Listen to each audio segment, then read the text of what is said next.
Chapter 1. A New Encounter. Command Block. Entering commands. Detachment of consciousness in progress. Detachment successful.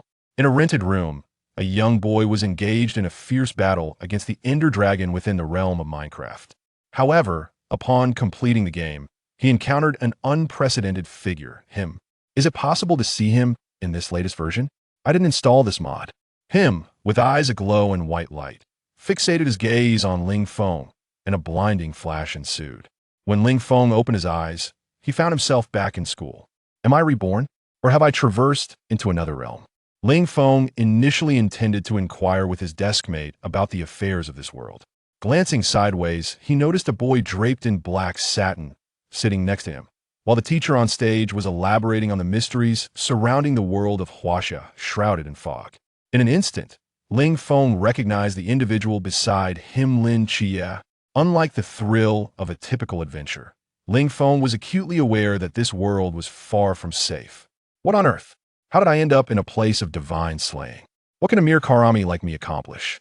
Wait, since it brought me here, there must be something of value. The Ender Dragon icon in Ling Feng's hand radiated brilliance, and a luminous screen materialized before him. I knew it. There must be a special ability. Upon examining the system functions, he discovered a novice gift pack containing 2 presents from Notch and him. Next was a shop for purchasing mods with emeralds, where he could gather all the necessary materials in the block world. It even provided me with a small world of my own. I wonder if I can invite others. Upon opening all items, he received Command Block 1, Him Combat Skills 1, Iron Sword 1, Ender Pearl 16, Totem of Undying 1. Ling Feng could scarcely believe his eyes, rubbing them to ensure he was not hallucinating. A surge of exhilaration crashed through his mind. The command block that can alter the world. For a moment, he felt at a loss, but after perusing the introduction, he gradually regained composure. Command block could be activated during the Chuan realm. However, it must be used within the Klein dimension. The activation of the command block was designated for the Chuan realm, and it was not yet time. Ling Feng decided to stow it away for later examination. As for the Him combat skills, they would be instilled within Ling Feng, yet his body needed time to acclimate. His consciousness was present, but his physique lagged behind. Ling Feng felt a wave of relief wash over him as he gazed out at the scenery beyond the window. He began to anticipate his life in this world. Having support instilled him with confidence.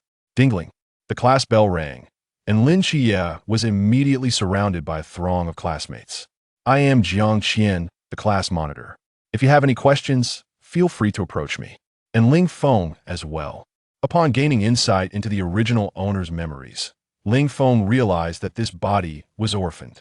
After starting school, his classmates had been caring for him, especially Jiang Qian. Ling Feng smiled upon hearing this.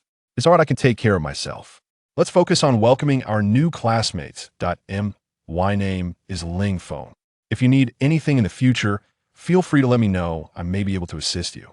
Lin Chia nodded in response to his deskmate. And I am Li Fei. You can call on me for meals, or even when you need to use the restroom, I will accompany you. And me. Lin Chia appeared somewhat flustered by the warmth of his classmates' attentiveness, yet he graciously acknowledged their kindness. However, he was perplexed as to why everyone was so considerate towards him. After some inquiry, Lin Chia learned that it was his aunt who had come to the school to greet his classmates. A wave of warmth surged through him, and tears glistened in his eyes, dampening the silk before him. As the class bell rang, everyone dispersed back to their seats. For reasons unknown, Ling Feng felt his eyelids growing heavy, and he rested his head on his desk, succumbing to sleep. He felt a lightness enveloping him, followed by a sudden surge of heat coursing through his body. Upon opening his eyes, he found himself surrounded by an ominous crimson glow, with a pool of lava radiating an alarming heat beneath him. Before him loomed a throne occupied by a blocky figure clad in a blue t-shirt. Steve, the figure on the throne, opened its eyes, which were devoid of pupils, emitting a stark white light. Him, the entity, regarded Ling Feng, recognizing his confusion. Relax, little one. Why have you brought me here? Him pondered momentarily before responding. Because it's amusing? Ling Feng was rendered speechless by this answer. What a peculiar response. Not wanting to dwell on the absurdity of the situation, Ling Feng realized he had no means to resist this being. So, what is the purpose of summoning me? You forgot something. In an instant, him appeared before Ling Feng and delivered a punch. Surprisingly, instead of pain, a wave of strength surged through his body. What is this? Nothing much, just clearing your meridians to ensure certain mods function properly later. Ling Feng understood now that the system had a bug. But why strike him? As he contemplated this, him waved his hand, and a purple vortex materialized before him. Ling Feng's consciousness was abruptly cast back returned. Though the punch had its benefits, I seem to have gained some insight. How delightful! Ling Feng chuckled as he fell into contemplation. Now, I should be able to confront the phantom from last night without being trapped there. And besides, glancing at his attentive classmates, Ling Feng silently vowed not to let their lives stagnate at this point. His prolonged daydreaming caught the attention of the teacher, who executed a time-honored tactic employed by countless instructors. With precision, a piece of chalk soared towards Ling Feng's head. Without turning his gaze, he instinctively sensed the impending danger and caught the chalk mid-flight. With a gentle grip, the chalk shattered into dust. The teacher's expression shifted to one of surprise. Surely, his aim was not that poor. Just as he was about to speak, the bell rang. The sound was reminiscent of a death knell, but this time it felt different.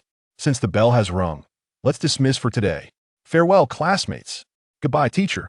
The teacher gathered his belongings and departed. Once he left, a throng of students surrounded Ling Feng.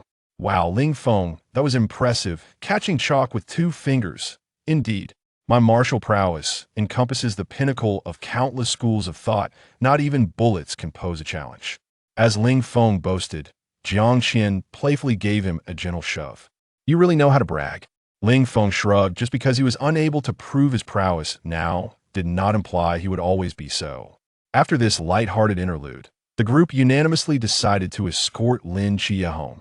Lin Xie initially hesitated to impose on everyone, but the enthusiasm of his companions was irresistible, compelling him to acquiesce. Ling Feng, shouldering his backpack, trailed behind the group at a leisurely pace, taking the opportunity to organize his system pack and familiarize himself with the mechanics of retrieving items. He was keen to avoid any mishaps during the impending confrontation due to inexperience. A cautious approach was undoubtedly wise. Ling Feng did not view these experiences merely as part of a narrative. His involvement would surely set in motion a series of events, gradually steering the gears toward an unknown destination. Chapter 2. Danger. The group exited the campus together, greeted by an unusually chilly evening breeze. What's going on? Why is it so cold? Perhaps the temperature has dropped. Though they all felt a hint of the chill, they attributed it to the changing weather and continued their conversation as they walked, eventually reaching a fork in the road. Wang Xiao intended to part ways with the others, but upon noticing this, Li Yifei hesitated before calling out to him. Wang Xiao, be careful on your way home. Seeing Li Yifei's reluctant expression, Wang Xiao shot him a quizzical glance. Just say what you mean. I heard there have been several deaths in the old district recently, and the perpetrator remains at large. Please exercise caution. Upon hearing this, Wang Xiao instinctively retracted his steps toward home. Come on, buddy. Are you suggesting I should still go back? Just take care of yourself. Li Yifei felt his warning might have been poorly timed. A gust of cold wind swept through, causing everyone to shiver. At this moment, Wang Xiao was utterly deterred from returning home. Jiang Qian, upon hearing Li Yifei's words, felt a wave of uncertainty wash over her and stammered. It's nothing. Don't frighten yourself. Nothing will happen, right? Wang Xiao observed Jiang Qian cowering behind Ling Feng, her expression revealing a hint of exasperation. Perhaps she should reconsider her choice of words given her current state. Stop joking. How could someone kill so many without being caught? Wang Xiao's attempt at reassurance fell flat. He desperately needed a source of courage. Suddenly, Lin Xie interjected, perhaps it isn't the work of a human at all? Wang Xiao felt his composure shatter completely. If you can't say something sensible, it would be better to remain silent. Lin Xie, please. Don't joke around.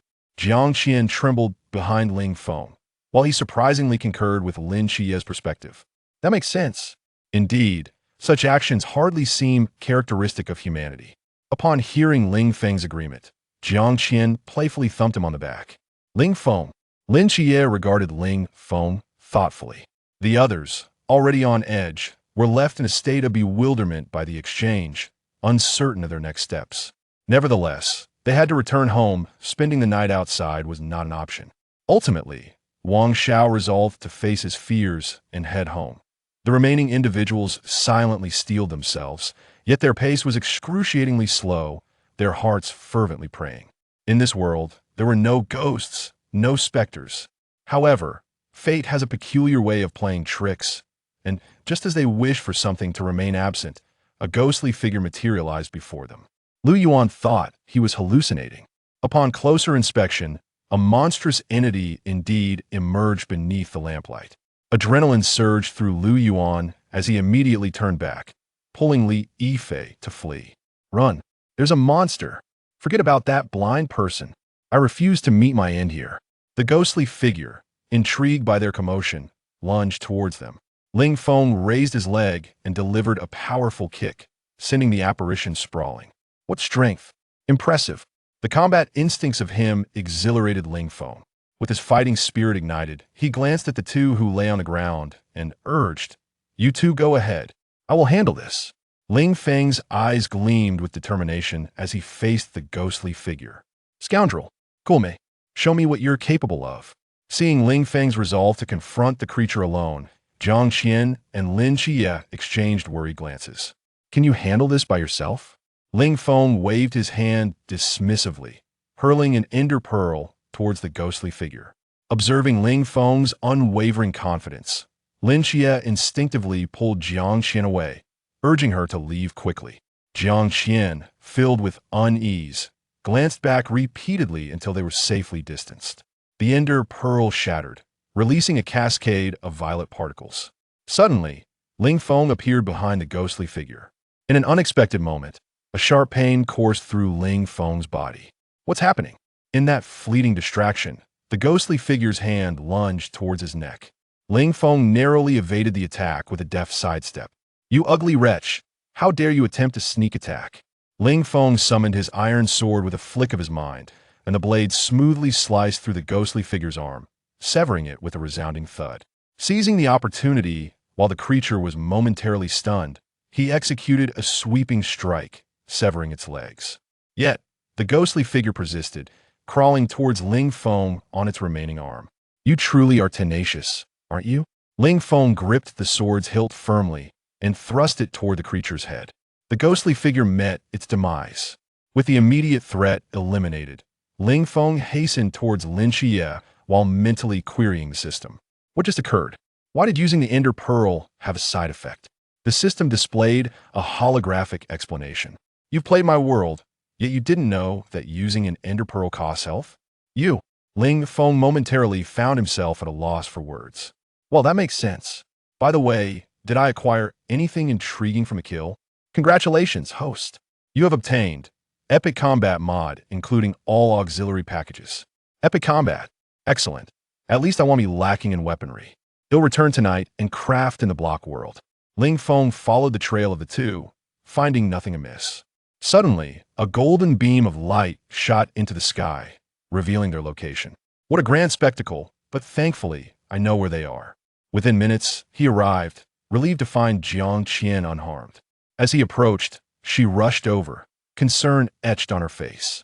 "Are you all right? Not injured, I hope?" Not before Ling Feng could finish. A radiant prism of colors erupted from his form, soaring into the sky that Ling Feng's pupils vanished, replaced by an infinite radiance, akin to him. Beyond the world, him, wielding the blade of the war god, gazed at Michael with a frenzied expression. This world is truly fascinating. So many intriguing prey. Michael discerned that this divine presence was no less formidable than his own, yet he did not feel fear. As Michael exchanged glances with him, the latter prepared to strike. Sensing an anomaly, Michael's divine awareness probed again, only to hastily dissipate. "Notch, you scared away my prey." A disheveled bald man appeared beside him, scratching his smooth head. "Friend, this is not my fault." Michael sighed in relief as he felt the gaze lift. "Who on earth is that guy? He seems weak, yet emanates a perilous aura." Meanwhile, the commotion caused by the two drew the attention of the entire city. "What is that? I have no idea. I should post this on social media. Could it be some extraterrestrial being? Goodness, which fellow Taoist is undergoing tribulation here?" All members of Team 136 sensed this formidable aura. That is the divine ruins. Michael, Wu Xiangnan felt that this was no ordinary awakening of the forbidden ruins. As for the other presence, it too is potent. Could it also be a divine ruin? The twin beams of light persisted for a time, prompting Ling Feng to delve into his memories and quickly learn to retract his presence like him. What's going on? Now we've made a name for ourselves. Ling Feng turned his gaze toward the source of Lin Chie's light beam, where he saw a figure pulsating with blood. A long health bar materialized above the moon. This signified that gods could indeed be slain. How intriguing. Gods possess health bars. What is there to fear? If you dare to reveal your health bar, I shall dare to kill. This so-called god is not invincible. After the blood surged, Ling Feng took a few deep breaths to regain his composure. Though he recognized that his current strength was insufficient, he believed that a day would come when he would be powerful enough.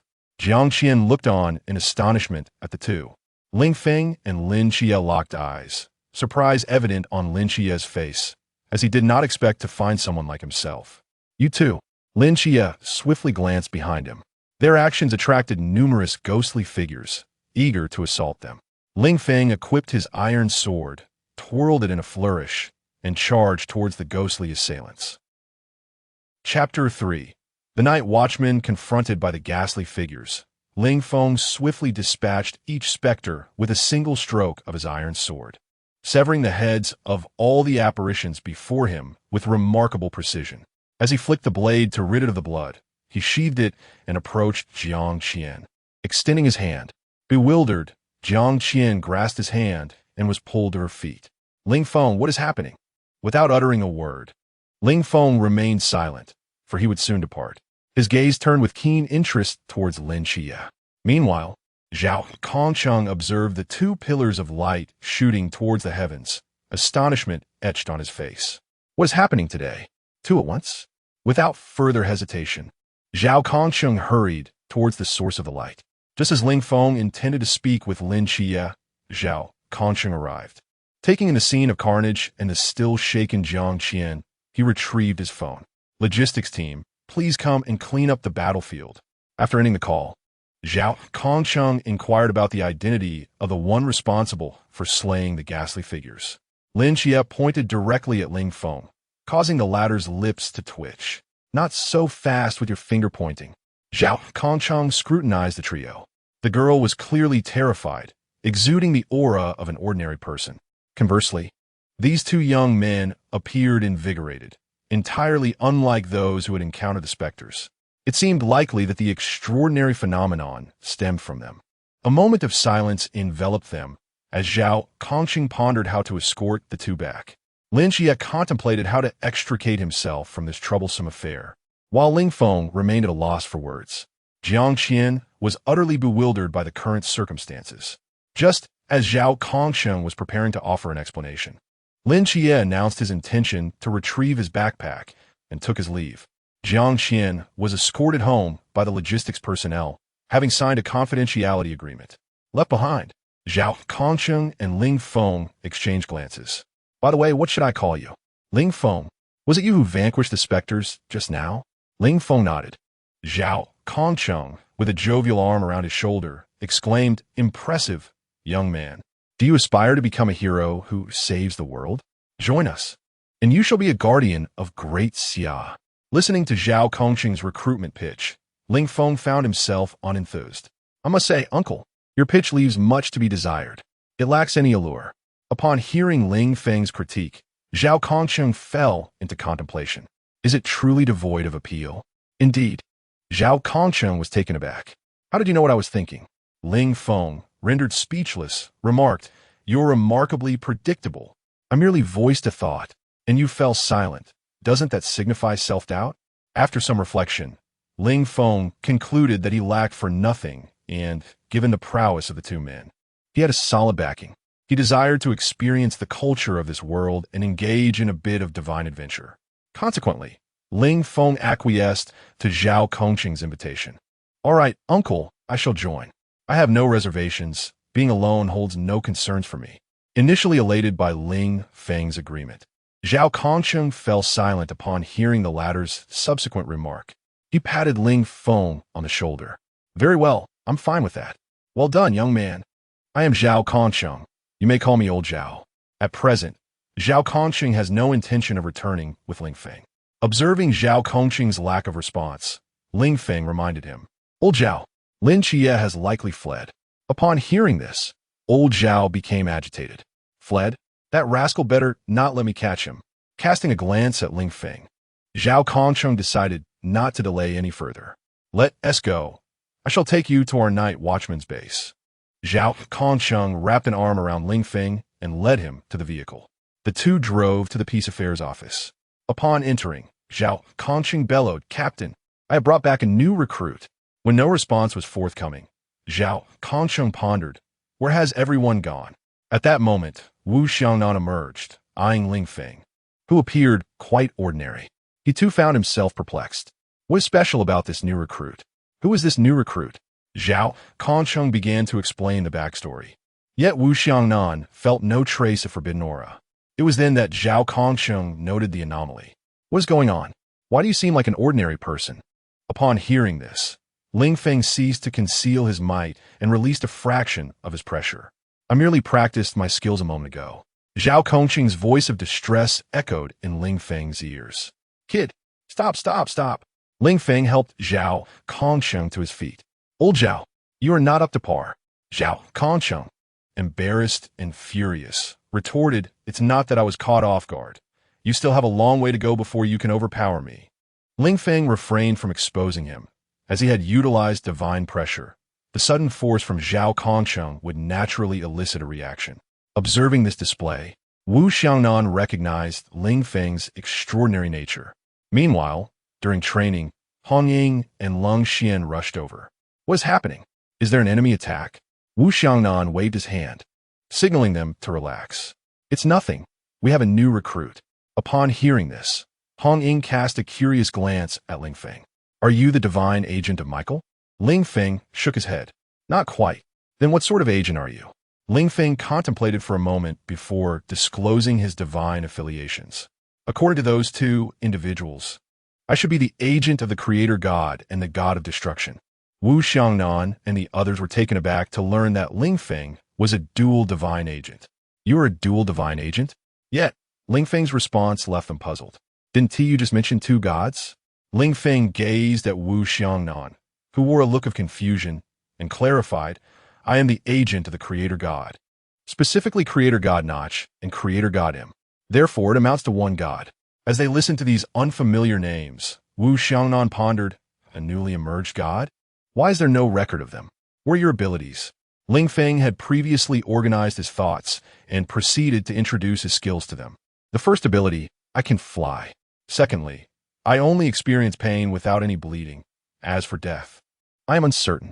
Ling Feng gazed upon his life bar, a crimson heart signifying survival mode, pondering whether he possessed the ability to resurrect. Perhaps not.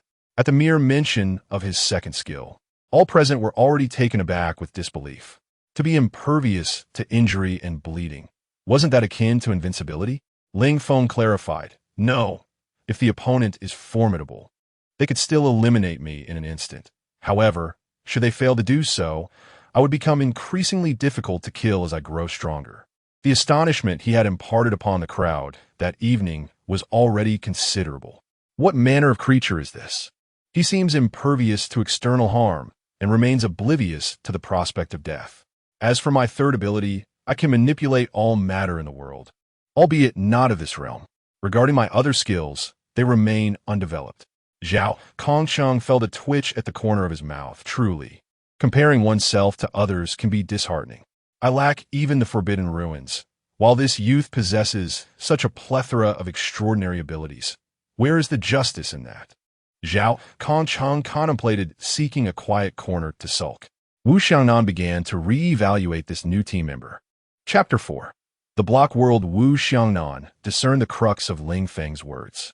Could you elucidate what you mean by another world? Others, too, cast curious glances at Ling Feng. It implies that I can traverse to a miniature realm where I can craft intriguing little props.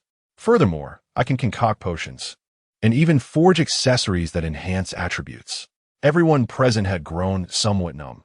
They had never encountered such a comprehensive divine agent. At that moment, the office door swung open, revealing the return of Chunmai. "Captain, you're back?" "Yes, damn it. That guy got away." Chunmai noticed Ling Feng and lit a cigarette. "And who might this be?"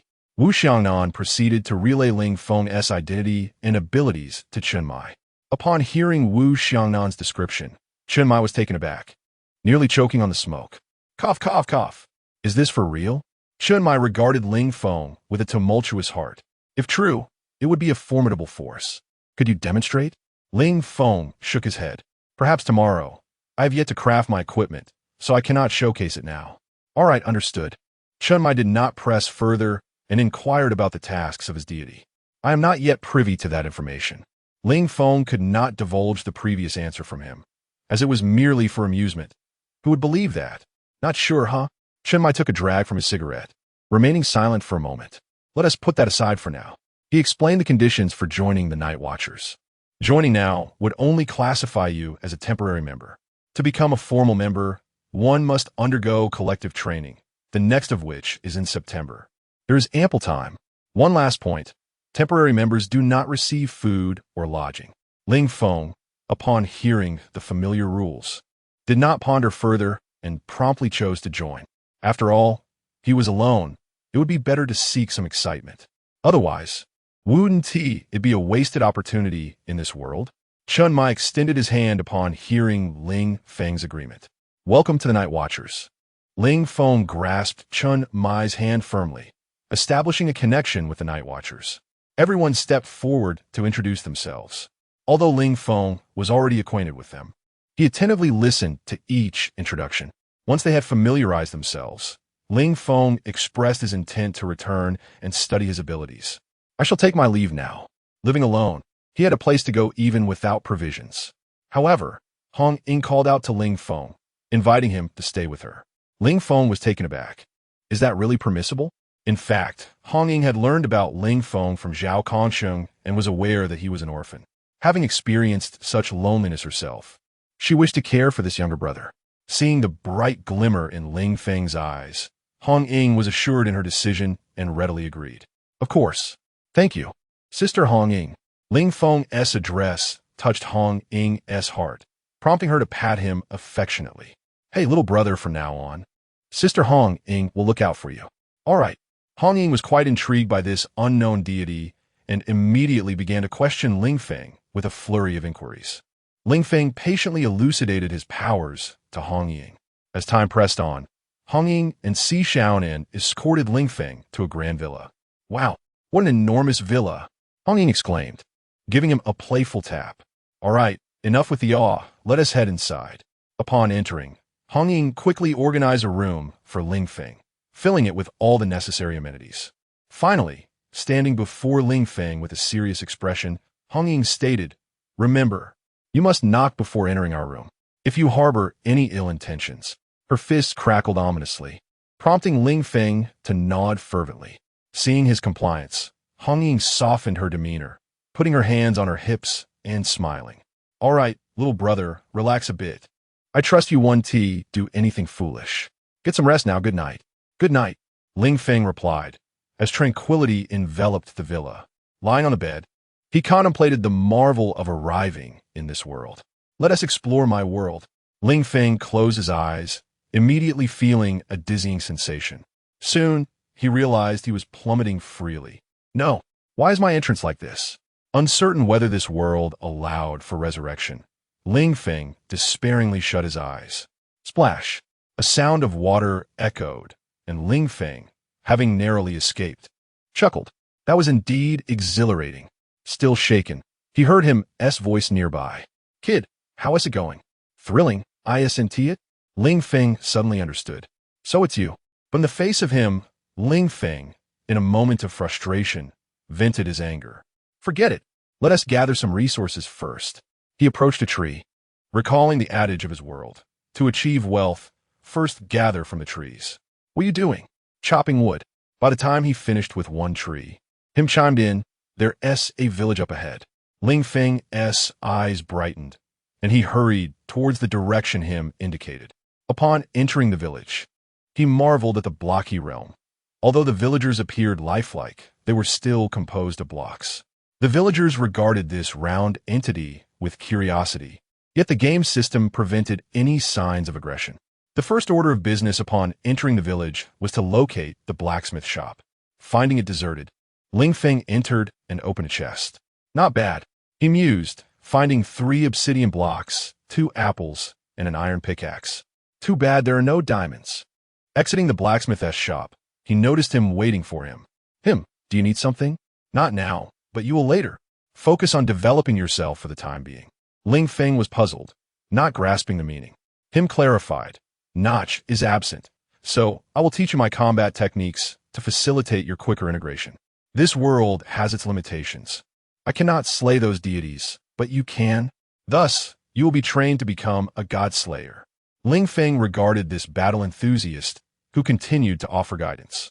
I am not a deity to be trifled with. Him waved his hand impatiently. I am aware. I will not compel you to confront those of your own faction. Ling Feng remained somewhat vigilant. He was uncertain of which era this him belonged to. Yet with Notch present, there should not be any significant issues. By the way, where has Notch gone? Him remarked nonchalantly. He has ventured to see if he can assume control of this realm. It appears that the consciousness of this world has vanished, allowing deities to manifest. Ling Feng wore a skeptical expression. Can he truly? Him regarded Ling Feng as if he were foolish. Notch is the creator god. He is not merely the deity who fashioned the block world. Otherwise, how could you harness the powers of various worlds? Ling Feng's face illuminated with understanding. No wonder there are so many mods. Perhaps this is Notch's first world, imbued with unique sentiments. Chapter 5. The commencement of development with the iron pickaxe in hand.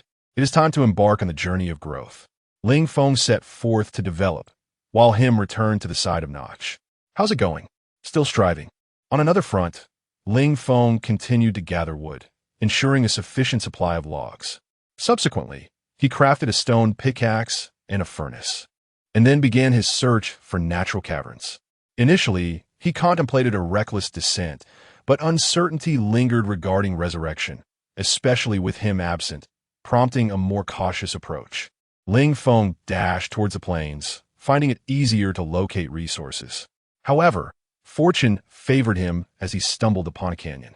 Surely, the characteristic of water upon landing should still be intact, right? Ling Feng hesitated momentarily before resolutely deciding to take the plunge. What the heck? Let's give a shot. He had a pool of water below, carefully positioning himself before leaping down. Moments later, he landed in the water, experiencing none of the anticipated pain. The characteristic remained intact, which was reassuring, though he pondered its utility in the real world. Casting aside further thoughts, Ling Feng commenced mining. The canyon revealed abundant exposed iron and coal deposits. He diligently mined for an extended period, during which he discovered that the experience gained from mining could indeed enhance his cultivation. Wait, will enchanting deduct from my cultivation? A shimmering screen appeared before him, confirming, no. That is a relief. Suddenly, a raspy growl echoed from behind him. Turning to investigate, he beheld a grotesque figure, a decaying, blocky creature, its visage unrecognizable, limbs rigid, an entire body a sickly green. Ling Feng swiftly retrieved his iron sword. A zombie, perhaps? Exercising utmost caution, he was uncertain whether being touched would infect him, as depicted in films. He raised his sword to confront the creature, striving to evade its grasp. However, the zombie posed little challenge to Ling Feng at this moment, akin to a mere novice. With ease, he dispatched the foe. Just as he sheathed his sword, a hissing sound reached his ears. Instinctively, he reacted, leaping forward. He rummaged through his inventory, seized some cobblestones, and swiftly erected a wall. Boom! En explosion reverberated, leaving a crater where he had just stood. Phew, that was close. Cunning creeper. After this unexpected interlude, Ling Feng resumed mining, concurrently smelting iron in the furnace. Ding, ding, ding. Upon completing his tasks, a ringing alarm echoed in his ears. Ling Feng gathered his belongings and selected to return. Upon arriving back in his room, he felt no discomfort. Instead, he was invigorated. Ling Feng organized his backpack, containing half a stack of iron, half a stack of coal, and fortuitously, 2 diamonds. The remainder filled his bag with stones. Grasping the iron pickaxe, he yearned to test its properties in the real world. He swung the pickaxe toward the wall before him. Remarkably, a 1 square meter section of the wall vanished at the point of contact, leaving a smooth, unblemished gap. As Ling Feng gazed through the opening, he beheld Hong Yang, who was poised to change in her nightgown, suddenly sensing a penetrating gaze. Upon turning her head, their eyes met, and in that instant, Ling Feng hastily replaced the square piece he had removed. Observing the wall restored to its original state, Hong Yang quickly grasped the situation. "Brother," her voice, filled with a mix of embarrassment and indignation, resonated loudly in the tranquil morning. Ling Feng, drenched in cold sweat, paced anxiously within the room, utterly at a loss. Before long, the door to his room swung open with a bang, revealing Hong Yang, her cheeks still slightly flushed. As she approached, Ling Feng stumbled backward until he found himself pressed against the wall, with no escape. In a swift motion, Hong Yang cornered him. "Brother, could you enlighten your sister on what you were just doing?" Ling Feng stammered, seeking to evade the inquiry. "Sister Hong Yang, I wasn't doing anything at all." Her expression betrayed disbelief. She was far from convinced she had misinterpreted the scene. "Oh, is that so?" After a brief pause, she directly posed her question. "So, how does sister's figure measure up?" Without a moment's thought, Ling Feng replied, Of course. Hong Yang seized his ear, addressing him pointedly. "Didn't you just claim you were doing nothing?" Ling Feng quickly pleaded for mercy. "Sister Hong Yang, please let me explain." Crossing her arms, Hong Yang scrutinized him intently. "All right, brother, I shall grant you a chance." Eagerly, Ling Feng recounted the events leading up to the misunderstanding. "Sister Hong Yang, I truly was merely testing my equipment. I returned to my room first yesterday and was unaware that you were next door. I assure you, it was not intentional." Seeing the sincerity in his expression, Hong Yang decided to forgive him. Just as she was about to leave Ling Feng's room, she turned back. Forget about what happened this morning. Prompted by her reminder, Ling Feng's mind once again wandered to that fleeting glimpse of pristine white. Observing his dazed demeanor, Hong Yang approached him and began playfully pinching his cheeks. "Naughty brother, you're not to think about it. Forget it." Ling Feng nodded fervently, and, satisfied, Hong Yang left the room. Once back in her own chamber, leaning against the door, she reflected on the earlier incident, feeling a tinge of shyness. That mischievous brother. Time was slipping away, and soon, Si Xiaonan stirred from her slumber. Yawning, she emerged from her room. "Hong Yang, what was that commotion so early in the morning? You nearly scared me." Upon hearing Si Xiaonan's complaint, Hong Yang recalled the morning's events and shot Ling Feng a glare. Ling Feng, feeling awkward, shook his head. "It's nothing, just a demonstration of my brother's skills." Curiosity piqued, Si Xiaonan inquired, "Could you show me?" Ling Feng nodded, retrieving a pickaxe and striking it against the table. Instantly, half of the table vanished, while the other half stood intact. The sight of a table supported by merely 2 legs left both of them astonished. "How did you manage that? Is the table actually floating?"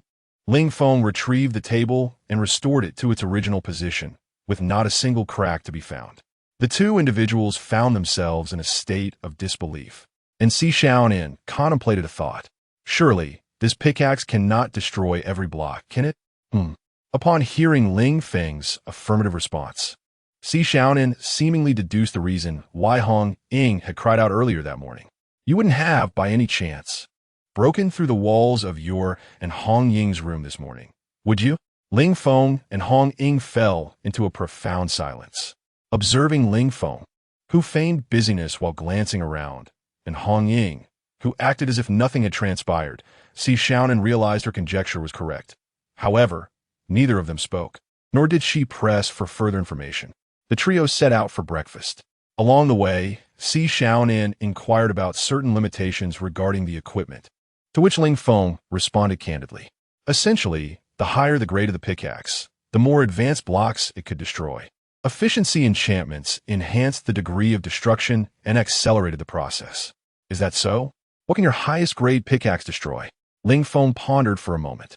It should be capable of breaking anything, I suppose.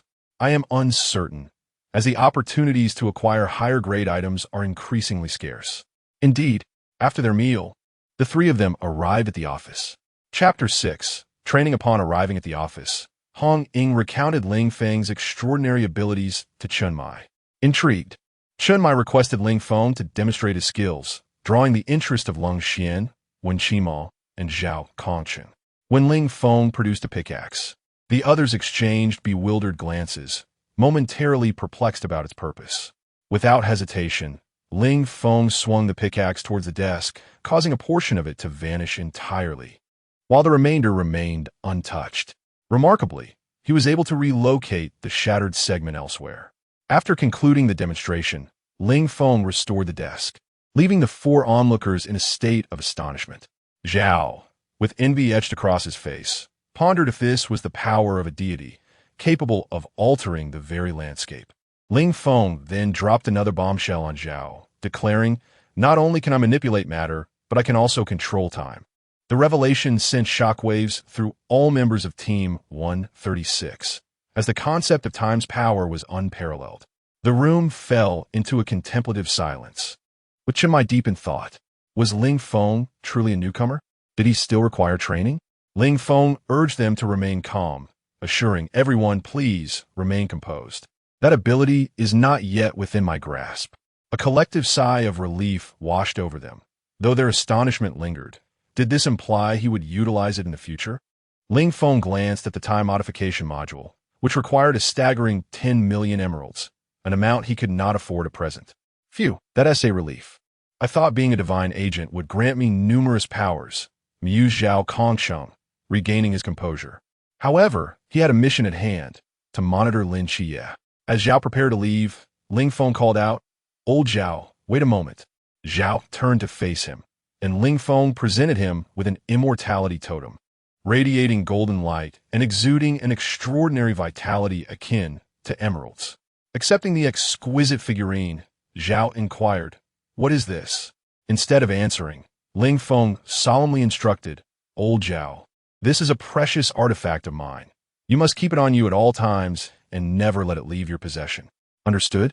Zhao, recognizing the seriousness in Ling Feng's demeanor, nodded and placed the totem in a pocket close to his heart.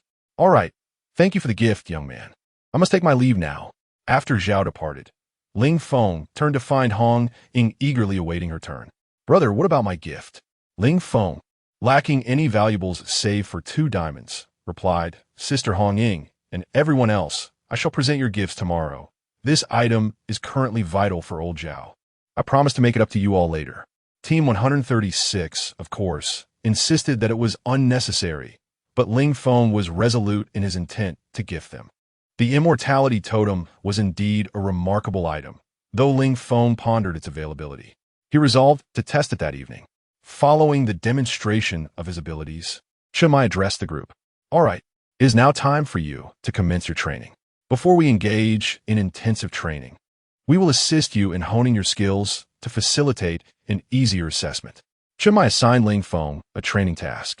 For the time being, you should familiarize yourself with the foundational knowledge alongside Hong Ying and Xiao Nan.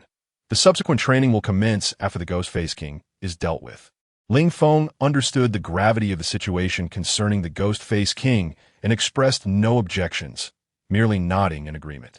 Chen Mai and Lung Xian tidied their belongings and set off in search of the Ghost Face King, while Wen Qima and Wu Xiangnan proceeded to organize materials. "Let us go, brother. Allow me to first assess your abilities, after which I shall impart some fundamental knowledge," said Hong Ying. "All right."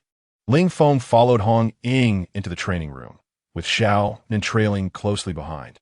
Wen Qima and Wu Xiangnan, intrigued, decided to join and observe Ling Feng's prowess. Hong Ying began with a brief introduction to the cultivation levels of the Night Watchers: Zhan, Qi, Chuan, Hai, Wuyang, and Kilian. She then brandished her spear, assuming a combat stance. "Come on, brother." Ling Feng tossed an ender pearl, prompting Hong Ying to encourage him to unleash his full strength. Evidently, Hong Ying was unaware of this item, nor did she comprehend why Ling Feng dared to use the ender pearl. Ling Feng explained that a certain unscrupulous merchant had bestowed upon him 100 emeralds, which he could only use to negate the side effects of the ender pearl. He had nearly been driven to despair at the time. As the ender pearl hurtled towards her, Hong Ying raised her spear to block.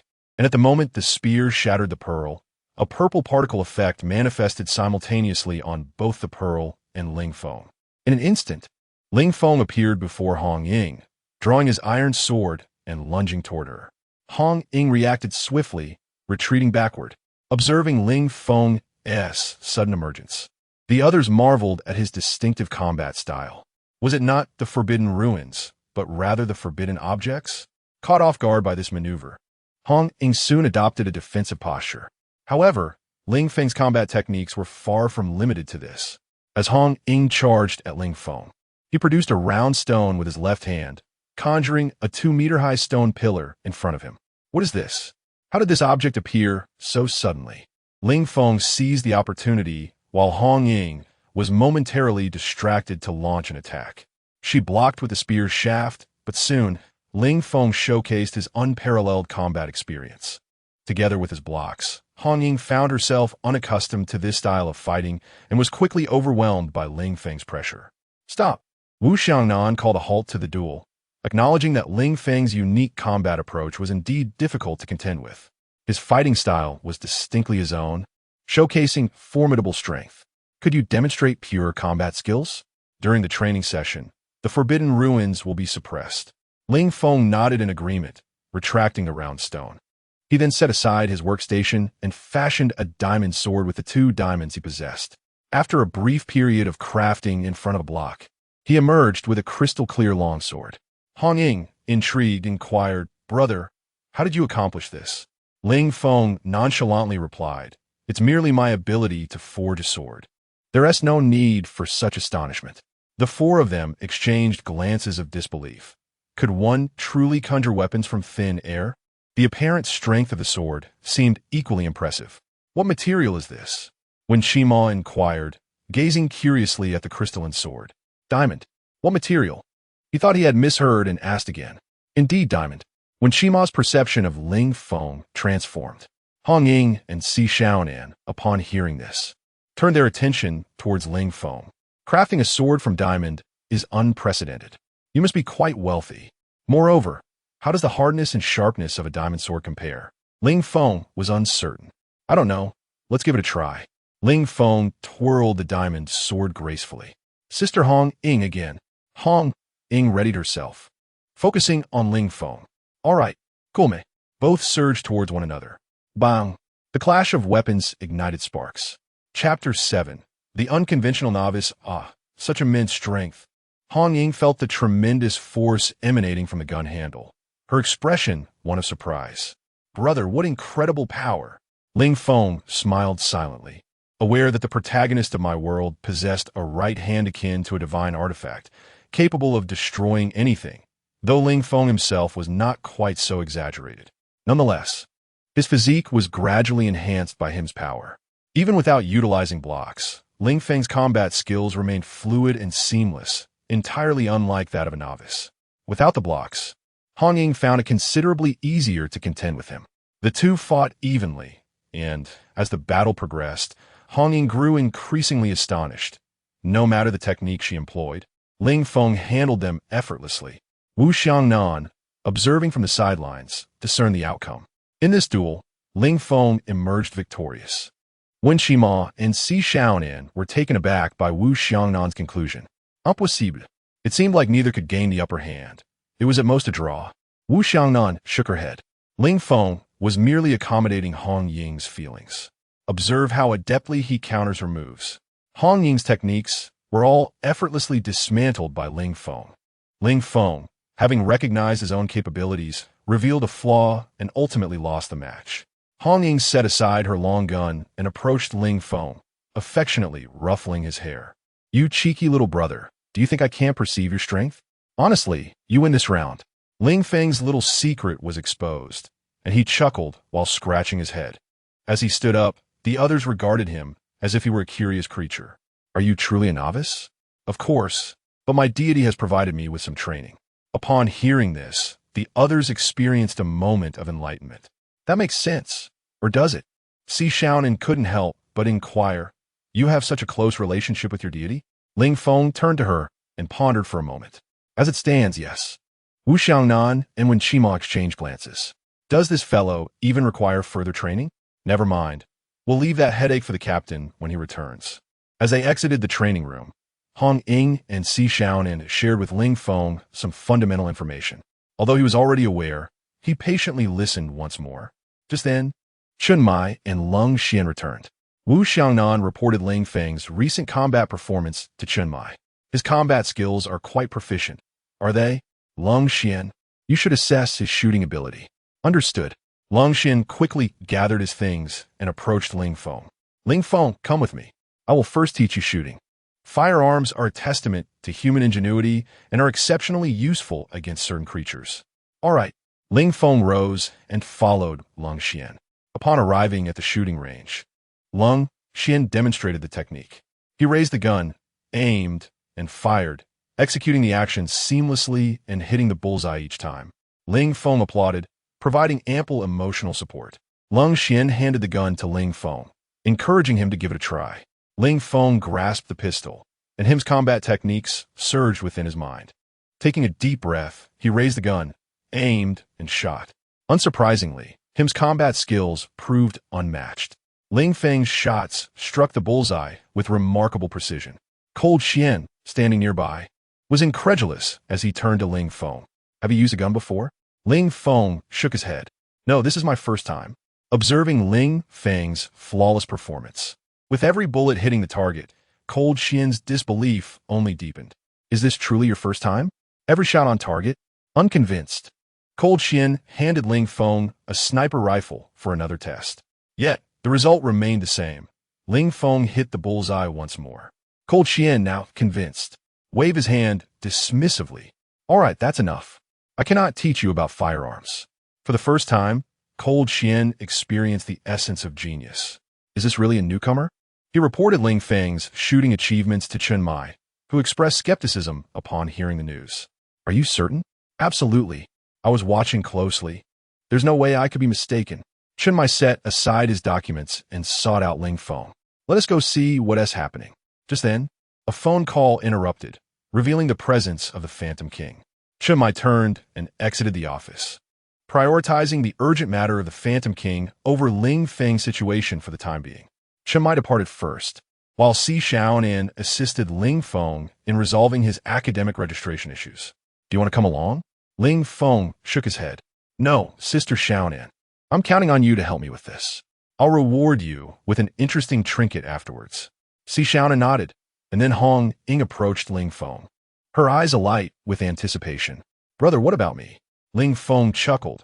How could I forget my dear Hong Ying? Of course. As Ling Feng gazed out at the overcast sky, a sense of foreboding washed over him. The time for the Phantom King's appearance was drawing near. Old Zhao, I will save you. Although possessing the undying totem mitigated the risks, caution was essential to prevent unnecessary peril. Ling Feng called out to Hong Ying. Sister Hong Ying, I'm in my little world for a moment. Please watch over my body. Don't worry, brother. Go ahead. Ling Feng found the words strangely unsettling, but brushed it aside as he hurried to the block world. How did you get in at this hour? Upon hearing his voice, Ling Feng had no time for pleasantries. He searched while replying, I just came in to find a weapon. Once I locate it, I will leave. What weapon?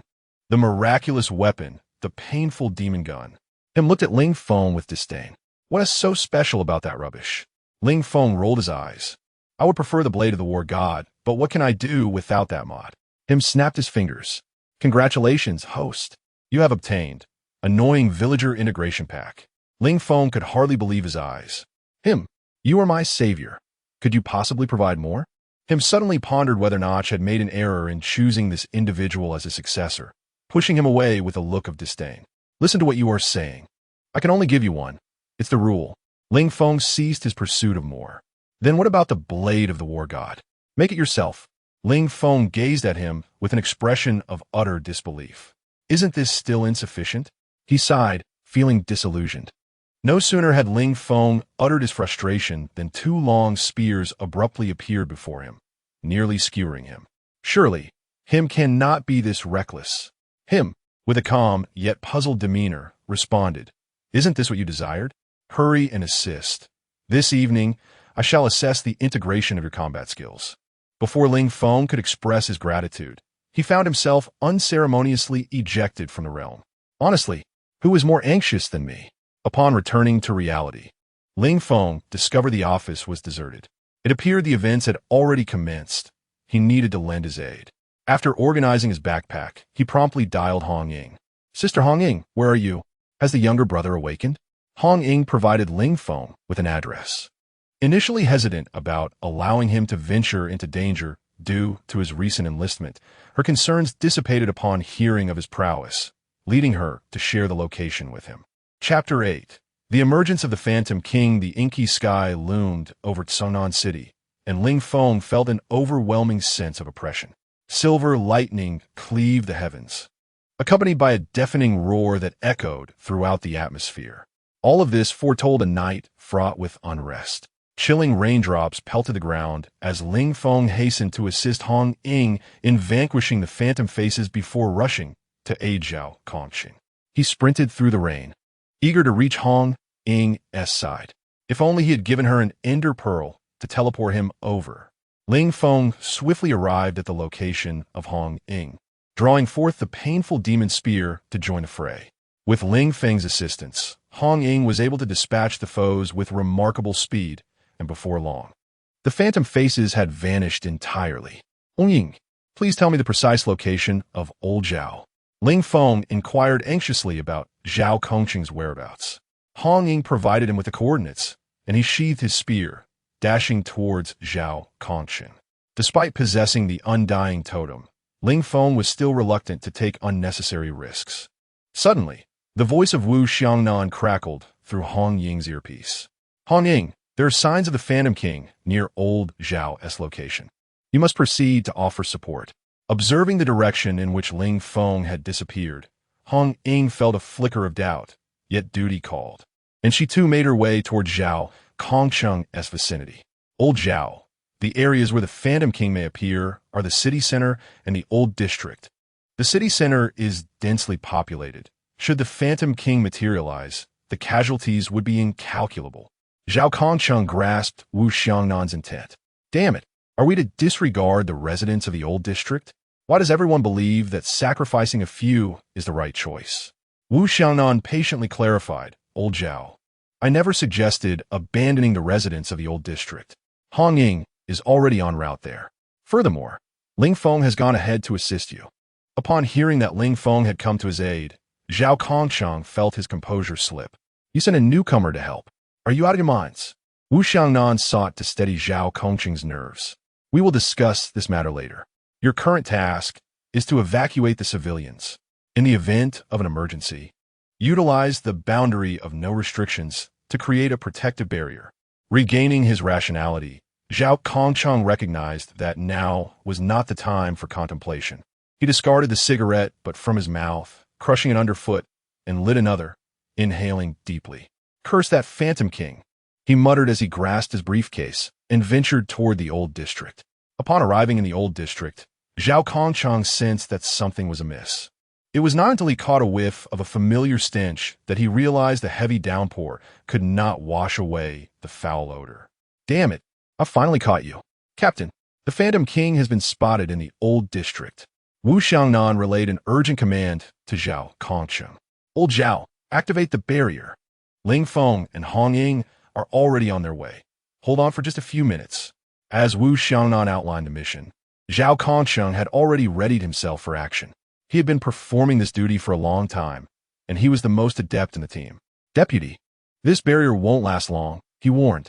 Having worked alongside Zhao Kongqing for many years, Wu Xiangnan was well aware of his intentions and quickly cautioned him. "Old Zhao, remain calm. Your task is to establish a boundary. Do not take risks." Zhao Kongqing had made up his mind and discarded his headset. "Damn it, the one on lookout is also a night watchman." "Old Zhao, old Zhao." Zhao Kongqing could no longer hear Wu Xiangnan's voice. He bit his fingertip, letting the blood smear across the signboard. "Boundless void unfold." The barrier enveloped the area where the ghost-faced king resided, while Zhao Kongqing advanced towards the peculiar sounds emanating from the manhole cover. Bang! The cover was sent flying by a single hand, revealing the ghost-faced king. Old Zhao gazed at the figure before him, drew his blade, and savored the last puff of his cigarette. Exhaling the smoke, Zhao Kongqing coolly regarded the ghost-faced king. "You wretch, I have come to challenge you." Honging hurried to old Zhao's side. He intends to confront the ghost-faced king alone. What? Even if the ghost-faced king is severely injured, he is not someone old Zhao can withstand. Upon hearing Wu Xiaonan's words, Hongning was also filled with concern for Zhao Kongqing. She hastened her pace towards his side. Ling Feng, aware of the barrier's expansion, had pinpointed their exact location. Time was of the essence. With a slight distance remaining, he began to toss ender pearls. His figure flickered as he adjusted his course, racing toward Zhao Kongqing. Puff! Zhao Kongqing, clutching his knife, forced himself to stand, a bitter smile on his face. "I didn't expect you to be quite formidable, but this time, I shall protect that child's entire world. Should the dark night descend, I will stand before millions, sword drawn against the abyss, blood staining the heavens." Seeing his inability to defeat the ghost-faced king, Zhao Kongqing resolved to use the demon goddess call. "At last, this day has arrived.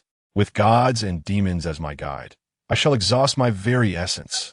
A massive wave of blood energy surged from Zhao Kongqing's body. Drawing the blade embedded in the ground, he severed one of the ghost-faced king's arms. Prohibited Ruin Sequence 083. Vanishing Life, Flashing Moon. Ha! I, Zhao Kongqing, am indeed a genius. Sensing the sudden surge of energy, Ling Feng understood that Zhao Kongqing had invoked the demon god's call. "Why? I arrived here ahead of time. Yet old Zhao can still employ the demon god's call? Damn it! Is it a world correction? What on earth is happening?" Meanwhile, Zhao Kongqing was reveling in the success of his prohibited ruin sequence when he heard Lin Qia's voice behind him. "Isn't it a prohibited ruin? How did you get in?" Zhao Kongqing was evidently surprised by Lin Qia's arrival. "I merely touched it and entered." He still envied these divine agents. But time was of the essence. The duration of the demon god's call was limited.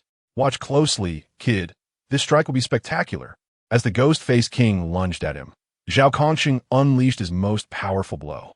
At this moment, Ling Feng arrived, witnessing Zhao Kongqing's departure. The ghost-faced king collapsed, and Zhao Kongqing, who had intended to light a cigarette, now found himself unable to do so, collapsing to the ground instead. "Old Zhao, what has happened to you?" Lin Qia exclaimed, cradling Zhao Kongqing, momentarily at a loss. Ling Feng, brandishing his spear, stepped forward to eliminate the ghost-faced king, who was attempting to rise. "Begone, wretch!" The blade sliced through the neck of the ghost-faced king, decapitating him. With a swift motion, a stone spike materialized, piercing the body of the ghost-faced king repeatedly. "Congratulations, host, you have obtained Fragile Bone Syndrome mod." Ling Feng, overwhelmed by guilt for his tardiness, barely registered the system's announcement. Approaching Zhao Kongqing, Lin Qia cradled his lifeless body. "Junior welcomes General Zhao's triumphant return," Lin Qia shouted. Ling Feng stood silently nearby, gripping his weapon with such intensity that his knuckles turned white. The undying totem should prove useful. Upon seeing Zhao Kongqing in Lin Qia's embrace, Hongning momentarily froze, retreating in disbelief. Members of Team 136 also arrived at the scene. Old Zhao, you scoundrel. Did you not say it was enough to merely set up a barrier?" Chun Mai observed in silence, picking up the fallen cigarette of old Zhao, attempting to ignite it, yet it refused to catch flame. The pressure in his hand intensified, causing the cigarette to snap in two. Chapter 9. The Immortal Totem. Observing the sorrowful expressions of the group, Ling Feng chose to remain silent, allowing them their moment of grief. As the Immortal Totem showed no signs of response, a sense of anxiety clutched at Ling Feng's heart. He cautiously reached into Zhao Kongqing's chest pocket. Thankfully, it was still there. The others, initially engulfed in their own anguish, looked at Ling Feng's actions with confusion. Could it be that old Zhao was still alive? "Brother, what are you doing?" Ling Feng offered no reply, instead turning his gaze towards Si Xiaonan. "Sister Xiaonan, I will need your assistance to treat old Zhao shortly." "I understand." Si Xiaonan nodded in agreement. With hope rekindled, she was unwilling to relinquish it. The others looked to Ling Feng, yearning for a miracle to unfold.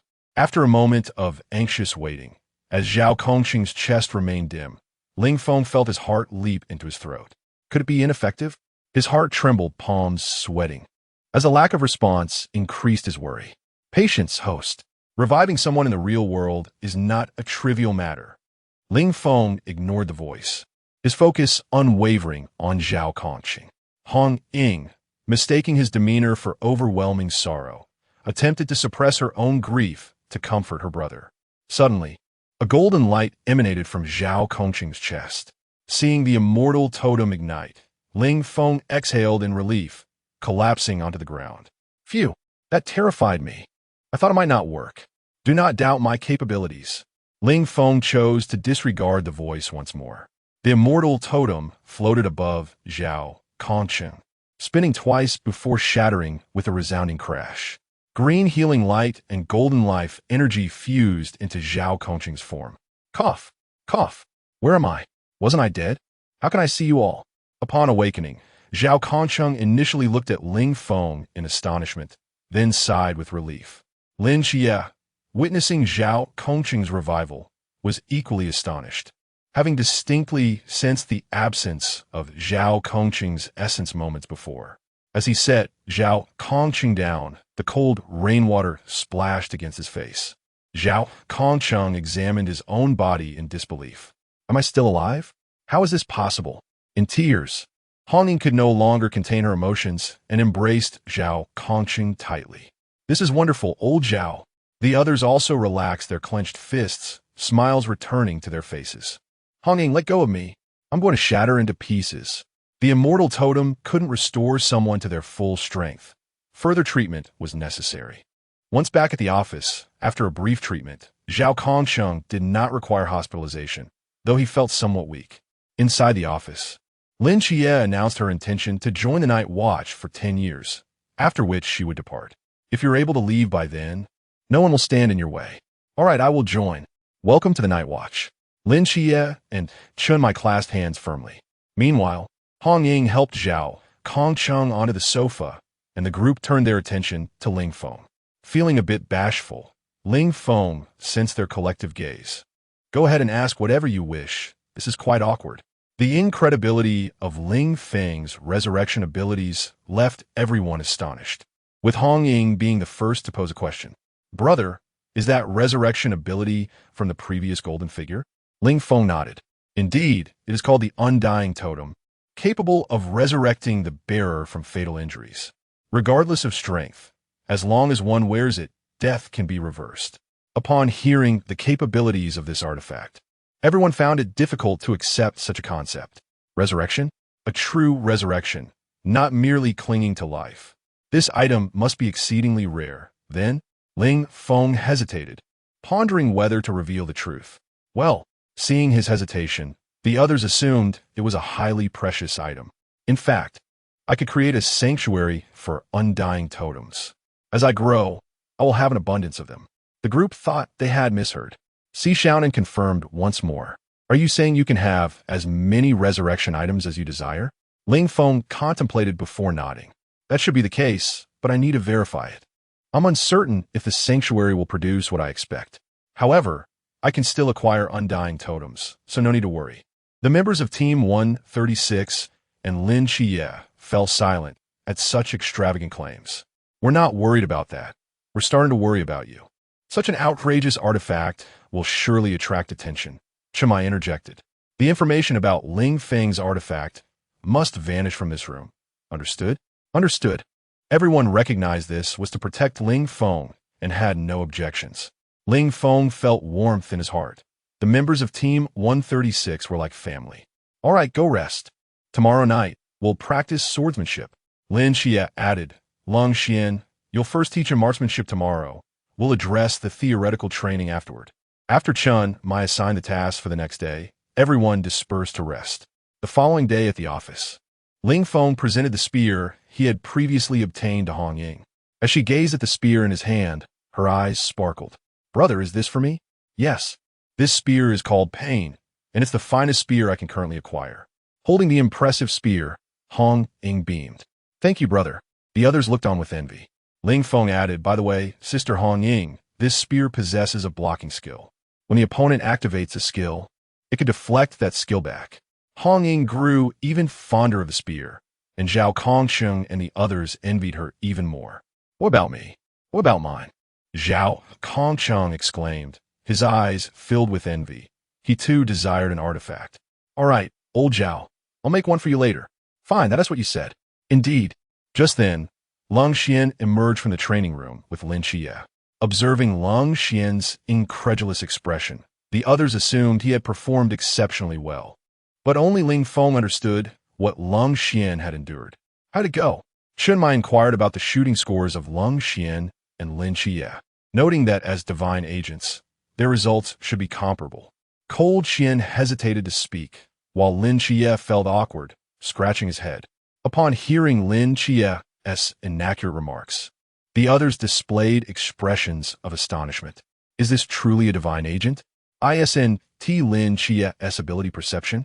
Does it not assist in marksmanship? With Cold Xian's confirmation, they began to accept Lin Xie's shooting results. Is the disparity truly this vast? You two, follow me. I shall teach you the art of wielding a blade.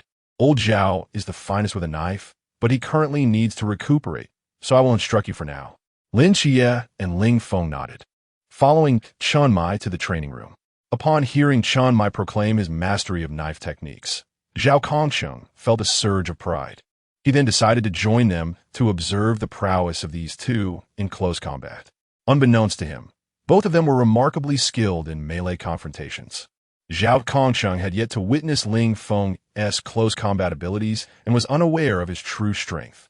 Hong Ying and the others were merely curious about how Lin Xie, this divine agent, fared in close quarters, given his apparent shortcomings in range combat. Chapter 10. Osteogenesis Imperfecta. Upon arriving at the training grounds, Chunmai and Lin Xie stood poised with their blades. Come, let me witness your combat prowess. Chunmai beckoned as they engaged in a fierce duel, while several onlookers observed with keen interest. Ling Feng, meanwhile, examined the newly acquired mod, Osteogenesis Imperfecta. Is this meant to enhance my gluttonous gear? First, I must craft the chest opener. He summoned the workbench, recalling the ample iron he had mined earlier, though it remained unrefined. What a hassle, he mused, setting down a furnace, throwing in some coal, and placing rough iron atop. Only one piece of iron was required for the chest opener. With the materials in place, the furnace ignited, radiating warmth that caught the attention of the spectators. Turning their heads, they beheld Ling Feng crouched before a contraption resembling a furnace. Hong Ying approached him, inquiring, "Brother, what are you up to?" "I'm crafting a small device. I just acquired a new ability and wish to experiment," he replied. Intrigued, Hong Ying was eager to discover the nature of her brother's remarkable abilities. As they conversed, the iron was smelted, and Ling Feng successfully fashioned the chest opener. Observing the small pincers, Hong Ying curiously examined the object, but found nothing particularly extraordinary. She handed it back to him, and Ling Feng, brandishing the chest opener, pleaded, "Sister Hong Ying, allow me to test this mod." Very well. She consented, trusting that her brother would not inflict harm. Ling Feng gently touched her with the chest opener. Before him, a holographic display revealed Hong Ying's internal organs. This ethereal projection was visible only to Ling Feng, who was taken aback by an unexpected sight. Hong Ying's forbidden ruins, the rose fire feather garment. He swiftly placed the forbidden ruins into his backpack. "Sister, why not try using your forbidden ruins?" he suggested. Puzzled, Hong Ying questioned the purpose of this request. But regardless of her efforts, she found herself unable to access her own forbidden ruins. "Where have my forbidden ruins gone?" The combatants, having concluded their clash, became aware of the unfolding scenario. "What troubles you, Hong Ying?" Chunmai inquired. "Captain, my forbidden ruins have vanished." Chunmai, incredulous, pondered how such a thing could occur. Ling Feng offered words of comfort to Hong Ying. "Sister, remain calm. Your forbidden ruins are with me." He quickly employed the chest opener once more to restore Hong Ying's forbidden ruins. "Try again, Sister Hong Ying." With renewed vigor, she wielded her spear, summoning fierce flames at its tip. Relieved at the return of her forbidden ruins, Hong Ying let out a sigh of relief. Chunmai pressed for clarity on the matter. Ling Feng candidly explained, I have acquired a new ability that allows me to instantaneously remove all organs and bones from person. Moreover, I can transfer another's organs and bones onto someone else. I conducted a test with Sister Hong Ying, and it appears the forbidden ruins can also be exchanged. In just a few succinct sentences, Ling Feng left those present in a state of astonishment. This revelation implied that he possessed the capacity for painless healing, instantaneous killing, and even modification of bodies. Will there be any rejection reactions during this organ transfer? With remarkable speed, Ling Feng swiftly exchanged the lungs of Zhao Kongsheng and Long Xian. How do you feel? Asked the two. Zhao Kongsheng felt nothing, while Long Xian sensed a tinge of fatigue. Ling Feng returned the two individuals' lungs. Clearly, there were no withdrawal symptoms. However, it appeared that the affliction would transfer to the new host along with the organs. Lin Xie, encountering Ling Feng for the first time, was astonished by this revelation. What kind of ability is this? In comparison, I feel that my own powers are rather unimpressive. The members of Squad 136 had already begun to acclimate. They were indeed shocked. It seemed entirely unsurprising that such an occurrence transpired with Ling Feng. Oh, by the way, old Zhao, why not try your Forbidden Abyss? Upon hearing Ling Feng's suggestion, Zhao Kongqing's hands trembled, his heart racing with anxiety. Is my Forbidden Abyss still intact? Unsteadily, he grasped his blade, and the familiar sensation washed over him. Zhao Kongqing's hand steadied as he activated his Forbidden Abyss. Ming Sheng Shanyu. The silver blade shimmered like a crescent moon in the night sky, slicing forward, leaving a trail of scars in its wake. Observing the damage he had inflicted, Zhao Kongsheng erupted into joyous laughter. Did you see that? Did you see that? I, Zhao Kongsheng, possess a Forbidden Abyss now. As he spoke, tears of joy glistened in the corners of his eyes. Overcome with happiness, Zhao Kongsheng wept. The entire Squad 136 offered their heartfelt congratulations. Well done, old Zhao. Our squad's combat power will receive a significant boost. Congratulations, General Zhao, on acquiring divine strength. Congratulations. Lin Xie also rejoiced at Zhao Kongqing's attainment of the Forbidden Abyss. Thank you, everyone. Zhao Kongqing approached Ling Feng and patted his chest. Should you ever require my assistance, do not hesitate to ask. All right. Despite the joy surrounding Zhao Kongqing's acquisition of the Forbidden Abyss, Chimai was puzzled as to why old Zhao's Forbidden Abyss could still be retained. Contemplating this question, Ling Feng reflected. It must be the immortal totem. When it revives, it eradicates all negative buffs from the body. Moreover, all harmful buffs affecting old Zhao have been dispelled. It seems the immortal totem can also reset various buffs that forbidden items impose on the human body. His current state is akin to a reset. He is healthier than ever. What? Chimai hurriedly examined Zhao Kongqing's physique. He discovered that, indeed, as Ling Feng had stated, Zhao Kongqing's body bore no other aura. He was now exceptionally healthy. Chun Mai felt a glimmer of hope. After all these years of perseverance, was there finally a chance to resolve everything? Observing Chun Mai, Ling Feng couldn't refrain from interjecting. Captain, don't look at me. I can't extract much of this power yet. Chun Mai nodded in understanding. I know. I am merely astonished that you possess such strength. Ling Feng remained silent, patting Chun Mai on the back. Captain, you will become accustomed to it. Chun Mai chuckled. You, my friend, claim you're out of breath just for being overweight. You should strive to grow stronger. Now, let me witness your prowess. Chun Mai had previously heard Hong Ying and Lung Xin speak of Ling Feng's prowess. Now, it was his turn to put it to the test. Captain, may I utilize the blocks? Ling Feng inquired before the battle commenced. Use all your strength, came a reply. Excellent. Ling Feng swiftly accessed his equipment menu and summoned a diamond sword. In an instant, a crystal-clear, long sword materialized in his grasp. In his other hand, a stone block floated effortlessly. With the diamond sword in hand, he charged toward Chun Mai, who raised his blade to defend. The clash of blade against blade reverberated, and Chun Mai immediately felt an overwhelming force that seemed beyond the realm of ordinary. Not bad, kid. You got quite the strength. Ling Feng smirked. With a flick of his left hand, the stone block transformed into a pillar that hurtled towards Chun Mai, sending him flying.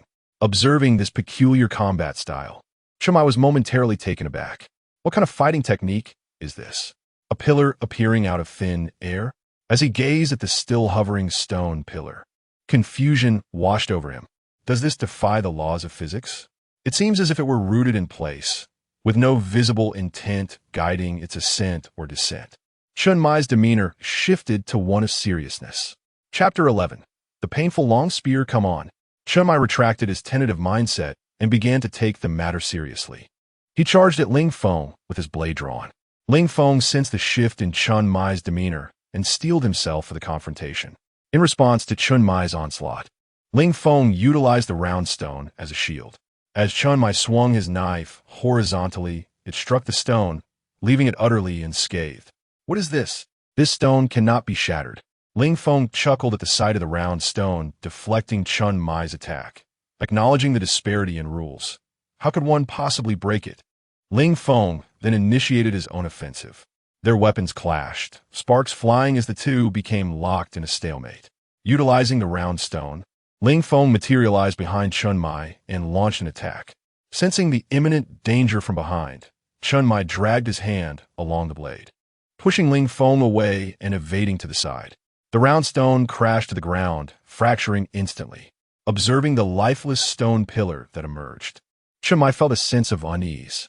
Had it not been for his acute awareness of danger, that pillar would have surely struck him. This is rather intriguing. With the assistance of the round stone, Ling Feng and Chen Mai were evenly matched. Ultimately, neither could gain the upper hand, and the battle concluded in a stalemate. Brother, you are remarkable. Hong Ying was the first to commend Ling Feng. Soon, the others joined in praising Ling Feng's combat skills. Lin Xie expressed great interest in this peculiar style of fighting. As divine agents, why do my abilities differ so? Hey, let's have a match. Observing Zhao Kongqing's condition, Ling Feng looked at him with concern. Old Zhao, are you up for it? Right now? Zhao Kongqing, upon hearing this, became agitated. What do you mean? What do you mean I'm not fit? I'm perfectly fine. Let us go. The others, noticing old Zhao's state, urged him to rest, assuring him that the forbidden ruins would not vanish and that he need not worry. Amidst everyone's persuasion, Zhao Kongqing subdued his restless spirit. Today, Chen Mai would take on the role of chef, eliciting cheers from all. While Chen Mai prepared the meal, Wen Shima shared some fundamental knowledge about the other side of this world with Lin Xie. Lin Xie gained a preliminary understanding of Team 130 SXS composition, with Ling Feng's prowess being the most astonishing. You are so versatile. It makes me feel rather inadequate, Lin Xie thought, realizing that every ability has its strengths and weaknesses, and he too was a divine agent. With this perspective, Lin Xie ceased to dwell on Ling Feng's capabilities. Just as when Shima concluded his introduction, Chen Mai finished preparing the meal. Everyone took their seats in an orderly fashion. Simultaneously, Hong Ying and Wen Shima spotted a piece of meat, both swiftly reaching for it. Wen Shima, I saw it first. I grab it first. While they were still in contention, Ling Feng discreetly snatched the piece of meat away. Where's the meat? When Shima realized it had vanished, Hong Ying, noticing the meat in Ling Feng's possession, glared at him in frustration. Brother, Ling Feng gazed at Hong Ying's pouting expression, finding it quite endearing. He placed the piece of meat he intended to eat into her bowl, which instantly brought a beaming smile to her face. Thank you, brother, she exclaimed, proudly showcasing her morsel before devouring it in one bite. Ling Feng then turned his attention to Wen Mo, brother. How can you be swayed by mere beauty? It's utterly disheartening, Hong Ying interjected, observing the exchange. Oh, how can you say such a thing? My brother, simply serve me a dish. You merely lack someone to do the same for you, she retorted, her words shattering Wen Mo's composure. He clutched his chest, exclaiming, you. At that moment, Zhao Kongqing offered Wen Mo a piece of meat. Stop fooling around and eat up. With that, everyone began their meal. Ling Xie, seated nearby, reminded Lin Xie to eat more. If you consume less meat, your eyes won't function well. Do indulge a bit. After dinner, Zhao Kongqing eagerly dragged Ling Feng to the training room for a sparring session. Ling Feng was at a loss for words. Old Zhao, why don't you seek out Hong Ying and the others? Why pick on me? Zhao Kong Chung explained with an air of entitlement. I've just acquired the Forbidden Ruin. I need you to give it your all. Knowing your capabilities, you'll surely evade. Ling Feng sighed, realizing he was being used as a practice stone for honing the Forbidden Ruin. What do you mean I can dodge? Just wait, old Zhao. Your weapon will be gone. Nonetheless, Ling Feng decided to test the painful long spear and agreed to the duel. All right, old Zhao, let us go. Watch as I use my blocking skill to annoy you. He called out to Hong Ying. Sister Hong Ying. Upon hearing her name, she approached him. Brother, what is up? Old Zhao wants to spar with me. You should come along. Upon hearing about the duel, Hong Ying looked at Ling Feng. What? Do you need your sister's assistance? Ling Feng shook his head. Not at all. I merely wish to demonstrate the blocking skill of the painful long spear to Sister Hong Ying. Sound good. Let us go. The two set off for the training room. In the training room, Zhao Kong Chung had been waiting impatiently. Upon seeing Ling Feng arrive with Hong Ying, he quickly intervened. Hey, hold on. Why are you bringing in reinforcements? Hong Ying, how can you join a one-on-one? Ling Feng, noticing Zhao Kong Chung's flustered demeanor, urged him to calm down. Old Zhao, I'm just showing Sister Hong Ying the spear skills. Relieved that Hong Ying wouldn't interfere, Zhao Kong Chung relaxed. All right then. Zhao Kong Chung stood ready with his blade, while Ling Feng brandished the painful long spear. They began with a close-quarters exchange, refraining from using their abilities. Zhao Kong Chung's swordsmanship was truly exceptional, leaving Ling Feng struggling to keep up. Having reached the pinnacle of the Lamp Realm after acquiring the Forbidden Ruin, Zhao Kong Chung deftly handled Ling Feng's attacks with ease. Eventually, Ling Feng could no longer withstand Zhao Kong Cheng's onslaught and resorted to using his own abilities. However, the stone pillars proved insufficient to block the brilliance of the blade's light. As Zhao Kong Cheng's sword light surged forth once more, Ling Feng seized the opportunity to defend himself, successfully deflecting the attack back at Zhao Kong Chung. The curved blade of the Silver Moon returned along its original path, prompting Zhao Kong Chung to hastily evade the incoming light of the blade. What is this? How's my attack coming back? Ling Feng turned to Hong Ying and explained. Sister Hong Ying, this is the skill of the painful spear. At the right moment, it can deflect the enemy's attack back to them. Observing Ling Feng's demonstration and explanation of the skill, Hong Ying felt quite pleased with the spear her brother had gifted her. She enthusiastically patted the still-dazed Zhao Kong Chung and exclaimed, Old Zhao, come, let us practice this skill together. Huh? Zhao Kong Chung was taken by surprise as Hong Ying dragged him to try out the skill, while Ling Feng watched Zhao Kong Chung transform into a skill training dummy. Confused, Zhao Kong Chung wondered, wasn't I supposed to be assisting Ling Feng in honing the Forbidden Ruins? Why have I become the sharpening stone? After a series of skill releases, Hong Ying had nearly mastered the technique, while Zhao Kong Chung was left feeling utterly exhausted. Ling Feng approached Zhao Kong Chung with a mischievous grin and remarked, Old Zhao, how does it feel to unleash the Forbidden Ruins to your heart's content? Zhao Kong Chung, now devoid of energy to respond, could only manage a silent glare. Chapter 12. New Combat Techniques. How do you find this skill, Sister Hong Ying? Hong Ying expressed her satisfaction with the ability. What a magnificent skill. Thank you for the spear. Dear brother, no problem. The painful spear is quite easy to obtain. After all, him simply tossed two to me. Tonight, we should venture to the Lin family's estate and acquire a few undying totems. Having completed her experimentation with the skill, Hong Ying noticed that Zhao Kong Chung was utterly exhausted. After bidding farewell to Old Zhao, the two companions made their way home. Upon arriving at the villa, they found Si Xiaonan and Lin Chia already fast asleep.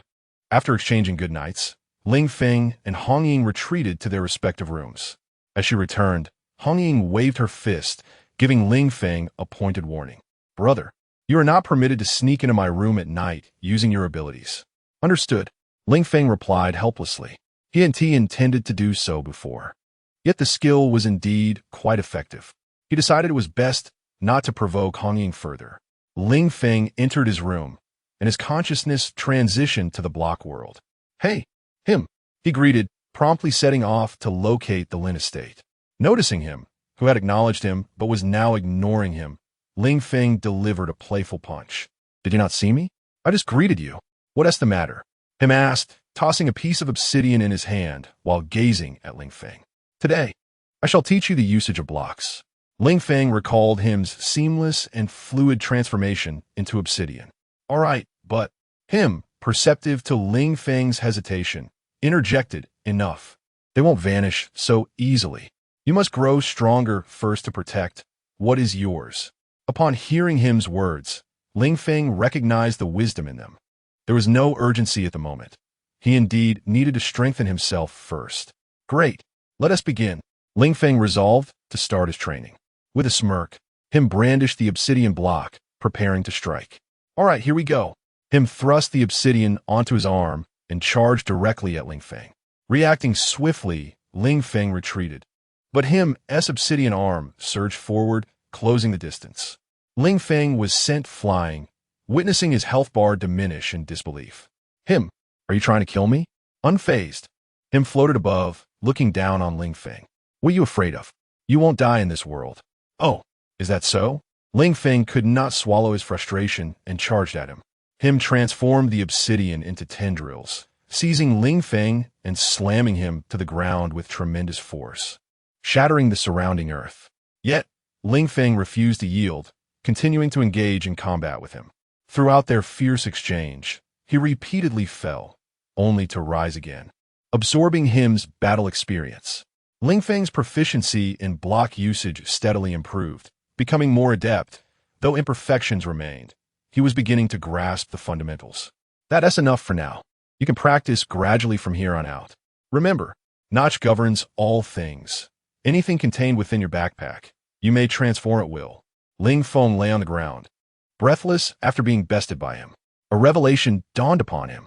After a brief respite, Ling Feng rose to seek diamonds, intent on crafting a diamond pickaxe to mine obsidian. Wait, him. Hearing Ling Feng's voice, he prepared to assist notches him, halting in his tracks. What is it? Does my have death not drop? No. Without granting Ling Feng the opportunity to retort, him stepped into a portal and vanished. Has he already imparted knowledge to him?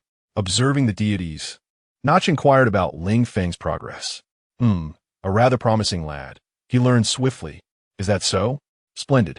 Notch resumed his observations while him grew impatient at his side.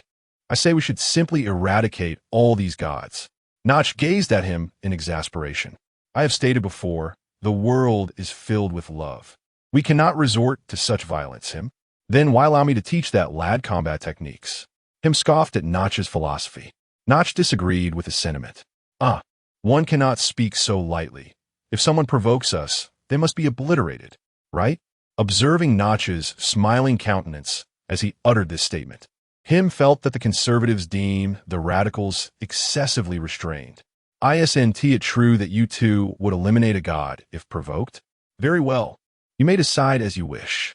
Meanwhile, in the block world, Ling Feng had begun to mine in a fishbone pattern underground. To be honest, his efficiency was commendable. Yet he had not unearthed any diamonds. Frustrated, he tossed his stone pickaxe to the ground. Is my luck this abysmal? Where are the diamonds?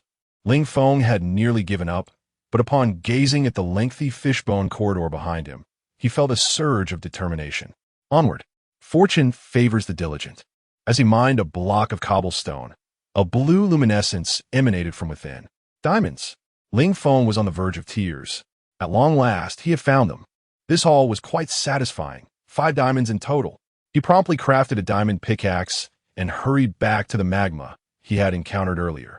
Taking out a water bucket, he poured water at the edge of the lava. Hiss, hiss. The lava instantly transformed into pitch-black obsidian. Ling Feng mined with utmost caution. Without the safety of not dropping items upon death, losing his inventory would spell trouble. After excavating half a stack of obsidian, Ling Feng deemed it sufficient. 10 blocks are required for the obsidian portal, but for now, he had no intention of creating a nether portal. As dawn broke, Ling Feng completed his morning routine and stepped outside. Brother, are you awake? Come for breakfast. Good morning. Good morning. Si Xiaonan, Lin Xie, and Ling Feng exchanged greetings. Ling Feng accepted the bun handed to him by Hong Ying and sat beside her. Sister Hong Ying, do you have any plans for today? After a moment's contemplation, Hong Ying replied, Today, Chie will be training. As for you, you shall be my sparring partner. Ling Feng gazed at Hong Ying. Sister, I too am a newcomer. Upon hearing this statement, Hong Ying rolled her eyes in disbelief. A newcomer? You are merely on par with my realm, and yet you dare to claim the title of a newcomer?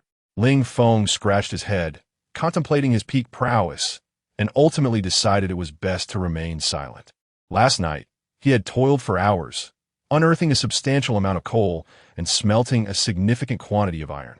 During that endeavor, he had absorbed a wealth of experience. Yet, as he reflected on his newfound strength, a wave of melancholy washed over him. Despite his considerable advancement, he had only managed to uncover a mere 5 diamonds. It was disheartening. Noticing Ling Feng's despondent demeanor, Hong Ying hurried to offer words of comfort. Brother, what troubles you? Did I say something amiss? Ling Feng snapped back to reality. Huh? No, Sister Hong Ying. It's just that I was searching for something in my little world last night, and I couldn't find it. Relieved to learn that the issue did not stem from her, Hong Ying sighed with relief. That's good to hear. It's nothing to worry about, dear brother.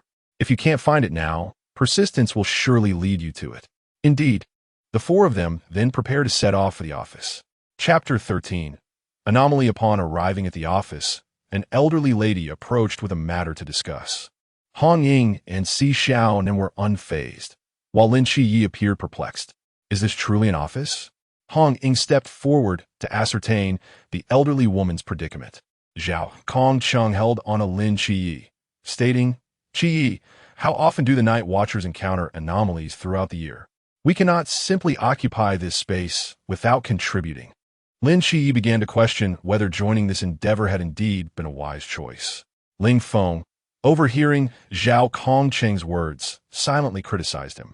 Old Zhao, while that may have been the case, the emergence of a protagonist signifies the onset of conflict. Indeed, how could he behave in such a manner? Observing Hong Ying mediating for the elderly lady, Lin Shiyi struggled to accept this mundane task. After seeing the lady off, Hong Ying whisked Ling Feng away. Brother, come, let us practice shooting. In Team 136, there were few members skilled with long guns, and, seizing the opportunity to train with someone similar, Hong Ying was determined not to miss it. Lin Shiyi was dragged away by Lung Xian for shooting practice. You need to train with me first. The use of firearms is equally crucial. After missing several shots, Lin Shiyi lost interest in firearms. However, with Lung Xian pulling him along, he could not escape and reluctantly complied. Lin Shiyi executed the movements fluidly, but still struggled with his aim, prompting a sigh from Lung Xian. Shiyi, it's not. Well, just keep going. Lin Shiyi's competitive spirit ignited. I refused to yield. Reloading, raising the gun, and firing. This time, he managed to hit the target paper, boosting his confidence, and he continued to shoot. Meanwhile, Ling Feng and Hong Ying practiced harmoniously together. Brother, you're quite proficient with the long gun.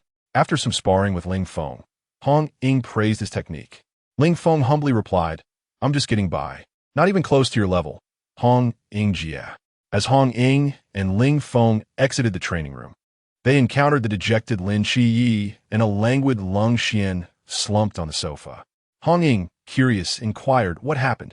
Lung Xian gestured towards Lin Shiyi, indicating he did not wish to speak. Lin Shiyi, feeling awkward, glanced around before finally confessing the situation.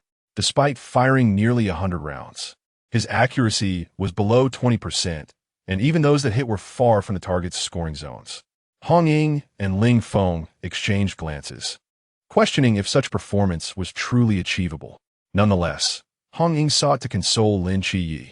Noticing his continued despondency, she suggested a stroll to gather some everyday supplies for Ling Feng and Lin Shiyi.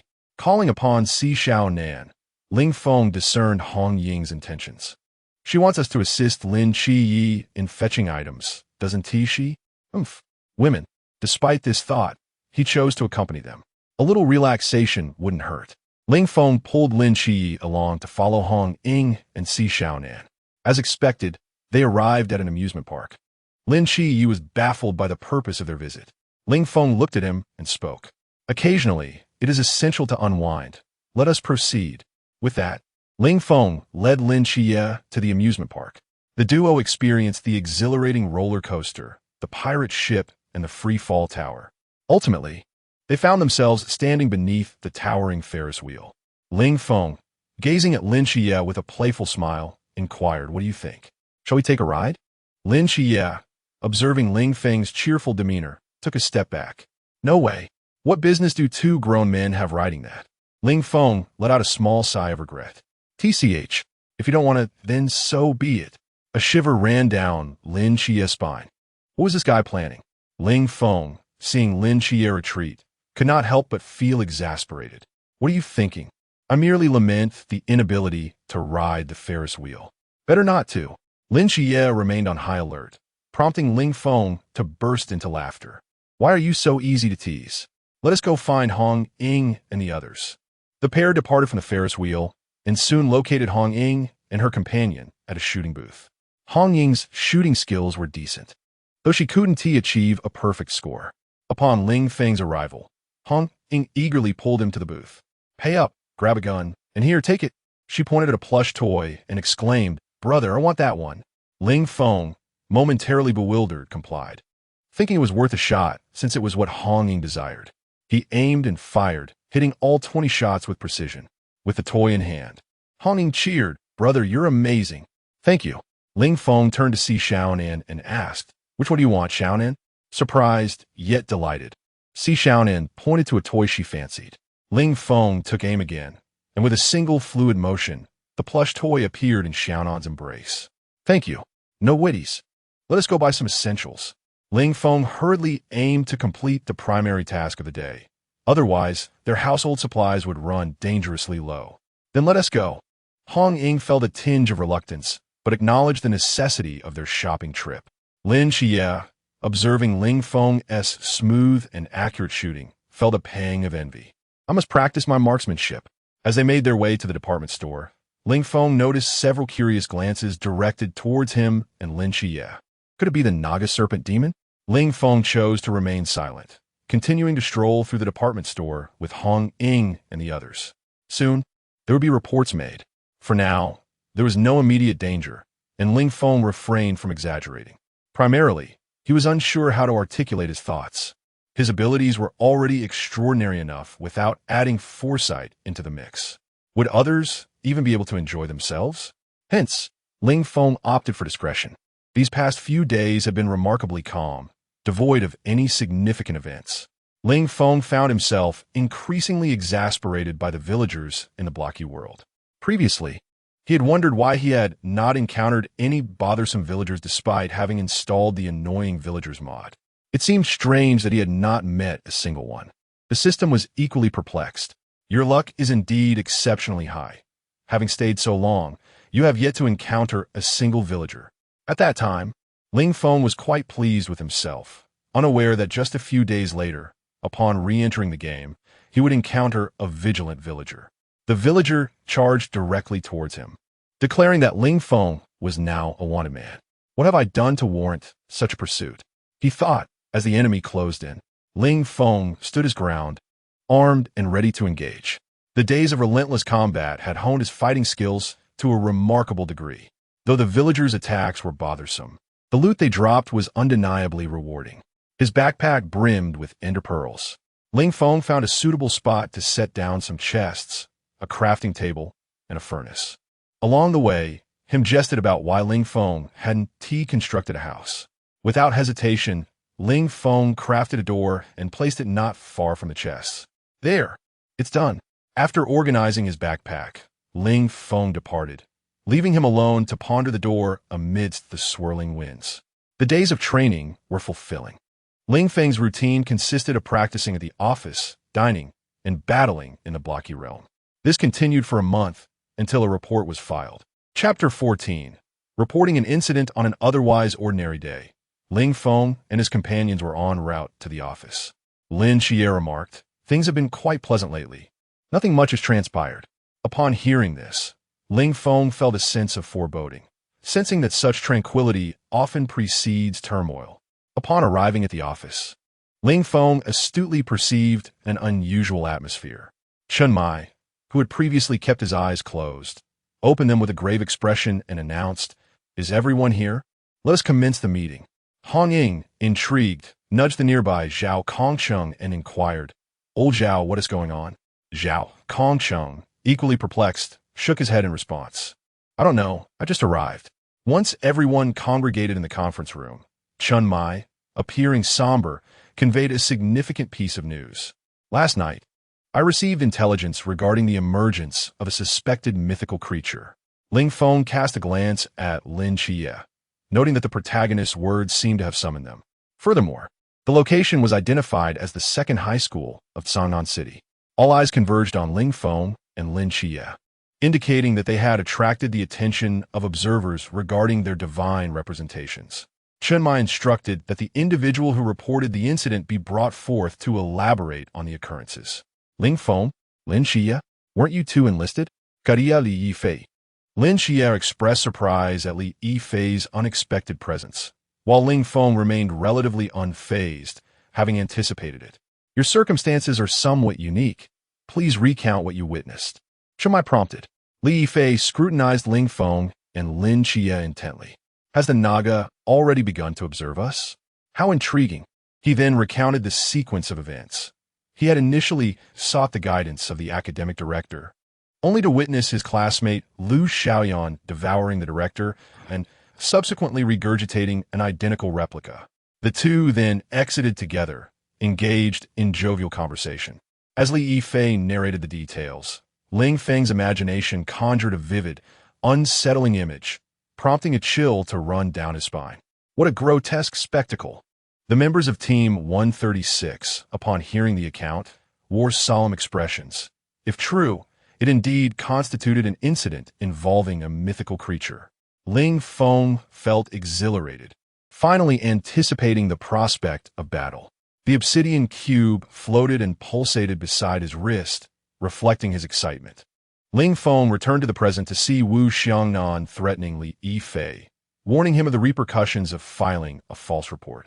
Observing Li Yifei nodding vigorously, Ling Feng sensed a conspiracy at play and silently commended the performance. With the authenticity of the incident established, Wu Xiangnan began to assign tasks. The newly discovered creature possesses a skill termed assimilation, as described by this student. Therefore, our primary objectives are twofold. Ascertain the number of mythical creatures present within the school. And since assimilation implies the existence of an original entity, we must locate her. The responsibility for investigating the mythical entities within the school rests upon you four: Hong Ying, Xiaonan, Ling Feng, and Lin Chia. As for the external matters, we shall handle those. Zhao Kongcheng expressed his dissent, feeling that since acquiring his powers, he had yet to engage in a truly exhilarating battle. Old Zhao, also wished to partake in the confrontation at the school. He believed the school would serve as the principal battleground, thus volunteering eagerly for the task. Wu Xiangnan looked on, exasperated. "Old Zhao, do you truly believe you resemble a student? Wouldn't you be instantly recognized upon entering?" Ling Feng silently mocked him in his heart. "Vice Captain, the truth is, I have already been discovered. Old Zhao, your task remains to establish the protective barrier." Zhao Kongcheng, upon hearing this, felt displeased. He was no longer an ordinary individual. "Captain, I now possess the Forbidden Ruins. I am capable of participating in the mission." Chun Mai urged him to remain calm. "I understand, yet you are most proficient in the Unbound Void, and should any unforeseen circumstances arise, you can swiftly assist Hong Ying and the others." Very well. Although Zhao Kongcheng yearned for a vigorous battle, he chose to adhere to orders. Once the task was arranged, they would commence action. Zhao Kongcheng exhibited a hint of disappointment at not being able to engage in combat alongside his true self. Li Yifei was also pulled along by a few others, a suggestion made by Ling Feng. While aware of Li Yifei's benevolence, he dared not take risks. It was safer with this fellow present. Ling Feng and the others arrived beside the school wall. Lin Chia and Hong Ying both carried their weapon boxes, while Ling Feng had the advantage of a backpack. Moreover, would one not attract undue attention by wandering aimlessly around the school with such a large object? "Why are we entering through here?" Li Fei Kirat Pujlat. Lin Chia chuckled as he regarded him. "Because it looks cool." As he spoke, Lin Chia leaped into the school. Hong Ying lightly tapped her toes. Using the wall as leverage, effortlessly vaulting over it. Si Xiaonan was not to be outdone. She gracefully scaled the wall and landed securely. Ling Feng followed closely behind, while Li Yifei struggled fruitlessly. Suddenly, the wall before him vanished, revealing Ling Feng's figure. Staring at the vanishing wall, Li Yifei's face was filled with disbelief. The others beside him also momentarily forgot about Ling Feng's ability, yet the experience of climbing over the wall was indeed different. However, excavating the wall seemed a bolder choice. "Oh, what is this? Do not be alarmed. Hurry inside." After Li Yifei entered, Ling Feng promptly sealed the breach. Li Yifei's eyes sparkled with excitement. What useful skill! Yet he was also perplexed. Why didn't you enter this way initially? Because scaling walls looks cool. Upon hearing the same response as Lin Qiye, Li Yifei's mouth twitched. These two must have a few screws loose. Then Qiye, you and Li Yifei should go check on Lu Xiaoyan. Brother, you are on standby. At any moment, we shall explore other areas. Hong Ying assigned tasks to the group, while Ling Feng nodded in agreement. Sister Hong Ying, I wish to accompany you. Hong Ying paused for a moment, but consented to Ling Feng's request. Very well, brother, let us proceed together. Si Xiaonan observed the pair with a knowing glance before following suit. Before departing, Ling Feng handed Lin Qiye an ender pearl, advising him. Here is an ender pearl. It is bound to me now. If you shatter it, I will appear immediately to assist. After the three departed, Lin Qiye and Li Yifei exchanged glances. Originally, he had hoped to bring Ling Feng along for assistance, as his presence would be invaluable should any danger arise. However, with the ender pearl in hand, there is at least a semblance of emergency assurance. Never mind, let us proceed. Lin Qiye accepted the reality and, alongside Li Yifei, made their way to the classroom. Ling Feng, Hong Ying, and Si Xiaonan discovered a considerable amount of human skin and promptly reported to Chen Mai. Captain, we have uncovered a significant quantity of human skin. Upon hearing this news, Chen Mai fell into deep contemplation and subsequently inquired about the situation concerning Lin Qiye. Captain, we have gathered preliminary information indicating that the initial assimilations are primarily from Lu Xiaoyan's dormitory. Thus, the outbreak point of the assimilation should be within the girls' dormitory. Hong Ying and Si Xiaonan exchanged glances and approached Chen Mai. Captain, we would like to investigate the girls' dormitory. Very well, exercise caution. Hong Ying turned to Ling Feng. Brother, why don't you explore elsewhere? All right.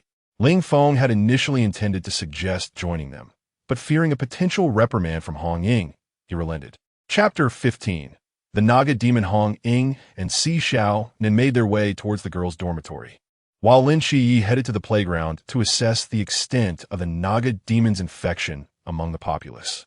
Ling Feng, having skillfully crafted a stone path to the upper levels of the teaching building, surveyed the activities below with a sense of longing. Alas, without a firearm mod, how splendid this view would be, capable of a precise shot for each target. Glancing at the handgun in his possession, Ling Feng pondered. Should he procure a sniper rifle from Lung Xian and eliminate Li Yifei directly?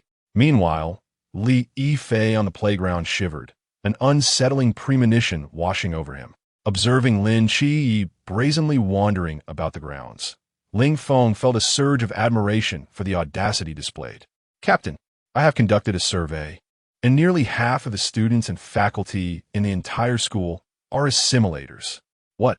The members of Team 136 were taken aback upon receiving Lin Qiye's transmission through their earpiece. Chen Muyi swiftly organized their response. Old Zhao, you are to establish a no-void zone. We must contain them here. Understood. Zhao Kong Chung deftly retrieved the notice board, blood tracing its surface as he activated the barrier. No void zone deploy. A crimson barrier arose, revealing the green, serpentine eyes of all those controlled by the Naga demon, gazing intently at the fortification. Ling Feng, it is likely that the mysterious entity will launch a full-scale assault. Your priority is to provide support while seeking the core of the entity. Understood. Wu Xiangnan, upon hearing the staggering number of assimilators, volunteered for the mission. After all, the assimilated mythical beings were akin to the Zhan realm, and Wu Xiangnan feared they might encounter difficulties in handling them. No need, trust in them. Moreover, that Ling Feng has already reached the pool realm. What? Wu Xiangnan was incredulous upon learning of Ling Feng's advancement. "Are you certain, Captain?" Chen Muyi lit a cigarette, inhaling deeply before retorting. "Do you think I jest?" With this affirmation, Wu Xiangnan remained in a state of shock, grappling with the notion that someone could cultivate so rapidly. Chen Muyi added, "This lad has concealed his true strength, quite an astute awareness. However, I could still discern his capabilities during our battle. Ling Feng may very well become a legend in the future." Hearing such high praise from Chen Muyi, Wu Xiangnan felt reassured about Ling Feng's ability to undertake this task. He ceased to voice any dissent, awaiting favorable news. Meanwhile, Ling Feng, oblivious to the fact that his intentions had been thoroughly exposed, witnessed the barrier's activation and immediately commenced his actions. Who to assist first? Naturally, he wished to aid his dear sisters, Hong Ying and Xiaonan. Lin Jie? Unfamiliar. After all, she was merely a divine proxy. If she couldn't handle a Naga demon, how inept would that be? Having resolved whom to support, Ling Feng hastened towards the girls' dormitory. As the barrier unfolded, all Naga demons within the school could no longer restrain themselves and began to resist the encroaching night watchers. The demons tore apart their human disguises, revealing their true forms, a grotesque melding of human and serpentine features, with eerie serpentine eyes and flickering tongues. Hong Ying and Si Xiao Nin soon found themselves confronted by formidable opposition. All the snake demons revealed their true forms, their eerie, serpent-like eyes fixated on the two individuals. With a menacing expression and mouths filled with sharp fangs, they charged towards them. "Xiaonan, prepare for battle." "Understood." Hong Ying unsheathed her piercing lance, twirling it gracefully. The tip aimed at the snake demons. The narrow dormitory corridor was ill-suited for the flourish of a long weapon. However, with Si Xiaonan's assistance, Hong Ying wielded the lance, each thrust striking true into the bodies of the snake demons. As more and more of the creatures appeared, Hong Ying pierced one snake demon, compressing flames within it before kicking the nearly explosive demon back into the throng. Boom! The sound of the explosion echoed, and the monstrous beings before them vanished in an instant. "Wonderful! Sister Hong Ying is truly formidable." Xixiao nanclaped in admiration, having just witnessed the swift elimination of so many snake demons. Hong Ying chuckled, scratching her head. This method was taught to me by my brother. He previously asked if the power of flames could be infused into objects to create a high-energy explosive. After pondering, I found a method feasible, practiced it a bit, and it indeed proved effective. Si Xiaonan suddenly understood. So that's how it is. Just as the two were conversing, their words were abruptly cut off. They felt the tremors of the floor and the hurried footsteps approaching. What is happening? Both Si Xiaonan and Hong Ying were at a loss regarding the current situation, until a multitude of students with snake-like pupils surrounded them. The sheer number of foes even made these battle-hardened warriors feel a twinge of concern. "Sister Hong Ying, Sister Xiaonan, I hope I'm not too late." Ling Feng's voice called from the window. He had just seen many snake demons from the girls' dormitory rushing towards a particular location. He hurriedly used an ender pearl to reach them, thankful to have made in time. "Brother." Hong Ying felt a surge of joy at Ling Feng's arrival, though a hint of worry lingered. However, this concern would soon dissipate. The obsidian encircled her wrist fell in her palm, spreading up Ling Feng's arm. The obsidian formed two massive crescent blades upon his arm. With a flourish, Ling Feng swung his arm, beheading the snake demons one after another. As the number of demons increased, the obsidian blades receded, reverting to mere blocks of obsidian. The blocks transformed into sharp tendrils, and Ling Feng locked onto the Nanda snake demon. In an instant, the demons before the three were strung together. Witnessing Ling Feng's fluid and seamless handling of the snake demons, Hong Ying and Si Xiao Nin praised him. "Brother, excellent work." "Not at all. Sister Hong Ying and Sister Xiao Nin are also incredibly skilled." Suddenly, a voice crackled through the earpiece. Chen Mai spoke. "It has now been confirmed that we are dealing with a Nanda snake demon from rural legends. Its intelligence is comparable to that of a normal human. Their ability to disguise themselves is formidable. The Nanda snake demon can implant its seed within a host, converting it into progeny for control. However, The main body can only control one host per day, while the progeny can be controlled once every 3 days. Everyone had grasped the nature of their adversary. So, has the main body been located? Ling Feng inquired, and Lin Xie responded through the earpiece. We are in pursuit of the suspected target. The number of serpent demons suddenly surged around Ling Feng and his companions. Hong Ying brandished her firearm in defense and turned to admonish Ling Feng. Brother, you go assist Xie. We shall continue the chase. Our primary objective is to evacuate the ordinary students first. Understood. Ling Feng promptly contacted Lin Xie through the earpiece. Xie, shatter the Ender Pearl. Upon hearing Ling Feng's voice, Lin Xie hurriedly retrieved the Ender Pearl and smashed it. Violet particles materialized. In an instant, Ling Feng teleported to Lin Xie's side. What's the situation? Do you know where the remaining students are? Yes. Follow me. Without hesitation, Ling Feng and Lin Xie made their way to the classroom where the remaining students were located. As they rushed there, numerous serpent demons charged towards them. Ling Feng and Lin Xie exchanged a glance and drew their weapons to confront the oncoming threat. Chapter 16. Enkinjiu Ling Feng drew forth 2 exquisite diamond swords, their crystalline surfaces reflecting the chill of his icy gaze. He knelt briefly before propelling himself upward with remarkable force, causing the floor beneath him to crack. His body soared like an arrow released from its bow, leaving a trail of shimmering blades in its wake. A fleeting flash of blue sword light marked the demise of a serpent demon. The diamond swords, glistening in the sunlight, radiated a kaleidoscope of colors, yet exuded an eerie, hellish coldness. With a swift motion, Ling Feng flicked his wrists, shaking off the blood from his blades before sheathing them, and the two continued their ascent. Within the classroom where Enkinjiu resided, 3 young men valiantly held the door against impending danger. Enkinjiu observed their futile efforts with a bemused smile. Their efforts would not deter the threat. Outside, the serpentine demons' hissing echoed like the tolling of a death knell, resonating ominously in the hearts of those within. The young men anxiously debated potential escape routes, while the young women huddled together, trembling in fear from the monstrous roars.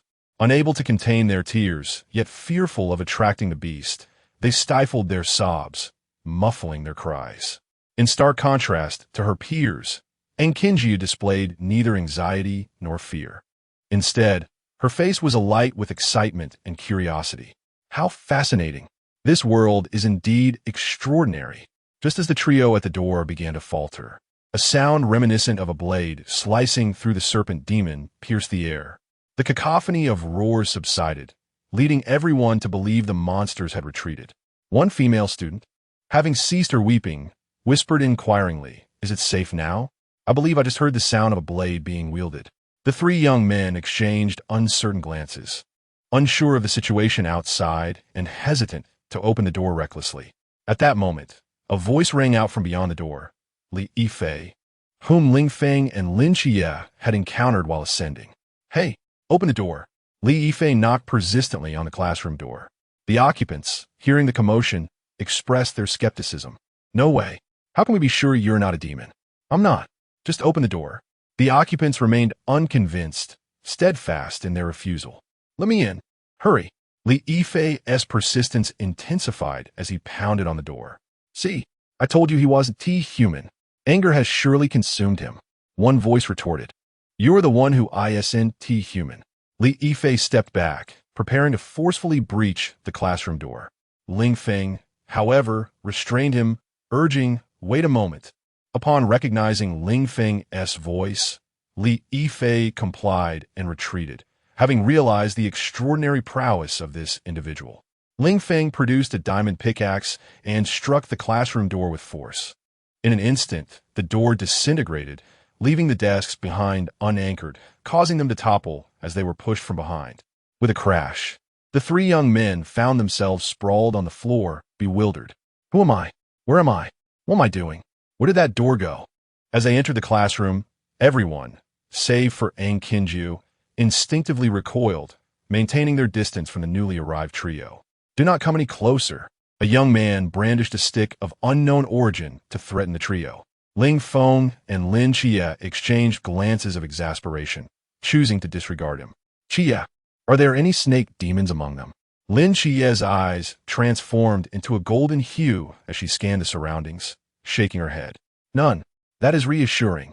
Ling Feng began his task, retrieving several ender pearls, which he placed upon the foreheads of the individuals for binding.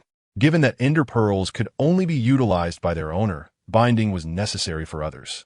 During this process, someone attempted to resist, prompting Ling Feng to draw his diamond sword and hold it to the person's throat. Do you still have any objections?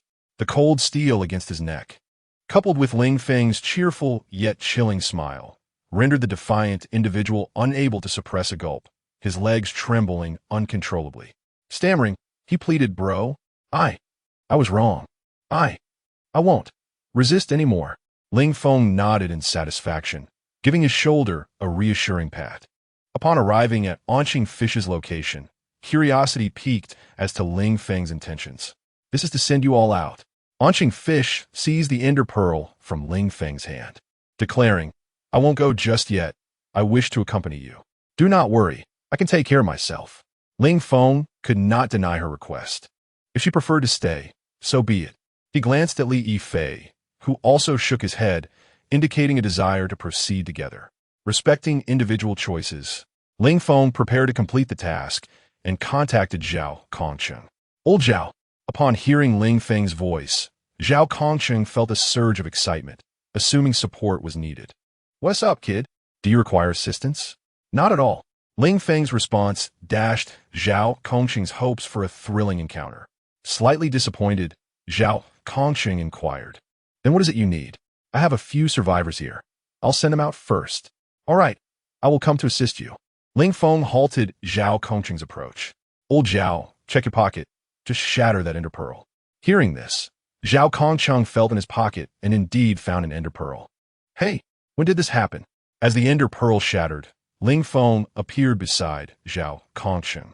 As the astonished individuals in the classroom scarcely had time to react, a flurry of purple particles enveloped them, transporting everyone outside the barrier. Upon landing, everyone sustained minor injuries, an unavoidable consequence. The side effects were theirs alone to endure. Yet enduring a few scrapes was far preferable to losing their lives. Observing the disappearance of everyone, Lin Xie smashed the ender pearl Ling Feng had given her, instantly returning. Ling Feng found this situation quite troublesome. Long-distance teleportation seemed less convenient than map-based travel. He resolved to check the map routes later to ascertain the cost in emeralds. Onqing Fish examined the ender pearl in her hand, intrigued. "This is fascinating. How does it facilitate spatial teleportation?" Her gaze bore into Ling Feng, revealing her deep interest. At this juncture, the group finally found the opportunity for self-introductions. And Xingyu extended his hand towards Ling Feng, exuding an air of refined courtesy. "And Xingyu." Ling Feng grasped his hand firmly. "Ling Feng, is it truly you? I shall remember you." Subsequently, and Xingyu turned his gaze towards Lin Chie, who nodded in acknowledgement. Lin Chie. After that, and Xingyu ceased his inquiries, while Li Yifei, standing nearby, felt a pang of dissatisfaction. "Why not ask me?" "I am Li Yifei." And Xingyu cast him a brief glance and replied nonchalantly, "I am not interested in you." Upon hearing this, Li Yifei quietly crumbled within himself. The group prepared to ascend the stairs towards the classroom that Li Yifei had assigned someone to oversee. Just as they stepped outside, countless serpent demons lunged towards them. Ling Feng, brimming with excitement, unsheathed his diamond sword and gazed ahead. Let the hunt begin. Chapter 17. Serpent Demon, Perish. Ling Feng retrieved several ender pearls and hurled them ahead. The pearls shattered in succession, releasing a cascade of violet particles, and Ling Feng grasped his diamond sword. Like a specter, he slaughtered all adversaries, ultimately returning to the spot from which the last ender pearl had burst. He reappeared before his companions. Observing this extraordinary combat style, Li Yifei wore an expression of envy. "Wow, so impressive. Can I learn that?" Ling Feng cast a meaningful glance in his direction. "You wouldn't be able to utilize it even if you learned." Upon hearing this, Li Yifei was puzzled. "Why wouldn't I be able to use it?" Lin Xie, witnessing Ling Feng's prowess, was filled with admiration. "Do my other skills possess such elegance?" For the first time, he felt an urgent desire to expedite his treatment at the asylum, eager to acquire more skills swiftly. And Xingyu fumbled in his pocket for an ender pearl, increasingly intrigued by Ling Feng and the individual beside him. Noticing that Xingyu lacked a weapon, Ling Feng offered him his gun. Why? Aren't you afraid I might shoot you? You could always give it a try. I believe you might meet the Grim Reaper before I do.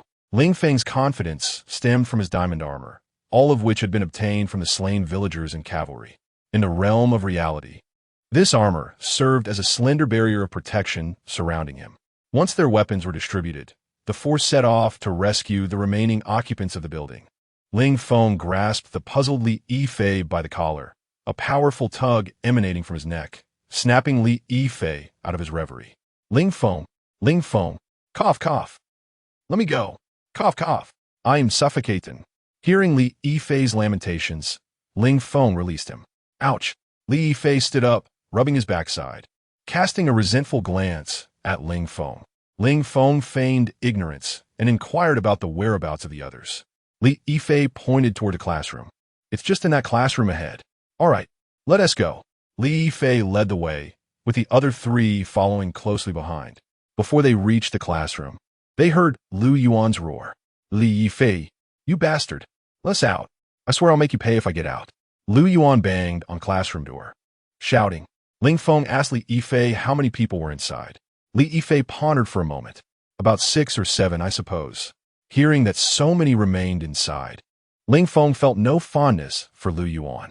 He approached and delivered a decisive kick to the classroom door, sending it crashing against the wall along with Lu Yuan. Cough, cough, cough. Damn it, who asked that? I don't know. Lu Yuan rose to see Ling Feng and Chia. Oh, you and this blind fellow are still alive. Li Yifei stepped forward intending to strike him, but Ling Feng intercepted him. Seeing Li Yifei restrained, Lu Yuan became arrogant. I advise you to let us out, or else. I'm here to rescue you. Rescue us? You? Do I need your help? Lu Yuan had no intention of allowing Ling Feng to rescue him. Haven't you merely acquired an additional weapon? I can wield one too. Ling Feng tossed him an iron sword, which Lu Yuan defiantly pointed at the 4 adversaries. With this sword, I am certainly superior to you. He brandished it, only for Ling Feng to produce a diamond longsword and deftly strike it against Lu Yuan's iron sword. The tremendous force shattered Lu Yuan's grip, causing him to wince. You. Before Lu Yuan could utter another word, Ling Feng curtly commanded him to leave. Although Lu Yuan initially contemplated a retort, the frigid gaze from Ling Feng compelled him to swallow his words. He sulkily picked up the iron sword and departed, while Lin Xie was about to interject but was halted by Ling Feng. Let us first ascertain if they pose any threat. After a thorough examination, Lin Xie confirmed there were no issues, prompting Ling Feng to escort them out of the school. Upon returning, Lin Xie expressed his bewilderment. Why did you let him go? It is essential to respect individual will.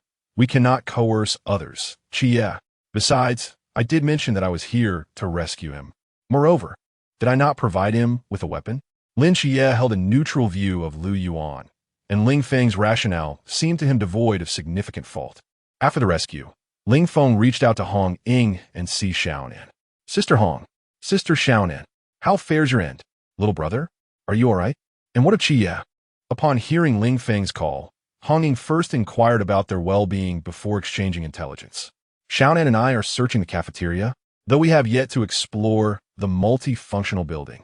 Then, let us investigate the multifunctional building. Be cautious. While Hong Ying understood Ling Feng's determination to proceed, she couldn't help but remind him to be careful, acknowledging his evident prowess. Understood, Sister Hong. Let's go. Li Yifei led the trio, and soon they arrived at the multifunctional building. Onward. The three moved in perfect harmony, and Xingyu provided remote support, while Ling Feng and Lin Xie engaged in close combat, driving the serpent demons into retreat. Before long, the hallway was littered with fallen bodies and severed limbs. They continued their search, eventually reaching the final classroom. Inside the music room were Lu Xiaoyan, Han Ruo, and several others. Li Yifei loudly proclaimed Lu Xiaoyan to be a monster, causing those around to retreat in fear, while Han Ruo hid behind him. Yet Lu Xiaoyan stubbornly defended herself. Ling Feng instructed Lin Xie to ascertain whether Lu Xiaoyan was the true entity. But Lin Xie shook his head in negation. Suddenly, Ling Feng unsheathed his longsword and lunged towards Li Yifei, leaving him frozen in shock. Behind him, Han Ruo revealed her true form and, upon witnessing Ling Feng's advance, was filled with disbelief as she dodged his strike. How did you discover my identity? Ling Feng rolled his eyes in response. Shall I divulge that I am aware of the plot? Xie, let's engage. Lin Xie charged forward to attack, but his blade shattered upon contact. It was not an enchanted weapon, and after felling numerous serpent demons, it could bear no more. Seeing his weapon break, Lin Xie quickly retreated. Ha ha ha, without your weapon, I wonder how you shall cope. The serpent demon mocked Lin Xie, while Ling Feng tossed his diamond sword to him. Lin Xie received the sword, finding it considerably lighter than he had anticipated. What do you use? You need not concern yourself with me. I possess plenty of items. Ling Feng set aside his workbench and discarded the materials for crafting diamond swords upon it. With a swift motion of his hands, 2 brand new diamond swords materialized in Ling Feng's grasp. There was an abundance of diamonds discarded by the villager cavalry. Weapons? Who would ever be lacking in such? Observing the seemingly conjured weapons, Lin Xie regarded it with familiarity, while Xingyu's eyes sparkled with boundless curiosity. What is the principle behind this? Can weapons be generated directly from mere materials? Ling Feng and Lin Xie charged forward wielding their diamond swords. The two alternated their assaults, leaving the serpent demon overwhelmed, eliciting a furious roar. Undeterred by any potential repercussions, Ling Feng lunged forward, wielding his diamond sword in a cross slash toward the serpent demon. The demon's head soared high into the air. Chapter 18. Conclusion. Sheathing the diamond sword, Ling Feng clapped his hands. It's done. This fellow is truly pathetic. Still questioning, am I meant to die? Huh, what a joke. You shouldn't die. Does that mean I should? This is the funniest thing I have ever heard. Ling Feng scoffed at the weak and dim-witted serpent demon.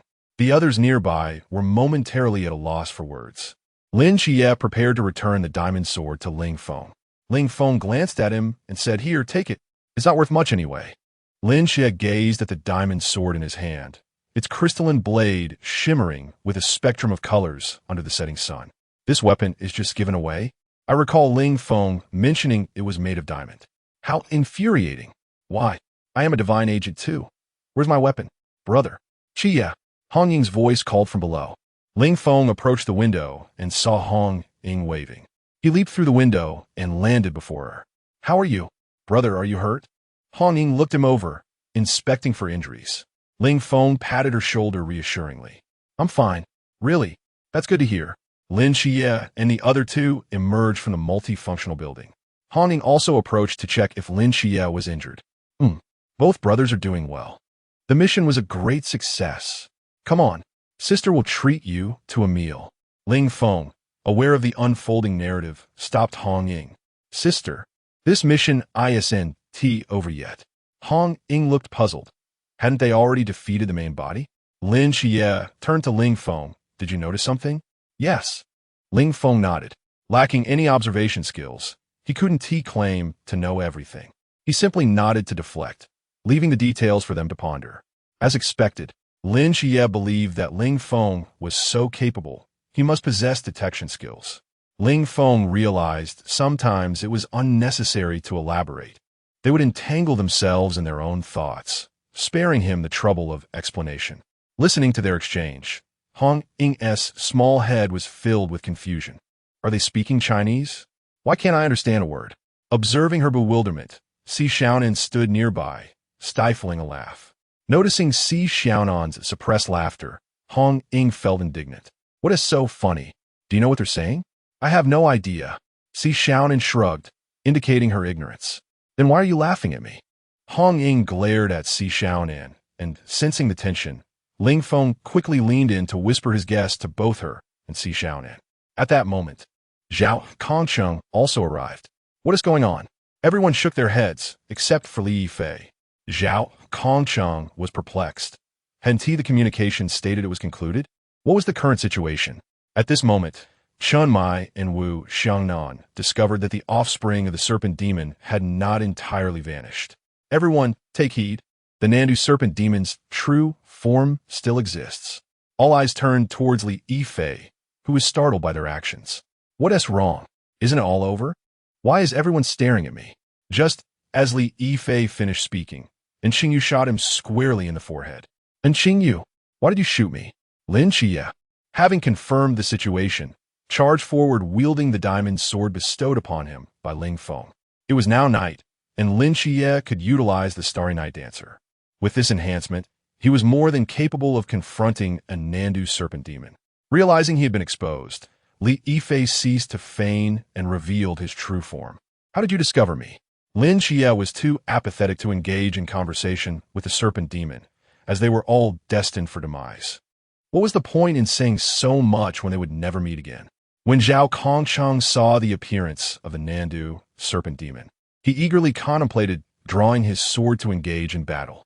However, Ling Feng swiftly bound Zhao Kongcheng with obsidian, rendering his struggles futile. You little brat, why are you binding me?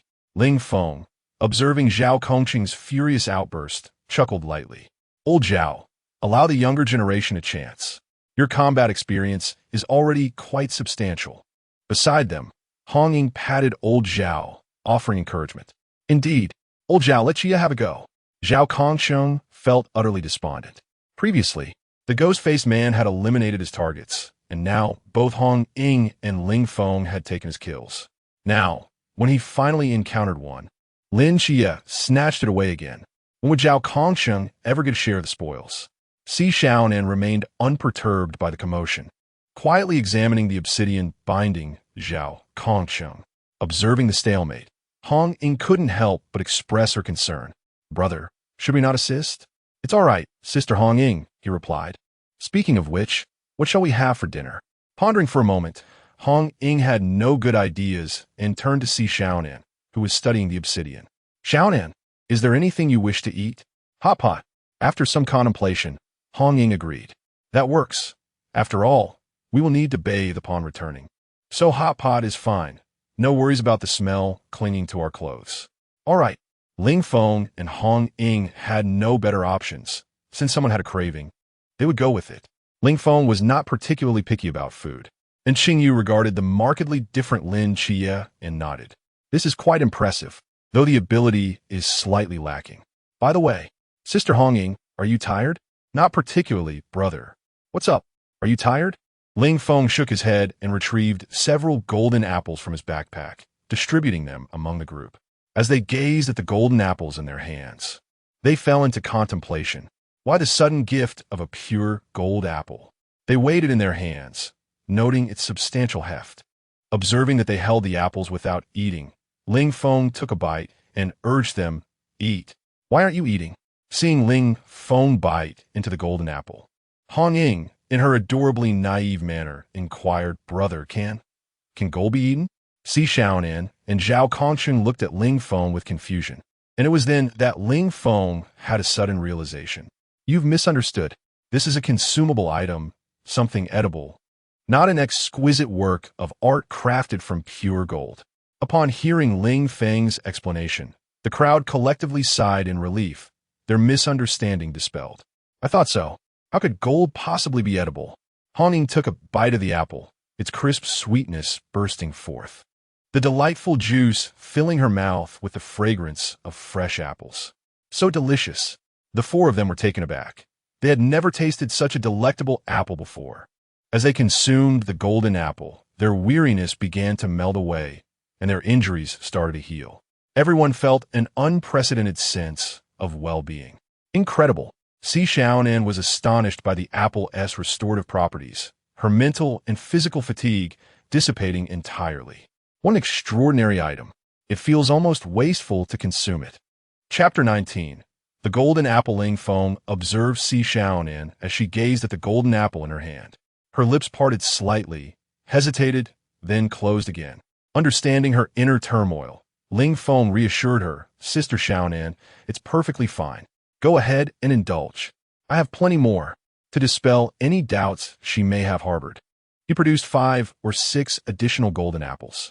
Seeing that Ling Feng possessed an abundance, Si Xiaonan felt reassured and began to savor the delectable sweetness of the fruit. Astonished by the plethora of extraordinary items Ling Feng had at his disposal. As she watched him, she pondered, indeed, this fellow was quite outrageous. Nevertheless, she felt fortunate that he was an ally rather than an adversary. Had he been the latter, it would have been quite troublesome. Ling Feng approached Zhao Kongcheng and casually draped an arm around his neck. As the obsidian was collected, Zhao Kongcheng stretched a bit and noticed Ling Feng still clinging to him, clearly a ploy to restrain him. "All right, kid, I'm not going to snatch anything. It's nearly over. What thrill could I possibly derive from it now?" Hearing Zhao Kongcheng's slightly lamenting tone, Ling Feng sheepishly withdrew his hand. The battle had devolved into a spectacle. With Lin Xie engaged in combat against the Nandu snake demon, while the other five enjoyed apples as spectators. Lin Xie navigated the confrontation with finesse, executing a final strike that obliterated the Nandu snake demon. Hong Ying led the applause, and the others quickly joined in. "Brother Xie, splendid performance." Lin Xie smiled, ruffling his hair. "Not all, just a stroke of luck."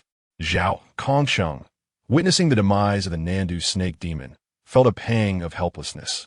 "When will I ever get a share of the spoils? My blade has long been yearning for action." And Qingyu approached Lin Xie, offering praise. "Indeed, your prowess is finally commendable." Lin Xie had intended to express his gratitude, but swallowed his words upon hearing the latter half of her comment. "Do you truly believe everyone is as peculiar as that?" He refrained from engaging further with Qingyu. Ling Feng tossed a golden apple to Lin Xie. "Rejuvenate yourself." Lin Xie caught it and took a bite, the sweet juice flooding his mouth, revitalizing both body and spirit. "Remarkable. Thank you." With the mythical creature vanquished, the mission was accomplished. The group exited the campus, only to encounter Chun Mai, Wu Xiangnan, and Wen Qima, who were waiting for them. "Captain here." Ling Feng tossed each of the three an apple. They inspected the golden fruit in their hands, glancing at the others who were relishing the apples. "What is this?" Chun Mai inquired, scrutinizing the golden apple, while Hong Ying smiled mysteriously. "Captain, you'll understand once you taste it." Each took a bite and was immediately astounded by the apple's effects. "Delicious, and the restorative properties are extraordinary," Wu Xiangnan remarked while munching. "Right? This is my brother's precious item. Quite useful, isn't it?" Upon realizing the value of the golden apples, the trio felt a twinge of regret at having expended such remarkable items for merely a bit of fatigue. Si Xiaonan, observing their expressions mirroring her earlier hesitation, chuckled and offered comfort. "Captain, there are still plenty of younger brothers of Ling Feng, so feel free to eat." The three turned to Ling Feng, who nodded and began to eat with ease. "To be honest, these apples are indeed delicious." Subsequently, Chen Mai commended Ling Feng and Lin Xie for their work. "Well done. You both have completed your tasks exceptionally well." "Oh, not at all. You flatter us." Upon hearing Chen Mai's praise, Ling Feng and Lin Xie humbly responded. As Hong Ying and the others reported the battle situation to Chen Mai, and Xingyu pondered thoughtfully nearby. After a short while, he lifted his head and approached Chen Mai with a glimmer of hope in his eyes. "Excuse me, may I join your team?" Upon hearing Xingyu's request to join, Wu Xiangnan scrutinized him carefully, noticing that Xingyu bore no formidable forbidden artifacts and was not an agent of the divine. Wu Xiangnan had no choice but to decline his application. Ling Feng observed Xingyu with a complex array of emotions, though this was only a matter of time. By then, he would likely have mastered the command block, the one that alters rules. How exhilarating! Ling Feng leaned against the car window, gazing up at the resplendent moon, envisioning the might he would wield with the command block. Just as he was lost in his daydreams, a combat awareness from him alerted him that he was being observed. Turning towards the source of the gaze, Ling Feng spotted Lung Xian in the distance. "Is he taking a photo?" Ling Feng gave a thumbs up in Lung Xian's direction. Click! The sound of the camera echoed, and the photo gradually materialized. Lung Xian waved the photo about, the image not fully developed, before covering it with his hand. The picture captured everyone joyously beside the car. Lung Xian also noticed Ling Feng, giving him a thumbs up. "Has he noticed me? This kid is quite perceptive." As he descended from his vantage point and returned to the side of the car, Lung Xian found a golden apple in his hand. As expected, Lung Xian was momentarily taken aback, looking at Chun Mai. Captain, when did we finish our task to receive so much reward? Hong Ying and Si Xiaonan chuckled at this scene, while the corners of others' mouths also lifted. Si Xiaonan informed Lung Xian, "This is a recovery item. You'll understand once you take a bite." Although puzzled, Lung Xian trusted his teammates and took a generous bite. "What is this? The recovery effect is remarkable. I merely scouted. I didn't expect to eat something so exquisite." Everyone in Team 136 felt as if they had sustained no injuries. Questioning the necessity of consuming such a fine healing artifact, Ling Feng patted Lung Xian's shoulder. "It's fine. If you wish to eat more, just come to me." Staring at Ling Feng's extravagant demeanor, Lung Xian found himself at a loss for words. Did I stumble upon a treasure? How come there are so many forbidden items and special tools? Once all personnel were gathered, Chun Mai intended to send Qingyu back, but the latter declined, leaving after signing a confidentiality agreement. Everyone returned to the Peace Affairs office to organize their belongings before heading to a hot pot restaurant. So, who is footing the bill this time? Chun Mai posed a pivotal question, leaving everyone momentarily speechless. "Allow me." Ling Feng's voice pierced the silence, but Hong Ying, seated beside him, intervened. "No need. Brother, let me pay. How could I allow my younger brother to bear the cost?" Hong Ying was determined not to let the newcomer treat on his first day, and with a sweeping gesture, she took it upon herself to cover the expenses. Hong Ying Jia, "It's all right. This serves as a token of gratitude for the care I've received during this time." Hong Ying shook her head. "Caring for newcomers is only natural. You need tea decline." Seeing the resolute glimmer in Hong Ying's eyes, Ling Feng understood he could not convince her otherwise and reluctantly acquiesced. "Then let me present you with a small gift." Hong Ying Jia. Upon hearing the word gift, Hong Ying's eyes sparkled with curiosity. "What kind of gift?" Ling Feng produced several gold bars, a handful of diamonds, emeralds, and amethysts. The sight of these treasures left the group exchanging glances in astonishment. "Tapin, uncumandiunal divina agins no. No. Brother, you should keep these for yourself. I cannot accept such gifts." Hong Ying vehemently shook her head, rejecting Ling Feng's kind gesture. Ling Feng felt it inappropriate to insist and retracted his offering. "Then I shall fashion them into jewelry for Sister Hong Ying." Hong Ying hesitated, realizing that transforming these items into jewelry would only elevate their worth. She contemplated declining again, but Ling Feng would not afford her the opportunity. "Once I complete them, I shall present them to Sister Hong Ying, and Sister Xiaonan shall have some as well." Ling Feng turned his gaze towards Si Xiaonan, who appeared utterly astonished. "Will I receive some too?" But Ling Feng, understanding their apprehensions, quickly reassured them. "Sister Hong Ying, Sister Xiaonan, please do not refuse. I have ample materials in my little world. This is merely a token of my affection as your younger brother." Upon hearing Ling Feng's words, both women acquiesced. Meanwhile, Zhao Kongsheng looked on enviously as Ling Feng set up a workbench and crafted a diamond blade for him. Holding the diamond blade, Zhao Kongsheng was entranced, raising it to admire its brilliance under the light. He was thoroughly pleased with this gift. Indeed, a fine blade, though it is somewhat wide.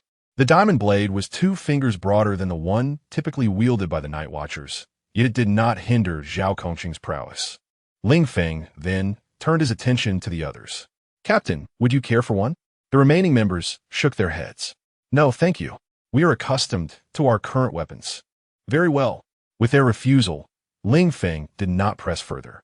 After this brief interlude, they began to order their meals, gathering around the table with smiles gracing their faces, engaging in lively conversation and feasting.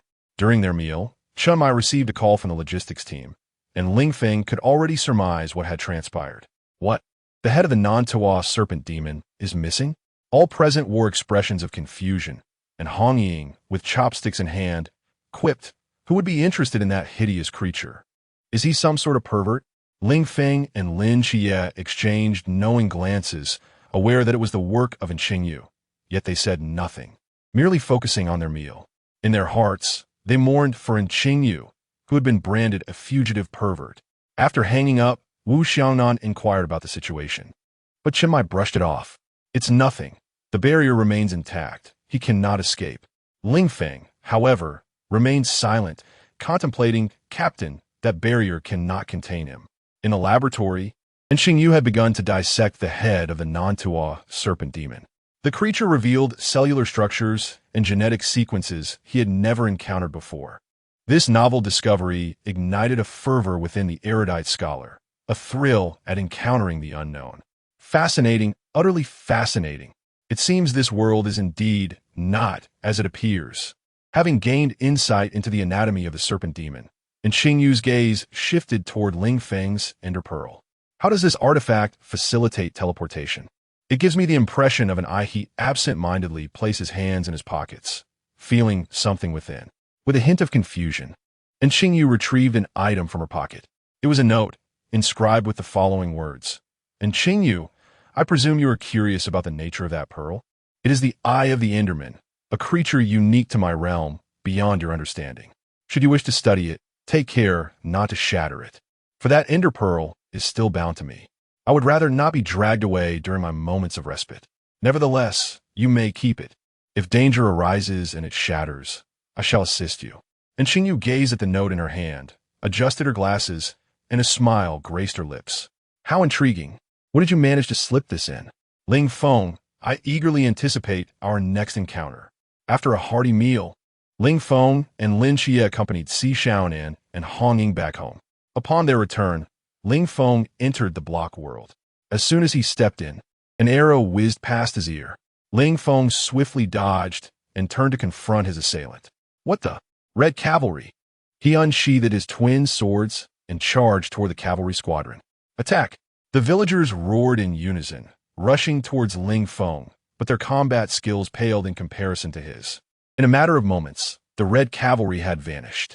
However, just as Ling Feng dispatched this group of villagers, another wave appeared. With ample energy coursing through him, Ling Feng felt undaunted. Come on, he exclaimed, invigorated, wielding both swords against the cavalry. The blades shimmered with each strike, birthing wraiths with every swing. The sword's edge sliced through the throats of his adversaries, causing them to fall one by one, yet the cavalry showed no signs of diminishing. Ling Feng's brow furrowed in concern. What is happening? How can there be so many cavalrymen here? This is absurd. At that moment, Notch was not observing the world, but rather seated alongside him. If you continue like this, that child may perish, Notch remarked, gazing at the throngs below with a twinge of compassion. Him, unfazed, patted Notch reassuringly. It's of no consequence. The block world allows for resurrection. This will expedite his absorption of my combat techniques, transforming them into instinct rather than mere skills. After contemplating, Notch found merit in this reasoning and joined him in watching the spectacle. Initially, Ling Feng fought with fervor, but gradually his strength began to wane. Observing the seemingly endless stream of villagers and cavalry, it became evident to Ling Feng that this was the handiwork of him. How could there be so many cavalry? It feels as if all the villagers in the world have come to confront me. Utilizing the combat techniques etched in his memory, Ling Feng, despite his absence as a participant, could still feel the sensations of his own body, nurturing his combat awareness. Acknowledging him's intentions, Ling Feng found little joy in this method. The relentless carnage seemed interminable, and slowly, Ling Feng began to tire. Seeing this unfold, him straightened in his seat. All right, let the show begin. Let us see how this young lad will react. Ling Feng, determined to continue the fight, was suddenly enveloped by a flash of purple particles and vanished. Him was utterly bewildered by the sudden turn of events. Where did everyone go? Notch patted him on the shoulder. Someone must have used an ender pearl to whisk him away. But who could it be? Him was incensed, just as the thrilling part was about to unfold. And now the individual was gone. Frustrated, him sat aside, contemplating how to train Ling Feng next time. As Ling Feng suddenly appeared, Lin Xie sneezed. Achoo! What's going on? Seeing Lin Xie clad in a white coat, Ling Feng realized they were inside a psychiatric hospital. Ling Feng gave Lin Xie a thumbs up. Xie, splendid job. Lin Xie was perplexed by Ling Feng's unexpected praise. Observing Ling Feng sprawled on the ground, Lin Xie curiously prodded him and asked, What happened to you? Nothing much, just being mobbed by thousands of people. Upon hearing about Ling Feng's ordeal, Lin Xie felt that being a divine agent was rather easy in comparison. Chapter 21. The Asylum Lying on the Ground. Ling Feng struggled to lift his head and beheld the imposing cage before him, where Li Yifei was confined. Ling Feng feigned a look of disdain. "Oh, do you still indulge in your peculiar habit of exhibiting the monsters you have slain?" Upon hearing Ling Feng's words and witnessing his contemptuous expression, Lin Xie was filled with indignation. "What peculiar habit? This is merely a characteristic of my divine ruins." Ling Feng was well aware that Lin Xie possessed the ability to dictate the fates of the creatures he had vanquished. After Lin Xie attempted to clarify that he was not a pervert, he began to contemplate how to deal with Li Yifei. Supporting his chin with his hand, he scrutinized the two options displayed on the luminous screen before him: annihilation or becoming a caretaker at the asylum. Suddenly, the sound of Ling Feng munching on an apple echoed from behind, causing Lin Xie to glance back at him, relaxed and leisurely consuming a golden apple. "I just remembered. How did you get in here?" Glancing up at Lin Xie, Ling Feng resumed his reclined position. "You must have broken my ender pearl in some way." Lin Xie pondered for a moment, recalling that indeed something had felt shattered earlier. He hesitated over Li Yifei's fate, knowing that the entity known as the difficult snake demon had been slain by Ling Feng, leaving no one to defend Li Yifei. Turning around, he observed Ling Feng sprawled on the ground, even crossing his legs in a casual manner. Lin Xie couldn't help but twitch his lips. This guy truly was nonchalant. Approaching Ling Feng, Lin Xie squatted down, but Ling Feng showed no inclination to rise at his arrival. "What's the matter? Come take a look at this," Lin Xie urged, pulling Ling Feng up, who reluctantly complied, having finally found a moment of respite. Gazing at the luminous screen, Ling Feng was at a loss for words. Shouldn't you have decided to let him go? Why hesitate now? Suddenly, a thought struck Ling Feng. Wait, did I not just kill the difficult snake demon? Let him stay. His resolute decision to retain Li Yifei surprised Lin Xie. Curiosity piqued, Lin Xie inquired, "Why?" "There's no reason. He will be useful," Ling Feng replied without further elaboration, merely insisting that Lin Xie keep him. Seeing Ling Feng's unwillingness to explain, Lin Xie did not press the matter. After all, he had no authority to decide, so they might as well let it be. With a flick of his finger, Li Yifei was transformed into a caretaker at the asylum. As the scene shifted, the three found themselves within the asylum. Upon entering, Ling Feng immediately spotted Nikes sitting quietly in the courtyard, dressed in a flowing black gown. Her lustrous dark hair tumbled naturally around her, exuding an aura of tranquility and elegance. Noticing their approach, Nikes turned and beheld Lin Xie and the others. To her, Li Yifei appeared to be Lin Xie's son. Ling Feng, standing nearby, couldn't resist teasing him. "Congratulations. Congratulations on becoming an unexpected father." Lin Xie's face darkened at this remark, and he elbowed Ling Feng. "Get lost. I certainly don't have such a big son." Nix gazed intently at his grandson when he heard the commotion nearby. Suddenly, darkness enveloped Ling Feng, as he felt himself wrapped in a soft embrace. "Child, you have returned," Nix exclaimed, holding Ling Feng tightly. Ling Feng, nearly suffocating, quickly used an ender pearl to escape. Watching his child depart, Nix's heart sank. "Child," Lin Xie, witnessing the alarming decline in Nix's healing progress, rushed to Ling Feng and whispered, "Brother, you are my true brother. Please help me." Ling Feng shook his head, resolutely rejecting the notion. "What is my status? How could I possibly act as a son to someone?" Lin Xie, noticing the dwindling healing progress, urgently pleaded with Ling Feng for assistance. Amused by Lin Xie's anxious demeanor, Ling Feng decided to tease him. "And how would you express your gratitude?" Lin Xie, now frantic, responded, "I will comply with any request you make." "This is what you said." Lin Xie quickly agreed, "I did say that." Ling Feng nodded, satisfied, and approached Nix for a warm embrace. "Mother, I have returned." Hearing this, Nix was moved to tears. "Child, my child, it is wonderful to see you safe." "God, is this how you see me, as a destroyer?" Ling Feng contemplated the image of him, finding a semblance of truth in it. "I'm fine." After a brief embrace, they parted ways, with Nix tenderly caressing Ling Feng's cheek, lost in memories. "It is good to have you back." Ling Feng grasped Nix's hand, which was gently stroking his face. "Yes, I have returned." Observing the recovering, healing progress, Lin Chia sighed in relief. "Mother, I have matters to discuss with Chia. Please excuse me for a moment."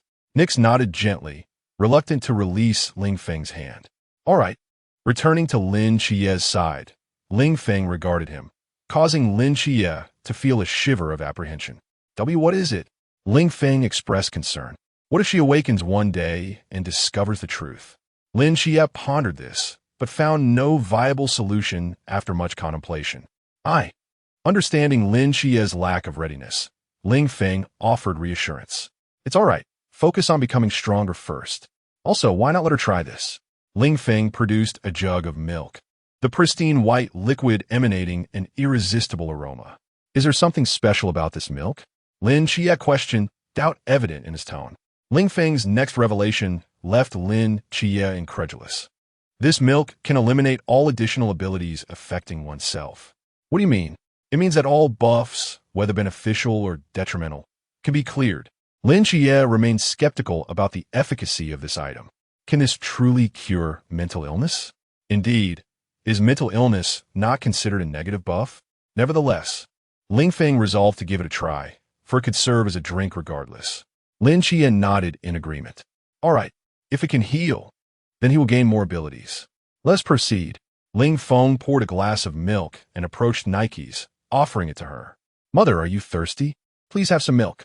Nikes, puzzled, thought it strange that a deity could experience thirst. Yet, touched by the child's gesture, she accepted the drink and consumed it. Both children eagerly watched her, and Nikes assumed they were seeking her praise in her stead. This is delightful milk." Ling Feng turned to Lin Chia, who observed the progress of the treatment and shook his head. "Is it ineffective? Then there is nothing more to be done." Initially, Ling Feng intended to take his leave, but Nikes urged him to stay, leading to a brief conversation. Soon after, Chia and Ling Feng bid farewell to Nikes. "Children, remember to visit often." "Understood." Li Yifei waved goodbye from the side. "Uncle, farewell, father." The two stumbled slightly, glancing at Li Yifei. "You certainly have a way with words." Chapter 22. Serpent's Blade returning to reality.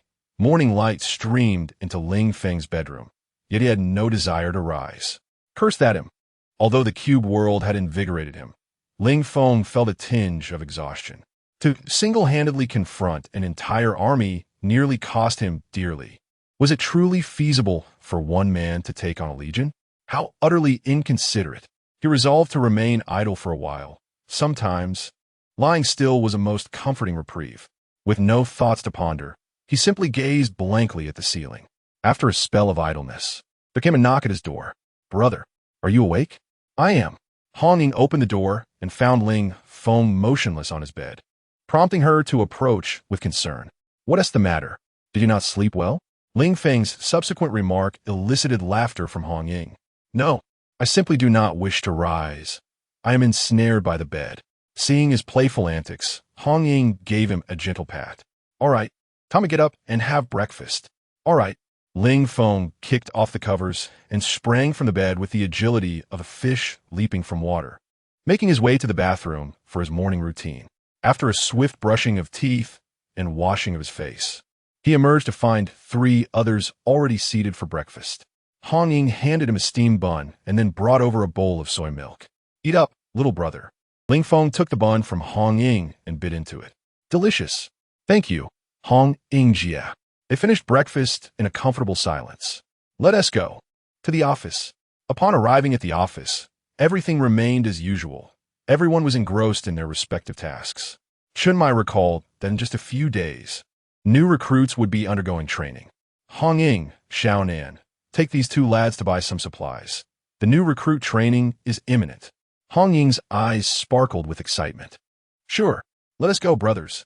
Sister will take you shopping." With a lively spirit, Hong Ying strode toward the exit, while Si Xiaonan followed suit, her eyes brimming with anticipation. How girls adored shopping. Ling Feng found himself questioning whether these two genuinely intended to procure supplies. Ling Feng and Lin Xie were dragged along to the shopping mall by Hong Ying and Si Xiaonan. Their first stop was the clothing store. Ling Feng and Lin Xie exchanged knowing glances. Huh, as expected, women. Ling Feng and Lin Xie trailed behind as they entered the clothing store, where they became mere mannequins, trying on countless outfits. A sense of hopelessness began to wash over them. Just as Hong Ying prepared to pay, Ling Feng intervened. Sister, no need to splurge. Let's choose a few items ourselves later. Aware that the upcoming training would take place in Sangnan City, Ling Feng felt no inclination to purchase new clothes. His spending philosophy was simple, affordable, and durable. As for aesthetics, a handsome man looks good in anything. Hong Ying deemed his reasoning sound and conceded that they had indeed tried on too many items. All right, little brother, you pick a few things, and sister will cover the cost. No need, Hong Ying Jie. Ling Feng initially attempted to decline, but Hong Ying insisted that it was the captain who would pay. With that, Ling Feng and Lin Xie selected a few outfits they had previously favored. All done. Success.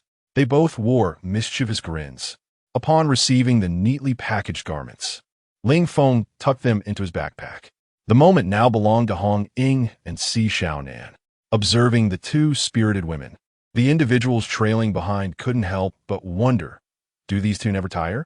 Who, after all, is the true divine agent here? Nevertheless, as long as they were content, that sufficed. Ling Feng nud git Lin Jie. Let us go. Lin Qi sighed. All right, let us proceed. The two bearers of bags followed closely behind the two lovely ladies. Fortunately, thanks to Ling Feng's backpack, the burden of fatigue was somewhat alleviated, though it proved of little consequence. They could no longer be deemed mere bag carriers. Were they now mere companions on this shopping excursion? This outing was undoubtedly a joyous affair for the two women, while Lin Qiyi and Ling Feng trailed behind like weary zombies. It was quite a sight. Observing the duo, Hong Ying couldn't help but chuckle in exasperation. Really? Is it that exaggerated? Aren't you supposed to be divine agents? Si Xiaonan, with a twinkle in her eye, also smiled at the sight of their forced march forward, despite their evident exhaustion. The two remained silent, and Ling Feng turned to Lin Qiyi, stating, I believe this is far more exhausting than my ordeal last night. Lin Qiyi pondered for a moment and conceded that it felt rather similar. However, adversaries are easier to handle than women. All right. Seeing that the younger ones are fatigued, let us conclude our outing for today. Hong Ying's voice at that moment resembled ethereal music. Wonderful. At last we can rest. Very well, let us head back. Si Xiaonan noted their weariness and decided to end the shopping spree. Nevertheless, it had been a delightful day. Having spent the entire day shopping, the group opted not to return to the office but rather went straight home. Upon returning home, Ling Feng unpacked the items, and they distributed their possessions accordingly. Hong Ying and Si Xiaonan joyfully departed to try on their new outfits. Haven't they already tried those on? Why try again? Lin Qiyi and Ling Feng expressed their confusion as they retreated to their respective rooms with their belongings. As Ling Feng opened the door, Lin Qiyi called out, Ling Feng, hand me an ender pearl. Ling Feng retrieved one, casting a puzzled glance at him. What do you need this for? Lin Qiyi accepted the pearl. I'll be looking for you tonight. Ling Feng crossed his arms and took several steps back, pointing at Lin Qiyi. What? What are you planning? Don't go overboard. Lin Qiyi wore a look of exasperation. I meant to say I'm in my consciousness space. What were you thinking? Oh, why didn't you say so earlier? Ling Feng adjusted his sleeves, while Lin Qiyi's lips twitched in irritation. What if I suddenly feel the urge to strike you? Then you can find me later. I need to gather some items first. Lin Qiyi waved his hand as he entered his bedroom. Understood. At that moment, Hong Ying decided to rest and noticed Lin Qiyi leaving. What were you two discussing? A secret. Ling Feng chuckled as he entered his room. Observing Ling Feng's reluctance to share, Hong Ying huffed. What is this? Keeping secrets from your sister. However, she didn't dwell on it too much. Everyone has their secrets, after all, and one cannot pry too insistently. In the blocky world, Ling Feng immediately brandished his twin daggers and charged at him. Without turning back, him effortlessly blocked with his snake blade. Him, was it you last time? I can't believe it. So many people. I absolutely must perish once. Impatience emanated from him as he pondered the sluggishness of his companion. Had he not noticed that his combat skills had already reached a seamless integration? Ling Feng took a moment to reflect, indeed feeling the absence of the overshadowing presence of him. At this juncture, Ling Feng sheathed the diamond blade. Suddenly, him was struck by a whimsical thought. Oh, I initially intended to present you with this serpent blade, yet who could have anticipated that someone would approach with the intent to strike me? Upon hearing him's words, Ling Feng's expression transformed in an instant, a joyful countenance emerging as he encircled him. How could that be? My esteemed him is extraordinarily valiant, strikingly handsome, and utterly capable. Stop, him interjected, observing the rapid transformation of this individual's demeanor with a look of disdain. Was this fellow truly so shameless? Initially, he had anticipated a display of fortitude. Ling Feng retorted, fortitude? Why would one need to be resolute among family? The serpent blade is of paramount importance. Him tossed the serpent blade to Ling Feng, as it was always intended for him. Suddenly, Ling Feng inquired him, when might you procure for me the blade of the war god and the sword of Wu Pai? Him chuckled in exasperation. Are those two weapons even within your reach at this moment? Once you triumph over me wielding those very weapons, they shall rightfully belong to you. Triumph over you? If I could conquer you, I would have command over the command block. What need would I have for this blade? It is but a mere clone. With his task of weapon bestowal complete, him left Ling Feng with a flicker of anticipation. Just a mere clone? I must obtain it. A fervent determination surged within Ling Feng's eyes. Chapter 23. Sparring after him departed, Ling Feng was eager to test the snake blade's prowess. He soon encountered a cavalry unit. Ha! You are in for a world of trouble now. Ling Feng charged forward, wielding the snake blade with fervor. With remarkable agility, he leaped into the air, descending with the blade aimed downward. As he fell, the blade struck the ground, causing the earth to crack and a massive 3-meter-wide crater to form. The cavalry unit was obliterated by the overwhelming force, dissipating into thin air without even a chance to defend themselves. What exhilaration! This is what a true weapon feels like. Alas, it is not the blade of the war god. Useless him. Not even the war god's blade was granted. Him, with the body of a war god, couldn't help but sneeze. How strange. Am I catching a cold? It must be that brat's speaking ill of me. Observing him's antics, Notch shook his head and chuckled. This fellow never reveals his concern for others on his face. In the block world, Ling Feng was still keen to experiment with the snake blade. After all, who wouldn't be enamored with a new toy? He prepared to execute a downward slash, soaring through the air, only to suddenly vanish mid-flight.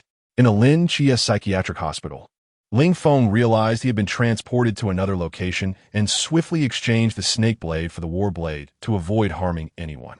He brandished the diamond blade, its edge still stained with blood. Nix hurried over, anxious to check on Ling Feng. My child, are you hurt? Mom, I'm fine. Ling Feng reassured, feeling a warmth in his heart at Nix's concern. Has someone bullied you? Tell mother, and I shall take care of it. Nix unleashed her divine power, her demeanor shifting from gentle to formidable. A chilling intensity emanated from her. Ling Feng embraced her lightly. Mom, I'm all right. It's merely part of my training. Upon hearing Ling Feng's explanation, Nix relaxed, relieved that he had not been wronged. Lin Chia and Li Yifei were taken aback by Nix's sudden display of power. They had never anticipated that the typically gentle Nix could exhibit such a fierce and cold aspect. However, Lin Chia couldn't help but smile at the progress Nix was making in her healing. Indeed, bringing Ling Feng here was a wise decision. Ling Feng understood Lin Chia's intentions, but he had also gained something that even the mightiest conqueror could not attain, the love of his parents. Nix had stood up for him, and Ling Feng felt a profound sense of warmth. Throughout every lifetime, he had been alone. Arriving in this world, he had made numerous friends, marking a new beginning. This was perhaps the only thing him had done that brought Ling Feng joy. Achoo! Who could that be? Him rubbed his nose, puzzled. Ling Feng happily conversed with Nix, and during their exchange, she remarked, Child, it must be tough for you, but from now on, Mother will be here. Ling Feng smiled at her words and nodded. Yes, I understand. Gently stroking Ling Feng's head, he relished Nix's tender touch. In this place, Ling Feng could truly unwind. Lin Xie, having learned about Ling Feng's background from Hong Ying, felt a surge of joy witnessing the camaraderie between the two. He discreetly pulled Li Yifei aside, granting the pair a moment for their exchange. Lin Xie then led Li Yifei to meet the great sorcerer, Merlin. Oh, another visitor from beyond the starry skies has arrived? Lin Xie was perplexed by Merlin's sudden declaration. What could this possibly mean? With a mysterious smile, Merlin cryptically replied, "You shall come to understand in due time." Faced with this riddle, Lin Xie felt exasperated. Why must they always speak in enigmas, especially at crucial moments? It was infuriating. In a fit of anger, Lin Xie lamented, "What can be done? I cannot confront them, nor do they reveal anything." Still unaware of Merlin's true intentions, Lin Xie decided to take him to the courtyard, believing that a pleasant atmosphere might alleviate their mental burdens. Upon entering the courtyard, Merlin appeared contemplative as he observed Ling Feng, who was bidding farewell to Nyx. After exchanging goodnights, Ling Feng vanished. Has he already mastered the art of entering and exiting effortlessly? Why did he leave without my permission?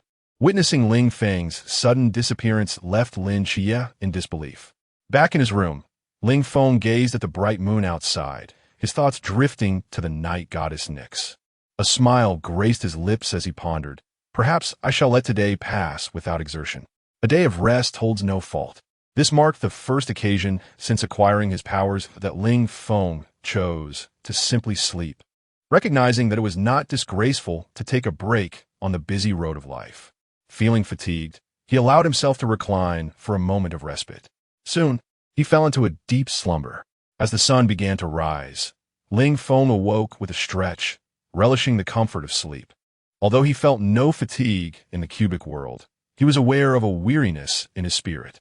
Ruffling his disheveled hair, he blinked sleepily, realizing it had been a long time since he had enjoyed such rest. In high spirits, Ling Feng rose to wash up, descending the stairs with a cheerful demeanor.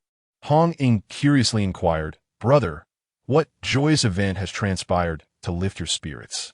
Ling Feng pulled out a chair, grinning as he replied, "Just acquired a rather splendid weapon." "What weapon?" The three turned their attention to Ling Feng, intrigued by the impressive items he had previously presented. What marvel would he unveil this time? Taking a bite of a bun, Ling Feng said, "I'll showcase it to you all in the training room shortly." After finishing breakfast, as they arrived at the office, Hong Ying eagerly dragged Ling Feng towards the training room, with Si Xiaonan and Lin Xie trailing closely behind. Chun Mai contemplated calling out to them, but they proceeded directly to the training room. "What is going on? Why such enthusiasm for training today?" Wu Xiangnan shared the same confusion. "Let us go see for ourselves." They agreed, following the four into the training room. Inside, Ling Feng revealed the serpent blade, its obsidian blade glinting coldly, adorned with a violet luminescence that accentuated its menacing elegance. The blade evokes an unsettling chill.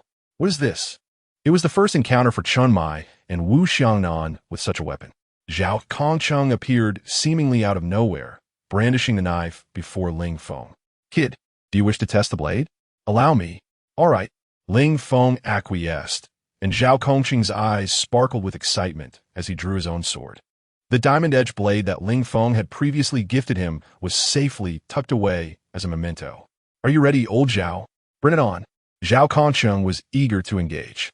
Ling Feng activated the serpent blade, its massive form segmenting into several parts, each linked by a swirling violet luminescence. The serpent blade elongated and lunged toward Zhao Kongcheng. Faced with the blade's agile movements, Zhao Kongcheng deftly evaded its strikes. This is indeed a formidable opponent. Zhao Kongcheng sought an opening as he distanced the serpent blade, taking advantage of the momentary vacancy around Ling Feng. He stealthily approached Ling Feng from behind. "Kid, you are still rather inexperienced." The tip of his blade lunged toward Ling Feng. Chapter 24, Journey to Training Camp, as Zhao Kongcheng thrust his blade towards Ling Feng. Everyone presumed their sparring session had reached its conclusion. However, the serpent blade suddenly curved back. Bang! The clashing of blades echoed as Zhao Kongcheng's weapon was deflected away. What? In an instant, Ling Feng transformed the serpent blade back into a large sword, pressing it against Zhao Kongqing's neck. Old Zhao, you were careless. I have triumphed. Oh, I concede defeat. Zhao Kongqing, unfazed by the outcome, inquired curiously about the weapon. Isn't it restricted to head movement? Ling Feng turned to him. Who informed you of that? Every part of my serpent blade can shift and transform. The others had become immune to the astonishing capabilities of Ling Feng's extraordinary weaponry. Impressive, but rather expected. Chen Mai had initially intended to impart some advice, but it appeared unnecessary. The group returned to the office area, where Chen Mai briefed the two on certain precautions for the training camp. After the briefing, he instructed them to purchase their tickets. Ling Feng decided to postpone his ticket purchase by a day. I wish to remain for another day. There's no rush to buy tickets. Honging, thinking he was reluctant to leave, wrapped her arms around his neck. All right, let us stay another day. Under Ling Feng's influence, Lin Xie similarly chose to delay for a day, wishing to catch a glimpse of his aunt, even from a distance. Aware that the training camp would last quite a while, Chen Mai acquiesced to their request. Thus, the two postponed their departure by a day, and that afternoon, Chen Mai received a call. The location for the training camp had shifted to Tsangnan. Chen Mai relayed this news to the group, much to Hong Ying's delight. As it was at least closer to home, he cast a lingering glance at Ling Feng, pondering whether it was mere coincidence or if Ling Feng possessed some prior knowledge. Ling Feng's prowess left Chen Mai questioning whether he might be privy to certain information. Why else would he choose to delay by a day? Lighting a cigarette, Chen Mai observed their cheerful camaraderie, a faint smile playing on his lips. As long as he is not an adversary, what else matters? With the training commencing the following day, Ling Feng hurriedly organized his gear.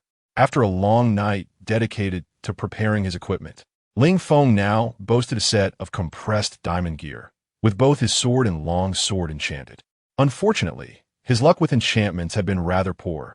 After several attempts, he ended up with only singular attributes, nearly leading him to snap his sword in frustration. Fortunately, Ling Feng's relentless efforts bore fruit, and his current weapons were both sharp and imbued with flames.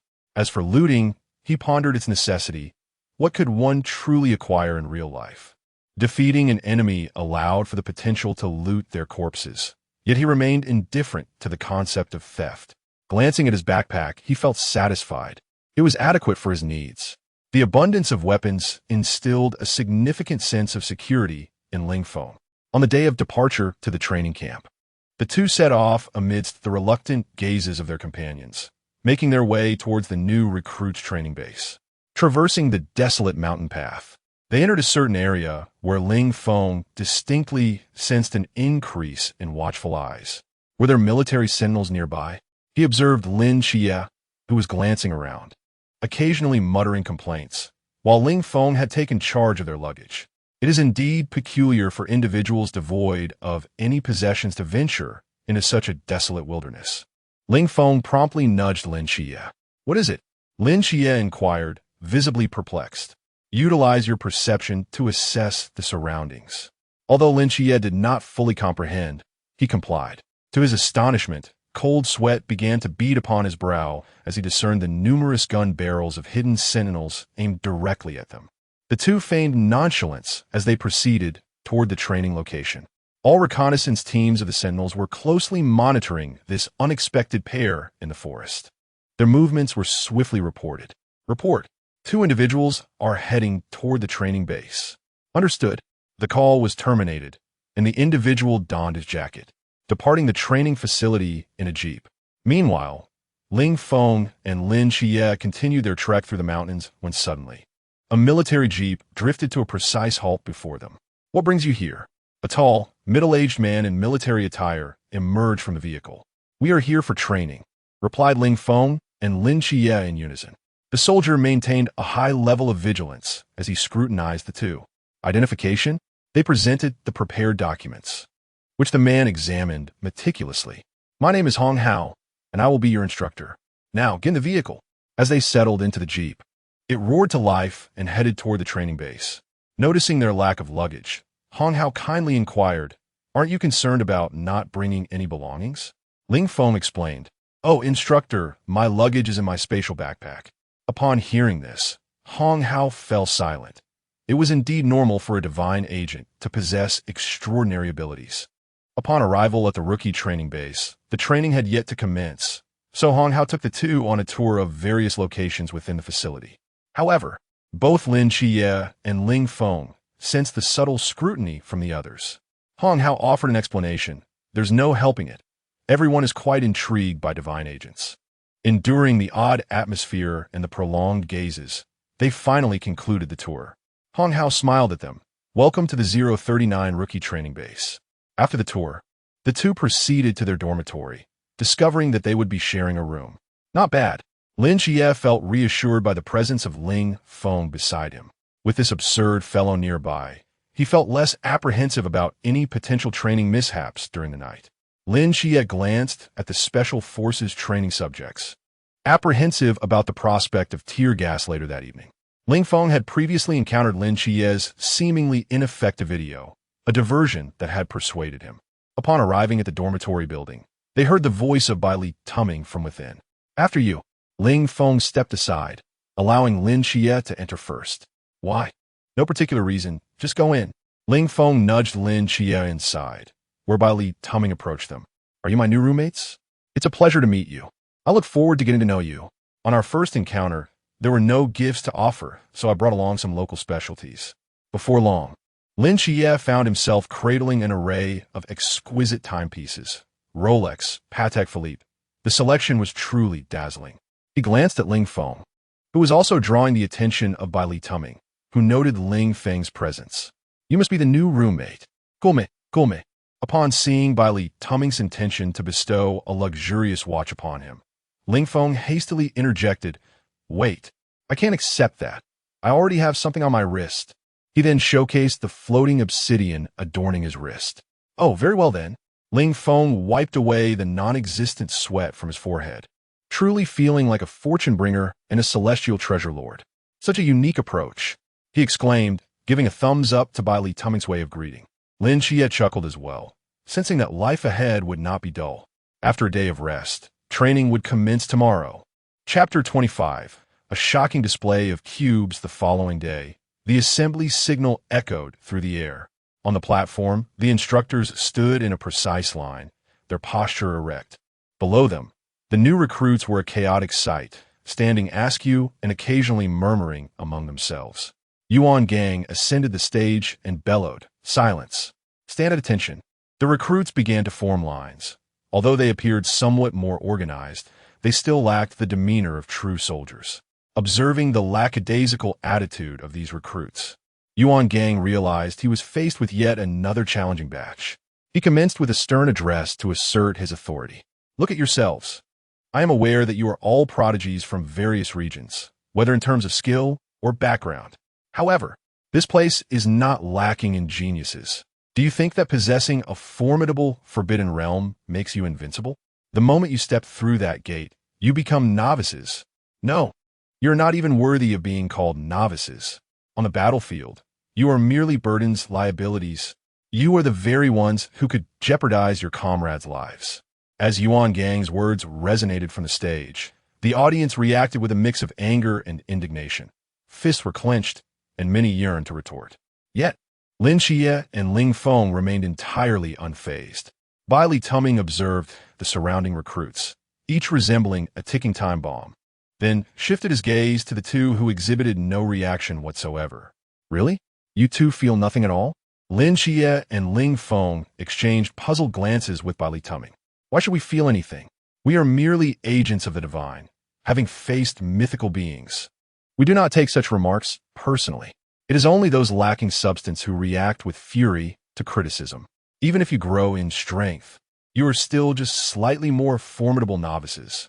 Instructor, I refuse to accept this, shouted a young man with his cap turned backward, casually chewing gum. Ling Feng glanced toward the source of the voice and found it was Shun Qingzhu.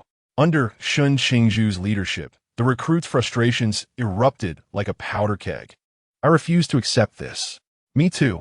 I also protest. Why are we being disparaged? Seeing that he had achieved the desired effect, Yuan Gang commanded through his walkie-talkie. Next, looking up at the sky, both Yuan Gang and Ling Feng awaited something. 5 figures descended from above, Due to regulations, Wang Mian retained 2 of them to avoid complications. With 2 divine agents present, there could be potential issues. As they neared the ground, the others began to notice the 5 figures in the sky. What is that? Everyone squinted, perplexed, and, as the figures drew closer, they finally recognized who they were. No way. Isn't that the masked squad? How could we possibly stand a chance against them? Do we really have a hope of winning? Regret flooded the recruits as they beheld the masked squad, their fighting spirit dissipating rapidly. Ling Feng handed Lin Chia several ender pearls. What are you planning to do?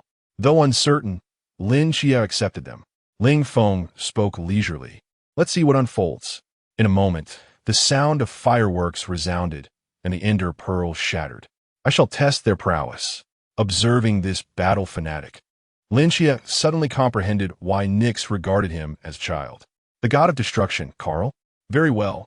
Lin Chia consented. The masked team made their entrance. During Wang Mian's introduction, Vortex abruptly knelt upon the ground. He gazed at Wang Mian and stammered, I'm afraid of heights. Vortex's mind raced, seeking a way to alleviate the awkwardness. He looked down and clasped his fists, exclaiming, Greetings to everyone. Allow me to extend my early New Year wishes. Happy New Year! For a moment, silence enveloped the crowd below, only to be shattered by uproarious laughter. This scene elicited hearty chuckles from the onlookers. What kind of show is this? Is this person here to entertain? Vortex's teammates subtly distanced themselves, adopting expressions that conveyed unfamiliarity. Hastily rising to his feet, Vortex moved past the brief interlude as Wang Mian commenced his introduction. Hello everyone, we are the masked team. The atmosphere shifted as all faces grew serious, shedding their previous arrogance and recklessness. Yuan Gang flashed a grin, outlining the rules. Commencing now, until midnight, whoever can remove any of their masks shall graduate. Feel free to do as you wish. If you cannot, simply follow orders. Yuan Gang recalled something and added, by the way, to prevent accusations of bullying, the masked team will limit their powers to the threshold. Upon hearing this, the gathered crowd perceived the apparent advantage. Hundreds against 5, the odds were in their favor. Excitement rippled through the assemblage. When will it start? Before the sentence could be completed, Rose swung her massive hammer towards the recruits, instantly eliminating half of them. Lin Xie had already departed as Yuan Gang concluded his remarks, prompting a shout from the captured Bailey Tumming. Xie, why didn't you bring Ling Feng along? Without turning back, Lin Xie replied, It's fine, that guy is quite strong. Even if he cannot win, he can escape. Upon hearing this, Bailey Tumming ceased his inquiries. Observing that one divine agent had fled while another remained, Yuan Gang's interest was piqued. Oh, care to challenge? How audacious! Once more, Rose's hammer descended. Ling Feng waved his right hand, and obsidian materialized in midair, successfully blocking Rose's strike. What is this? Rose was momentarily astonished to see her attack thwarted. Retrieving the obsidian, Ling Feng readied his bow and unleashed 2 arrows. The projectiles surged towards Rose, who deftly dodged by tilting her head. With a taunting remark, Rose declared, Such sluggish shooting. What could? Before she could finish, the ender pearls trailing the arrows caught up, colliding and shattering. Ling Feng, enveloped in violet light, appeared before Rose, with obsidian entwining his arms to form a scimitar, slashing downward at her. What? Rose quickly raised her defense, feeling the immense force from the weapon. Goodness, how heavy! Is this fellow truly at the threshold? The sudden force caused Rose's knees to bend slightly. Beside her, a vortex opened a portal to assist, while obsidian emerged around Ling Feng, shielding him from the attack. Bang! The vortex's blade was deflected by the obsidian, allowing Ling Feng to retreat through the opening. The rebuffed vortex remained in a state of bewilderment. What is this? How did it appear out of nowhere? The others were caught off guard by Ling Feng's innovative combat techniques. The vortex protested defiantly, activating the forbidden abyss. A rift in space opened behind Ling Feng, who instinctively swung backward, forcing the rift to close. That was close. I almost struck myself. The 5 began to reassess this divine agent, while Yuan Gang and the other instructors in the monitoring room felt a twinge of concern. Could this fellow truly win? Initially brimming with confidence, Yuan Gang now felt uncertain. Surely not. He himself was not entirely convinced. Observing Ling Feng's formidable power, the vortex couldn't help but exclaim, "Is this what a divine agent is like?" Wang Mian stepped forward, inquiring of Ling Feng, "What is this? Do you wish to challenge us? You may select one." Ling Feng smirked, pointing the tip of his blade at the five. "No need. Let us face off together." "Oh dear, just you wait." Rose, her temper flaring, charged forward with her hammer. And the vortex, along with the moon demon, could no longer tolerate Ling Feng's ostentation. The three rushed at Ling Feng, who promptly produced fireworks. The dazzling display erupted in the sky as Lin Chia shattered the shadow pearl. "Farewell." Ling Feng vanished before the eyes of the five, leaving Rose enraged. "You little brat, don't let me catch you." Chapter 26. Molly the Ender Pearl shattered, and Ling Feng appeared. Lin Chia looked at him and inquired, "How did it go? Did you win?" "Pretty good. Not bad at all. They couldn't touch me," Ling Feng replied nonchalantly. Lin Chia nodded, acknowledging that Ling Feng indeed possessed that level of strength. Beside them, Li Tu Ming expressed the need to cling to strong allies and bask in victory by association. "What shall we do now?" Ling Feng asked. Lin Chia gestured towards the grand door of the armory. "Find a way to open it." "I thought I had provided you with weapons," Ling Feng countered. "We're short on manpower," Lin Chia explained. Ling Feng found this reasoning sound. Opening the door would be a trivial task. Brandishing a diamond axe, Ling Feng delivered a swift downward strike, causing the armory door to vanish without a trace. Observing the sudden disappearance of the door, Li Tu Ming was filled with curiosity. "Wow, Ling Feng, what was that?" "Just my forbidden realm," Ling Feng clarified as he stepped into the armory. The others followed suit, each beginning to select their preferred weapons. A red-haired girl passed by, choosing a suitable weapon from the racks. Li Tu Ming was instantly captivated by her striking presence. "Chia, Ling Feng, look at that girl with the sword. She's stunning." Ling Feng and Lin Chia turned their gazes towards Li Tu Ming's fixation, spotting a slender, graceful girl wielding a sword. "Is that Molly?" "She is indeed beautiful," Ling Feng remarked. After a fleeting glance, he and Lin Chia returned their attention. Li Tu Ming, intending to approach her, noticed Molly's hand moving towards the hilt of her sword. Mistakenly believing she was about to strike, he froze in place. Ling Feng and Lin Chia also sensed the tension and swiftly grabbed their diamond blades, rushing towards Molly. Clang! The dagger and diamond blade clashed, sparking with intensity. "You're quite fast," Ling Feng teased. "Oomph." The moon ghost materialized with a disdainful snort. Seizing the opportunity, Lin Chia launched an attack, but his blade passed through the moon ghost's form without resistance. "What is happening?" Lin Chia's eyes transformed into golden orbs, scrutinizing the bizarre scene. "Is her body turning into moonlight?" Ling Feng turned to leave, giving Molly a reassuring pat on the shoulder. "Let us go." They've arrived. Despite her lingering frustration from almost being eliminated, Molly complied with Ling Feng's command. She had overheard their conversation and understood that Ling Feng had just faced the masked team and emerged unscathed, indicating his formidable strength and keen perception. Thus, she followed him without hesitation. Lin Chia passed by Li Tu Ming, pulling him along.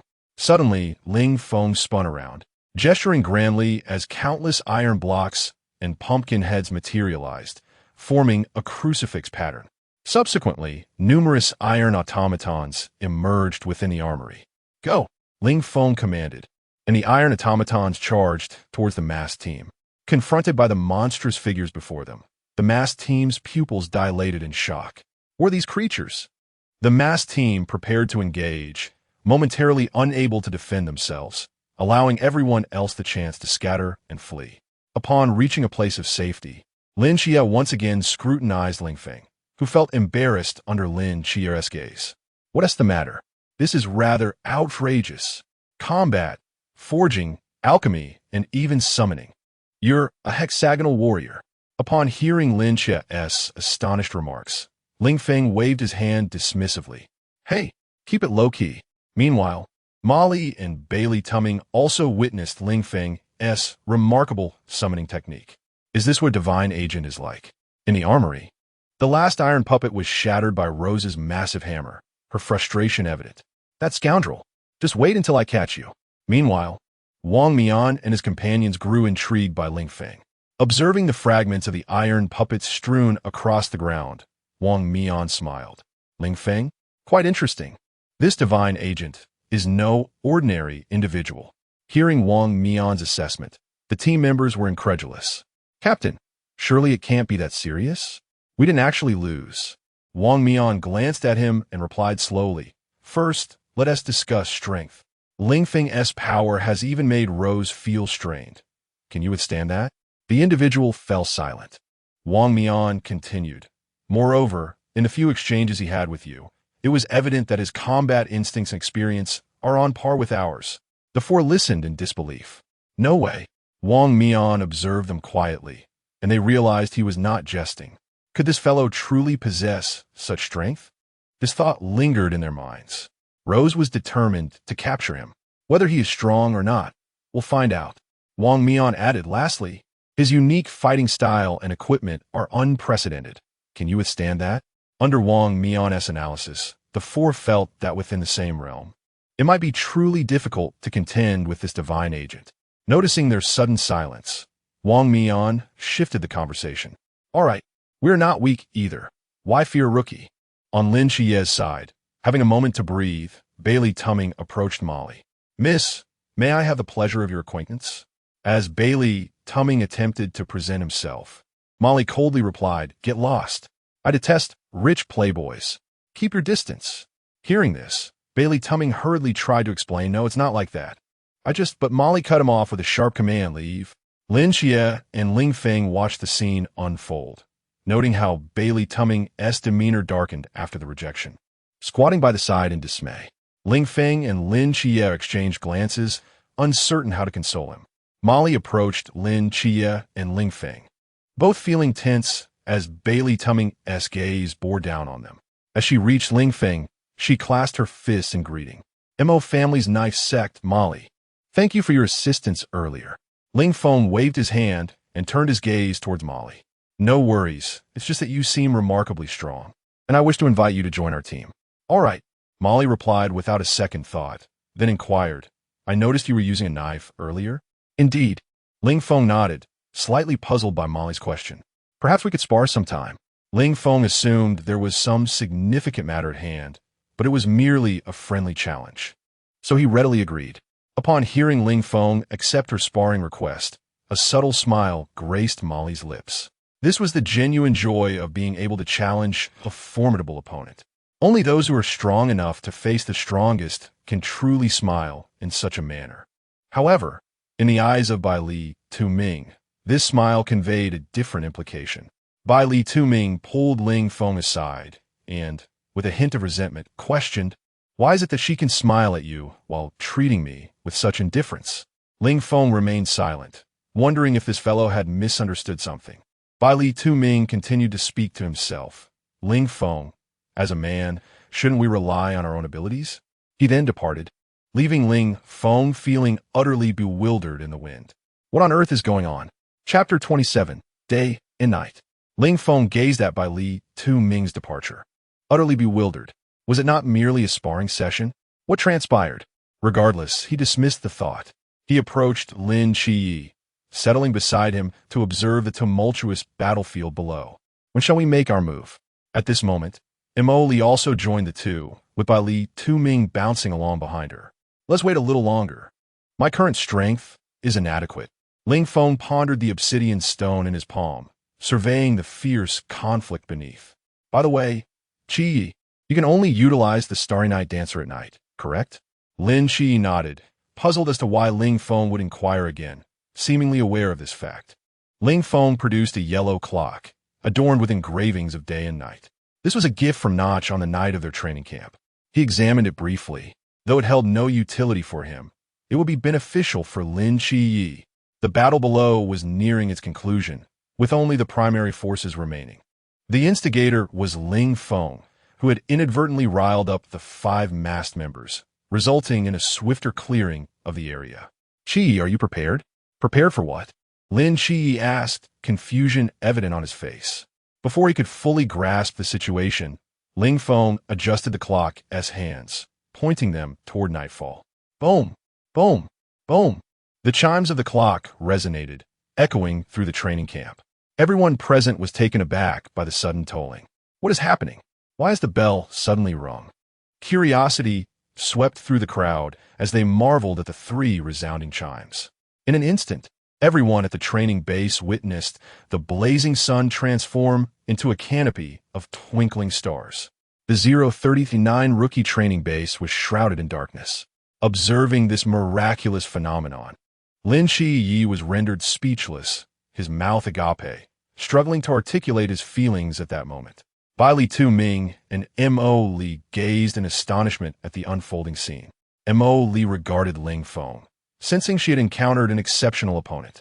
Meanwhile, Bai Li Tu Ming, witnessing Mo Li's starry-eyed admiration for Ling Feng, felt as though he crumbled into a statue, retreating to a corner to draw circles. Lin Yi remained at a loss for words, attempting to comprehend the spectacle. You did not. This, huh? Did you not say you could not temporarily control time? Ling Feng explained calmly, indeed. I can only command the cycle of day and night. And even that for merely 3 hours. 3 hours? That is already quite impressive. Lin Yi sensed the effects of the Starry Night Dancer were within reach. Realizing this was not an illusion, but a genuine nightfall. The entire assembly at the training base shared the same bewilderment. What is happening? Why has it suddenly grown dark? The members of the mass team turned their gazes to Wang Mian. Captain, did you use your powers? Wang Mian shook his head, stroking his chin contemplatively. It was not my doing, but who could it be? Upon hearing that it was not Wang Mian's handiwork, the mass team members widened their eyes in astonishment. Not you, Captain? That implies someone else possesses the ability to manipulate time. Wang Mian recalled a figure. Ling Feng's visage flashed in his mind. For reasons unknown, he felt a conviction that Ling Feng could indeed achieve this. Let's go. Seek those 2 divine agents, and you shall find out the truth. The members of the team pondered this notion, acknowledging the validity of the assertion that such a level of power could indeed only be harnessed within the divine ruins. Yet, the identity of the divine agent remained a mystery. As night descended, Lin Qi's attributes were bolstered. The battlefield had also reached a semblance of equilibrium, prompting the 4 to descend and search for the mass team. Little rascal, I have finally found you, Rose exclaimed, brandishing her pink hammer as she charged toward Ling Feng. The more vibrant the weapon, the fiercer the battle. Ling Feng waved his hand, conjuring obsidian that directly intercepted Rose's massive hammer. Peering from behind the obsidian, Ling Feng grinned. Sister Rose, do remain calm.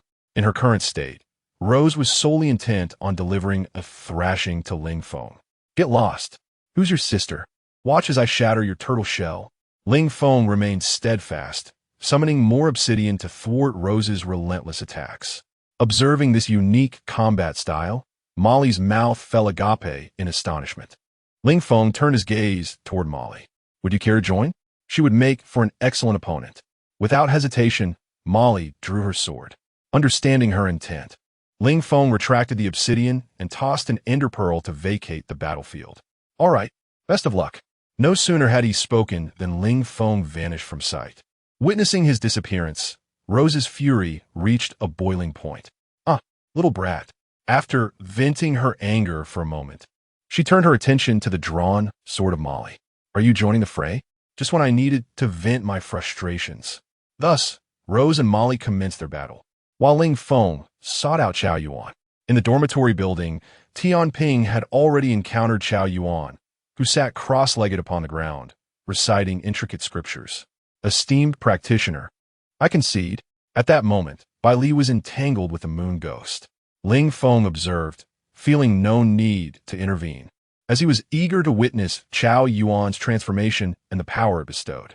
He called out from the rooftop, Chao Yuan, it's all right, unleash your skills. Lin Xie is over there. Upon hearing Lin Xie's name, Chao Yuan murmured, dual woods at my side, the 8 gods converge as one. 10 years into the night, I shall ferry the world. Lin Xie.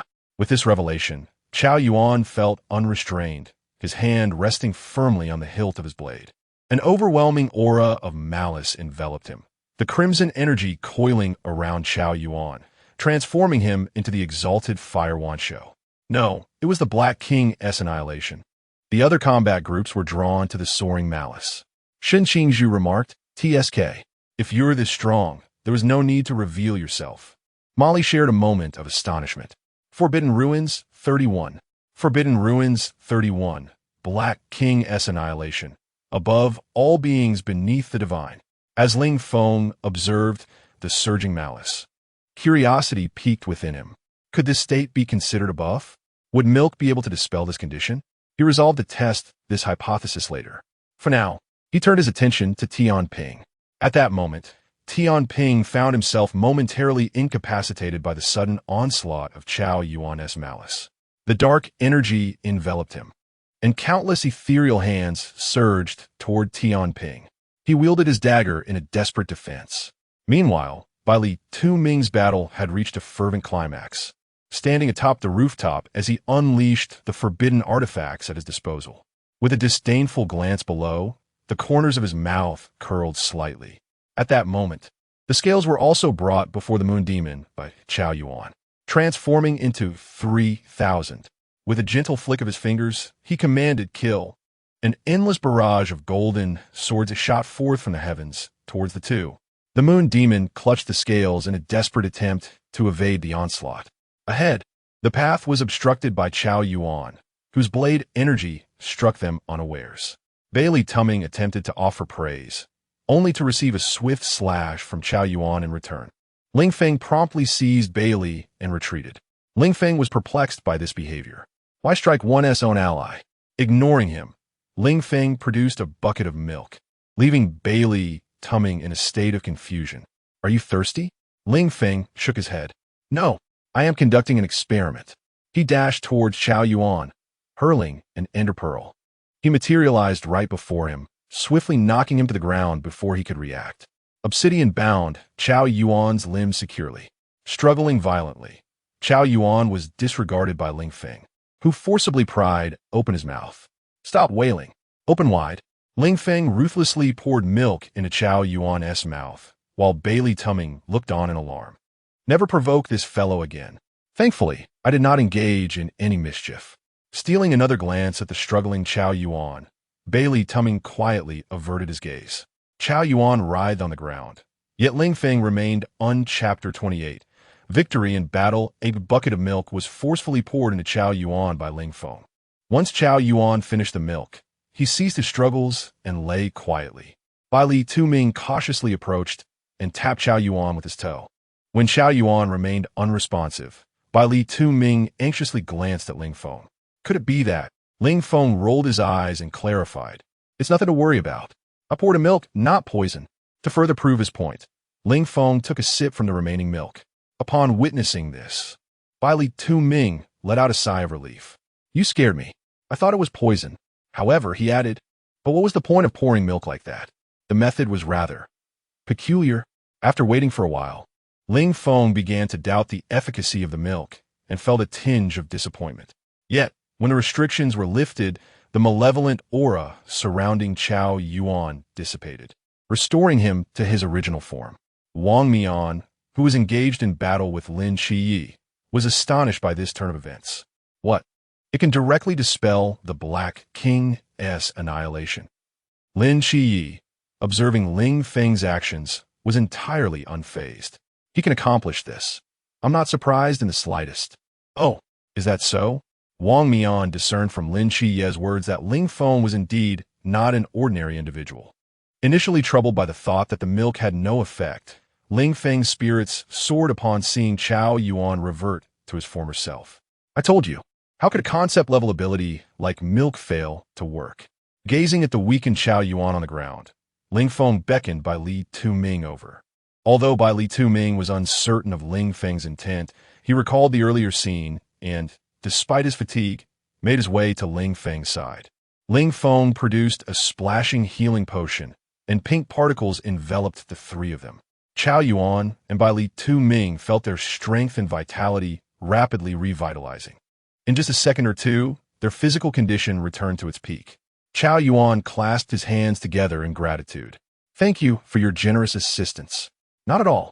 As the young master of the Bai Li family, Bai Li Tu Ming had encountered countless extraordinary items, but he had seldom witnessed such an outrageous healing effect. Ling Feng's status in Bai Li Tu Ming's mind ascended to great heights. Not only was he powerful, but he also possessed an array of remarkable items. Truly, one could be envious of such brilliance. Ling Feng paid no heed to Bai Li Tu Ming's musings. He promptly summoned obsidian to bind Tian Ping and Yu Gui. As the two attempted to flee, several glass bottles shattered beneath their feet. Gray particles swirled around them. What is happening? Why do I feel so weak? Yu Gui collapsed, his limbs rendered powerless. Soon, Tian Ping felt the same strange sensation. What is going on? I feel weak as well. Tian Ping tried to struggle, but his body lacked any strength. No matter how hard he tried, it was futile. Observing the two slumped in the obsidian bindings, Ling Feng wore a smile. He approached and touched their masks, then tapped them lightly with his fingers, grinning as he declared, "You two have already lost." At present, the two individuals could only move their eyes, and Ling Feng discerned the confusion within them. I merely wish to validate my strength and abilities. We are all night watchers. Winning or losing is of little concern to me. Moreover, should we emerge victorious, it seems you will face considerable difficulty in managing those new recruits. Cultivating a national defense force necessitates a degree of discipline. However, I cannot guarantee the ultimate outcome. Upon hearing Ling Feng's words, the two understood that this young man had anticipated his actions from the outset. They had not foreseen being outmaneuvered by him, yet they found themselves conceding. No longer struggling, they slumped in their seats, ceasing their futile resistance. Yet what did he mean by an uncertain final outcome? The battle between Xuanhua and Shun Qingzhu also concluded, and Ling Feng promptly pulled Xuanhua over for the same treatment. What is this? Why am I suddenly devoid of strength? Observing the sounds emitted by this fellow, Tianping and Yue Gui wished to depart, feigning unfamiliarity with him. Ling Feng noticed their discomfort and shifted them a bit farther away. In their gazes, he even detected a hint of gratitude. How much do you disdain him? Ling Feng sighed in resignation. He turned to observe the remaining two battles. Molly unleashed her ultimate move, only to be thwarted by Rose. They immediately ceased their contest, recognizing it as merely a sparring session, and the two beauties exited the battlefield. All eyes turned to the match between Lin Qie and Wang Mian, but Ling Feng was disinterested in intervening. He intended to challenge Wang Mian at full strength later. That was where the true excitement lay. Rose and Molly approached, and Ling Feng produced a golden apple. Upon seeing the apple offered by Ling Feng, Rose, with a hint of pride, remarked, "Are you attempting to win over my sister? This is insufficient." Molly, observing the golden apple, assumed Ling Feng was merely a wealthy young master, her prior fondness for him evaporating. Coldly, she stated no need. Watching the two women, Ling Feng patiently clarified, "This is merely an apple, a restorative item, something edible." They regarded him with disdain, as if to say, "Do you take us for fools?"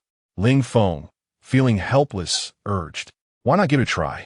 Although puzzled, the seriousness in Ling Feng's demeanor suggested he was not jesting. They accepted the golden apple and took a bite. Instantly, their states were restored to their peak condition. Stunned by the miraculous healing effects of the golden apple, the two suddenly felt troubled. Such a precious item, given so readily? Ling Feng, recognizing their thoughts, reassured them, "It's nothing. I have plenty of these." To quell their disbelief, he produced a considerable number of golden apples. Only then did Rose and Molly relax. At this moment, Ling Feng also noticed the gazes from the side and handed one to Chao Yuan and Bai Li Tuming each. "Thank you." Chao Yuan accepted the apple with both hands, while Bai Li casually draped an arm around Ling Feng's neck and whispered, "Though you have given me a fine item, I shall not relinquish Molly." "Hey, that's not," before Ling Feng could finish. Bai Li had dashed aside to examine the golden apple. On the other side, the clash between Wang Mian and Lin Qie had reached a fevered intensity, as both unleashed their divine realms. The god of time, confident in his mastery over all, gazed upward to see the hand of Michael grasping at everything.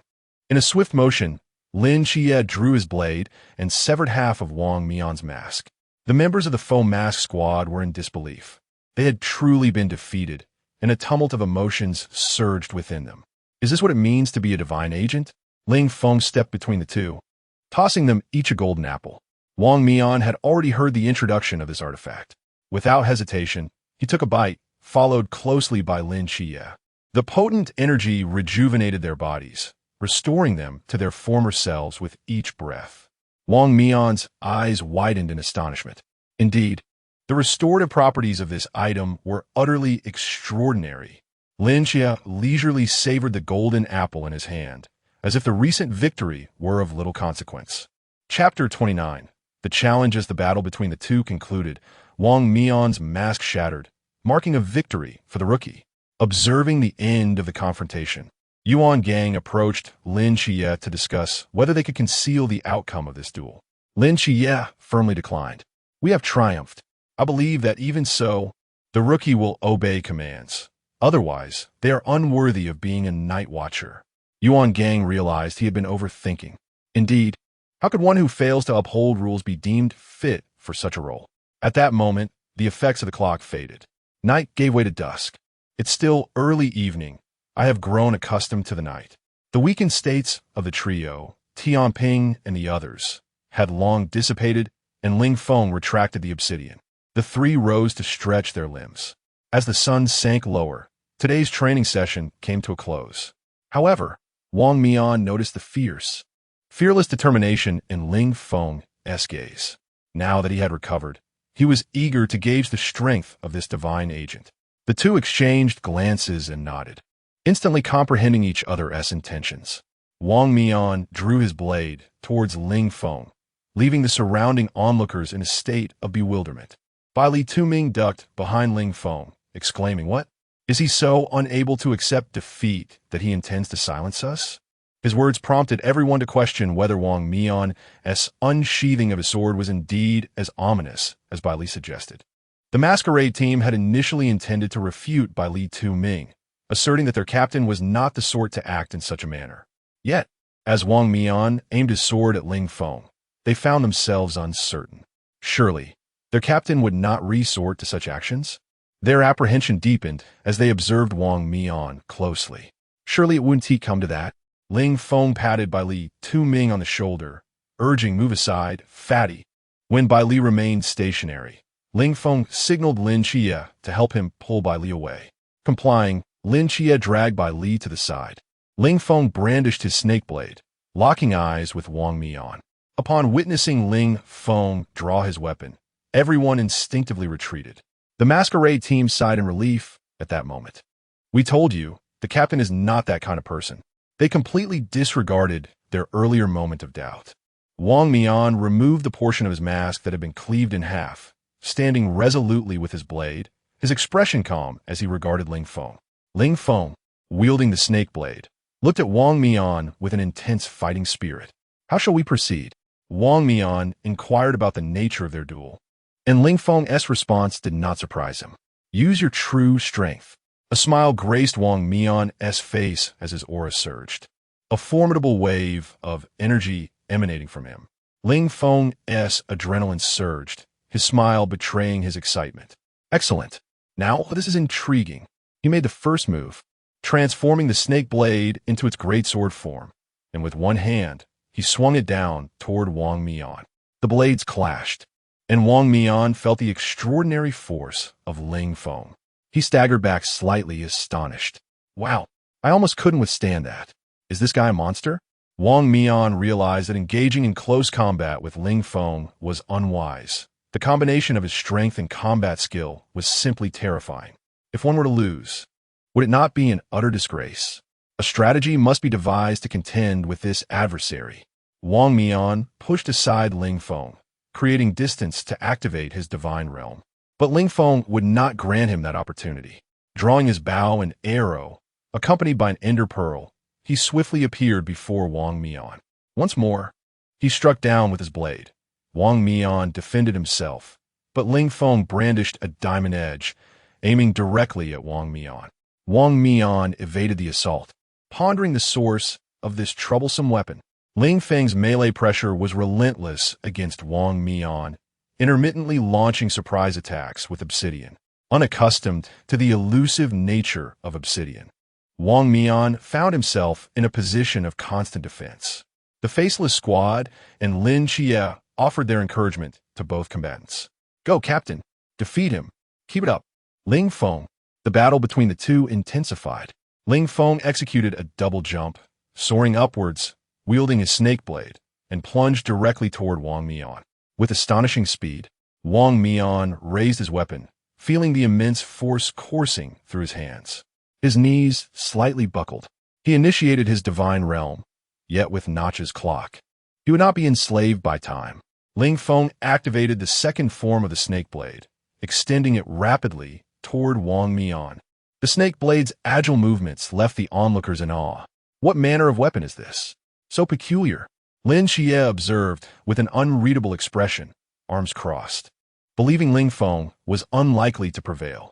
Now, Ling Feng found himself at ease, as the snake blade sought its own target. Wang Mian, while dodging, searched for an opportunity. Facing the snake blade for the first time, he had assumed it could only maneuver its tip. Wang Mian closed the distance rapidly, but Ling Feng remained unperturbed.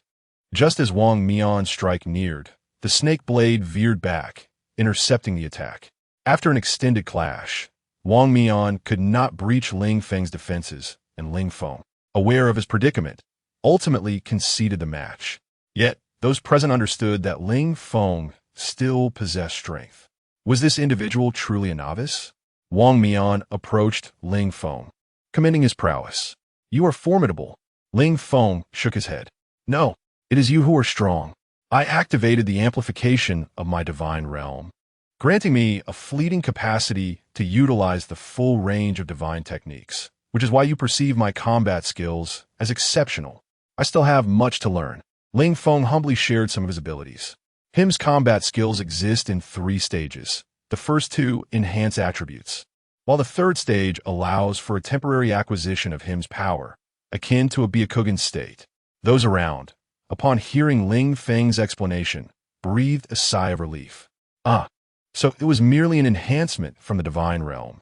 Given sufficient time, Ling Feng would undoubtedly lose.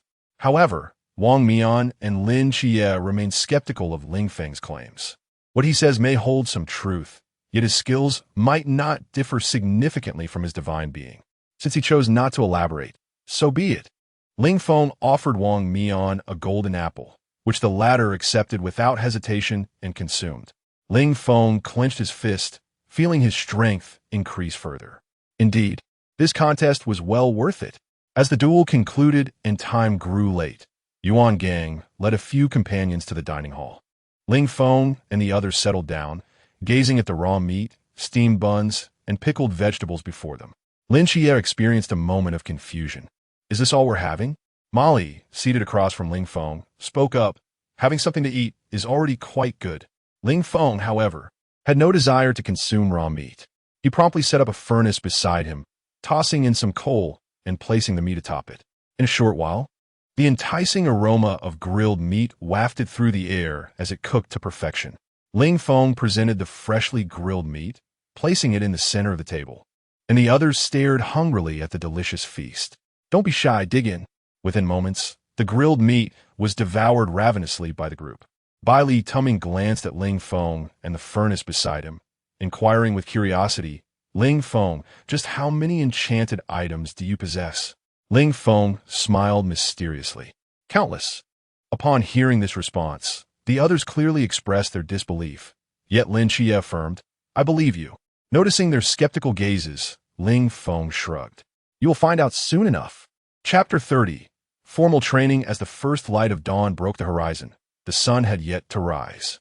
A resounding call to assemble echoed through the air. Ling Feng swiftly rose from his slumber, closely followed by Lin Xie, who noticed that Bai Li Tuming was still deep in sleep. Ling Feng approached him and gave him a gentle shake. "Hey, it's time to get up. We have an assembly. No more sleeping." Bai Li Tuming looked bewildered, clearly unaware of the unfolding situation. Is breakfast ready?" Ling Feng and Lin Xie exchanged a glance and shared a resigned smile. They each grabbed an arm and yanked him up. They dragged him to the wash basin, providing him with a towel and a toothbrush. Seeing that Bai Li Tuming still appeared groggy, Ling Feng soaked his towel in water, wrung it out, and wiped it across Bai Li's face. The icy touch of the towel instantly invigorated Bai Li. "What are you doing, Ling Feng?" With his mouth full of toothpaste, Ling Feng mumbled, "We're about to assemble. Hurry and freshen up." Realizing the urgency, Bai Li Tuming hastily began to wash up. All personnel gathered at the designated location from the previous day, where Yuan Gang stood on the platform, surveying the newcomers below. Compared to the disarray of the previous day, they had improved significantly, yet further practice was necessary. Yuan Gang's robust voice resonated in the ears of every new recruit as he addressed them. "I trust you're all aware of yesterday's results." Indeed, 2 individuals emerged victorious, yet they too must continue with training. As for the rest of you, you remain nothing but inexperienced novices. His words pierced through their hearts, and no one dared to retort. They had indeed lost. Nodding in approval, Yuan Gang found satisfaction in their expressions. "Now that you acknowledge your shortcomings, it is time to obey commands. Let us commence training. Everyone, run 20 laps with weights." Swiftly, the new recruits, initially subdued by the oppressive atmosphere, donned their weights and began to run. They dared not lag behind, fastening the weights before sprinting. Ling Feng, feeling the weight on his back, jumped slightly. How light! And it seems this doesn't count as oppressive. He noted that his equipment status remained intact. What could this signify? A privilege from the Creator God? He dismissed the thought. It was a secret he would keep to himself. Nevertheless, the weights proved beneficial, as they suppressed both body and spirit. Excellent. This will help stabilize my rapid improvements. Ling Feng clenched his fist, gauging the level of suppression. Once equipped with their weights, all new recruits began their laps. Despite the added burden, Ling Feng's physical prowess remained extraordinary. He completed 10 laps without breaking a sweat, while Lin Xie only showcased a slight sheen of perspiration on his forehead. The others fared relatively well, yet Bai Li Tuming struggled immensely. After 10 laps, he was gasping for air, his breaths heavy and labored. I can't go on. I can't run anymore." Bai Li Tuming leaned on his knees, panting heavily. He sank to the ground, waving his hand to signal his surrender. Ling Feng and Lin Xie each grabbed one of his arms, urging him to continue running. "Ling Feng, Xie, don't worry about me. I don't want to run anymore." Upon witnessing the peculiar demeanor of Bai Li Tuming, Ling Feng leaned closer and whispered something into his ear. Instantly, Bai Li became invigorated as if energized by an unseen force, launching into a fervent sprint. The sight left Lin Xie utterly astonished, prompting him to glance at Ling Feng with curiosity. "What did you just say?" he inquired. "Oh, nothing significant," Ling Feng replied with a mysterious smile. Lin Xie, feeling somewhat perplexed, chose not to press further, and fortunately, everything was ultimately accomplished without much emotional toll on either Ling Feng or Lin Xie. However, many others were left utterly exhausted, their spirits drained by the day's events. As they arrived at the cafeteria, the familiar standard of meals awaited them, prompting expressions of despair from all. The only palatable options for this meal were steamed buns and pickled vegetables. Chao Yuan handed a portion of pickles to Lin Xie, and the reason for his continued admiration towards Lin Xie stemmed from Ling Feng's playful deception, claiming that the bucket of milk he had received earlier was a gift from Lin Xie. Initially skeptical, Chao Yuan was swayed after Ling Feng explained. Isn't it obvious that such a miraculous effect could only be attributed to Lin Xie's divine influence? After much persuasion, Chao Yuan was convinced to seek out Lin Xie. Initially bewildered, Lin Xie was soon relieved upon seeing Chao Yuan approach him. Phew! Thankfully, I can hardly manage Chao Yuan's enthusiasm. Reflecting on the amusing antics of Chao Yuan, Ling Feng couldn't help but chuckle at his infatuated behavior. Once the entertaining spectacle concluded, Ling Feng felt a pang of hunger. He discreetly retrieved a furnace and tossed raw meat inside. Noticing Molly's unwavering gaze fixed upon him, he raised a finger to his lips, signaling her to be quiet. Then, he gestured for Molly to hand over her raw meat for processing. After a brief contemplation, Molly realized the practicality of consuming cooked meat rather than enduring the effort of raw, and thus she willingly surrendered her portion to Ling Feng. He promptly placed both their pieces of raw meat into the furnace. During this time, Wang Mian entered the cafeteria, extending an invitation for Ling Feng and Lin Shiyi to join their table. Observing the lavish spread of the masked team, both men felt suspicious of their intentions. Are they attempting to ensnare us? How naive! Do they think I will become their target? Dream on. Ling Feng resolutely declined Wang Mian's invitation, and Lin Shiyi echoed his sentiments. Seeing their refusal, Wang Mian did not press the matter further, though they lacked exquisite delicacies. The grilled meat from Ling Feng's side was ready. He offered the cooked meat to Molly, who graciously expressed her gratitude. Thank you. Ling Feng waved his hand dismissively, eager to enjoy his own meal. However, he soon sensed several pairs of eyes intently fixed upon him.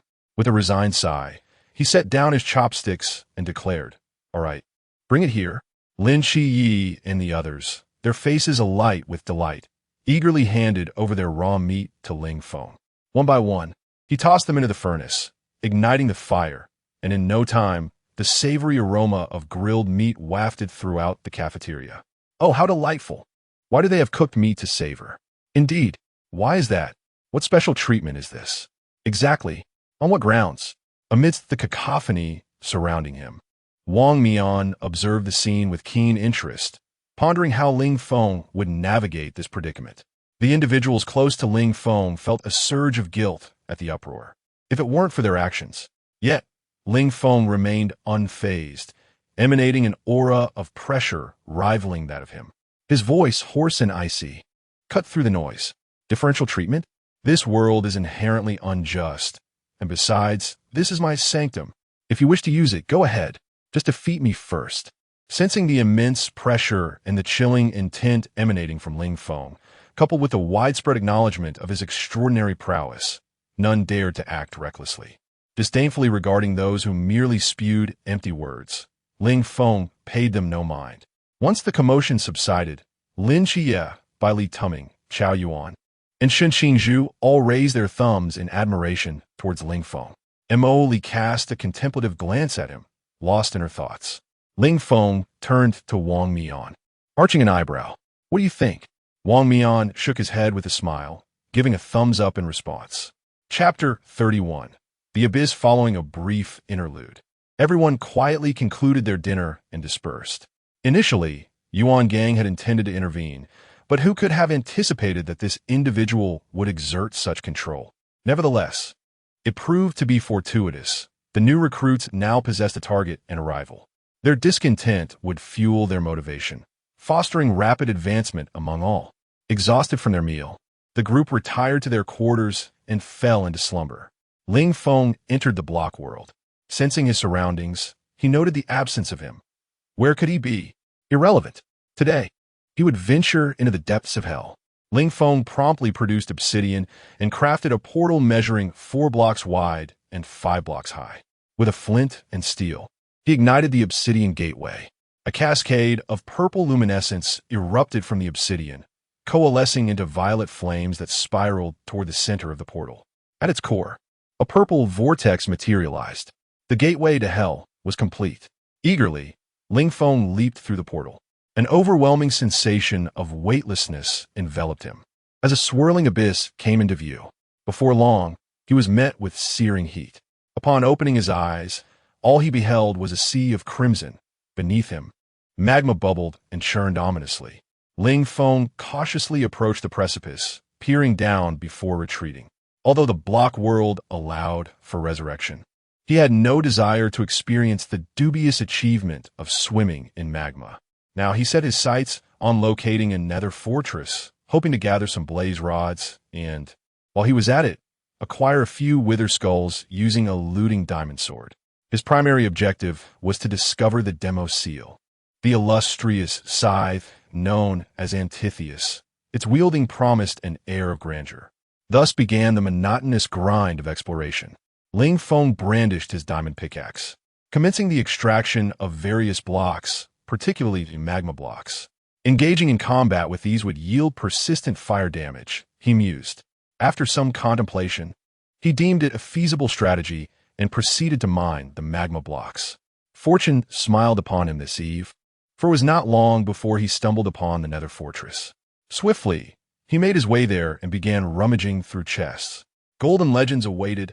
Oh, in the very first chest, he uncovered the demo seal.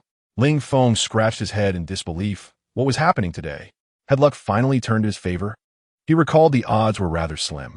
No matter, he seized it. Clack, clack. The sound of clattering bones reached his ears. He turned to find a dark skeletal figure brandishing a sword, advancing toward him. Indeed, it was a wither skeleton. It seemed his luck was quite favorable today. Ling Feng charged forward, wielding his looting diamond sword. Thankfully, these skeletons were not on par with a formidable giant sword. They were rather easy to dispatch. With a single stroke, he cleaved the wither skeleton, causing it to dissipate into a wisp of smoke. No skull dropped. He would try again. Ling Feng attempted to exploit a potential glitch, aiming a strike at the wither skeleton's head. At the moment the skull fell, he swiftly collected it into his inventory.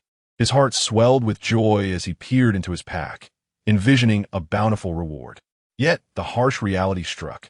There was not a trace of the wither skull within his inventory, leaving him despondent. It seemed he would have to continue grinding earnestly. It was rather satisfactory. Having vanquished a few withered skeletons, I acquired a head. That will suffice. I shall continue my search for the blazes. Utilizing ranged attacks, I depleted the blazes and procured a considerable number of blaze rods, and on my way here, I also obtained some nether wart. Upon inspecting my inventory, I found today's haul to be quite commendable. Returning to the overworld, I crafted a brewing stand and, with blaze powder and nether wart, concocted some strength potions. I added blaze powder, followed by nether wart, tossed in additional blaze powder, and sprinkled some glowstone dust to create a strength 2 potion. I waited patiently. After a moment, I retrieved 3 strength potions, admiring the golden glow emanating from them, and nodded in satisfaction. Not bad. However, I had yet to encounter any ghasts, and without ghast tears, I was unable to brew any regeneration potions. Suddenly, a voice broke my concentration. What are you doing? It was him, startling me and nearly causing me to drop the potion. With lightning reflexes, I caught the potion and shot him an annoyed glance. Why do you sneak up on me? I almost spilled my potion. Him seemed unfazed, fixating his gaze on me. What do you need this for? Your physical prowess is already sufficient, isn't it? I turned my back to him, continuing my potion making. I don't need it, but can I give it to someone? Him scoffed at this. Only the weak rely on such things. I dismissed his words, knowing that the utility of a potion mattered more to me than his opinions. Shifting the conversation, I inquired about his purpose for visiting. Oh, I forgot to give you something. Him delivered a punch to my abdomen, and this time I managed to maintain my composure, merely stepping back and rubbing my belly. Hey, can't you just hand me things normally? Him retorted with a cheeky remark. No, you fled during the trial I prepared for you, and I haven't settled that score yet. I was incensed. Wasn't it you who unleashed 1,000 against me? And now you're upset? What gives? I should be the one angry. I didn't wish to engage in a debate with him and instead asked about the powers he had just mentioned. Oh, it's space teleportation and a clone technique. Notch made some enhancements for you. Try it out later. Farewell. Him had a habit of delivering tasks and leaving promptly. I had grown accustomed to it and paid no mind to his departure. Instead, I began testing my new skills. The space teleportation allowed me to open portals, though it was less effective in the Ender Pearls. Quite disappointing. Nevertheless, combining this teleportation with a snake blade could prove advantageous, offering flexibility with unpredictable teleportation. It seemed promising. As for the clone technique, there wasn't much to elaborate on. Its strength was 80% of my own, and its combat skills were synchronized with my essence. I had initially intended to venture back to the Nether to slay more withered skeletons for heads to craft a Nether star. However, the call to assemble rang out, compelling me to conclude today's adventure. The clear whistle echoed beneath the dormitory, prompting everyone to swiftly descend and prepare for the next endeavor. Today, Ling Feng recalled that it was supposed to be Instructor Han's swordsmanship class. The mere thought of Instructor Han, who was truly extraordinary, elicited a chuckle from Ling Feng. Noticing Ling Feng's joyful demeanor, Linxia leaned over with curiosity and inquired, "What are you thinking? Why so cheerful?" Ling Feng splashed cold water on his face. Oh, it's nothing. You will soon experience it yourself. The assembly whistle blew, summoning everyone to the playground. The stage was adorned with an array of wooden weaponry when a stranger, a middle-aged man, stepped onto the demonstration platform. He picked up a wooden sword from the rack and began to demonstrate various sword techniques while providing commentary. The mysterious beings are our primary adversaries as night watchers. Does anyone know what is essential to slay these enigmatic creatures? At this moment, Instructor Han paused his demonstration, casting his gaze over the new recruits to see what answers they might provide. Chapter 32. Instructor Han's insight into people is remarkable. An answer has already been provided. Relying on the formidable Forbidden Ruins. Instructor Han shook his head and inquired. Indeed, the Forbidden Ruins stand as our most potent force against mysterious creatures. Instructor Han acknowledged this proposal, albeit with reservations, as he pivoted the conversation. However, can you ensure that your Forbidden Ruins can obliterate everything in the blink of an eye? Upon hearing these words, Lin Xie instinctively shifted his gaze to Ling Feng. As Ling Feng heard this, his thoughts began to whirl. When I command the order block, I cannot help but alter all things in an instant. Just imagining such a scene is exhilarating. While Ling Feng remained immersed in his promising future, Instructor Han's resounding voice yanked him back to reality. Besides the Forbidden Ruins, what else do we have? Bai Litaming, raised his hand and proclaimed, relying on money. Lin Xie could scarcely believe his ears. What? Money? Molly, observing nearby, was further convinced that this fellow was indeed a scion of wealth. She cast him a disdainful glance. Upon hearing this answer, Ling Feng helplessly covered his face. Truly, he was worthy of being called the Celestial Treasure Master. The expressions of those around and that of Instructor Han momentarily froze. They had contemplated countless answers, yet none had anticipated someone would suggest relying on money to slay monsters. Instructor Han found himself at a loss for words and awkwardly shifted the topic. Ahem. All right. In truth, aside from the formidable Forbidden Ruins, we also depend on firearms and cold weapons. Firearms become less effective as the enemy grows stronger. Thus, our night watchmen primarily wield the Star Blade. Regardless of the circumstances, cold weapons will always hold an advantage. Today, we shall impart the combat techniques of the horizontal blade. Mastery of swordplay demands both skill and physical prowess. Instructor Han demonstrated the techniques of the Star Blade, each movement executed with speed, precision, and ferocity. The new recruits in the audience responded enthusiastically, erupting in applause. This bolstered Instructor Han's confidence, oblivious to the unforeseen circumstances that awaited him. Now, let's have a student come up to demonstrate a duel with me. Ling Feng sat up straight. The show was about to commence. In the monitoring room, Hong Hao and several instructors gathered around the screens. Hong Hao expressed his concerns. It's the first day for Instructor Han leading the troops. Surely, nothing will go awry? One instructor reassured Hong Hao. No worries. Instructor Han is this year's champion of swordsmanship. It should be fine. In the training arena, Instructor Han surveyed the students below, selecting one at random. Suddenly, he recalled the chubby boy who had boasted about relying on money. Instructor Han pointed at Bai Li Tumming. You, come up. Bai Li Tumming, looking somewhat embarrassed, walked onto the platform. Instructor, I don't know how to wield a weapon. Instructor Han paid him no mind, tossing him a wooden sword before charging forward. Enough chatter. Just as the wooden sword was about to strike Bai Li, it was abruptly deflected by a golden shield. My apologies, Instructor. I forgot to deactivate the automatic protective feature of my necklace. Bai Li, looking sheepish, hurriedly disabled the necklace's self-defense function and flashed a smile at Instructor Han. Is everything all right, Instructor? All is well. Instructor Han, undeterred by previous setbacks, launched another attack, only to have his wooden sword incinerated once more by Bailey's formidable firewall. The two men exchanged glances, with Instructor Han inwardly lamenting. Isn't that the young master of the Bailey family?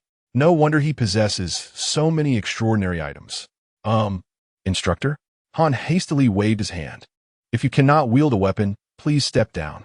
Understood. Bailey returned to his place in the ranks, while Han sought a new opponent. Ling Feng, who had been observing the spectacle, wore a cheerful grin, prompting Han to point directly at him. You, the lad who's been smiling incessantly. Come forth. Ling Feng, taken aback, pointed to himself. Me? Yes, you. Step up. Ling Feng rose and approached the weapon rack to retrieve a wooden sword. Upon realizing it was Ling Feng standing, the expressions of everyone present, save for Instructor Han, became quite animated. The new recruits flushed crimson, struggling to stifle their laughter.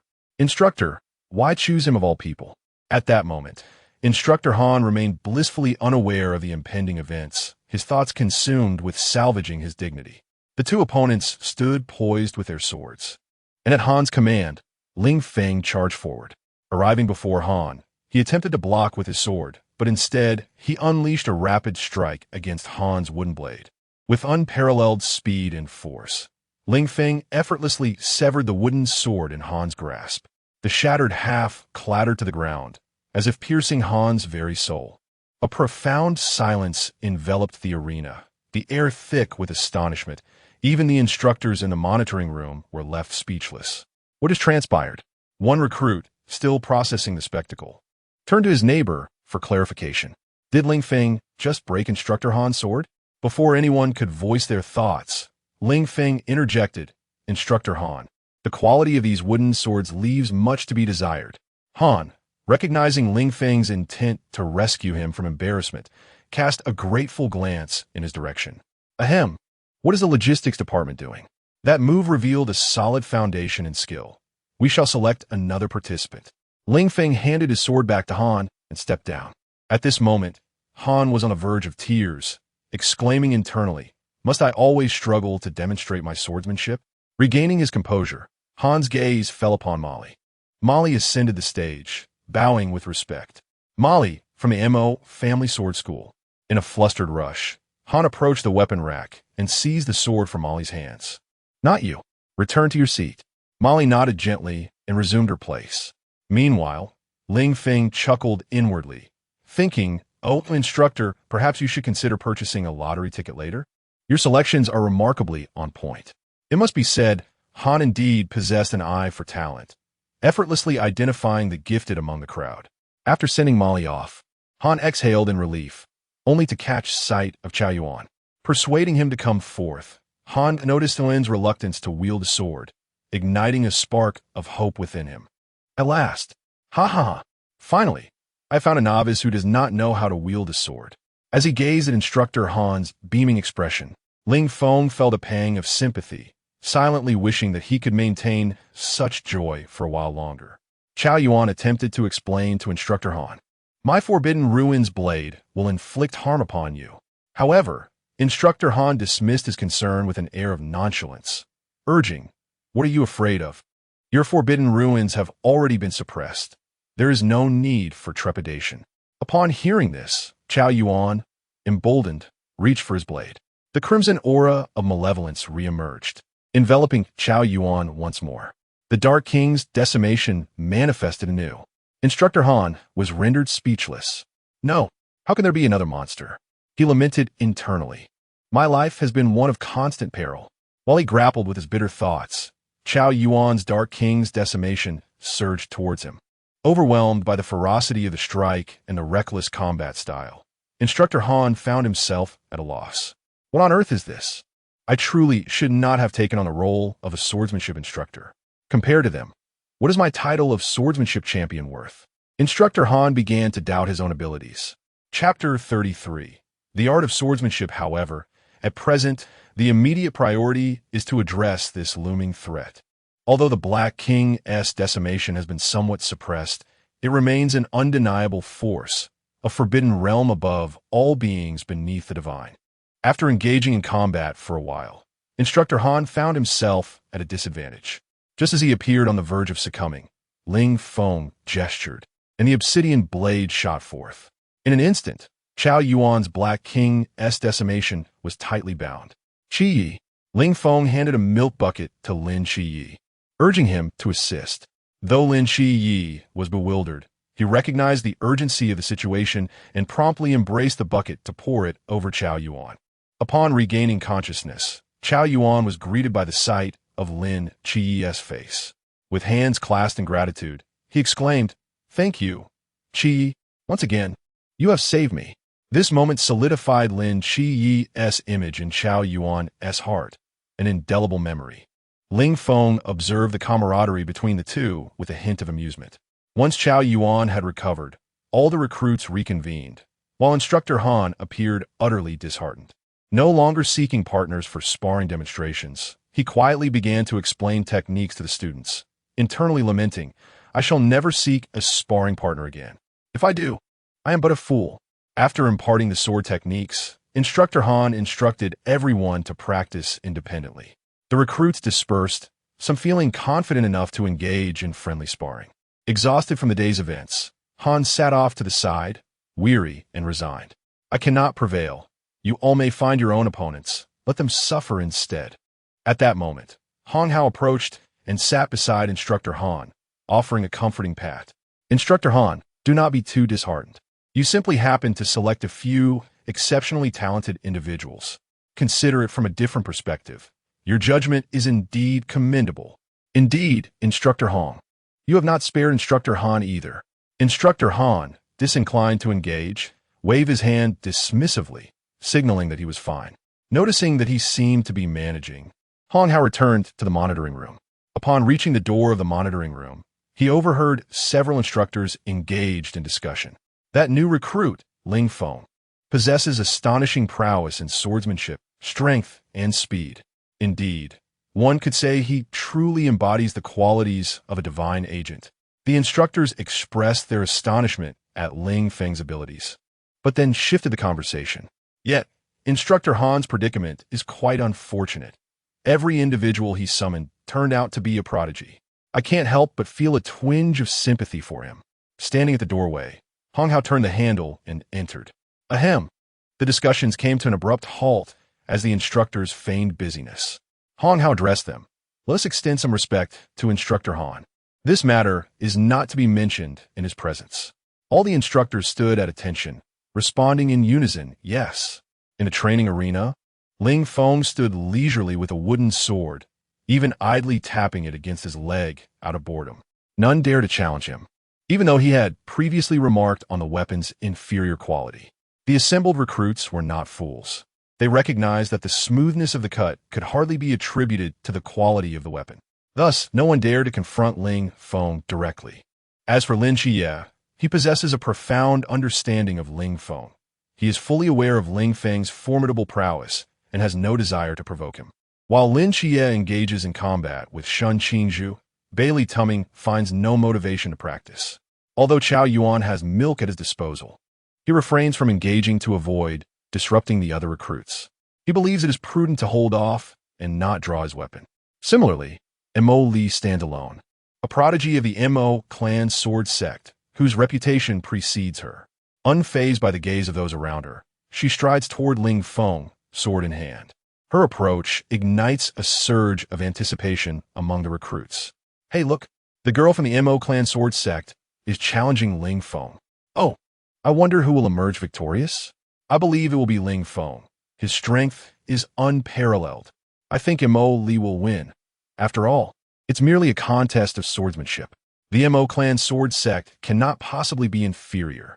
The recruits speculate fervently about the impending duel, while Instructor Han, resting nearby, and the observers in the monitoring room share their curiosity regarding who will prevail. Bailey, casting an envious glance at Ling Feng, wonders why he is not the one being challenged. As Mo Li approaches, Ling Feng remains unfazed. Standing with his sword drawn, he awaits her arrival, casually tossing her a bottle of milk. Mo Li, puzzled, accepts the gesture and chooses to trust him. Upon drinking the milk, she feels her forbidden realm becoming accessible. Approaching Ling Feng, she performs a respectful salute before launching her assault. Witnessing Mo Li's decisive strike, Ling Feng cannot help but admire her talent as a genius of the sword sect. However, should one believe that he relies solely on the peculiar tactics of the square formation, they would be gravely mistaken. With a single hand, Ling Feng deflects Mo Li's unexpected slash. Mo Li, unsurprised, anticipates his ability to withstand her attack. Retreating to reposition herself, she surges toward Ling Feng once more. He deftly sidesteps her strike, sensing the blade narrowly grazing him and the gust of wind it generates. Seizing the opportunity to counterattack while Mo Lee is still recovering from her downward strike, he aims for her neck. Mo Lee twists her body, barely evading the blow. Yet the gash in her clothing reveals the potency of Ling Feng's strike. The wooden sword is capable of inflicting tangible damage. Observing that the blade grazed past Molly's head, the forceful gust of wind lifting her crimson hair, setting it to dance in the air. I concede. Molly acknowledged the disparity, surrendering as applause and cheers erupted around her.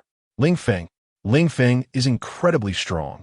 Indeed, Ling Feng lowered the wooden sword that had hovered near Molly's head, the weapon unable to withstand the force, crumbling into dust.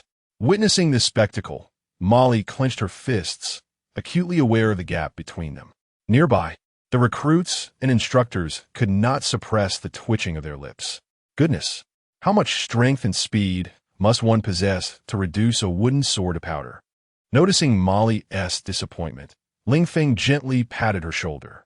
Do not be disheartened. You are already formidable. It is merely that our physical capabilities differ somewhat. Moreover, your forbidden techniques possess even greater potential, and I shall devise a strategy for you later. Upon hearing Ling Feng's words of encouragement and advice, Molly clasped her fists in gratitude. Thank you. Molly was not one to accept defeat lightly. She merely recognized the gap, but had not anticipated it to be so vast. Observing Ling Feng's residual vigor post-battle, Molly resolved to train even harder. Chapter 34. Parting gift. Ling Feng observed Molly's disheveled appearance. Realizing that it was his responsibility to assist her in recovery, he produced a golden apple and presented it to her. Just as Molly was about to decline, Ling Feng interjected, "What? Are you unwilling to accept the concern of a friend? Take it. Otherwise, this afternoon's training session will be quite taxing." Molly found his reasoning compelling and accepted the golden apple, taking small bites as she mentally reassured herself. Yes, this is for better training this afternoon. Indeed, Li Tu-ming witnessed this scene and pulled Lin Qi aside. Lin Qi felt an invisible force urging him in a particular direction. "Hey, what is up?" Li Tu-ming released Lin Qi and with a determined gaze declared, "Qi, train with me in swordsmanship." Lin Qi, taken aback by Li Tu-ming's resolute demeanor, scratched his head in confusion. Why the sudden desire to practice swordsmanship? Didn't you say you weren't fond of it? And that dealing with mysterious creatures relied on wealth? Li Tu-ming awkwardly scratched his head, but refrained from offering an explanation, instead insisting that Lin Qi accompany him in his training. Lin Qi remained perplexed. Why not ask Ling Feng to teach you? He is the strongest among the new recruits. Gazing at Ling Feng, who stood beside Molly, Li Tu-ming concocted a plausible excuse. I fear that his swordsmanship might inadvertently harm me. You, Qi, are just perfect. Lin Qi rolled his eyes in response, implying that he was the weaker option. Though he acknowledged Ling Feng's formidable combat skills, he still felt a tinge of resentment. So, you wish to practice swordsmanship, do you? Hith. Li Tu-ming, noticing Lin Qi's increasingly unsettling grin, suddenly regretted what he had just said. Should I go find Ling Feng now? Lin Qi smiled at Li Tu-ming. What do you think? In a dramatic turn of events, Lin Qi seized Li Tu-ming and pulled him away. Li Tu-ming felt a growing sense of regret. Curse my tongue. Why did I speak so foolishly? This is going to be awkward if I don't train. Shun Qingzhu? No, that won't do. Gao Juan? Li Tu-ming recalled how the Black King's sword almost struck him, shaking his head in dismay. Forget it. However, now that I've spoken, not training would be quite embarrassing. With both hands gripping the sword, Li Tu-ming pointed it at Lin Qi, who sensed that the path of mentorship would be fraught with difficulties. Li Tu-ming began the process of enduring punishment, while Lin Qi diligently instructed him. After several rounds of sparring, Li Tu-ming collapsed onto the ground, and Lin Qi gestured for him to rise and continue. Ling Feng and Molly took note of the commotion emanating from Lin Qi's vicinity. Li Tu-ming struggled to fend off Lin Qi's relentless attacks. He nudged Molly and teased, "Look, Fatty is practicing swordsmanship for your sake." Molly glanced at Ling Feng, observing Bai Li Tu Ming's unsteady footing and trembling hands as he wielded the sword. Boring, unaware of Molly's gaze. Bai Li Tu Ming continued to endure Lin Qiye's onslaught. Ling Feng did not intervene. Practicing swordsmanship was a worthwhile investment in oneself, a skill that might prove beneficial one day. Assemble. This voice, which usually echoed like a hellish roar in Bai Li Tu Ming's ears, now sounded like celestial music. Finally, it was over. Lin Qiyi ceased his sword practice with Bai Li Tu Ming. Everyone gathered together as Yuan Gang stood on the platform to assign tasks. In a few days, there would be an extreme training session, and everyone should prepare mentally. After finishing their meal, they were to convene at the cafeteria entrance. Now, let us proceed to dine. Disperse. As everyone scattered to eat, many new recruits were curious about what this extreme training would entail. Ling Jianudgit Ling Feng. What do you think this extreme training could be? Ling Feng shrugged, refraining from disclosing the training plan to Lin Qiyi. How could I possibly know? It's all right. Let's go eat. Upon entering the cafeteria, Ling Feng noticed Yuan Gang conversing with Wang Mian. Realizing that the masked team was about to depart, Ling Feng pondered for a moment and suggested Lin Qiyi head to the dining area first. Shortly after, Ling Feng returned to join Lin Qiyi for their meal. Meanwhile, what? Leaving without saying goodbye? Ling Feng's voice resonated above the heads of the masked team and instructor Yuan Gang. Seeing Ling Feng's presence, Yuan Gang admonished him. You rookie, how dare you leave the team without permission? Ling Feng smiled and raised his hands in a gesture of innocence. Instructor, I'm not abandoning the team. I'm merely a clone. Yuan Gang was momentarily taken aback by this remark. No, you brat. Just as Yuan Gang was about to retort, Wang Mian interjected on Ling Feng's behalf. All right, instructor, let us see what he wants. Yuan Gang acquiesced, allowing Ling Feng to step down. These divine agents were certainly not the most compliant individuals. Yuan Gang warned Ling Feng with a serious expression. You better have something important to discuss. Beside them, Chang Wei scoffed. What serious matters could he possibly have?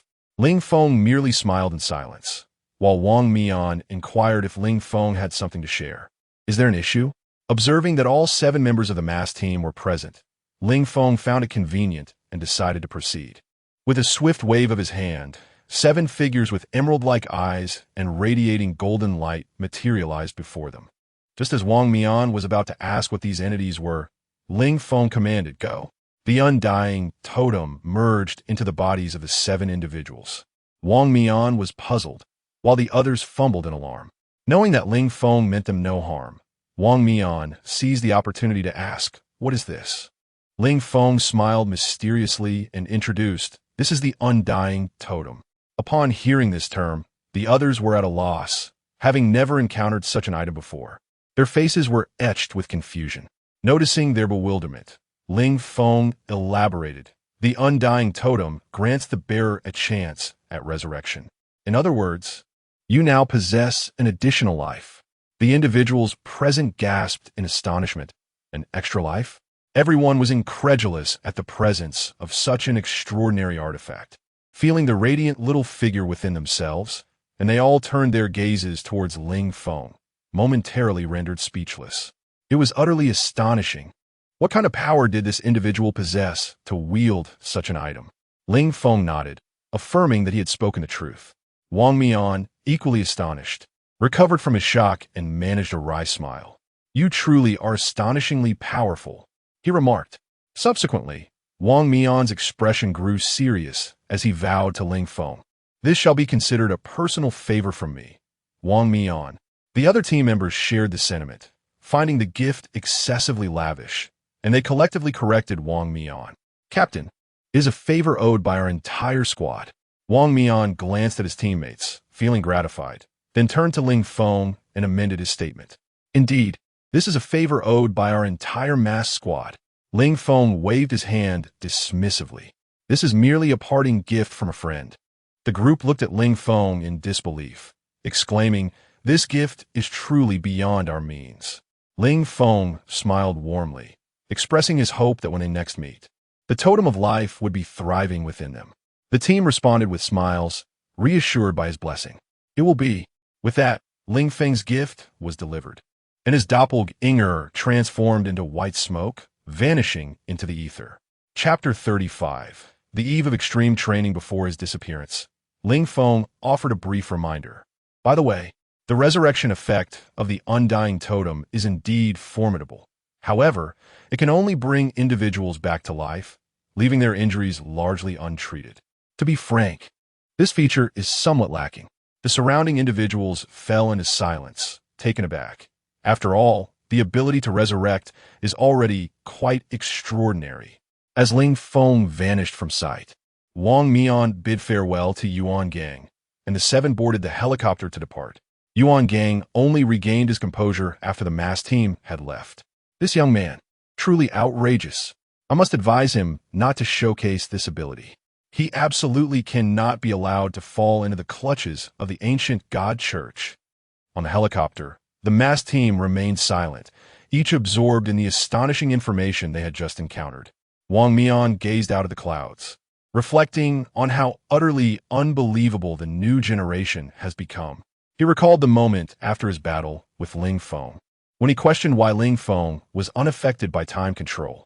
That fellow had the audacity to respond, "Your power is time, while mine is creation. I possess the ability to create time." He was certainly not mistaken. He is indeed remarkable. Is this what creation entails? Wang Mian's thoughts were abruptly interrupted by the exuberant voice of Vortex.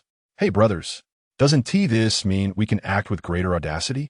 Rosa, sitting nearby, doused Vortex's enthusiasm with cold water.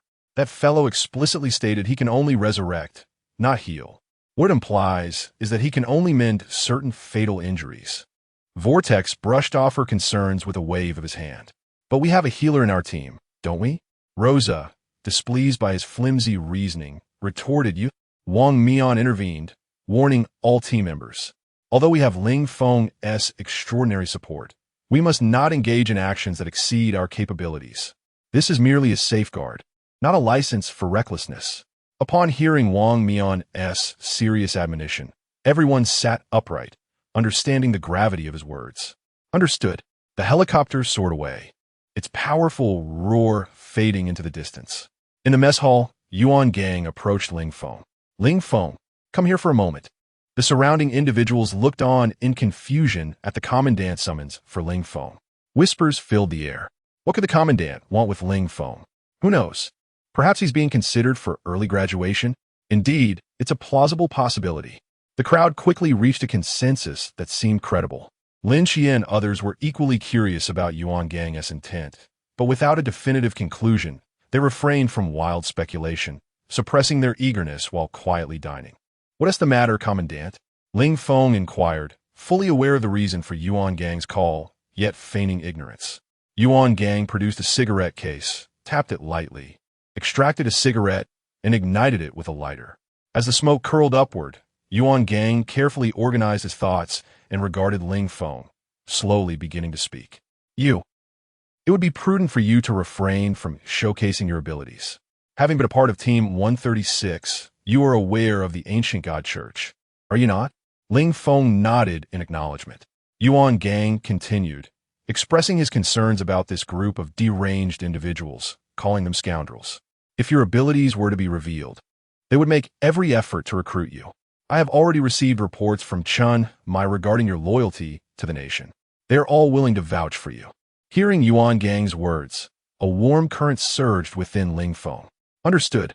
Therefore, the only way to eliminate the threat posed by the ancient God Church is to eradicate them completely. You must remember not to display any excessive abilities, at least not until you have matured. Yuan Gang earnestly cautioned Ling Feng to be vigilant in dealing with the ancient God Church. After imparting his advice, Yuan Gang permitted Ling Feng to return. Watching Ling Feng's departing figure, Yuan Gang remained furrowed in thought. "I hope you grow swiftly, powerful enough that no one can challenge you." Upon returning to the dining hall, Lin Xie and the others gazed at him with curiosity. Ling Feng gestured with his hand, indicating that there was nothing amiss. "Do not be curious. I merely inquired about some new abilities I have acquired." Nodding and understanding, they ceased their probing questions.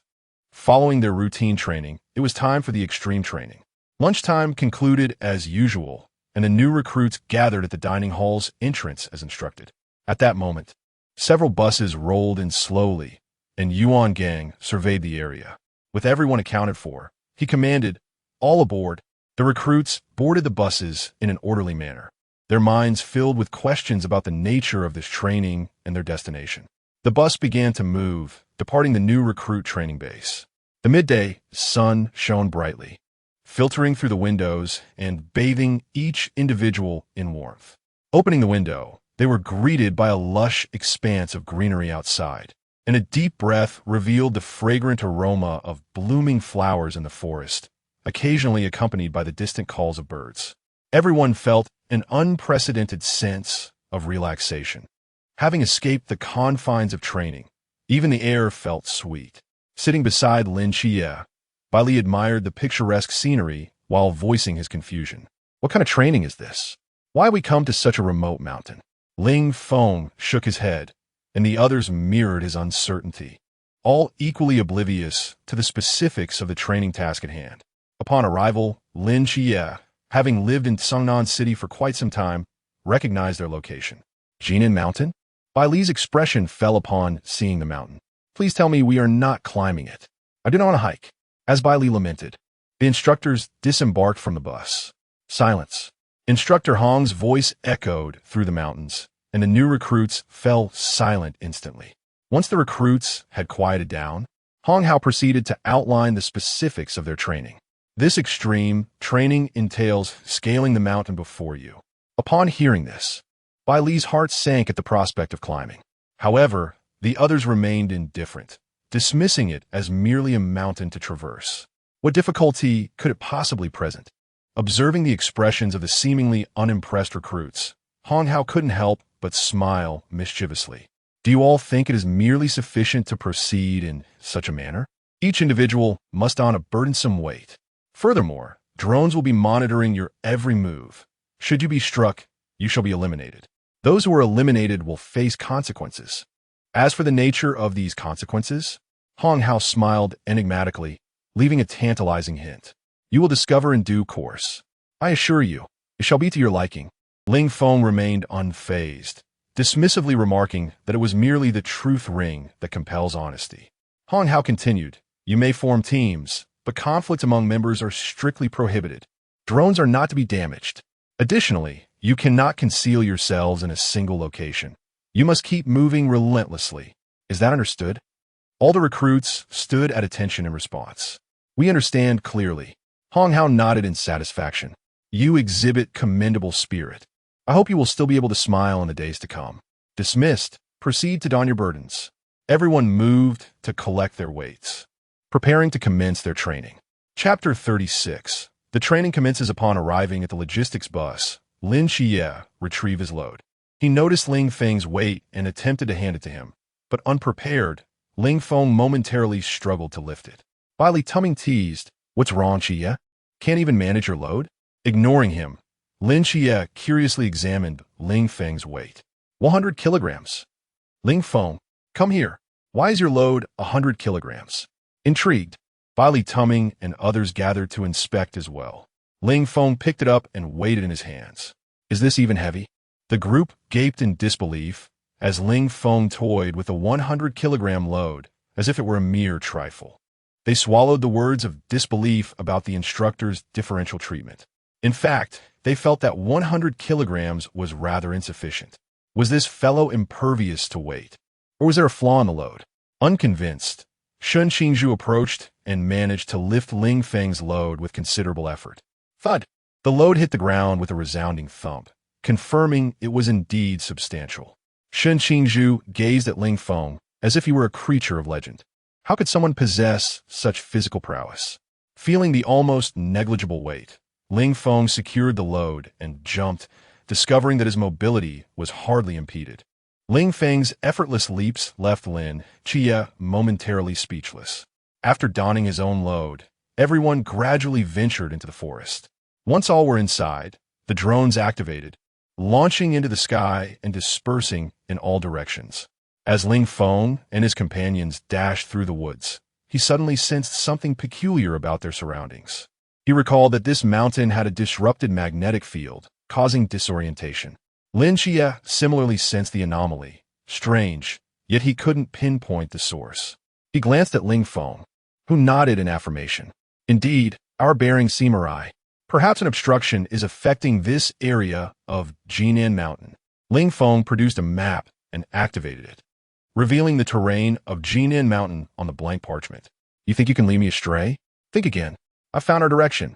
Follow me. He sprinted towards a specific point, demonstrating agility even with a 100-kilogram load. The others exchanged wry smiles, but followed in Ling Feng's wake. After a while, Bai Li Tuming was utterly fatigued, collapsing onto the ground, breathless. I can't go on. Perhaps I should just withdraw. Ling Feng wore a mischievous grin. What's this? Aren't you afraid of punishment? Lying on the ground, Bai Li Tuming, hearing Ling Feng's words, still clung to a sliver of hope. Surely the instructors wouldn't impose excessively harsh penalties? Lin Xie turned to Bai Li Tuming, tossing the question back at him. What do you think? After pondering, Bai Li Tuming conceded that the instructors were indeed capable of such actions. At that moment, the drones fortuitously transmitted a live audio feed of a new recruit enduring punishment for being caught. Unbeknownst to many, upon listening, it becomes evident that among the recruits, there are indeed some remarkable characters. One has been caught peeking at the neighbor's sister while she bathes. Another has let the air out of the class teacher's car tires. And yet another harbors the intention of becoming a relentless machine of study, devoid of joy, risking starvation as a means of avenging their parents. Such absurdities are truly astonishing. Bai Li, immersed in the cacophony of various embarrassing audio clips emanating from the drone, suddenly feels invigorated. What could be the reason for this surge of energy? Rising from the ground, Bai Li strides forward, observing a few individuals who remain stationary. He urges them ahead. Hurry up. What are you dawdling for? The abrupt change in Bai Li's demeanor elicits laughter from the others. Just moments ago, they were exhausted, yet now he seems so spirited. Bai Li is determined not to share his own embarrassing tales in front of Molly. If it were indeed so, the day would surely crumble. He is resolute in preventing such an occurrence. At present, he is brimming with vitality. Ling Feng, covering his face, pulls Bai Li aside. Hey, you've gone the wrong way. This way. Bai Li, feigning nonchalance, maintains a stoic expression as he pivots and heads in the direction Ling Feng indicates. The others follow closely behind, and along the way, he picks up a stick. Lin Xie, noticing this, teases him, What's this? A man remains a boy until death, and now you're picking up a stick to play with? Ling Feng is momentarily speechless. Just wait. You'll understand soon enough. Meanwhile, the other trainees have been eliminated, and a swarm of drones converges upon Ling Feng and his companions. Observing the encirclement of drones, Ling Feng advances with his stick. Lin Xie interjects, warning Ling Feng, destroying drones is against the rules, and you could be disqualified. Ling Feng turns with a smile. Who says I intend to attack the drones? No sooner had he spoken than the drones unleashed a barrage of fire. Ling Feng's perception, speed, and agility are all fully engaged. The long stick in his hand whirls with remarkable precision, each strike accurately deflecting the incoming paintballs. The paintballs explode, releasing vibrant colors that fill the air with smoke. Once the colorful mist on the ground dissipates, neither Ling Feng nor his companions bear a trace of the pigment. Bang! Inside the monitoring room, Hong Hao slams his hands on the table, his eyes glued to the screen in disbelief. What on earth? How is this possible? Is this person even human? With such intense firepower, not a single shot hit him. He managed to intercept them all. The other instructors, witnessing this spectacle, also find it hard to believe. Is such a feat truly achievable? Although the paintballs travel at a modest speed, the proximity renders it impossible for any human to react so swiftly. The instructors are left astounded by Ling Feng's display of skill. In the depths of the forest, Ling Feng discards the burdensome stick. If it weren't for the prohibition against using divine relics, would he really have to deal with such a hassle? Quickly, Ling Feng's shout jolts Lin Xie and the others from their earlier astonishment. Once they regain their wits, they hastily follow Ling Feng, who is relentlessly pursued by the drones. The group trails behind Ling Feng, watching as he sprints ahead with fervor. Becoming his teammate appears to be an exceedingly astute decision. Beside him, it seems that no challenge is insurmountable. With a robust physique, adept combat skills, an array of forbidden items, and formidable forbidden realms, the more one contemplates, the more one feels a sense of awe. Aside from Lin Xie, the others have, for the first time, come to perceive Ling Feng as a veritable hexagonal warrior. This is the agent of the divine, yet why? Shen Qingzhu and the others unconsciously glanced at Lin Xie, who sensed several gazes directed towards him. Why are they suddenly looking at me? How peculiar. While on their journey, a drone had already caught up, and Shen Qingzhu's followers came to a halt. Observing this, Shen Qingzhu also stopped, shouting furiously, "What are you doing? Hurry up and move." The others chuckled and replied, "Brother Shun, you go ahead. We can't keep up any longer. We wouldn't want to be a burden to you." Several bystanders echoed in agreement. Indeed, indeed. Brother Shun, you should go on ahead. It's merely a punishment, not an elimination. Seeing the resolute expressions on their faces, Shen Qingzhu realized he could not persuade them otherwise. So he patted them on the shoulder before sprinting to catch up with Ling Feng and the others. Chapter 37. Scaling the Jinan mountain, Shen Qingzhu suppressed the reluctance in his heart and followed Ling Feng and the others. The selfless sacrifice of several individuals had indeed bought them a considerable amount of time. However, Shen Qingzhu suddenly felt a wave of shyness wash over him. The drone relayed heartfelt expressions from his brothers, all extolling Shen Qingzhu's attentiveness towards them. "I admire Brother Shen the most. He is the brightest among us. He could have entered a prestigious university. Yet, he sacrificed his future by taking down a group of thugs for our sake, ultimately preventing himself from attending college. This is a memory I will cherish for a lifetime. Brother Shun will always be my big brother." As Shen Qingzhu trudged along, the heartfelt words of his brother struck him. He stumbled slightly, nearly losing his footing. Lin Xie and the others, who were also on their way, cast surprised glances at Shen Qingzhu, not expecting this usually arrogant fellow to possess such a side. Flushed with embarrassment from their gazes, Shen Qingzhu thought, "What are they saying?" Their admiration seemed to have rendered even their proud brother bashful. Ling Feng chuckled softly, noting that such a display of vulnerability from Shen Qingzhu was indeed rare. Without slowing down, he continued to sprint forward. The drone pursued relentlessly, quickly catching up to the fleeing group. Ling Feng, feeling a sense of frustration, did not wish to steal the limelight, and thus consciously reined in his speed. Hearing the drone's noise behind him, he sighed. Damaging the drone was not an option, so he would have to seek alternative methods. He picked up a few pebbles along the way. The second wave of attacks soon followed. Bullets rained down like a torrential downpour, prompting everyone to exert their utmost efforts to evade them. After dodging, more bullets descended upon Mo Li and Shen Qingzhu. "This is bad." The two despaired, closing their eyes. Was this the end for them? It felt so unjust. They had already resigned themselves to their fate when they heard several whistling sounds nearby. Bullets exploded in the air above them. Opening their eyes, they saw Ling Feng reaching out to them. "What? You don't believe in me?" he urged. "Get up." Glancing at Ling Feng and then at themselves, they noticed their lack of color. Bewildered, they placed their hands in Ling Feng's, who gently yanked them up with immense strength. "Let us go. Keep moving." They had, rather than wasting ammunition, he chose to refrain from firing. Ling Feng's tranquil visage uttered such audacious words. The other five could not help but feel a flicker of doubt within their hearts. Was he merely posturing? They had ample reasons to suspect, bolstered by substantial evidence. Nonetheless, this situation was not without merit. Only one dilemma remained to be resolved: the journey to the destination. From the blazing sun above to the twinkling stars, victory was finally within reach. The 6 individuals sprinted with all their might, even the portly Bailey gritting his teeth to avoid falling behind.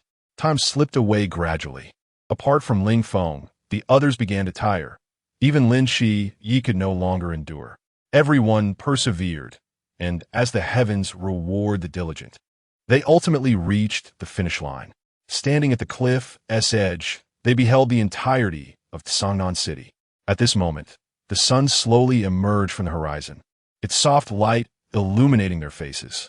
Lin Xie marveled at this exquisite scene and grasped Zhao Kongcheng's unwavering resolve to protect Sangnan at all costs. How beautiful Sangnan truly was. With the task completed, the tension that had gripped them began to ease. Ling Feng casually tossed 5 golden apples to them, keeping 1 ordinary apple for himself. Noticing that Ling Feng had chosen a regular apple, Lin Shi inquired, "Aren't you going to recover?" Ling Feng took a bite of his apple, the sweet juice revitalizing his sore throat. As he savored the fruit, he found Lin Shi's question perplexing. Recover from what? I haven't expended anything. The 5 others quietly consumed their golden apples, disinterested in Ling Feng's ostentatious tone. They all tacitly pretended not to hear him. Lin Shi felt a pang of regret for having asked. He wished he hadn't stirred up trouble for himself. He bit fiercely into his golden apple, reflecting on Ling Feng's behavior. Showing off, are you? Observing Lin Shi devour the apple like a ravenous hyena, Ling Feng instinctively took a step back. What was wrong with this child? Was he overly elated, or had someone provoked him? For a moment, Ling Feng felt a twinge of trepidation. Just as he was fascinated by Lin Shi's unusual manner of eating, the distant roar of engines echoed. Yuan Gang, accompanied by a medical team, hurriedly arrived at the finish line. Seeing the 6 already beginning their recovery, Yuan Gang chided himself for having been overly anxious. What was he fretting about? Indeed, this divine agent was quite thorough. With a sigh of relief, Yuan Gang gathered everyone to return to the training camp. Upon returning to their dormitory, they began to rest. Ling Feng entered the blocky realm. What should he do today? The first order of business was to check if him was around. If not, perhaps he would confront the Wither. He aimed to acquire the Nether Star and craft Antitheus. He leaped into the Nether portal, returning to the previous Nether fortress. Wither skeletons. I have arrived. Drawing forth his looting diamond sword, Ling Feng commenced the slaughter of the Wither skeletons. A crimson warning symbol appeared above every Wither skeleton's head. Along the path of annihilating the Wither skeletons, Ling Feng collected some soul sand to summon the Wither and cultivate Netherwort. After an hour of exploration and slaughter, Ling Feng finally gathered 18 Wither skeleton heads. As for the reason behind the necessity of such a quantity, it was to ensure ample supplies for future endeavors. In the main world, he sought a spacious area to assemble the Wither. Upon placing the final head, Ling Feng swiftly retreated. Boom! A deafening explosion heralded the Wither's birth. The creature was enveloped in a radiant blue glow, necessitating a brief moment of anticipation. Suddenly, another explosion echoed, and Ling Feng charged forward, wielding his serpent blade. The heavy sword was maneuvered with the finesse of a one-handed weapon in his grasp. A violet blade of light emerged, slicing through the Wither's form, which began to glow a deep crimson. In an instant, the serpent blade struck the Wither multiple times, catching it off guard and causing its health to plummet by half. With a final, powerful downward strike, the Wither vanished, leaving behind a resplendent white star. Mission accomplished.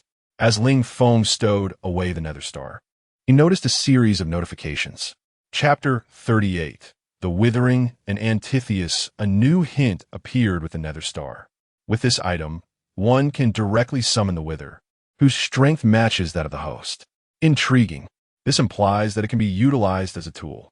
Even those incapable of placing blocks can summon the Wither. Contemplating this, Ling Feng realized that this could serve as a guardian. With that thought in mind, Ling Feng promptly consumed all 15 Wither skeleton heads. In total, he acquired 6 Nether Stars, a commendable yield.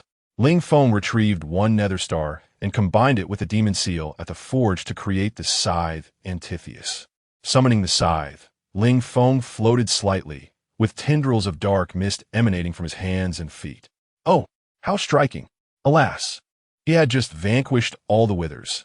He should have preserved a few for testing his new weapon. The Wither remarked, "You are so proud. You are remarkable. Speak for me." Naturally, one must test a new toy. Ling Feng initially felt repulsed by the villager cavalry, yet now, witnessing their eager expressions, he felt a twinge of excitement. Gazing at the round-headed creatures before him, the cavalry felt a shiver of fear. Whatever. Encountering the wanted individuals, charge. At the captain's command, the entire cavalry squad surged forward. As the cavalry charged towards him, Ling Feng felt exhilarated. Well, quite courageous indeed. Ling Feng summoned Antitheus, commanding the dark mist to envelop the cavalry. The mist coiled around the necks of the riders, and with a clenched fist, Ling Feng sealed their fates. In an instant, those ensnared by the dark mist fell. So impressive, Ling Feng brandished the scythe and charged forward, Antitheus slicing through the air, generating a powerful gust. With each swing, another cavalryman was swept away. Ling Feng appeared as a harbinger of death, reaping the villager cavalry squad.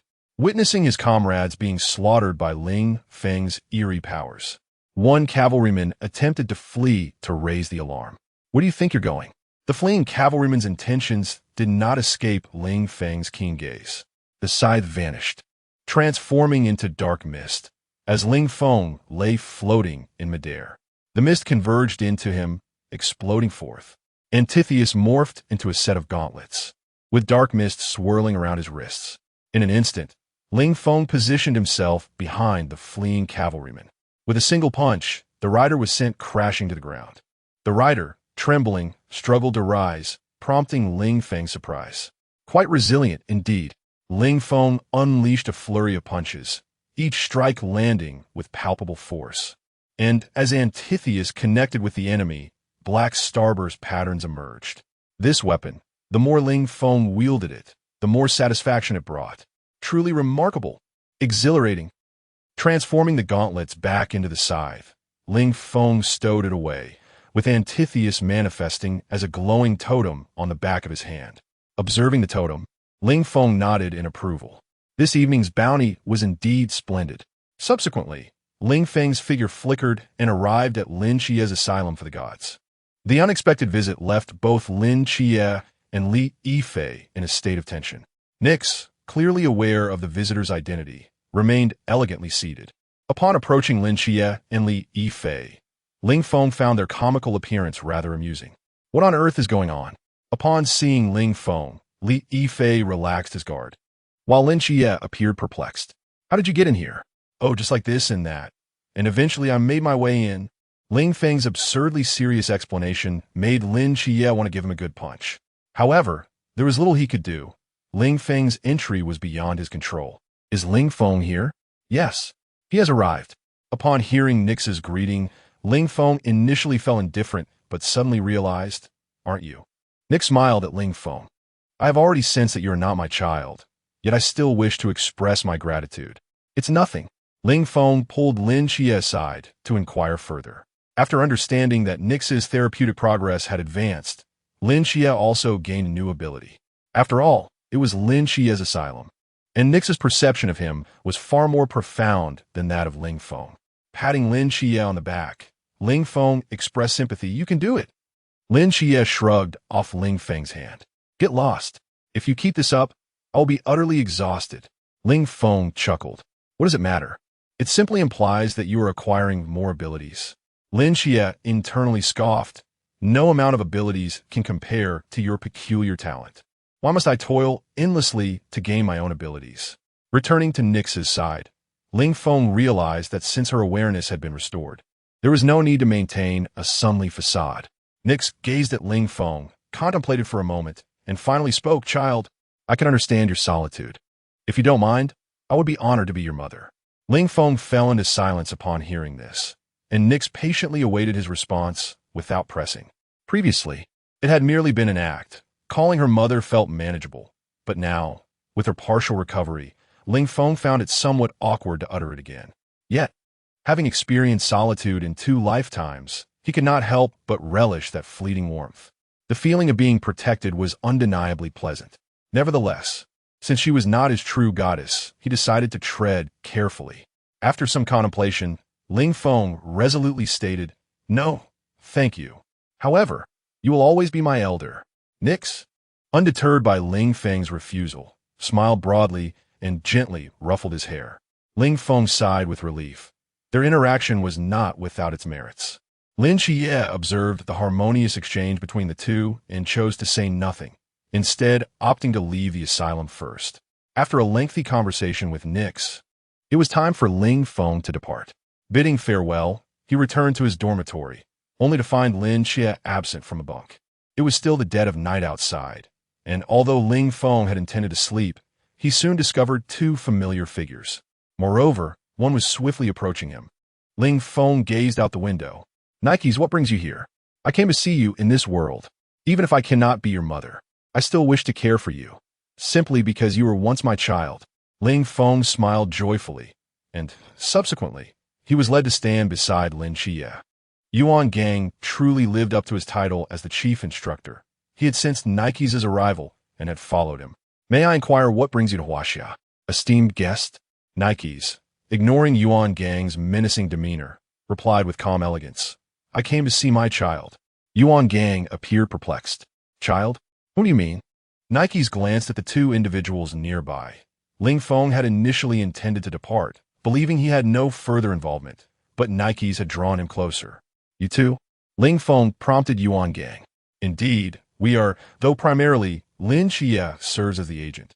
Upon hearing Ling Feng's explanation, Yuan Gang's composure shattered as he shouted, "What?" His gaze towards Lin Xie transformed into one of bewilderment. "So, you're the agent of the dual deities?" Chapter 39. Eyes hidden in the shadows, Nix lingered in reality for a brief moment before vanishing, followed closely by Ling Feng. This left Yuan Gang and Lin Xie exchanging bewildered glances. Yuan Gang broke the silence, inquiring about the mission of Lin Xie, the divine agent.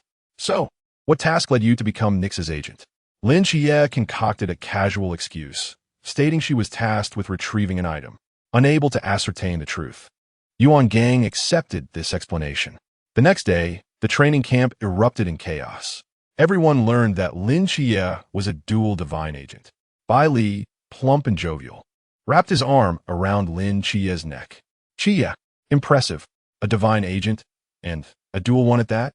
Xiao Yuan also congratulated her, increasingly convinced that Lin Xie was indeed his benefactor. In stark contrast to the exuberance surrounding her, Lin Xie was enveloped in profound confusion. Logically, Commander Yuan would not have broadcasted this information indiscriminately. So who could it be? Ling Feng approached, gently tapping Lin Xie, who stood lost in thought. "Were you pondering so deeply?" Lin Xie expressed her doubts, to which Ling Feng replied, "What could there possibly be to question?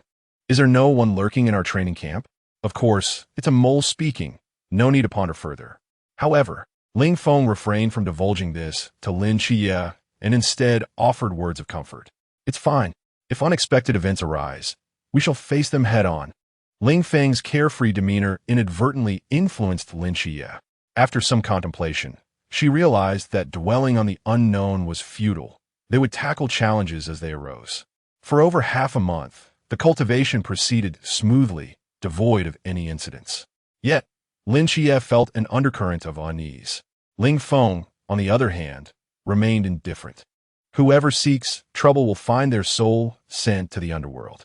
In Yuan Gang's office, a middle-aged man appeared before him, his expression fraught with urgency as he reported critical information. Had Ling Feng and Lin Xie been present, they would have recognized him as Chun Mai, the captain of the 136th Night Watch Team. Listening intently to Chun Mai's account, Yuan Gang furrowed his brow. "Are you saying there is an undercover agent from the ancient God Church infiltrating my training camp?" "Yes. How else would you explain the rapid dissemination of news regarding Lin Xie's status as a dual divine agent? You, as the chief commander, should be well aware of the individuals in this camp, shouldn't you?" Yuan Gang lightly tapped the table, contemplating the intelligence provided by Chun Mai. "Are you certain this information is accurate?" Chun Mai, now agitated, slammed his hand on the table. "Absolutely. We must ensure the safety of these two divine agents." Yuan Gang ceased his tapping, rising to his feet. "Very well. I shall prepare accordingly. If there are indeed miscreants from the ancient God Church in my training camp, I will personally send them on their way." Yuan Gang's aura surged forth, exuding a terrifying presence akin to a malevolent spirit in the night. In the cafeteria, all the new recruits were leisurely enjoying their lunch when Instructor Hong Hao entered, announcing loudly, "Everyone." After finishing their meal, the instructor hastily instructed the recruits to gather at the podium before departing in a rush. The new soldiers began to murmur amongst themselves, perplexed by the sudden change. What could it mean? Were they not training in the afternoon? It seemed unlikely that they would still conduct training if they were called to the podium. Finally, a chance to rest for the afternoon. What could possibly be unfolding? One recruit speculated whether they might be granted a holiday. His companion derisively laughed at him. Have you lost your mind? We are in a year-long closed training program. How could we possibly have a holiday? Bai Pang, still curious with food in his mouth, mumbled incoherently. Lin Xie, seated beside him, strained to comprehend his words. Pang, finish eating before you speak. I can't understand you. Bai Pang hastened to swallow his food and wiped his mouth. I wanted to ask if anyone knows what's happening. Lin Xie shook his head, indicating his ignorance as well. The eyes of the group silently shifted toward Ling Feng. Ling Feng paused, his spoon hovering in midair, acutely aware of the gazes directed at him. Feeling unnerved, he quietly set down his spoon. Why are you all staring at me? Even if I were exceptionally gifted, I cannot foresee the future. Upon witnessing the doubtful looks from his peers, Ling Feng protested his innocence, and after much effort to clarify, they eventually believed he was truly unaware. He sighed in relief, wiping non-existent sweat from his brow. That was close. Are they truly that perceptive? Despite my insistence on my ignorance, it seems they remain unconvinced. Indeed, they were not convinced, but they refrained from further inquiries, knowing they would soon find out. Once the meal concluded, all new recruits assembled beneath the podium. Compared to a few months prior, their demeanor had improved significantly. They now resembled soldiers. Yuan Gang stepped onto the stage, his voice resonating loudly as he announced exhilarating news for the recruits. Novices, since the commencement of your training, you have all performed admirably. I hereby declare a 4-day holiday for you, though the activity area is restricted to Sangnan City. As soon as Yuan Gang finished speaking, the recruits erupted into raucous cheers. Hooray! This is fantastic. The recruit who had previously speculated about a holiday now basked in his prescience. See, I told you we would have a break. You didn't believe me. We believe you now, buddy. What are you waiting for? Pack your things. We're off for a holiday. Observing the jubilant recruits, Yuan Gang chose not to dampen their spirits and promptly announced their dismissal. The new soldiers surged forth like untamed stallions, racing back to their dormitories to prepare for their visit to Sangnan City. Lin Xie and his companions were equally elated, as they could finally return to see their families. However, Lin Xie sensed there was more to the situation. Approaching Ling Feng, he lowered his voice and inquired, "Is something amiss?" Ling Feng was not surprised by Lin Xie's perceptiveness and nodded in affirmation, revealing the truth. The ancient divine church is aware that you are the dual deity's representative, and they have already begun to take action. Upon hearing these words, Lin Xie's immediate concern was not for his own safety, but for that of his aunt. What about my aunt and my younger brother? Ling Feng patted him on the back in a comforting manner. Do not worry. Did I not provide you with 2 immortality totems to serve as protective charms for them? Lin Xie, feeling anxious, had forgotten about this matter until Ling Feng's reminder sparked his memory. I completely overlooked that. Thank you, Ling Feng. Ling Feng feigned disgust and distanced himself from Lin Xie. Oh, how utterly sentimental you are. Observing Ling Feng's antics, Lin Xie's spirits lifted considerably. He playfully punched Ling Feng on the shoulder. You insufferable fool. The two of them cheerfully packed their belongings, joining the rest of the group as they made their way to the bus waiting at the entrance of the training base. Chapter 40. A Challenging Holiday Brother. Jie. Upon sensing someone calling his name, Ling Feng and Lin Xie turned their gaze toward the source of the voice.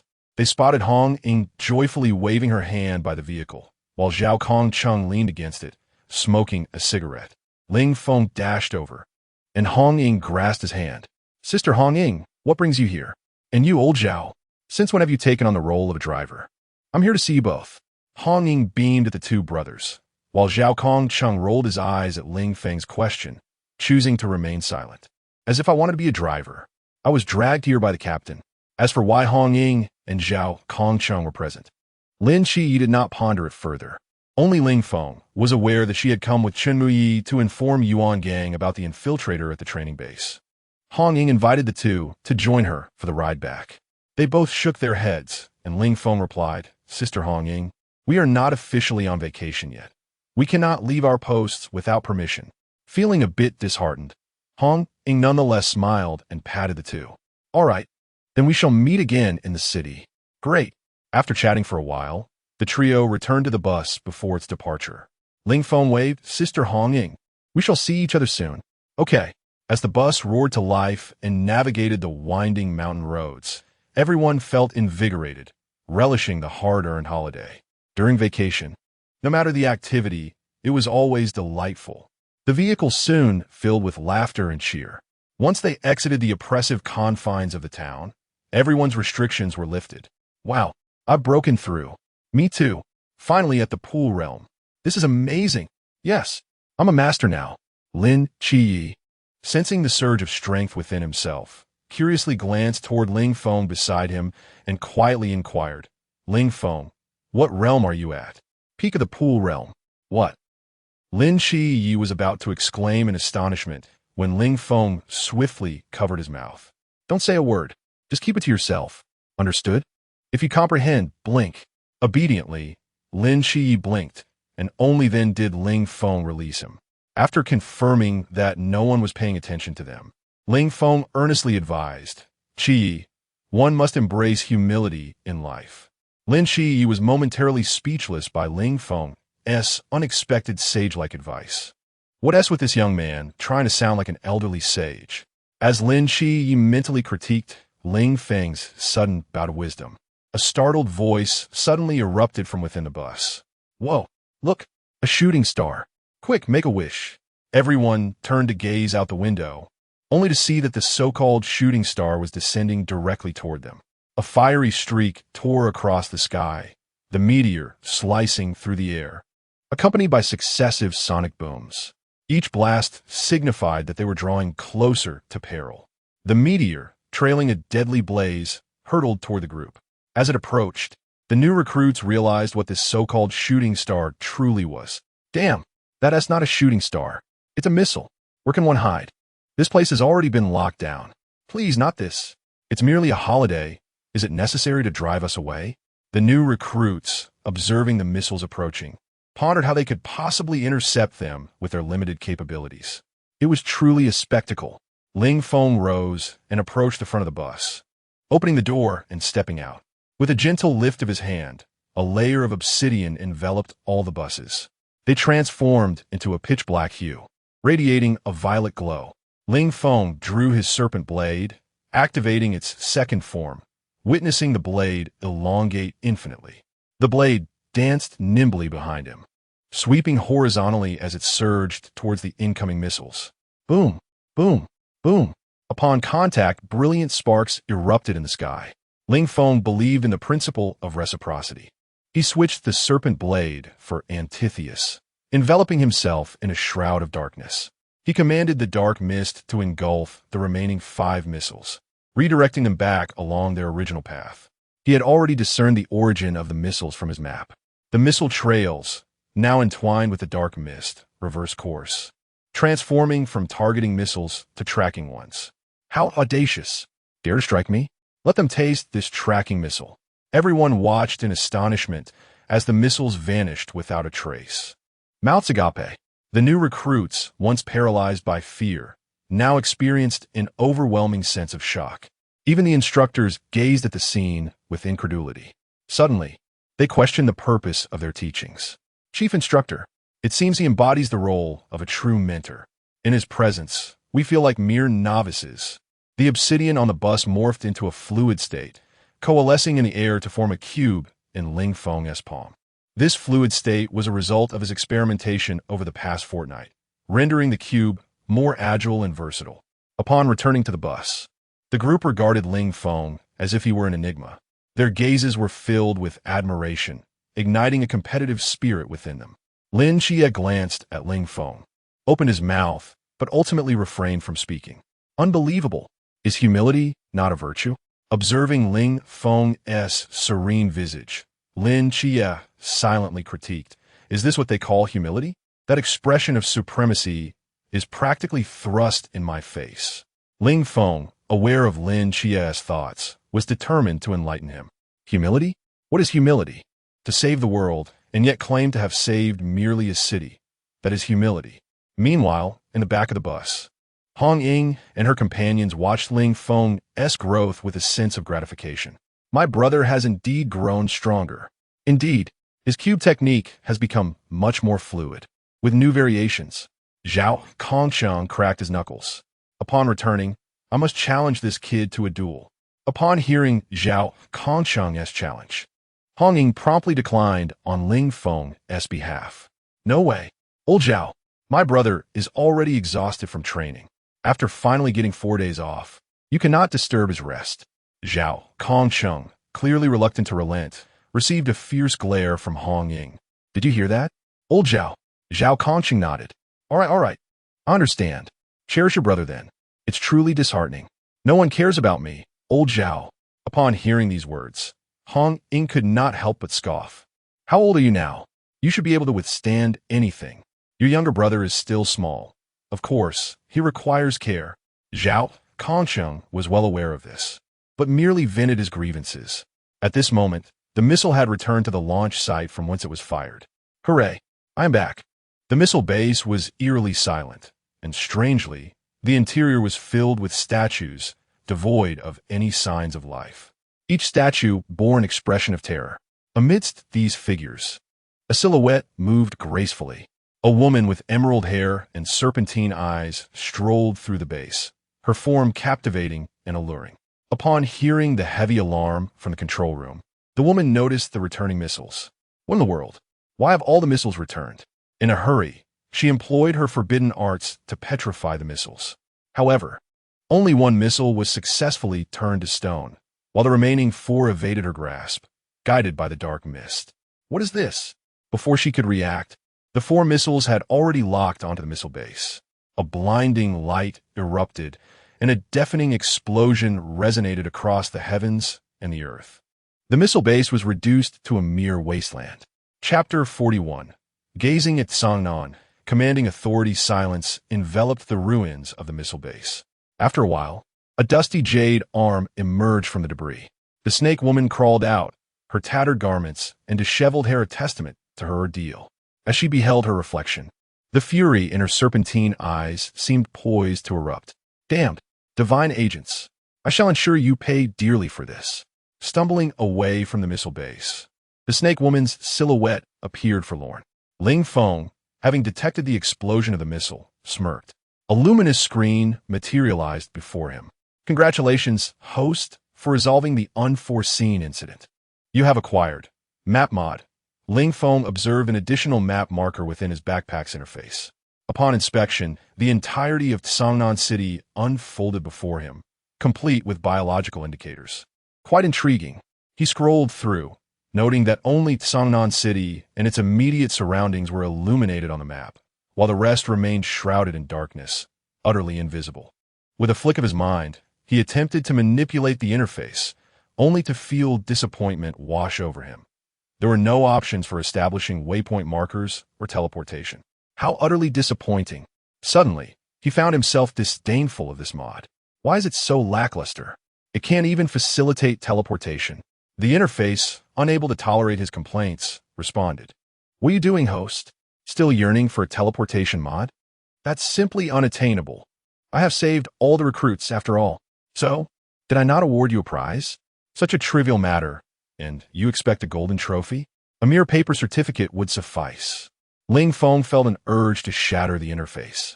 Alas, when he reached out, his hand merely passed through it. Oh, you still wish to catch me? Dream on. Leave me be. Farewell. Furious, Ling Feng found that no matter how he summoned the interface, it refused to manifest. Lin Chia, observing the sudden change in Ling Feng's demeanor, was filled with confusion. What has happened to him? Why the sudden chill? Throughout the journey, Lin Chia refrained from tempting fate, remaining silent. Upon arriving at the hotel, the group dispersed. Amidst a chorus of cheers, the recruits dashed to their rooms to change into casual attire. Eager to explore Songnan City, Ling Feng and Lin Chia, having tidied up, returned to the Peace Affairs office. On the way, Lin Chia was elated at the prospect of reuniting with his aunt. Meanwhile, Ling Feng scrutinized the map. noting that a multitude of individuals had already entered Songnan. Truly a perilous situation. However, I fear them not. Upon reaching the Peace Affairs office, they opened the door to find all members of Team 136 present. Collective gazes turned towards the entrance. Brother, Xie, you're back. Hong Ying rushed over to take their backpacks. Her warmth unchanged. The two felt an immense sense of relaxation. Here, they could fully unwind. Ling Feng chuckled. Sister Hong Ying, didn't we just see each other? It has only been a few hours. Did you miss us so much? Hong Ying playfully punched Ling Feng, laughing as she scolded him. You cheeky boy, are you teasing your sister now? But, welcome back. Ling Feng and Lin Xie exchanged glances, smiling as they regarded Hong Ying. Yes, we are back. Chen Mai approached the two and praised them, saying, excellent. Your physiques have improved significantly. I have witnessed Ling Feng's prowess. His growth is quite remarkable. Today, I am in high spirits and shall prepare a meal. Upon hearing Chen Mai's intention to cook, the group erupted in cheers. Great. Thank you, Captain. The faces of all the team members were adorned with smiles, and Chen Mai couldn't help but smile slightly at the sight. After finishing his cigarette, Chen Mai washed his hands and made his way to the kitchen. How has life been in the training camp? Hong Ying inquired about the experiences of her two younger brothers. They happily shared their stories from the camp. Life in the training camp was rather monotonous. But one thing astonished the members of Team 136. Ling Feng was capable of defeating the Masked One. What? My younger brother can actually defeat the Masked One? Is that true? Hong Ying gasped in disbelief, staring at Ling Feng. Ling Feng scratched his head modestly and replied, No, he was suppressing his level. Otherwise, I wouldn't stand a chance. However, Hong Ying and the others felt differently. I genuinely believe you could win. Although the ability of time was troublesome, Ling Feng possessed an enchanting aura that made them believe in his potential. They sensed that he could indeed accomplish it. As the group animatedly conversed, Chen Mai's meal was ready. They gathered around the table to eat. Hong Ying first served a piece of meat to Ling Feng, followed closely by Lin Xie. You two are still growing. Eat up. The two eagerly took the meat offered by Hong Ying. Thank you, Sister Hong Ying. And thank you for this feast, Captain. Chen Mai chuckled at Ling Feng's playful antics. You little rascal. What feast? You can't even stop talking while eating. Hurry up. Despite his words, the smile on Chen Mai's face remained. After a delightful meal, Ling Feng and Lin Xie planned to return to the hotel. Hong Ying initially wanted to invite them to stay at her home, but Ling Feng, aware that tonight would be sleepless, politely declined. Before departing, Ling Feng created a tracking map using a mod. However, this paper map had a limitation. It could only track individuals from one faction. He provided Chen Mai with the locations of unfamiliar hostile red dots. Chen Mai did not question the accuracy of the map. He accepted it and assured Ling Feng, All right, I will handle it. You must already know something. I won't pry into how you came by this knowledge. Just be careful and take care of yourself. Instead of inquiring about Ling Feng's understanding of the situation, Chen Mai offered a reminder to prioritize safety. Ling Feng felt warmth in his heart and replied, Understood, Captain. I won't get hurt. Chen Mai patted Ling Feng on the back, watching him vanish before glancing at the map in his hands. He pulled out a cigarette, lit it, and took a deep drag, releasing the smoke. So many rats have infiltrated Songnan City? Unbeknownst to him, Wu Xiangnan had approached Chen Mai's side. What are you thinking about? Chen Mai handed the map to Wu Xiangnan, who frowned at the moving red dots. What is this? Exhaling a plume of smoke, Chen Mai replied, This is the forbidden item that lad bestowed upon me. The red signifies the rat that has infiltrated Songnan City. Is that so? What do you intend to do? Wu Xiaonan's expression turned serious and solemn as he fixed his gaze on Chen Mai, awaiting his command. Let us investigate. Inform old Zhao. Isn't he itching for a challenge? We'll proceed first, the three of us. Wu Xiaonan nodded and promptly sought out Zhao Kongqing. Approaching him, he gave a light pat, signaling him for the mission. Is there something concerning, Vice Captain? Hong Ying and the others also rose to their feet, but Wu Xiaonan waved them off, instructing them to remain at the office. Nothing urgent. Captain Zhao and I are merely going to scout the area. If anything arises, we shall call for you. Understood. Zhao Kongchang followed Wu Xiaonan and Chen Mai out of the peace office looking bewildered. Chapter 42. The commencement of the purge. As Ling Feng strolled along the path back to the hotel, he scrutinized the map, attentively observing several followers of the ancient god sect alongside a few individuals from the neon-lit realm. At last, when the two parted ways, Ling Feng tapped Lin Xie on the shoulder. "Xie, I have a matter to attend to. Please return to the hotel and find Fatty. I shall return shortly." Hardly had he spoken when Ling Feng vanished from sight. Ling Feng dispatched two of his avatars to the hotel in advance, and indeed, they encountered the group of miscreants. A bunch of amateurs. No need for elaborate tactics here. He decided to strike swiftly. The two Ling Fengs activated their second form, enhancing all attributes, and opened a spatial portal.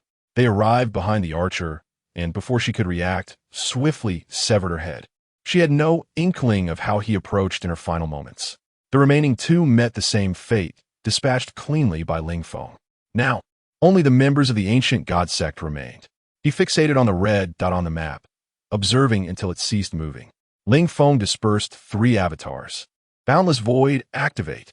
The barrier unfolded, its crimson glow particularly striking against the night sky. The recruits gazed at the barrier, unperturbed, assuming it was merely the night watchers of Sangnan City at work, continuing with their own affairs.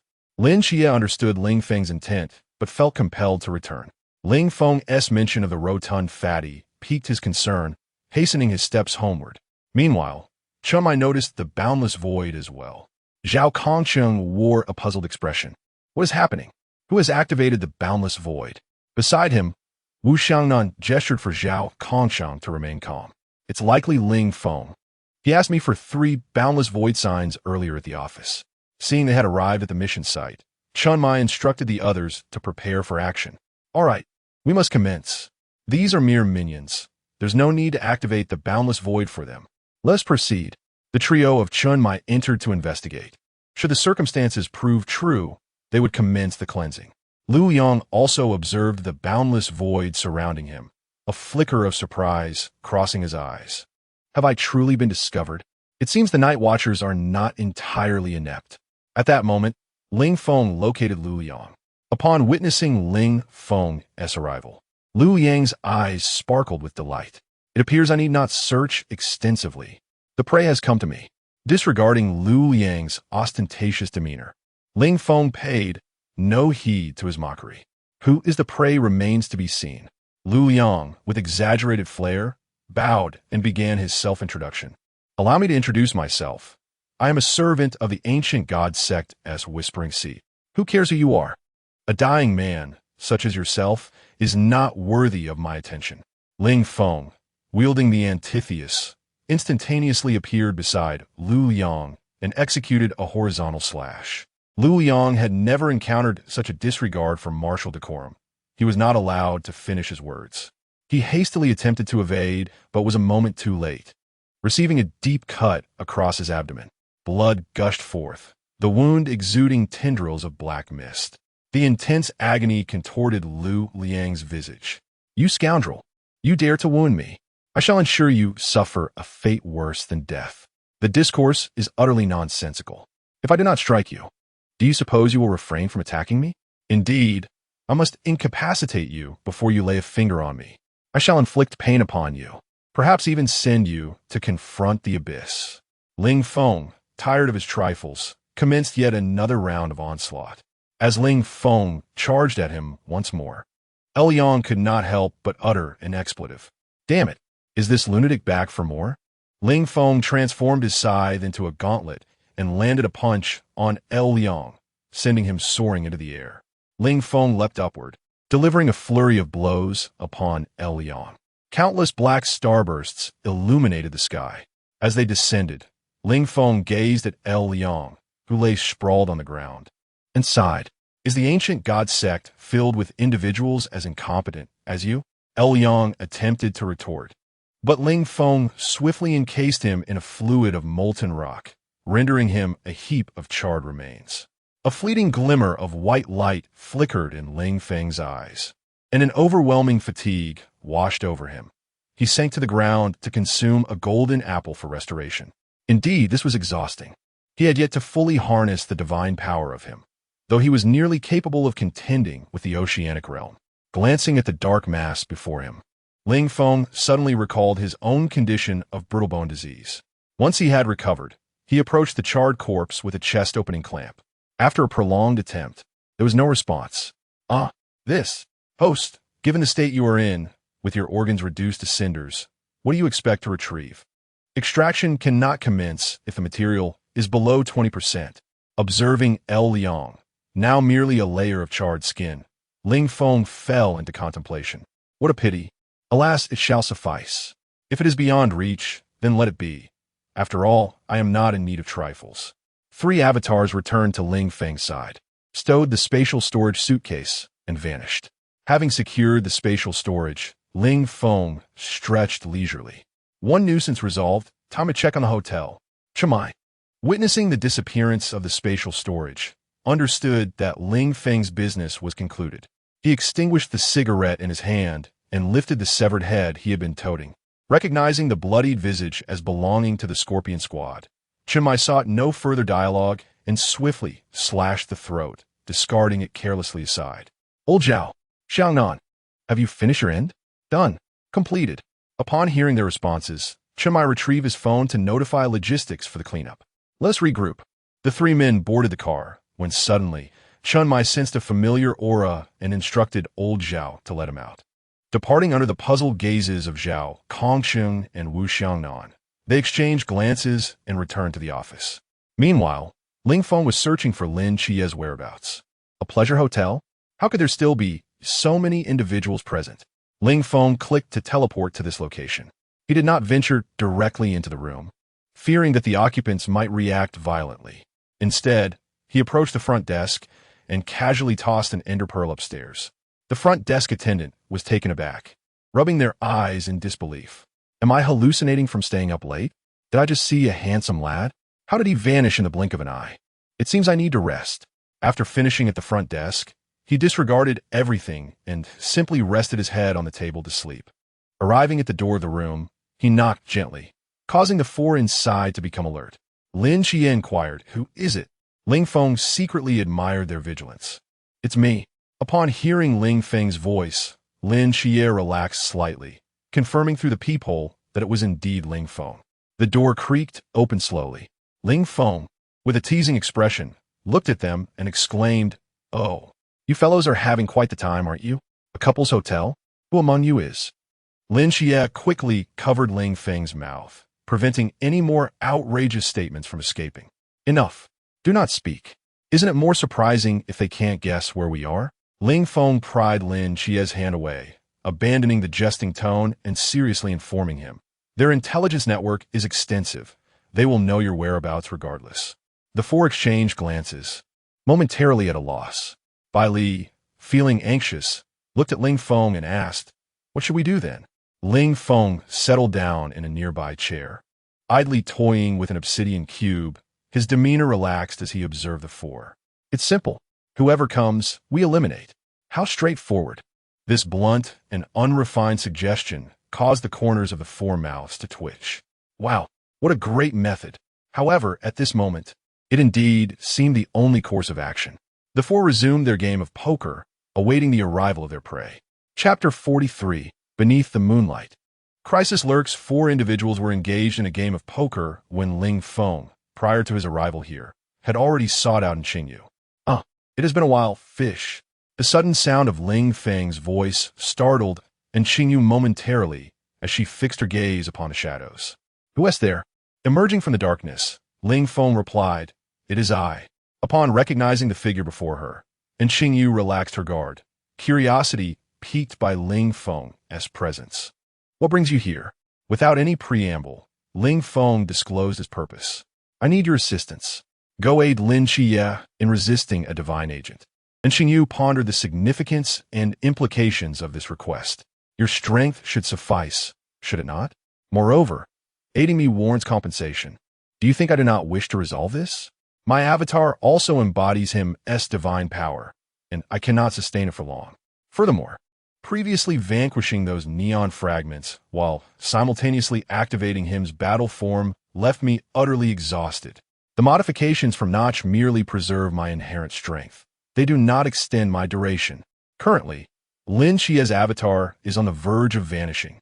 Anything touching divine power is quite taxing for me at this stage. I even tried consuming several golden apples. Yet they proved ineffective. Golden apples cannot replenish divine power. For instance, Notch can create blocks incessantly, anywhere. I am not yet capable of such feats. Ling Feng was not taken aback by Qingyu's remarks. After a moment's reflection, he continued, "The snake woman is a challenge I left for Lin Xie. She serves as a whetstone for him. However, he may struggle alone and thus requires your aid. I, too, intend to confront another individual." Intrigued by the identity of Ling Feng's target, and Qingyu inquired, "Who is it?" "You do not know him. He is from the ancient god church. Now, let us discuss your compensation." And Qingyu regarded Ling Feng with keen interest, her gaze sweeping over him, causing him to instinctively step back. Unfazed by his retreat, she calmly articulated her terms. "I require your blood for research." Ling Feng shook his head, leading Qingyu to assume his refusal stemmed from reluctance. He then clarified, "I will not be harmed. I will not bleed. You shall not acquire my blood." Fearing she might not believe him, Ling Feng picked up a scalpel from the laboratory table and made a small incision on his hand. To no effect, and Qingyu gazed on in curiosity. "Fascinating. How did you achieve this?" Ling Feng shrugged. "Just like that. It is a power of the divine agent." "Well, since we cannot arrive at a conclusion, let us defer that discussion for later. For now, you should assist Lin Xie." Ultimately, Qingyu acquiesced to Ling Feng's request and set off to assist Lin Xie. Meanwhile, Ling Feng opened his map, pinpointed Chun Mai's location, and teleported to the building opposite the CAF where the two were situated, observing them from a distance. At the Love Hotel, Bai Li, plump and jovial, clutched a trump card and hurled it forth. At this moment, the serpent woman arrived, accompanied by a resounding explosion. The four individuals were hurled away. "Goodness, has it truly become a royal bomb?" Bai Li exclaimed in midair. The street was engulfed in smoke, from which emerged a figure of enchanting allure. "So, these are the two divine agents? Quite impressive. A splendid plaything indeed." Ling Feng refrained from engaging in further dialogue and instructed Lin Xie. "Xie, I'm going to assist the captain. This avatar cannot hold on much longer. Just one more minute. I will help deplete its strength, then it will be up to you." Time was of the essence. Ling Feng surged forward, not affording Lin Xie a chance to respond. With dual diamond greatswords in hand, he endeavored to exhaust the foe's energy as much as possible. Thanks to the fortification of his physique by two deities, Ling Feng possessed considerable strength. The diamond greatswords felt like mere toys in his grasp, and his rapid, powerful strikes required little finesse. The blades tore through the tempest, forcing the serpent woman to evade in desperation. Yet the swirling sword energy would not relent. After the fierce winds subsided, the serpent woman bore numerous fresh wounds. "You scoundrel! Bombing me by day, striking me by night. Do you think I am easily bullied?" As she prepared to unleash her divine wrath, Ling Feng transformed into mist and vanished. In her emerald serpent eyes burned an unquenchable fury as she fixed her gaze upon Lin Xie and his companions. The four of them glared at the enraged serpent woman, promptly unleashing a torrent of curses upon Ling Feng. "I say, you scoundrel, are you to deplete her or merely heighten our difficulties?"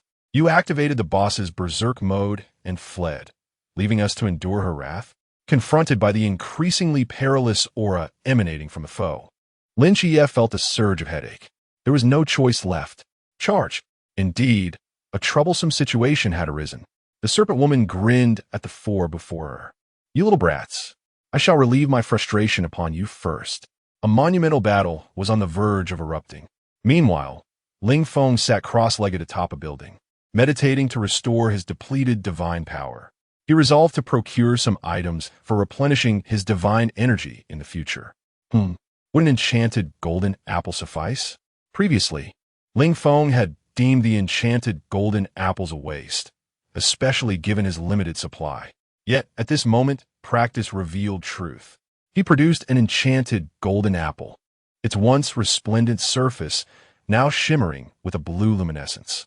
Eagerly, he took a bite feeling his parched divine power replenishing, albeit slightly. Ling Feng continued to munch on the apple, finishing one restored merely a tenth of his strength.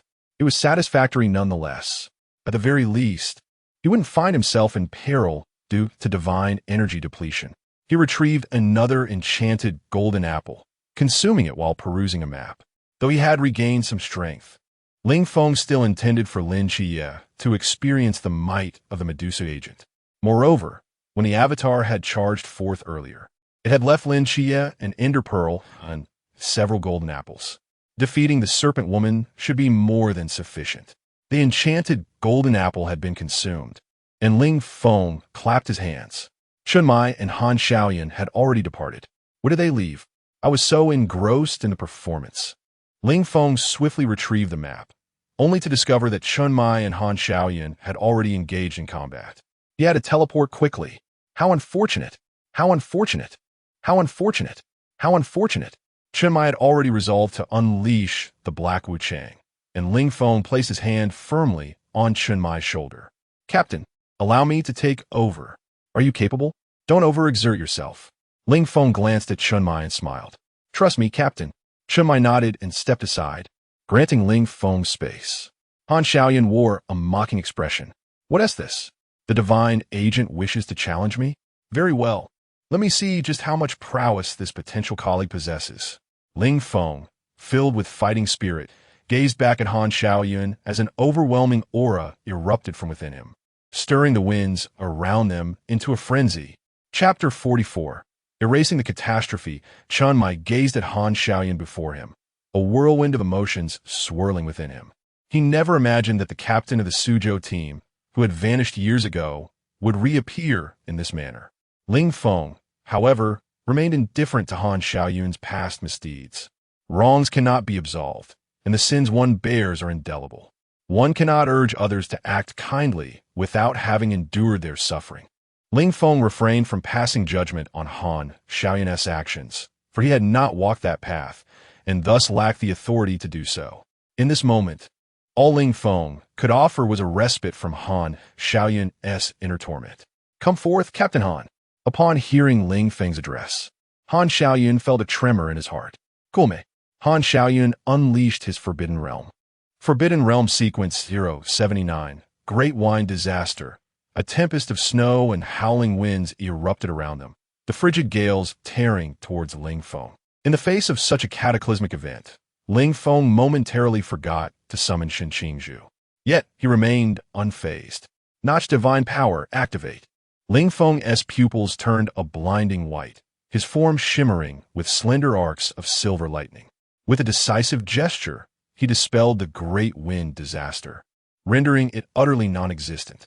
Once the effects of the disaster were nullified, Ling Feng hastily returned to his original state, utilizing all of Notch's divine strength, enduring excruciating torment with every fleeting second.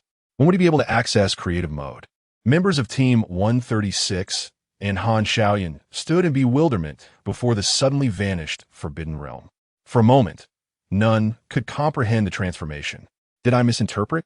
Where did the great wind disaster go? Red Ying inquired. Beside her, Wu Xiangnan offered an explanation. Han Xiaoyan's Forbidden Realm's effects have been erased. Erased? Seeing the confusion on their faces, Wu Xiangnan deduced further.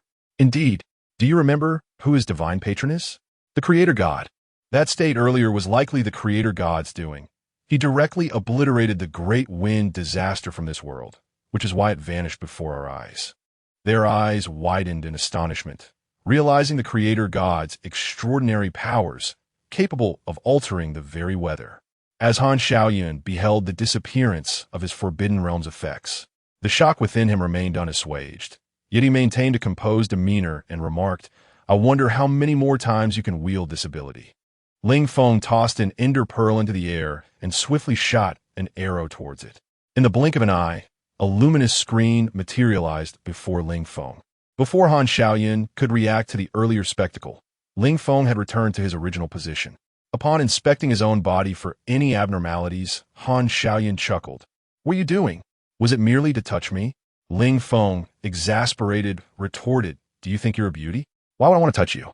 Disregarding Han Xiaoyan, Ling Feng beamed at the luminous screen, pulling forth Han Xiaoyan's Forbidden Realm.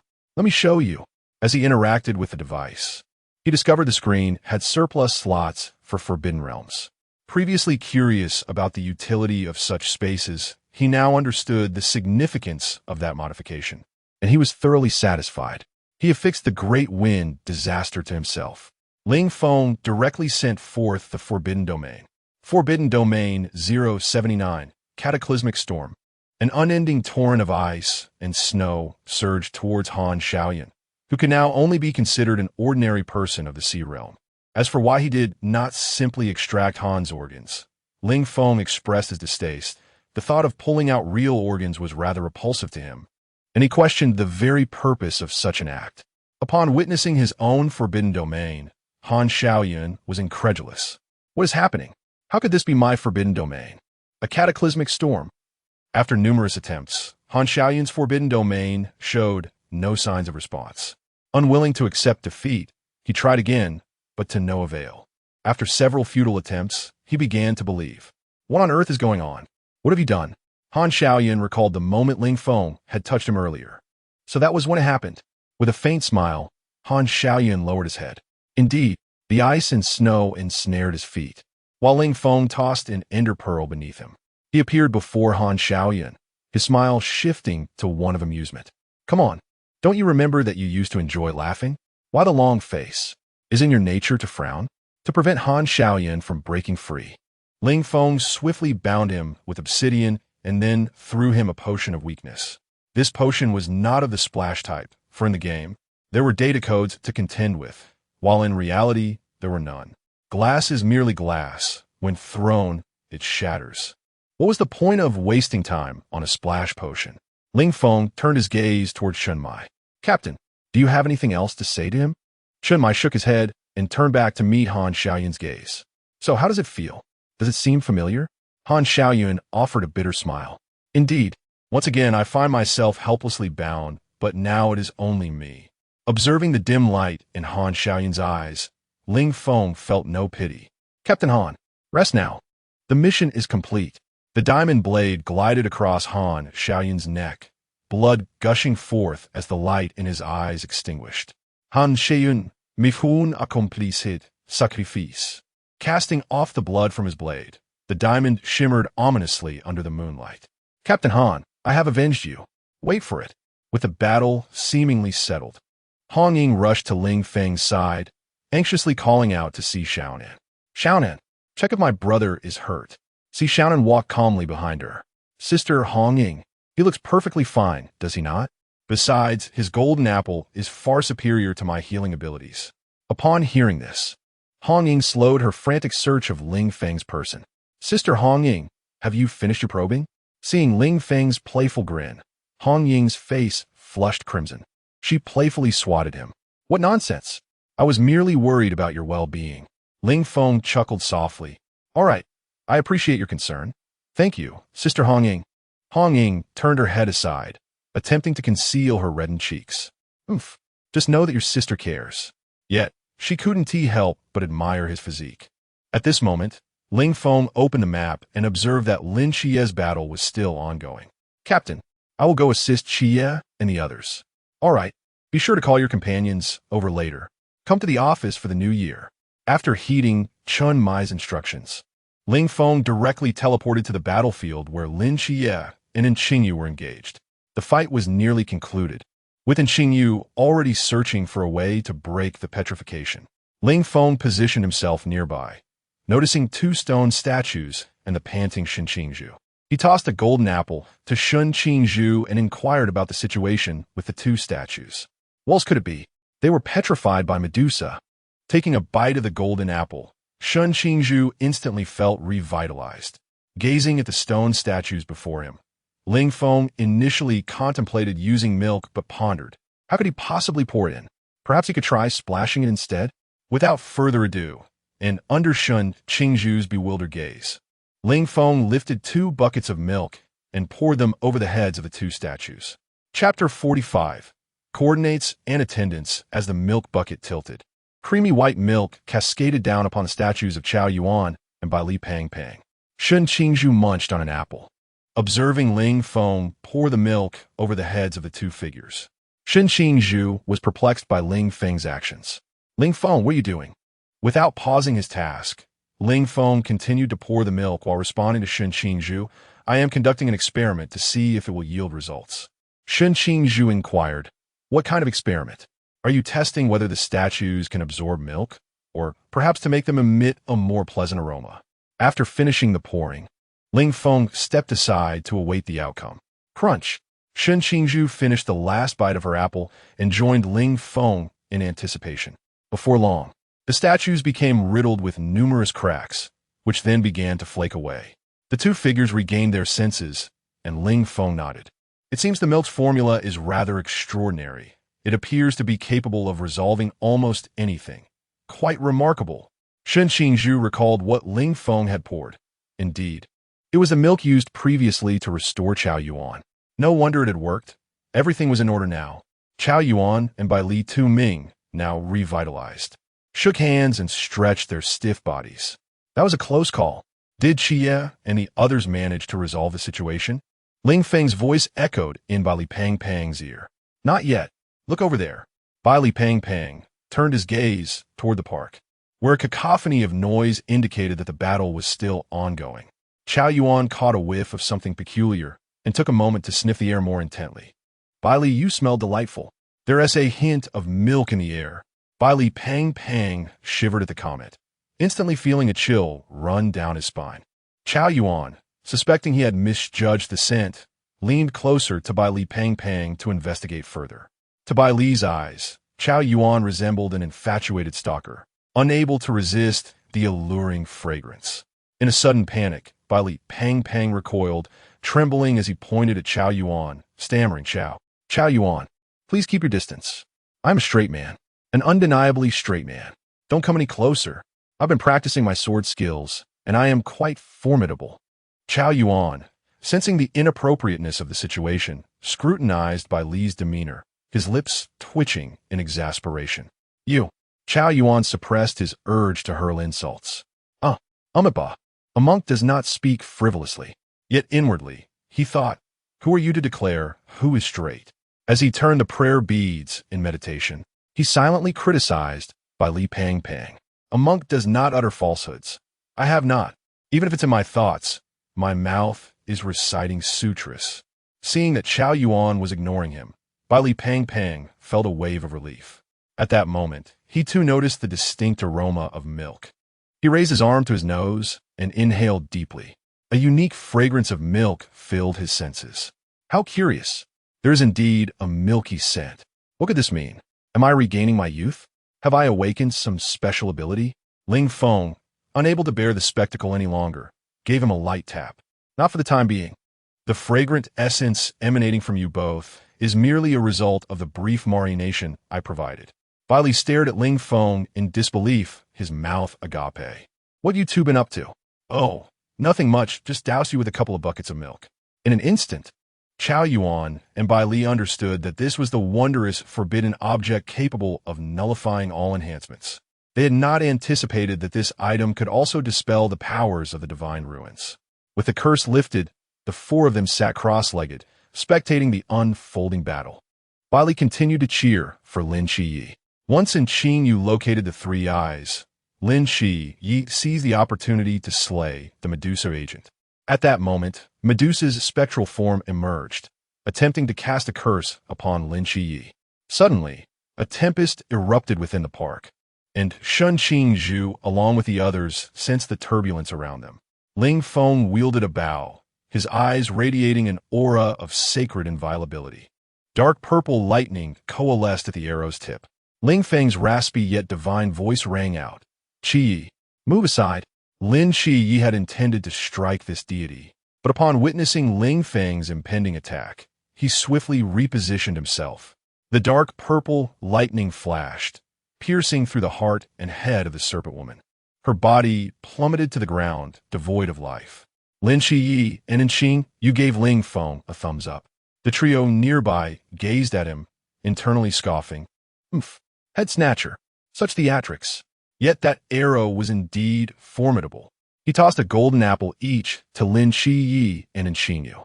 Lin Yi accepted and consumed his immediately, while Xingyu examined the apple with curiosity, sensing the immense energy contained within such a seemingly simple fruit.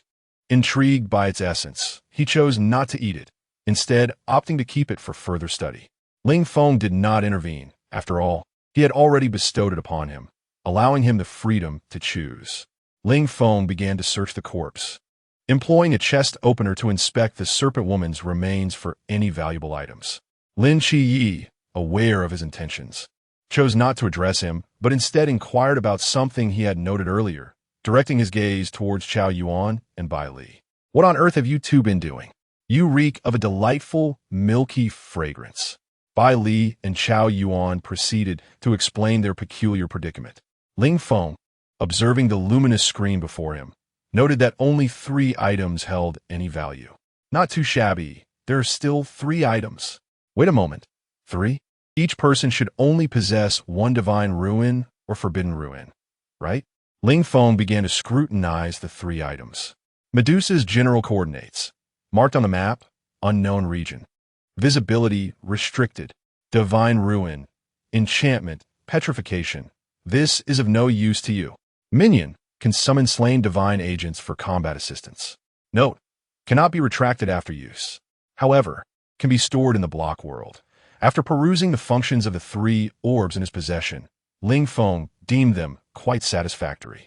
Now he understood what drops the divine agents might yield. Simultaneously, he grew curious as to whether slaying these deities might allow him to recruit them. Although the outer gods were not particularly impressive, utilizing them as mere pawns was still advantageous. Employing outer gods against their kind did not invoke much remorse. Death was but a trivial matter. Ling Feng directly utilized the servant pearl, and the serpent woman materialized before him, glancing back momentarily. "Master!" The serpent woman's chillingly enchanting voice resonated in Ling Feng's ears, prompting him to nod in satisfaction. Is this considered resurrection? Ling Feng turned to observe the figure lying on the ground behind the serpent woman. Oh, does this pearl create beings directly? Incredible. Ling Feng felt a sudden desire to collect outer deities. Having one as a decorative piece would be splendid. He scrutinized the serpent woman before him, noting that her demeanor and appearance were indistinguishable from the lifeless form on the ground. Lin Xie and the others watched in alarm as the serpent woman rose, as if facing a formidable foe. What is happening? Hadn't we just slain her? Ling Feng, observing their anxious expressions, waved his hand dismissively. It's all right. There's no cause for concern. This is merely my divine realm, and I have created a divine agent to assist. The onlookers widened their eyes in disbelief. Are you serious? Creating beings? Or a divine agent? Are you jesting? Does this mean you can create deities in the future? The astonishment Ling Feng instilled in them was relentless, and one by one, they learned to compose themselves. Chapter 46. Transforming a desolate abode into a dwelling. With the tasks completed, it was time to tidy up and prepare for departure. Ling Feng recalled Chun Mai's instructions and provided Bailey and the others with an address. Remember to come tomorrow. Let's celebrate the new year together. Shun Qingzhu, Chao Yuan, and Bailey Fatty exchanged glances but ultimately agreed. Upon witnessing their acceptance, Ling Feng turned to Xingyu, who shook her head. I won't be joining. I find this much more intriguing. She pointed at the corpse on the ground, while the snake woman beside her felt a peculiar unease at the sight of her own remains. Very well. If you wish to take it, go ahead. With Ling Feng's permission, Xingyu promptly departed with the body. Bailey Fatty leaned closer to Ling Feng and inquired, Ling Feng, does your friend possess some peculiar inclination? Why does she have an affinity for corpses? Ling Feng couldn't help but chuckle at Bailey Fatty's remark about Xingyu. It's nothing. That's just her nature. All right then. Since there is nothing more to attend to, let us return and rest. Remember to arrive on time tomorrow. After bidding farewell to the trio and transferring the snake woman to the block world, Ling Feng and Lin Xie returned to the villa. From a distance, they noticed the lights still illuminated. Why are the lights still on at this hour? Lin Xie shook his head, indicating he was equally perplexed. Upon entering the door with the password, they found Hong Ying idly scrolling through her phone on the sofa. Sister Hong Ying, why are you still awake? Hearing Ling Feng's voice, Hong Ying perked up. Brother, you're back. How is it? Did you two sustain any injuries? Both shook their heads. Observing Hong Ying's weary demeanor, Ling Feng urged her to sleep. Sister Hong Ying, you ought to rest. Look at how tired you are. We're fine. Don't forget, I have plenty of medical supplies. So there won't be any issues. Lin Xia nodded in agreement, and after assessing the two, Hong Ying realized they appeared unscathed, and she indeed could no longer endure. After wishing them good night, she retired to her room. Ling Feng and Lin Xia also tidied up and prepared to rest. Upon entering the block world, Ling Feng opened his eyes only to find the snake woman absent. What is going on? Where has she gone? Suddenly, a pair of pale arms wrapped around his neck. Startled, Ling Feng relaxed upon realizing it was a real person's hands. Grasping the delicate arms, he turned around to find it was indeed the snake woman. What are you doing? Does my master not appreciate it? The snake woman gazed at Ling Feng with alluring eyes, her serpentine pupils reflecting his image. Ling Feng remained indifferent, contemplating whether this peculiar being could genuinely assist him. He gently pushed away the snake woman. All right, enough of the antics. Just wait a moment. Observing the troublesome figure before him, he felt a headache coming on. Should he remove her enchantment skill? Pulling out a chest opener, Ling Feng approached the snake woman, who looked excited while he wore an expression of exasperation. Upon a chance encounter with the serpent maiden, Ling Feng was taken aback to discover that his attendant lacked the ability to be dismissed. Well, it is what it is. Nevertheless, as she is indeed his attendant, he felt a duty to show concern. Surveying his surroundings, he realized that this drafty abode required some fortification. He retrieved logs, planks, and cobblestones, ready to commence construction. Observing Ling Feng extracting numerous blocks, the serpent maiden inquired curiously, Master, what is the purpose of this? Is there anything I can assist with? Without turning his head, Ling Feng continued his labor, responding nonchalantly, It's nothing. You may simply sit there. Although I have no need for a house, you reside in this world, so it is prudent to build one. Moreover, from now on, call me young master. If you refer to me as master in reality, it would be rather awkward for me. Upon realizing that Ling Feng was undertaking tasks for her that he would not have previously considered, the serpent maiden's face lit up with joy. She quietly settled beside him, resting her chin on her hands, her gaze fixed upon Ling Feng with an enchanting allure. Ling Feng, however, felt a twinge of worry. His architectural skills were limited, having been more inclined towards the PvP styles of Pig God and Dream. Building was not his forte, yet he was not one to construct mere matchbox houses. He decided to create something simple for the time being, intending to enhance it gradually. Although constructing in survival mode could be tedious, he had the advantage of flight. Before long, a quaint two-story cottage materialized before the serpent maiden, accompanied by a modest field on the right. Returning to the entrance, Ling Feng surveyed his work with satisfaction. Quite nice. He promptly lifted a chest and tossed it into the house. What are you standing there for? Come inside. The serpent maiden followed him into the new dwelling, which was still quite bare. He had yet to incorporate any furniture mods, intending to procure them later. The second floor is your room. Nodding, the serpent maiden ascended to the second floor and found a single room furnished with a bed. Young master, where will you be staying? I shall reside outside. As for bathing, there is no furniture yet. You should join me outside for now. All right. Ling Feng returned to the bedroom, releasing the serpent maiden and gesturing towards the bathroom. The bathroom is over there. The towels inside are clean. I have not used them, so feel free. Okay. The serpent maiden entered the bathroom, but suddenly peeked her head out, looking at Ling Feng with a sultry expression. Shall young master join me? Ling Feng, upon hearing this, felt a rush of embarrassment and promptly pushed her back into the bathroom, closing the door. Behave yourself. Wash alone. Though his face remained impassive, the serpent maiden noticed his ears turning crimson. This is quite amusing. The sound of running water echoed from the bathroom as Ling Feng reclined on the bed. Lost in thought. This girl.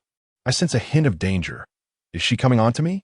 Glancing towards the bathroom, his thoughts began to wander, prompting Ling Feng to shake his head and refocus. Contemplating his future plans, he resolved to undertake his trials soon, as he must acquire both Wu Pai and the Blade of the War God. The two weapons in question are indeed formidable, and he yearns for that enchanted fishing rod, for it would enable him to wield the great sword. Soon, he plans to seek out him to test whether he can contend with his doppelganger. It should be feasible. With a soft click, the bathroom door creaked open, revealing the serpent woman, her long, graceful legs, akin to those carved from pure white jade, elegantly wrapped in a white towel. Yet, there was an aspect of allure that eclipsed even the pristine towel, captivating the gaze. Her damp emerald hair cascaded freely over her shoulders. Upon noticing Ling Feng reclining indifferently on the bed, his arm draped over his eyes, the serpent woman offered a mysterious smile and quietly settled upon him. Feeling an unexpected weight upon him, Ling Feng shifted his arm and opened his eyes. I was saying you. Before he could finish his thought, he hastily returned his arm to its previous position. The current arrangement was rather precarious, as the serpent woman sat upon him, clad only in a towel. Struggling to resist the urge to open his eyes, Ling Feng's voice trembled slightly as he inquired, "What are you doing? Why aren't you dressed?" The serpent woman regarded him with intrigue, resting her hand upon his chest, her small fingers wandering restlessly. "Young master, I have no change of clothes." Ling Feng was rendered speechless. This audacious creature truly knew no bounds. So, sitting on me, while lacking attire, somehow counts as being clothed? With a snap of her fingers, the serpent woman vanished, reappearing on the bed in the cubic world. "Oh, for goodness sake, this creature, let us put this aside for today. Tomorrow, I shall pursue the blade of the war god." Chapter 47. A rare day of relaxation in the block world. The serpent lady fell onto the bed with a delightful bounce, basking in a moment of unrestrained joy. As she admired her own form, a thought of Ling Feng's bashful demeanor brought a smile to her lips. Such a life is indeed quite pleasant. She nestled under the covers and drifted off into slumber. The following morning, Ling Feng awoke early, taking the clothes he had washed the previous night to the block world. Noticing that the serpent lady was still asleep, he placed the garments at the bedside before quietly leaving. The serpent lady had sensed Ling Feng's presence upon his entrance. Opening her eyes to glance at the clothes, she smiled and then closed her eyes again, indulging in a bit more rest. Upon reaching the living room, he found it still empty until the doorbell rang. Ling Feng approached the door to find Chun Mai and his companions. "Ah, you're up early," Chun Mai remarked. "I reckon Hong Ying and the others are still in dreamland, right?" The group carried an array of bags and parcels. Seeing this, Ling Feng quickly extended his hands to assist, placing the ingredients into the refrigerator. The reason for such a bounty was entirely due to Hong Ying's lack of culinary skills. Leaving the fridge nearly bare, after stowing the ingredients, Chun Mai hurried into the kitchen to prepare breakfast. Witnessing this scene, Ling Feng couldn't help but reflect. The captain is certainly a domestic god. Old Zhao chimed in, "Indeed, who could possibly rival our captain?" Hearing their praises, Chun Mai laughed and retorted, "You too. You weren't saying that before I started cooking." The two feigned innocence and settled onto the sofa to watch television. Before long, Hong Ying, Si Xiaonan, and Lin Chie awakened one after another. With breakfast ready, everyone gathered to partake in the morning meal. After finishing breakfast, they tidied the house in preparation for the new year. Once the chores were complete, they all settled onto the sofa to rest. At that moment, the doorbell rang. Who could it be? Hong Ying wondered, intrigued by the unexpected visitor. Ling Feng reminded her, "Sister Hong Ying, don't forget. The captain asked us to invite those comrades over to celebrate the new year together." Realization dawned on Hong Ying, and she quickly followed Ling Feng to the door. "Oh, right. I almost forgot. Hurry and open the door. It's impolite to keep them waiting outside."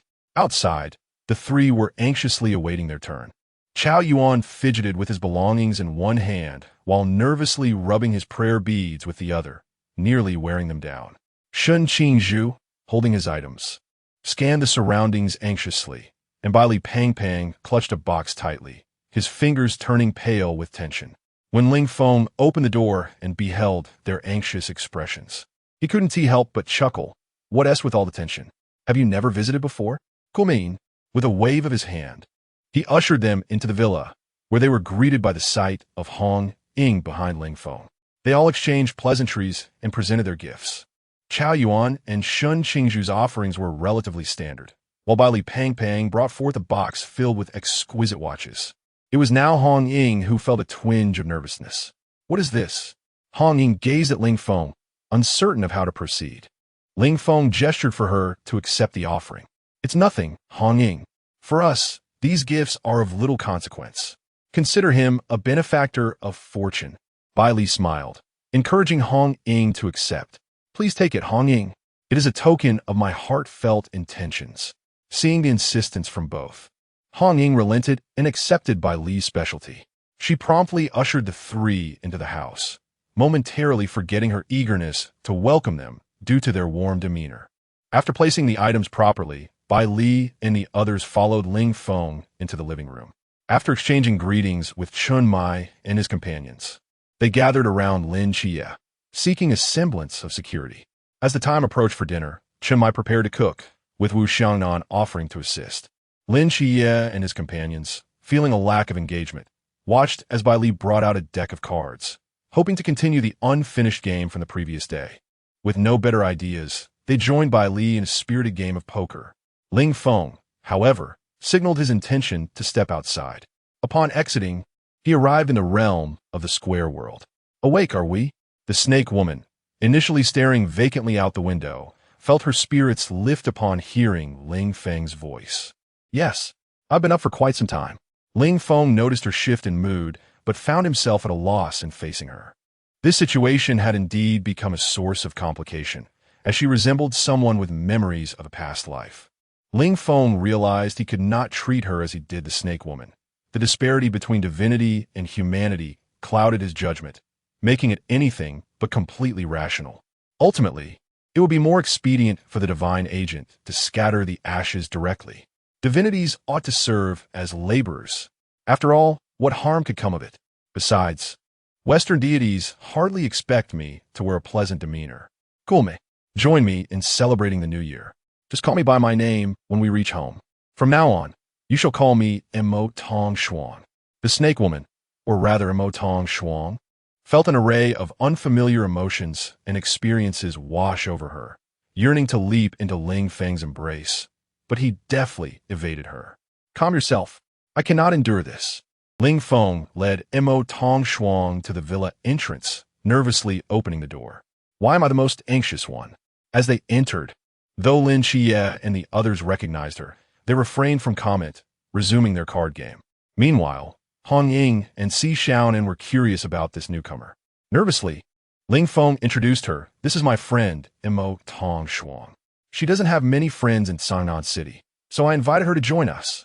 Upon learning she was a friend of Ling Feng's, Hong Ying promptly invited her in, expressing concern for this so-called friend of his. To Ling Feng's surprise, within mere minutes, Mo Tong Shuang was engrossed in conversation with Hong Ying and the others. Wow, that was quick. What was my earlier anxiety for? He shrugged it off, content that the situation was well handled, and turned to observe Bai Li and the others as they played poker. Noticing Bai Li held only a winning card, Ling Feng inquired with curiosity, why not play it? That would secure the win. Bai Li glanced over at Hong Ying, then at his winning card, contemplating the events of the previous day. Do you not find this scene remarkably familiar? Surely, it can't explode, can it? Ling Feng, through Bai Li's actions, discerned his thoughts, which evoked a sense of amusement. Yesterday was merely a coincidence. Step forth. What is there to fear? Upon hearing Ling Feng's words, Bai Li, plump and jovial, slammed the bomb card onto the table and began to boast. Hee, I, young Master Bai Li, am not merely a name without substance. Look, I have triumphed once more. What do you think? What do you say? Let us go again. At last, Bai Li discovered a domain in which he excelled beyond the others, and he certainly would not let the opportunity slip by. He relished the prospect of enjoying a few more rounds. Bai Li dealt the cards and resumed the game of landlord. Ling Feng, seated beside them, observed the proceedings. He had no inclination to participate in the game, for his luck was notoriously poor, and he preferred to spectate. Chapter 48, Unexpected Visitor. In this joyous atmosphere, everyone was in high spirits. The voice of Chun Mai echoed from the kitchen, calling for Hong Ying's assistance. I'm coming. After greeting, Hong Ying entered the kitchen to lend a hand. Mo Tong Shuang sat quietly, noticing an empty seat beside Ling Feng. She rose and took her place next to him. Upon feeling someone beside him, Ling Feng turned to find it was Mo Tongzhuang. "What is the matter?" he inquired. Mo Tongzhuang gently shook her head, signaling that there was nothing wrong. She glanced back to where Hong Ying had been, now gone to aid in the kitchen. With nothing to do, she settled next to him. "All right then, let us watch them play do di zhu together." Mo Tongzhuang nodded, quietly keeping Ling Feng company, though her gaze was primarily fixed on him rather than the cards. Ling Feng remained oblivious, intently observing Bali Pang Pang flaunting his skills. After a while, Chen Mai's voice resonated from the kitchen. "Stop playing. Dinner is served." Bali Pang Pang wanted to finish the round, but the other three set their cards aside and headed for the kitchen to assist with the dishes. Their hasty retreat left Bali feeling somewhat disgruntled. "You lot, so weak, afraid to challenge me." The three feigned ignorance, continuing their assistance. Ling Feng chuckled, finding these four quite amusing. He then beckoned to Mo Tongzhuang seated beside him. "Let us go eat." Mo Tongzhuang quietly followed Ling Feng, her unusual demeanor today prompting him to wonder if something was amiss. Why was she suddenly so serious? Nonetheless, it was not unwelcome. They arrived at the dining table, where an array of delectable dishes awaited, and everyone began to take their seats. Laughter and chatter filled the air as they enjoyed their meal, while Bali Pang Pang unabashedly indulged himself. Finally, they all raised their glasses in unison. "Happy New Year!" Thus, the happiest day of the year came to a close. The villa had many rooms, and everyone decided to stay. Lying in his bed, Ling Feng prepared to enter the block world to seize the god of Warblade and the Wupai sword. As for the Ender Dragon, he thought of asking if it could be tamed. That would save him considerable trouble. Just as he was about to enter the block world, he heard a soft knock on the door. Ling Feng, puzzled, wondered who could be at his room so late. Click! The bedroom door opened, and Ling Feng widened his eyes in astonishment. "Wait, I just closed the door." He got out of bed and approached the door, only to see Mo Tongzhuang clad in a lace nightgown, with certain areas subtly visible. Her fair skin shone brightly under the moonlight. Stealthily, Mo Tongzhuang quietly closed the door, turning around to find Ling Feng's piercing gaze fixed upon her. She couldn't help but exclaim, "What a coincidence!" Ling Feng facepalmed in exasperation. "Sister, you're in my bedroom saying it's a coincidence? What are you doing here?" That, Ling Feng was baffled by her sudden change in demeanor. Disregarding everything, Ling Feng led her directly into the block world. "Oh, is this your little girlfriend?" Upon hearing him's voice and glancing at Mo Tongzhuang's attire, Ling Feng removed his outer coat and draped it over her. Mo Tongzhuang looked at the individual behind Ling Feng, wrapping the coat tightly around herself, yet the smile at the corner of her lips remained undiminished. Ling Feng turned his gaze towards him.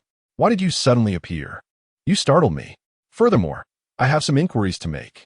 Ling Feng pulled him aside to discuss the matter of the attendant orb. Him leisurely leaned against a tree, gazing at Ling Feng. "Speak. What do you wish to know? I shall respond based on my mood." Ling Feng paid no heed to him's whims and directly asked, "What is the situation with that attendant orb? I presumed it would be a puppet of equal combat strength, yet you have presented me with a living being instead." Him replied with impatience. Attendant, why would it be a puppet? What purpose would that serve? If it were a puppet, I would have simply told you it was a mechanical being. Moreover, if you do not desire it, I could easily eliminate it for you." With that, Him brandished a diamond sword and approached Mo Tongzhuang, but Ling Feng quickly intervened. Stop. Never mind. I will pay attention from now on." Ling Feng realized he had effortlessly stopped him, and seeing the teasing expression on Him's face, he knew he had been played. "Damn, you tricked me again." Him dismissed it nonchalantly. "I did not deceive you. I am aware that you currently fall within the realm of humanity. Emotions still occupy a significant portion. Must I abandon my emotions then?" Unexpectedly, Him shifted his tone. "Why discard emotions? I, as a deity, act according to my whims. It is merely that I approach matters with absolute rationality. Why complicate things otherwise?" Ling Feng's lips twitched, reflecting on the absurdity of Him's earlier statements. "Look at you. Why are you so tense? In truth, this is not entirely a bad thing. Having someone by your side ensures you are not lonely. The strength of the attendant grows alongside you. Do not let it come to pass that you find yourself utterly alone. Ling Feng, perplexed, pondered the meaning behind these words. Without further contemplation, he directly requested to commence the trial of the blade of the war god. Him shook his head in refusal, informing Ling Feng, "This evening is not suitable. Wait a while, please." "Why?" Him replied with a stoic expression. "Oh, I recently encountered a few nuisances. I have made use of them, and am too lazy to create another, but I shall provide it to you later." Ling Feng could not help but scoff at this reasoning. Such a flimsy excuse. You could probably defeat them with any weapon. Besides, is a notch around? The sword of creation is surely superior to these two. Isn't it? Notch wouldn't be so stingy as to deny you. If him were aware, he would undoubtedly say, coincidentally, that's it. He truly fears that I might strike too fiercely, thus adamantly refusing to lend it to me. Well then, since the blade of the war god is unavailable, I shall not let tonight be in vain. Ling Feng extended his hand, looking at him with resolute conviction. Him was momentarily stunned by his actions. What is he doing? Compensation. I need to utilize the blade of the war god today. And yet, you've postponed it. Shouldn't I receive some recompense for this? Him was on the verge of exploding with frustration. What the hell? Are you trying to take this from me? Initially, he intended to give this fellow a good beating, but suddenly recalled Notch's instructions. Instead, he tossed the serpent blade spear to Ling Feng and vanished without a trace. Ling Feng gazed at the spear in disbelief. I was merely joking, and yet he truly gave it to me. Although it was merely a serpent blade spear, it was still quite commendable. As he admired his new equipment, Ling Feng recalled something. Wait, what about the mod for defeating Han Xiaoyan? Ling Feng rummaged through his belongings, eventually discovering the record, only to find it had granted him a worthless firearm module, a mere ordinary weapon. Utterly disappointing. Even for a random reward, this is excessively random. Regaining his composure, Ling Feng returned to Mo Tongshuang's side. Suddenly, he vanished and found himself in an entirely dark dimension, surrounded by data blocks. Where is this? Are you the heir of him and Notch? A raspy and chilling voice echoed from behind Ling Feng. He turned sharply, only to see the newcomer staring at him with wide eyes. Chapter 49. Another divine being, Ling Feng heard a voice and abruptly turned around, only to see an enigmatic figure clad in a grayish-white hooded robe, their face concealed. Beneath the hood, only a pair of crimson eyes pierced through, fixed intently on Ling Feng. Ling Feng met that gaze, an involuntary shiver coursing through him.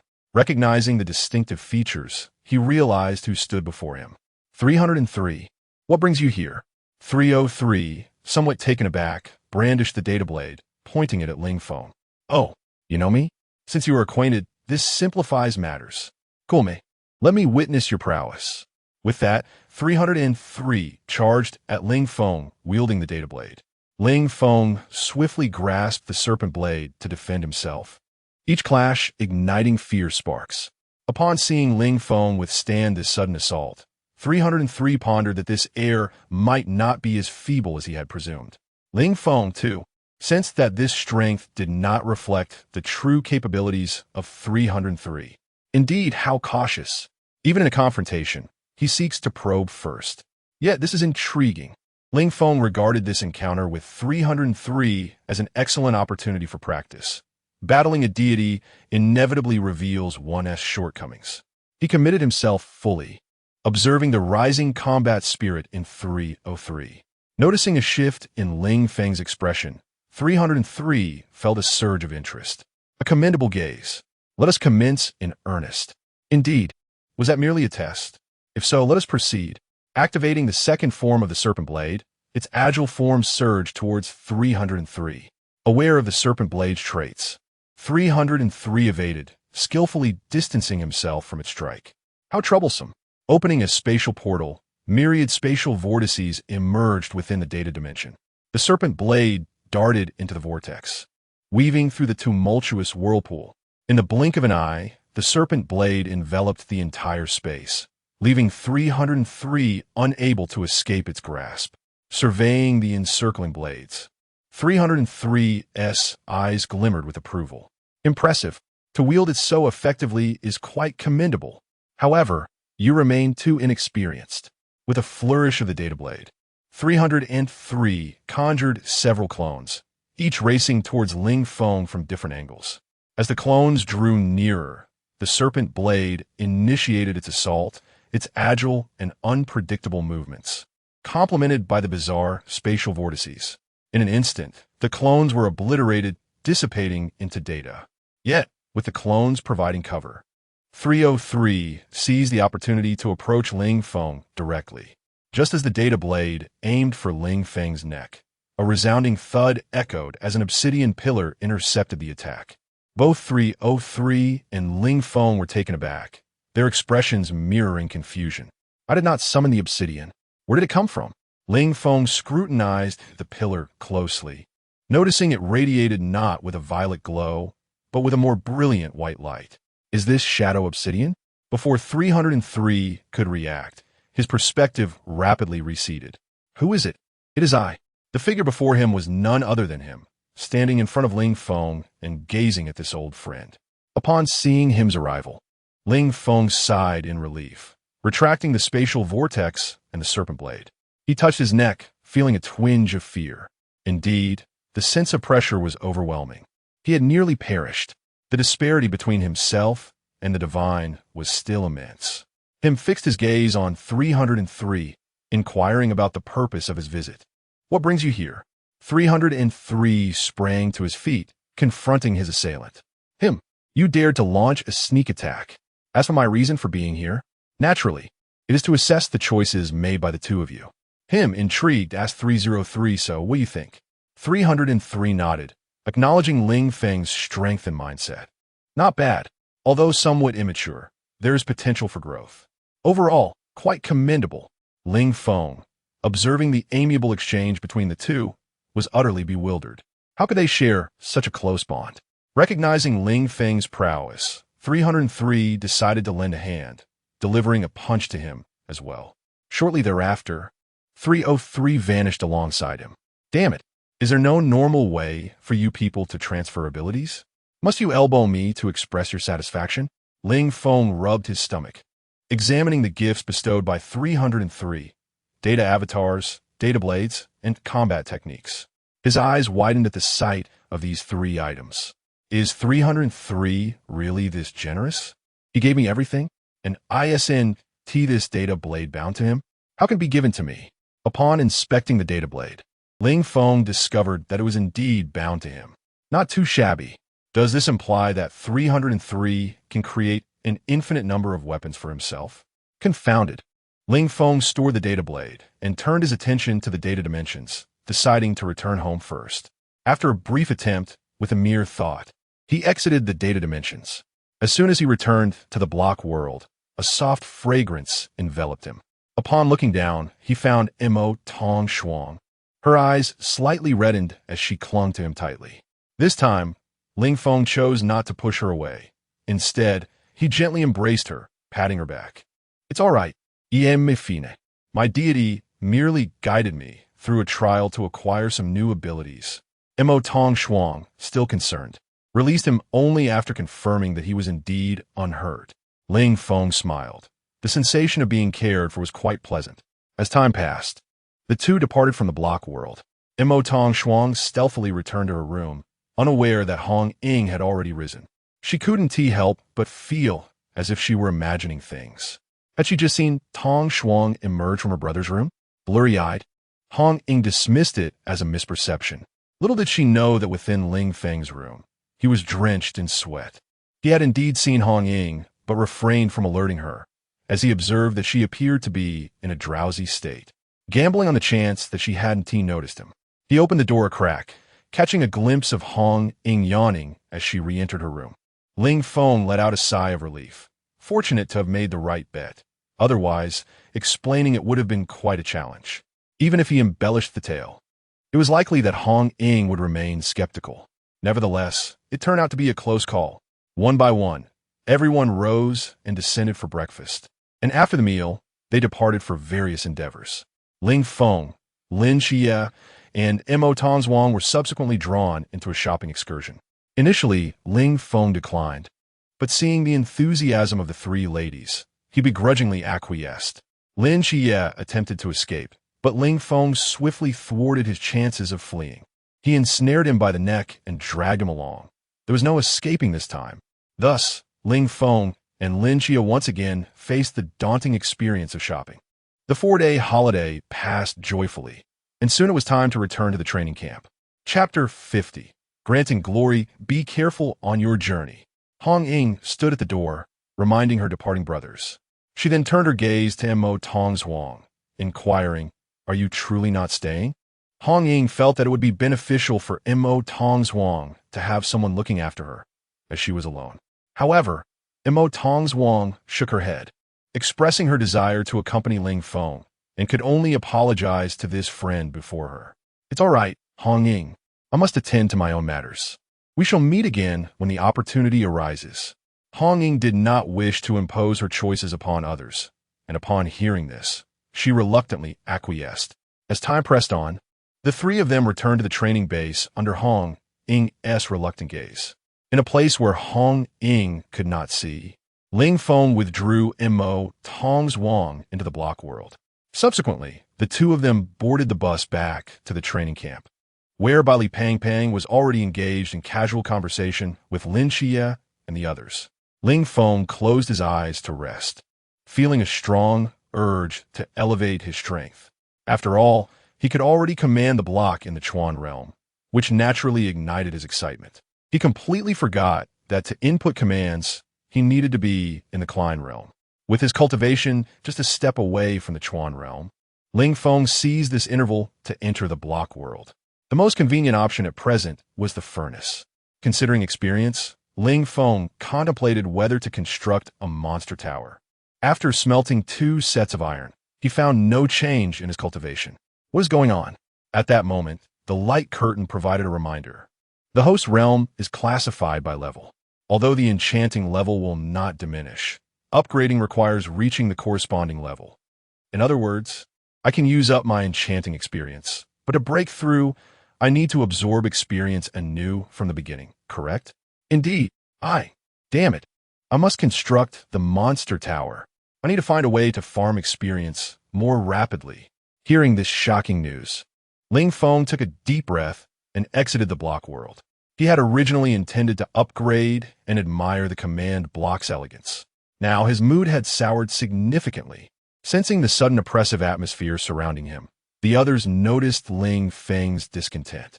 Lin Xie patted him on the shoulder. "Ling Feng, what's the matter? You might want to rein in your aura. Look around you." Ling Feng snapped back to reality, observing the discomfort etched on the faces of those around him. Realizing his aura had inadvertently leaked out, he composed himself and smiled at Lin Xie. "It's nothing, just reflecting on an unfortunate issue that I can resolve." In the instant his aura dissipated, everyone felt a wave of relief wash over them, secretly marveling at his newfound strength. This aura was even more formidable than the last time in the cafeteria. Before long, they arrived at the training camp, and everyone immediately fell into their training routines. The instructor stood before the recruits, with Yuan Gang at the center announcing the day's training subjects. However, everyone noticed that several instructors were missing. Li Pang whispered in confusion, "Why are there fewer instructors?" Ling Feng, of course, understood the reason. With the undercover agent exposed, it was only natural for them to be dealt with. The absence of instructors was entirely expected. Lin Xie also noticed that many instructors were absent, and he vaguely began to suspect the reason. At that moment, Yuan Gang's grand and resonant voice precisely reached everyone's ears. "This morning's training is canceled. We shall proceed with the awarding of medals." Upon hearing this announcement, all eyes instinctively turned towards Ling Feng. Among all the new recruits, he was the only one truly deserving of a medal. The gazes of the new soldiers towards Ling Feng were filled with envy. This was the honor of the Night Watchers. It was rare for someone to receive the Night Watcher medal before even graduating, making it difficult not to feel envious. The medals of the Night Watchers are categorized into 4 levels, ascending from Spark, Radiance, Stellar, to Sea of Stars. Ling Feng stepped forward. Ling Feng approached Yuan Gang, who began to announce, "New recruit Ling Feng, during the missile attack, saved all the new recruits and several instructors. He eliminated seating 16 Lu Liang and several other mercenaries, and single-handedly defeated seating 13 Han Xiaoyan. The new recruits were astonished by Ling Feng's MVP achievements. No way, dude. I thought just surviving a missile attack was impressive. How did you manage to rack up such a record on the side? When did you take down the 13 and 16 seats? While we were on break, you snuck off to collect achievements, didn't you? All the new recruits gazed at Ling Feng, their eyes brimming with admiration. Lin Qian knew Ling Feng had gone off to handle something, but didn't realize the magnitude of his deeds. He had struggled to defeat a snake woman. He never expected Ling Feng to take down two. Ling Feng, when did you defeat the 13 seat? Bai Li, the plump recruit, voiced his confusion, to which Ling Feng casually waved his hand. Oh, I was actually looking for the captain and happened to eliminate this fellow along the way. The new recruits nearby couldn't help but twitch at Ling Feng's humble words. Forget it. He's a monster. What is the point in comparing ourselves to him? Now, we award Ling Feng the Stellar Medal. Everyone was incredulous. No way. Did we hear that correctly? The Stellar Medal? But considering he has defeated so many cross-border foes, it does make sense. After a moment, they managed to steady their emotions. Yuan Gang placed the medal, a symbol of glory, around Ling Feng's neck.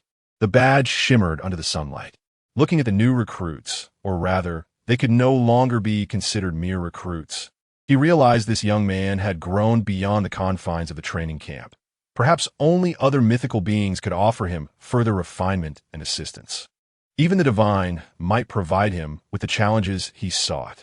Regaining his composure, Yuan Gang began to award medals to the others. Lin Xie stepped forward. Lin Xie approached Ling Feng's side, and Yuan Gang began to present his accomplishments. Lin Xie, alongside an anonymous, enthusiastic citizen, you jointly defeated the Snake Woman of the Ancient God Church. Awarded the Radiance Medal, Yuan Gang continued. Shun Qingzhu stepped forward. Once Shun Qingzhu stood at attention, Yuan Gang announced, Shun Qingzhu, assisted by Lin Xie, contributed to the defeat of the Snake Woman while protecting your teammates from harm. You are hereby awarded the Radiance Medal. After bestowing the medals upon the two, the three saluted Yuan Gang, who returned the gesture. Well done. Keep up the excellent work. Finally, Bailey Tumming and Chao Yuan provided invaluable assistance during the defeat of the Serpent Woman, and they are hereby commended for their efforts as a gesture of encouragement. The conferring of medals concluded amidst a thunderous applause that echoed through the air. The three individuals basked in this moment of recognition. Bailey Pang felt a twinge of envy, remarking, clearly, we both contributed as well. However, Chao Yuan remained indifferent to such sentiments and gently reminded Bailey Pang, we merely caused a distraction. We hardly rendered any substantial help. Lin Xie was the main force, and Shun Qingzhu's skills were consistently supportive, ultimately inflicting serious damage upon the Serpent Woman. Had it not been for Shun Qingzhu's protection while we returned to stone, we would have been reduced to mere dust. Bailey Pang acknowledged this truth, recognizing their somewhat lackluster contribution, yet he refused to concede defeat. Next time, I shall surely earn a medal. Chapter 51. 7 Nights Feed Me. Congratulations, host, on acquiring the Star Medal. Receiving. Equivalent exchange. Ling Feng's previously suppressed mood, burdened by experience, suddenly brightened. Indeed, how delightful. This certainly lightens the load. It appears I have much to accomplish ahead. In the afternoon, the recruits returned to the training ground after their meal. To their curiosity, 2 large boxes stood beside the instructors, capturing everyone's attention. The mystery of what lay within intrigued them all, and Yuan Gang, without hesitation, revealed a silver bracelet from one of the boxes.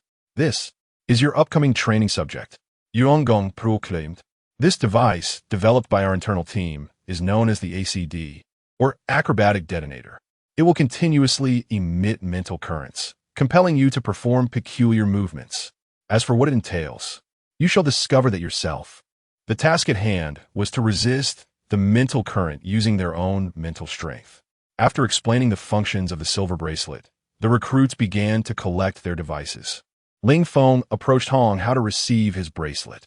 Without a word, Hong Hao promptly adorned Ling Feng with 2 bracelets. Initially, Hong Hao anticipated that this sudden assault would render Ling Feng flustered, but to his surprise, Ling Feng displayed no reaction whatsoever. Now it was Hong Hao's turn to be perplexed. Was the device malfunctioning? Removing the bracelets from Ling Feng, he donned one himself, feeling a surge of electric current. He stumbled momentarily, but quickly steadied himself, confirming that the device was functioning properly. How strange. What would be the reason for this? Hong Hao reattached the bracelets onto Ling Feng, observing his impassive expression, and began to question his own reality. He had spent half an hour grappling with this current. So how could this young man remain unaffected? Are you not feeling the current? Hong Hao could not suppress his curiosity and inquired. Ling Feng raised his hand to inspect it. The current felt no different from having none at all. What significance did the mental current hold? I have honed my mental agility through the mastery of obsidian. There is electricity, but merely a trace.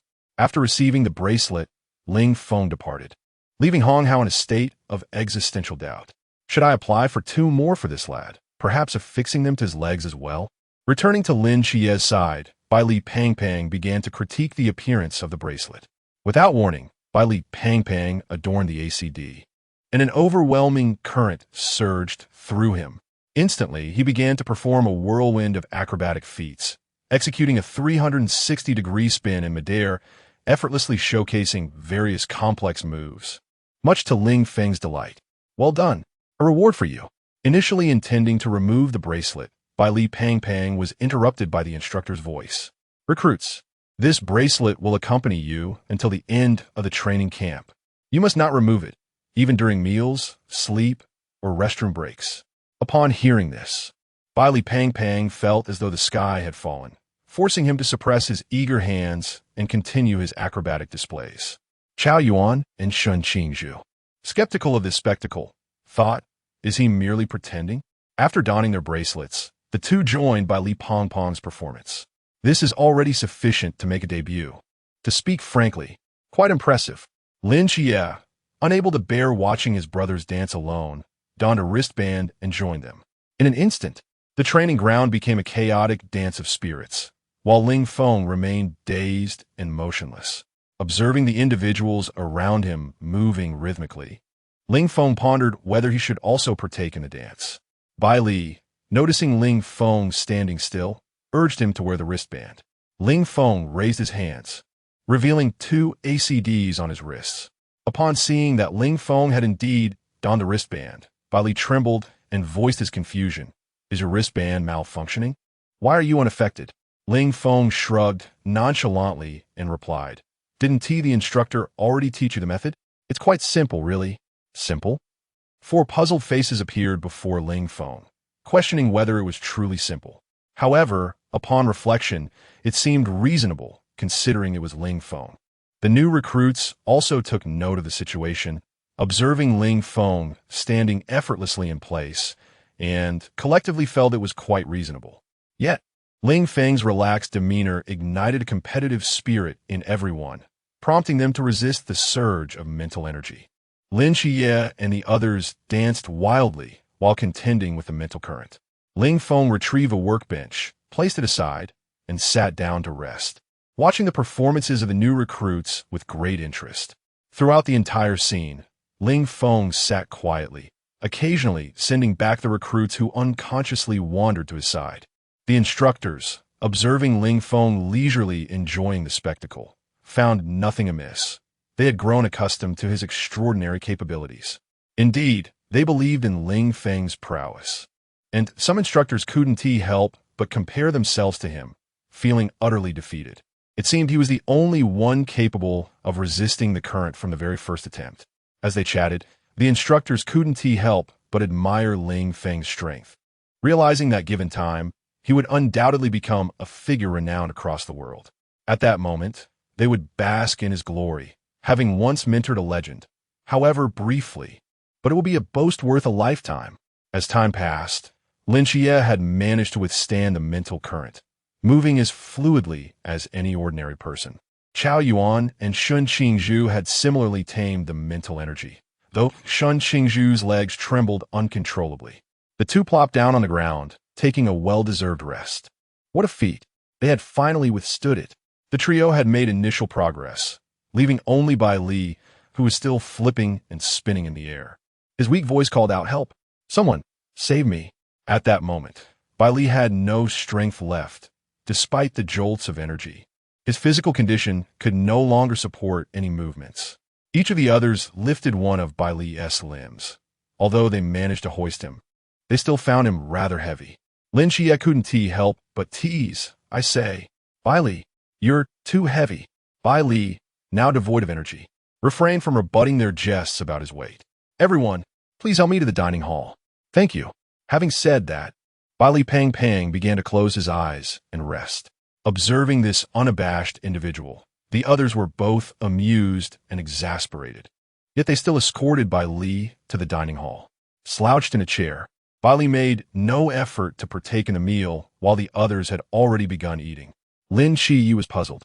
He was usually the most enthusiastic when it came to dining. Why was he not engaging today? Gently nudging Bai Li, he opened his eyes and, upon seeing Lin Qi, immediately began to plead, "Qi, feed me."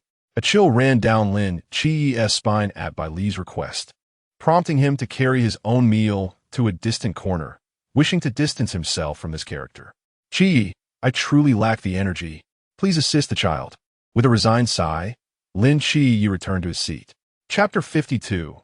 Slaying the Divine Bailey, the rotund figure, gaped in anticipation while Lin Qi, resigned, fed him. Lying there, Bailey merely moved his mouth, and once satiated, he expressed his gratitude. "Thank you, Qi." Lin Qi chose to ignore him, and after his thanks, Bailey promptly dozed off again. After finishing their meal, Ling Feng and his companions bound Bailey with obsidian and dragged him to his quarters for rest. Once Bailey was comfortably settled, Ling Feng entered the cubic realm. After exchanging pleasantries with the Mo Tong's Wang, he rummaged through a chest and procured a pile of cobblestones. Finding a suitable spot, he commenced the construction of a mob spawning tower.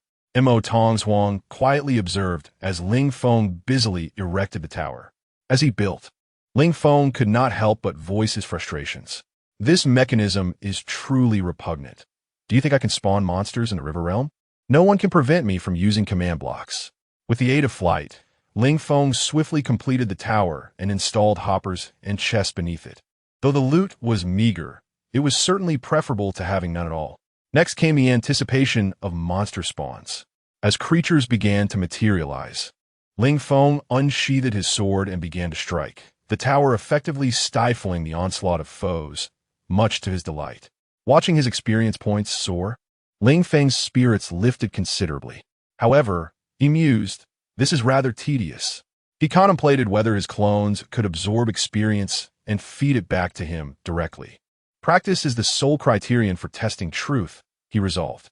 With determination, Ling Feng summoned a data clone instead of a more taxing physical one.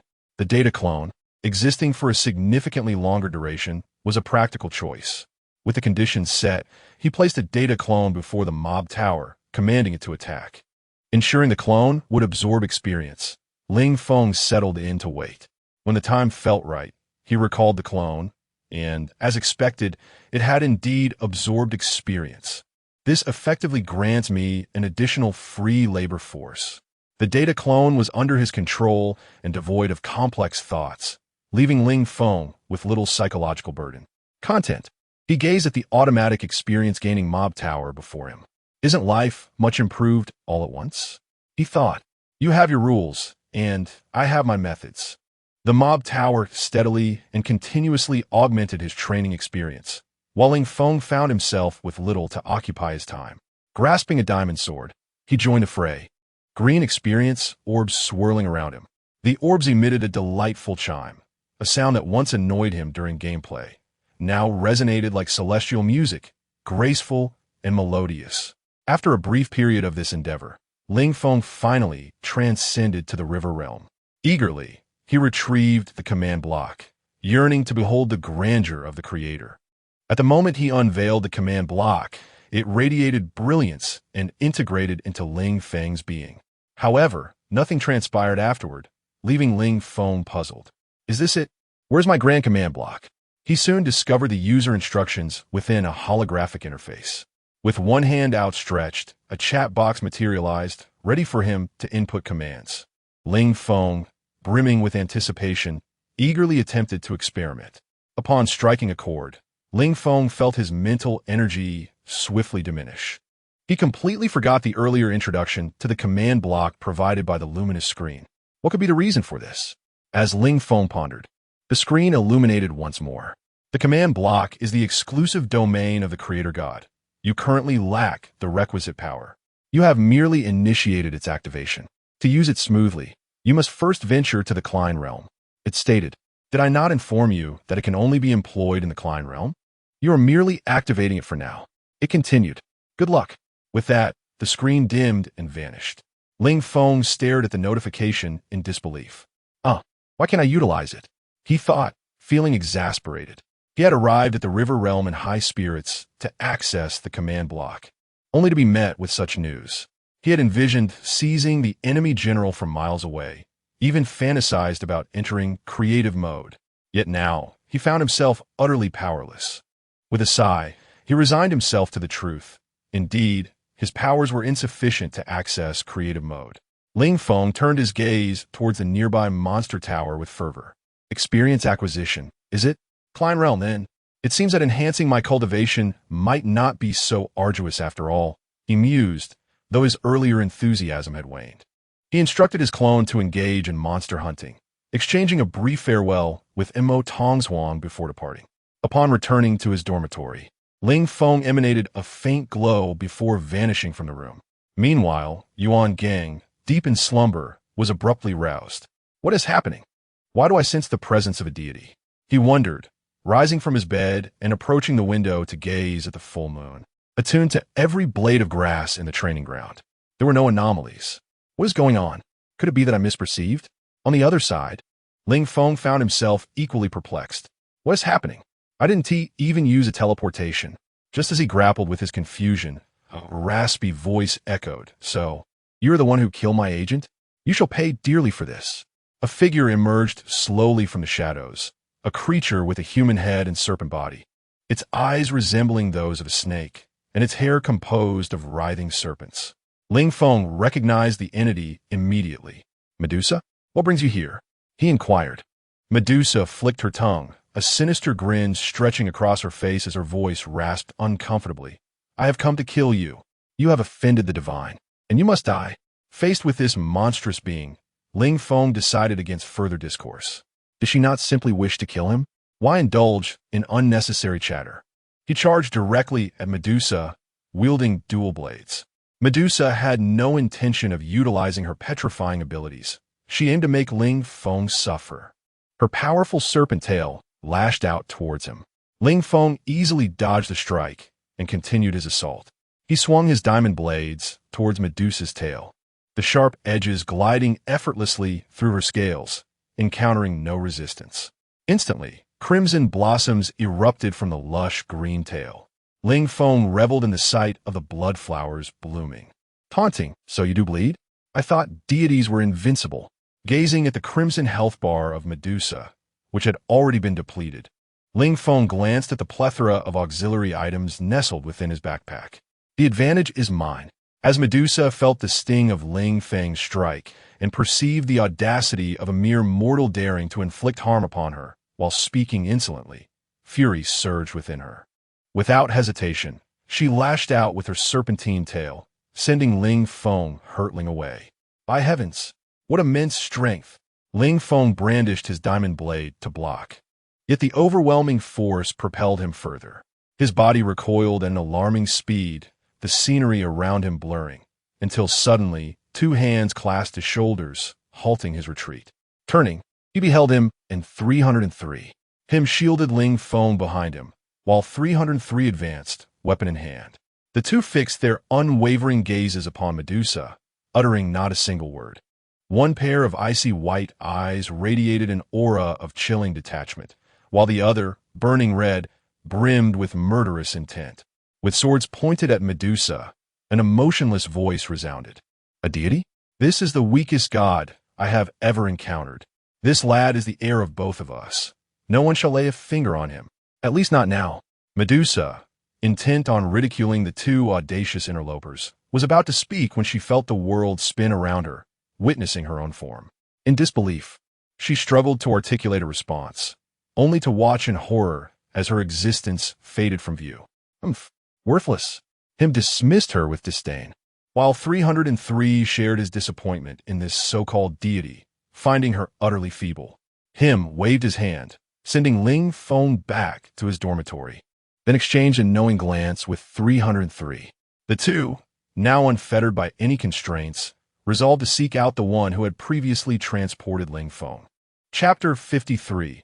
Altering the fate of mist targets him, set out to slay foes, while Ling Feng safely returned to his dormitory. Upon his arrival, Ling Feng could hardly conceal the envy etched upon his face. Truly, he thought, his king is remarkable. With a mere iron sword, he felled Medusa as though she were but a vegetable, with 3 divine protectors at his side, who would dare challenge him. Yet Ling Feng pondered, if him could vanquish Medusa with an iron sword, why then the need for the blade of the war god? The logic eluded him. Nevertheless, emboldened by the support of him and 303, Ling Feng felt a newfound resilience.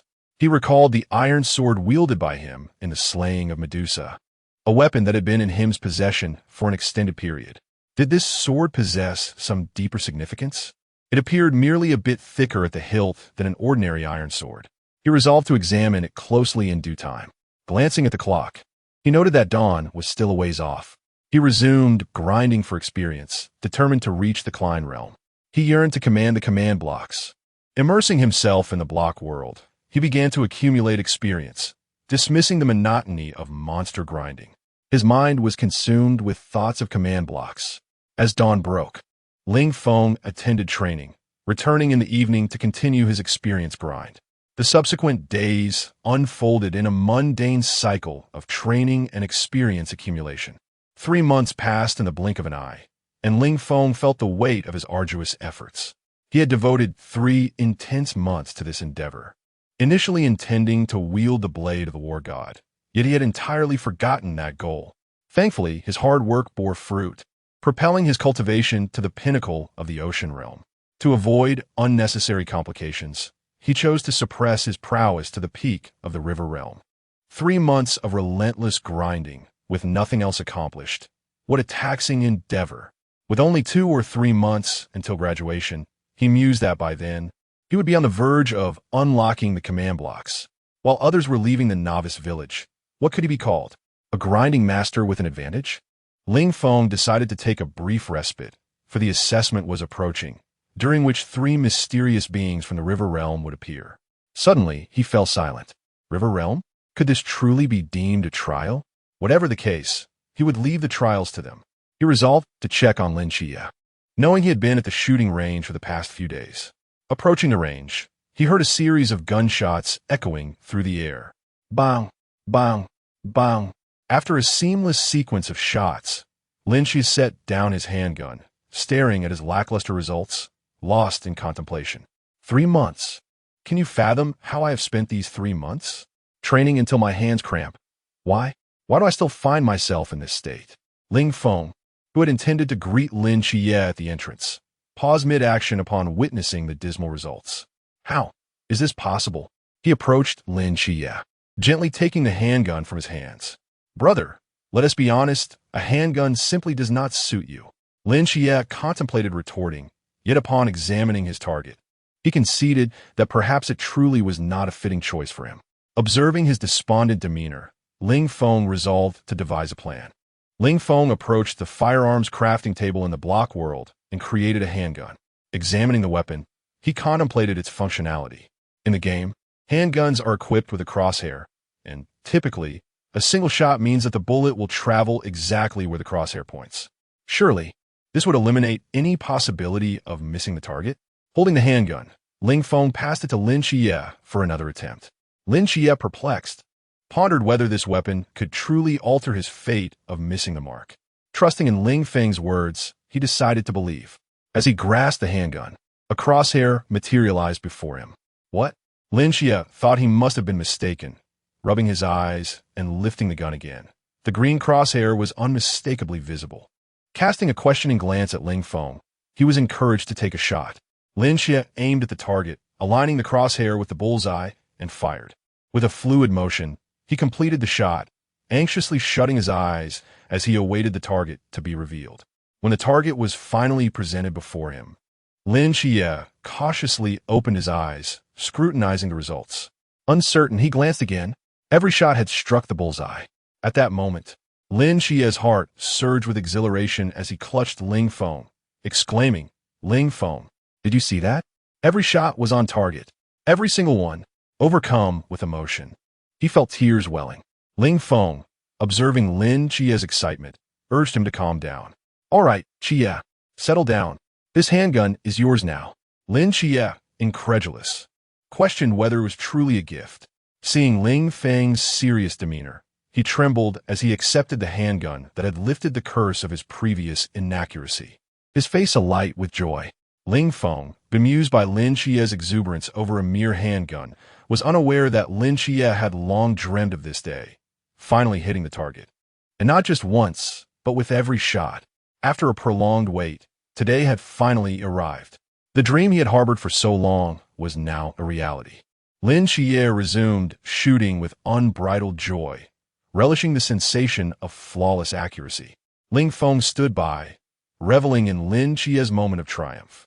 However, he couldn't help but notice the unusual quietness that enveloped the morning. Glancing at his watch, he realized it was time for assembly, yet no call had been issued. Could it be that today was the day of the trial?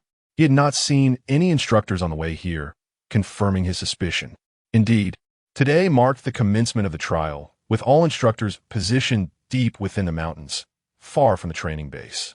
Observing the surveillance monitor, he had a clear view of the situation within the base. Aware that the trial had begun, Ling Feng patted the still ecstatic Lin Xie and informed him of the current circumstances. Upon hearing Ling Feng's words and recalling the earlier excitement of shooting, Lin Xie managed to regain his composure. The matter at hand was of utmost importance. What should they do now? Lin Xie began to ponder what challenges this trial might entail. Since Ling Feng is already aware that the trial has commenced, he feels no apprehension. Confronted with 3 adversaries from the Chuan realm, should they inflict harm upon him, he could simply erase his existence. It is best to return to the dormitory. That fellow Bai Li, without the sound of the assembly call, is undoubtedly still asleep. If he fails the assessment, he will have nowhere to lament his fate. Lin Xie pondered Bai Li's plump disposition and concurred with Ling Feng's assessment. Indeed, that individual could very well sleep until noon, awakening naturally. Consequently, Lin Xie trailed behind Ling Feng, heading back to the dormitory to rouse Bai Li.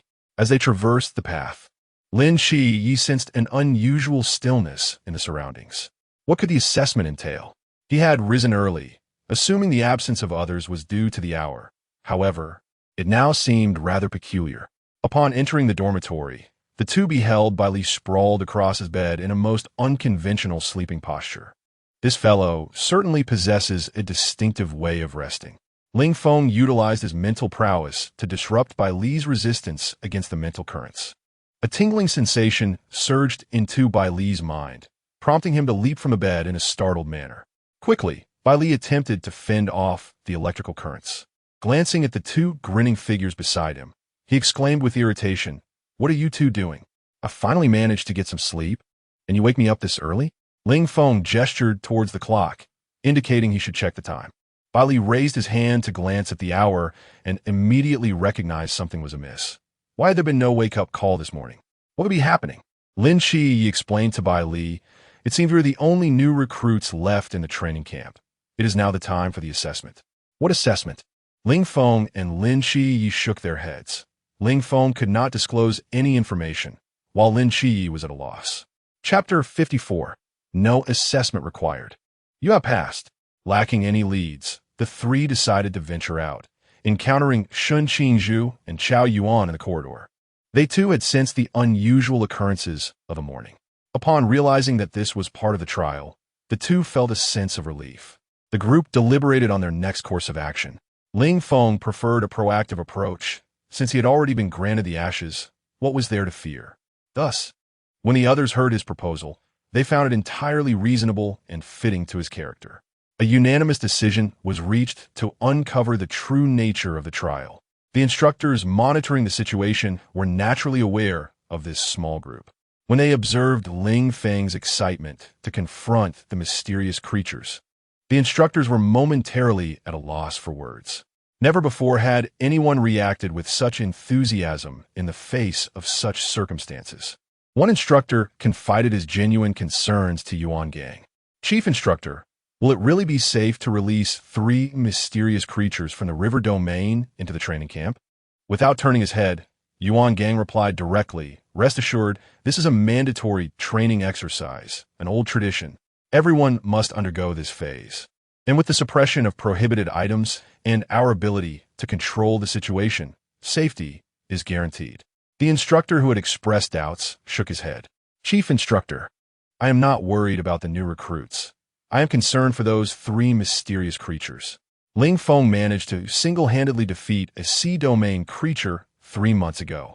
Can these 3 river domain beings withstand his assault?" Initially, the instructors were puzzled by the notion of not worrying for the new recruits, but rather for the creatures. However, after considering the latter part of his statement, they fell into a collective silence, reflecting on its validity. Indeed, this individual had previously been capable of dispatching a sea domain creature. Could these 3 lesser beings withstand even a single blow from Ling Feng? Yuan Gang contemplated the implications and recognized the high probability of such an outcome. He hastily assigned a task to the instructor beside him. "Go, fetch that young man immediately. This situation is too outrageous. I fear the trial may prove ineffective." He sensed that these 3 river domain beings posed little threat to Ling Feng. If he remained present, the recruits would still be at a loss on how to confront these mysterious creatures. The instructor stood up, saluted, and hurried to the training camp to summon Ling Feng. It was imperative to prevent this peculiar individual from fully unleashing his capabilities. Otherwise, the efficacy of the trial would be compromised. Many of the recruits had never encountered mysterious creatures before and needed to experience growth. Meanwhile, on the training camp side, Ling Feng had already begun his hunt for prey. Fortunately, upon turning his head, he spotted a spider near the staircase. He had become aware that this realm had begun to shift due to his presence. Earlier that morning, Bailey had jolted awake from a brief electrical shock, which felt amiss. He should have been affected by the spider, yet he appeared unaffected. Nevertheless, it was best to deal with this spider first. Ling Feng promptly drew forth Antitheus, transforming it into its gauntlet form, with his fists enveloped in dark mist, and charged forward with a swift stride. With a powerful punch, a large hole was smashed into the dormitory building, and half of the spider disintegrated into nothingness. Remarkable! It actually managed to dodge. Observing the remaining half of the spider, Ling Feng couldn't help but commend it. He tossed a diamond blade to Lin Shiyi, instructing him. "Shiyi, finish it off." Although Lin Shiyi was puzzled, he complied with Ling Feng's command and swiftly eliminated the spider. As the mental influence dissipated, everyone began to awaken one after another. Shenqing Zhu took the initiative to rouse their companions, delivering a stern reprimand. "All you do is sleep. Did you not sense something amiss this morning? A mysterious creature has come knocking, and yet you continue to slumber, unafraid of becoming its next meal." The group understood that Shenqing Zhu meant well, and they remained silent in response. At that moment, as everyone gradually stirred to consciousness and realized the assessment had commenced amidst Shenqing Zhu's loud scolding, they learned about the encroaching mysterious creature. However, disbelief washed over them, and they began to question. Why was there no assembly call this morning? How could there possibly be a mysterious creature? What about the instructor? Upon witnessing the half-destroyed spider, their skepticism transformed into panic and confusion. Indeed, there was a mysterious creature. What should we do now? Yes. Where's the instructor? What should we do now? Ling Feng observed these fresh recruits, who were still fretting in the face of danger, and unleashed a chilling aura from 303. Suddenly, everyone fell silent, as if plunged into an icy abyss. A bunch of useless fools. You rely solely on the instructor. You are participating in a night watch training camp. Encountering a mysterious creature and panicking is unacceptable. Do you not know how to seek solutions? If you cannot handle this, You might as well go home. After delivering his scathing remarks, Ling Feng descended the stairs, his frigid aura dissipating, leaving everyone staring at one another in astonishment.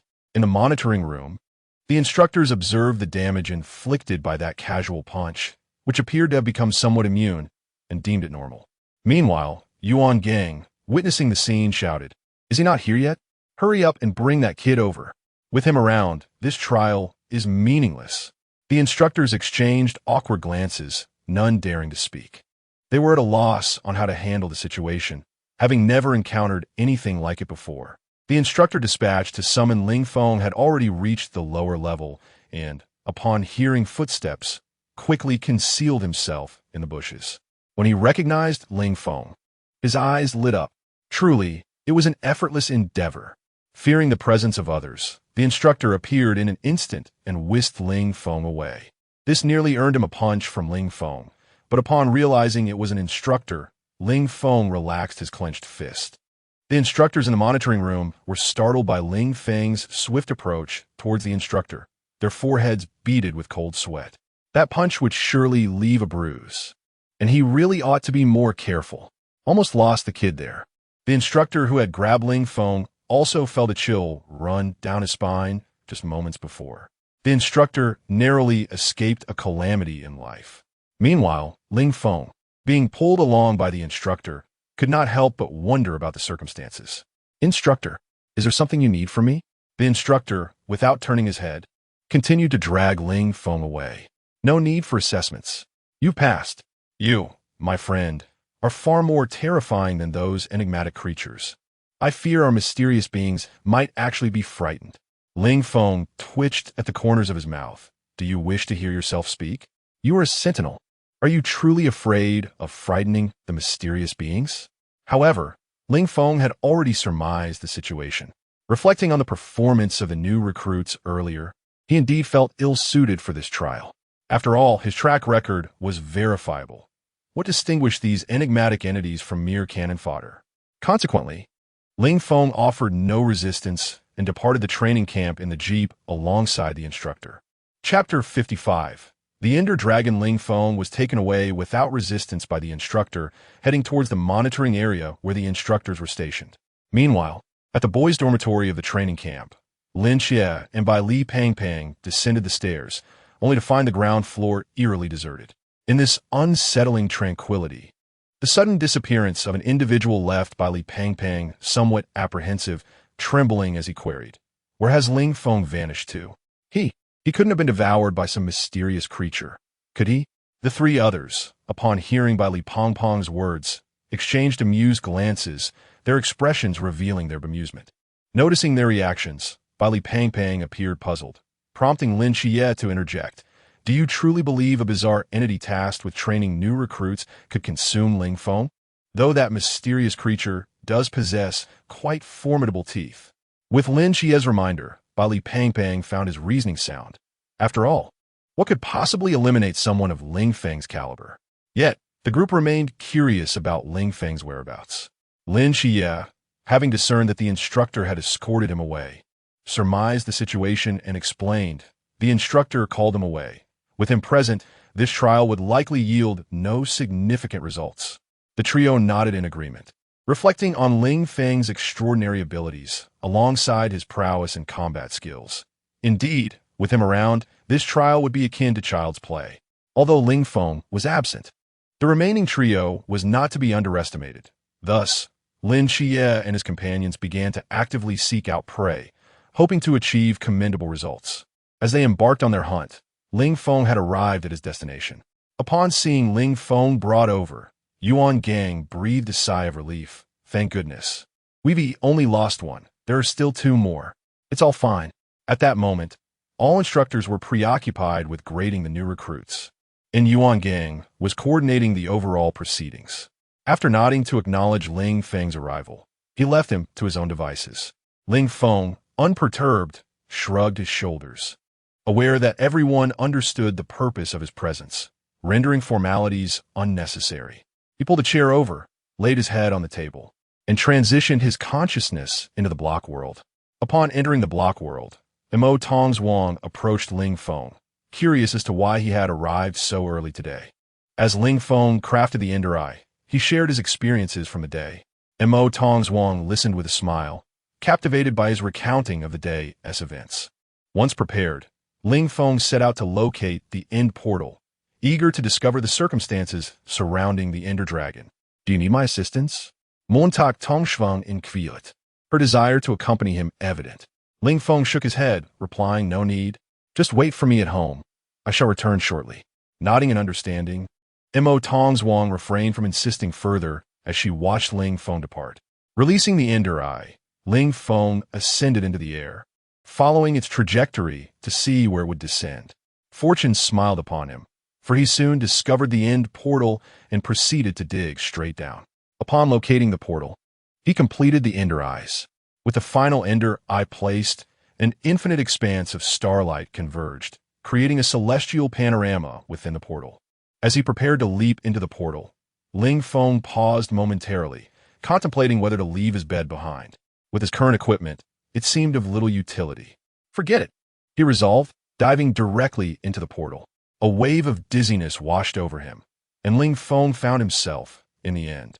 In the end, darkness enveloped him. The void and sky merged, stretching infinitely before his eyes. A thunderous roar reverberated throughout the realm. The Ender Dragon soared, circling the obsidian pillars. Floating above the pillars, the purple ender crystals were intertwined with white runes, healing the dragon's wounds. Ling Feng's teleportation platform hovered above the void. Logically, he should have traversed it. But I can fly, he declared, propelling himself towards the Ender Dragon, aligning with the ender crystals. Several obsidian shards shot towards the crystals with precision, and in an instant, they exploded. Without the crystals to restore its health, the dragon became vulnerable. Ling Feng unsheathed his serpent blade, wielding it single-handedly, resting it upon his shoulder, and beckoned the dragon with a smile. The Ender Dragon, witnessing the shattering of its crystals and perceiving the taunt from the creature before it, let out a furious roar and swooped towards Ling Feng with its wings flared. Ling Feng activated the second form of his serpent blade, enhanced by a spatial vortex, and the blade lunged towards the dragon in an eerie manner. In an instant, the serpent blade and the spatial vortex coalesced into a massive spherical cage, enveloping the Ender Dragon. The dragon's eyes flickered with disdain. It believed it could easily break free from such a cage. Yet, dreams are often beautiful, while reality can be harsh. Ling Feng afforded the dragon no opportunity to shatter the confines. Each segment of the serpent blade's prison began to assault the dragon.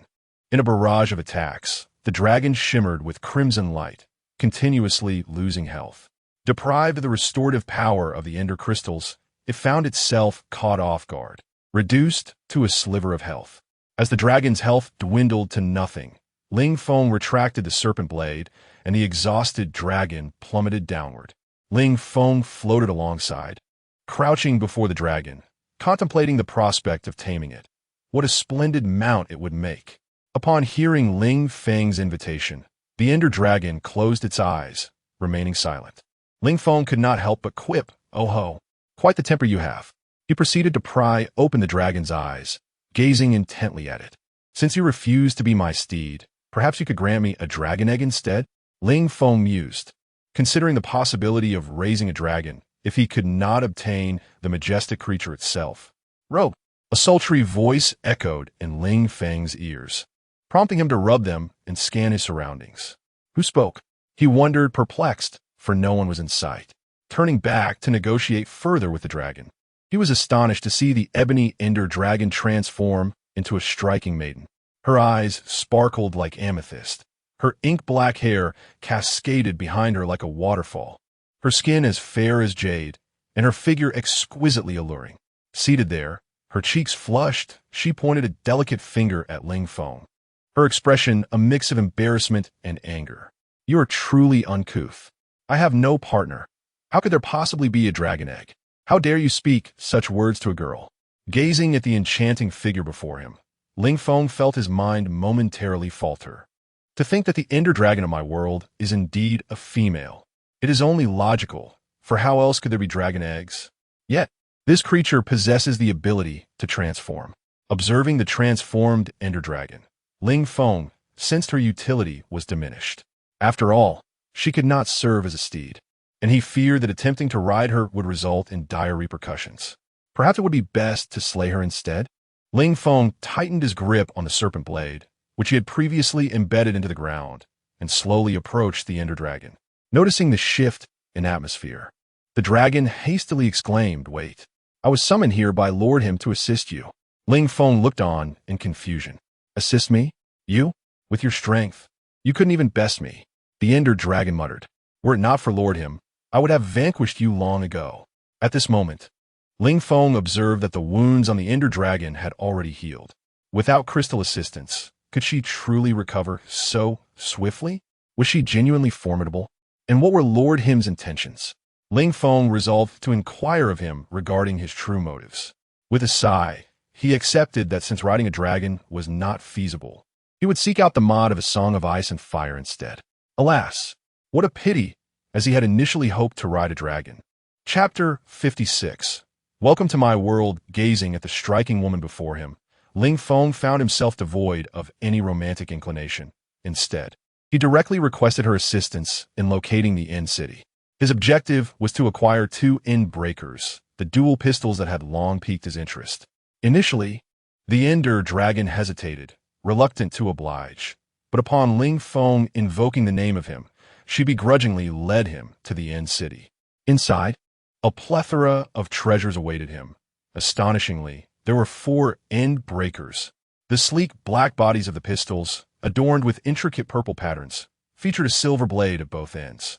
Ling Feng was utterly captivated by the End Breakers, unable to tear himself away from their allure. Such extravagance! As he surveyed the abundant gold and diamonds strewn about, Ling Feng suddenly comprehended why the Ender Dragon had been reluctant to guide him here. It was evidently her treasure trove. Turning to see her anxiously eyeing her wealth, he found it amusing. After all, she had no need for gold. Why hoard so much? Nevertheless, he offered some words of reassurance. "Fear not. I shall not covet your gold and diamonds. I seek only these 4 pistols and the elytra." Upon hearing Ling Feng's disinterest in her treasures, the Ender Dragon sighed in relief, her anxiety dissipating. As Ling Feng gathered his equipment in preparation to return, a sudden thought struck him. How would he return? Without vanquishing the Ender Dragon, there would be no portal to facilitate his journey home. His gaze turned menacing as he looked at her. Sensing a chill, the Ender Dragon glanced at Ling Feng, understanding his intentions, and quickly waved her hand. A portal sprang to life before them, causing Ling Feng to momentarily pause, then nod in satisfaction. "Excellent. A promising pupil indeed. Will you remain here, or—" The Ender Dragon fell into step beside Ling Feng, and he grasped her intent. Together, they returned to the overworld. Upon their arrival, Mo Tongzhuang noticed Ling Feng's return, accompanied by an unfamiliar figure. Although puzzled, she refrained from questioning further. Ling Feng recognized that having the Ender Dragon around could prove beneficial, providing companionship for both. He introduced them, then proceeded to test the weapons. This journey had been quite satisfactory. Though lacking a dragon rider, he had successfully acquired the dual pistols. As for his identity, the pistols would reveal the answer. Spotting a villager cavalryman, Ling Feng employed his firearms combat skills. The pistols effectively targeted enemies and possessed a shield-breaking feature. Quite impressive indeed. Wait, shield-breaking? Were there any restrictions? Ling Feng inspected the pistols and found none. They simply broke shields. Oh, this is intriguing. Shield-breaking? It should pertain to all forms of defense, wouldn't you agree? He would have to test it later. Time was drawing near, so Ling Feng returned to his abode. Observing the two conversing amiably, he felt a sense of relief. After exchanging pleasantries, he departed the blocky world. As his consciousness returned, he realized the assessment was nearing its conclusion. Ling Feng stretched languidly, leaning back in his chair while watching the performance of the participants on the monitor. Yuan Gang, relieved that the trials were almost over, felt grateful for having brought Ling Feng along. Otherwise, the scoring would have been quite dismal. The girls' dormitory fared well, but the boys' dormitory had nearly failed to score at all. After the final stroke was inscribed on the score sheet, the instructors collectively exhaled a sigh of relief. signifying the successful conclusion of this trial. "Let's go, kid." Ling Feng heard Yuan Gang call out to him, and he rose to join him in the same vehicle, returning to the training camp. All the recruits were assembled in the training ground, and the sight of Ling Feng beside the chief instructor piqued everyone's curiosity. Yuan Gang waved his hand, signaling Ling Feng to rejoin his squad. Upon returning to the formation, Yuan Gang commenced his announcement. "The trial has concluded, and we have observed everyone's performance clearly. A report card will be released tomorrow. Hence, training is canceled for the day. Take a day to rest. This score will be factored into your overall assessment." With that, he declared the assembly dismissed and departed with the other instructors to compile the results. However, the recruits did not share the joy of a day off. Instead, they were preoccupied with thoughts of their recent performances. No one mentioned there would be scores. One exclaimed, "I feel my performance was decent, right?" Another pondered, "Why worry about it? Tomorrow will reveal all," they reasoned. Tension filled the air, with some anxiously fidgeting, others doubting themselves, while a few felt quite confident. Ling Feng, however, remained indifferent to the impending evaluations. Regardless of the score, he was determined to return to Songnan City, where no one could impede his path. When the results were announced the following day, it was no surprise that Ling Feng achieved the highest score. The crowd paid little attention to the top rank. As it was obvious who it belonged to, they regarded the score as inconsequential. Those around Ling Feng gawked at the striking score of 19, just shy of perfection, and were left wondering why it wasn't a flawless mark. "Perhaps it's because I won TB here afterward," Ling Feng shrugged, treating it as merely a number, indifferent to the accolades. In the wake of the results, some wept while others rejoiced. Observing the surrounding crowd, Ling Feng's calm demeanor felt starkly out of place. Such is the solitude of invincibility. With the interlude of the trial concluded, everyone resumed their daily training routines until 2 days before departure. In the dining hall, Bai Li and his companions engaged in conversation about their potential destinations. Ling Feng entered the hall, a smile gracing his face, prompting Lin Chiet to tease him. "What is you so cheerful today?" In good spirits, Ling Feng replied, "I merely acquired another item." Upon hearing this, his companions buried their heads in their meals, pondering that it was better not to invite envy upon themselves. Ling Feng shrugged and began to eat. As for the item he had obtained, that story began with the morning. Following the conclusion of the exercise, Ling Feng immersed himself in relentless experience grinding until this morning, when he transcended to the Klein realm. Subsequently, his experience points were temporarily sealed by him, allowing him to reflect. Rapid ascension could inflate one's vanity to an unbearable degree. Ling Feng had no objections, as he had finally grasped what he had long desired. In his palm appeared a command block, from which several iron chains shattered with a resounding crash. At that moment, a time screen materialized. "Congratulations on unlocking the command block. You may now utilize it, but there are a few important considerations to bear in mind. Firstly, the use of the command block relies on divine power. You must exercise control over your abilities and master the appropriate balance. Secondly, you are currently prohibited from employing creative mode, as it is a privilege reserved for the divine. Acknowledging that this may cause you some discomfort, I will grant you 10 minutes of Creator God privileges each day. Thirdly, regarding the Annihilation command, Notch has imposed certain limitations. Take a moment to discern who may be subject to direct erasure. However, I suspect Notch will not permit you to wield this command, but do give it a try. Remember, do not engage in indiscriminate slaughter. I have faith that you will not engage in wanton violence. Yet it is essential to remind you, as this is a message entrusted to me by Notch. Fourthly, considering that you may exploit bugs within my system's marketplace to acquire infinite emeralds, your mod loading will be limited to 1 selection per month. Finally, congratulations on obtaining the privilege to use the command block. Welcome to my world. Chapter 57. I lack nothing now. Once the luminous screen delivered its message, it vanished without a trace. Ling Feng, upon hearing the announcement, could hardly suppress the joy radiating from his face. As a command block reintegrated into his being, he clenched his hands in exhilaration. Ha ha ha! At this moment, I truly lack nothing. The thrill of acquiring the authority of the command block overwhelmed him. Despite its limitations, it was at last within his grasp. Moreover, He possessed the powers of the creator for 10 minutes. Even 5 minutes could dramatically alter the tide of battle. Ling Feng refrained from hastily testing the command block's might, for he was aware that the whispering would soon commence.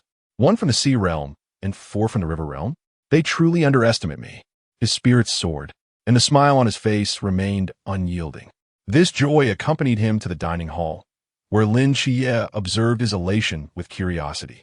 Ling Feng offered only a cursory explanation, omitting details of the formidable power he now wielded, knowing that such revelations could incite fear and trepidation. After their meal, all gathered at the training ground, where Yuan Gang stood before the new recruits with a roster in hand. "Attention," he commanded, and all the recruits stood in perfect formation, a stark contrast to their arrival a year prior. Yuan Gang regarded the new recruits with satisfaction before announcing, "Congratulations. You have successfully completed your training. Now, we shall assign you to your respective night watch teams." The recruits erupted in excitement. The moment of assignment had finally arrived, and they were about to become night watchers. The training ground buzzed with anticipation, yet Ling Feng remained composed, already knowing to which team he would be assigned. Silence. Yuan Gang's authoritative voice quelled the noise, and the recruits quickly subdued their fervor. After ensuring the assembly was quiet, he began to announce the teams, a privilege bestowed upon him as the top recruit. Montak Li, Team 017, Suzhou City. Chao Yuan, Team 007, Huaihai City. Bai Li Tu-ming, Team 010, Guangzhou Shenzhen City. Shun Qingzhu, Team 006, Shangjing City. As the list dwindled to just 2 names, Yuan Gang paused momentarily before continuing. Ling Feng, Team 136, Cangnan City. Lin Xie, Team 136, Cangnan City. The new recruits were astounded to learn that such distinguished individuals were assigned to such a remote team. Even without mentioning Lin Xie, Ling Feng, a prodigy who could nearly assume the role of captain, seemed ill-suited for this assignment. All eyes turned toward Yuan Gang, seeking clarification, for this arrangement defied expectation. Yuan Gang, recalling the audacity of Ling Feng, felt helpless in the matter.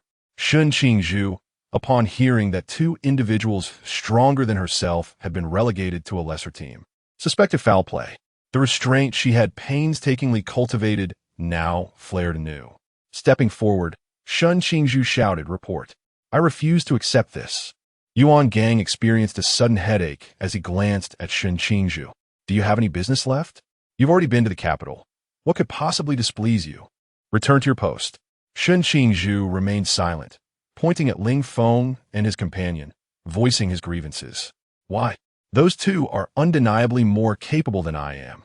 While I am summoned to the capital, they must remain in Cangnan City.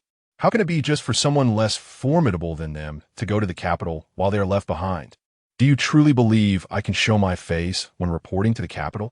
Yuan Gang disregarded his complaints, shouting back, "Shun Qingzhu, you are a night watchman, a soldier. It is a soldier's duty to obey orders without question. Do you understand? I will not entertain any rebuttals."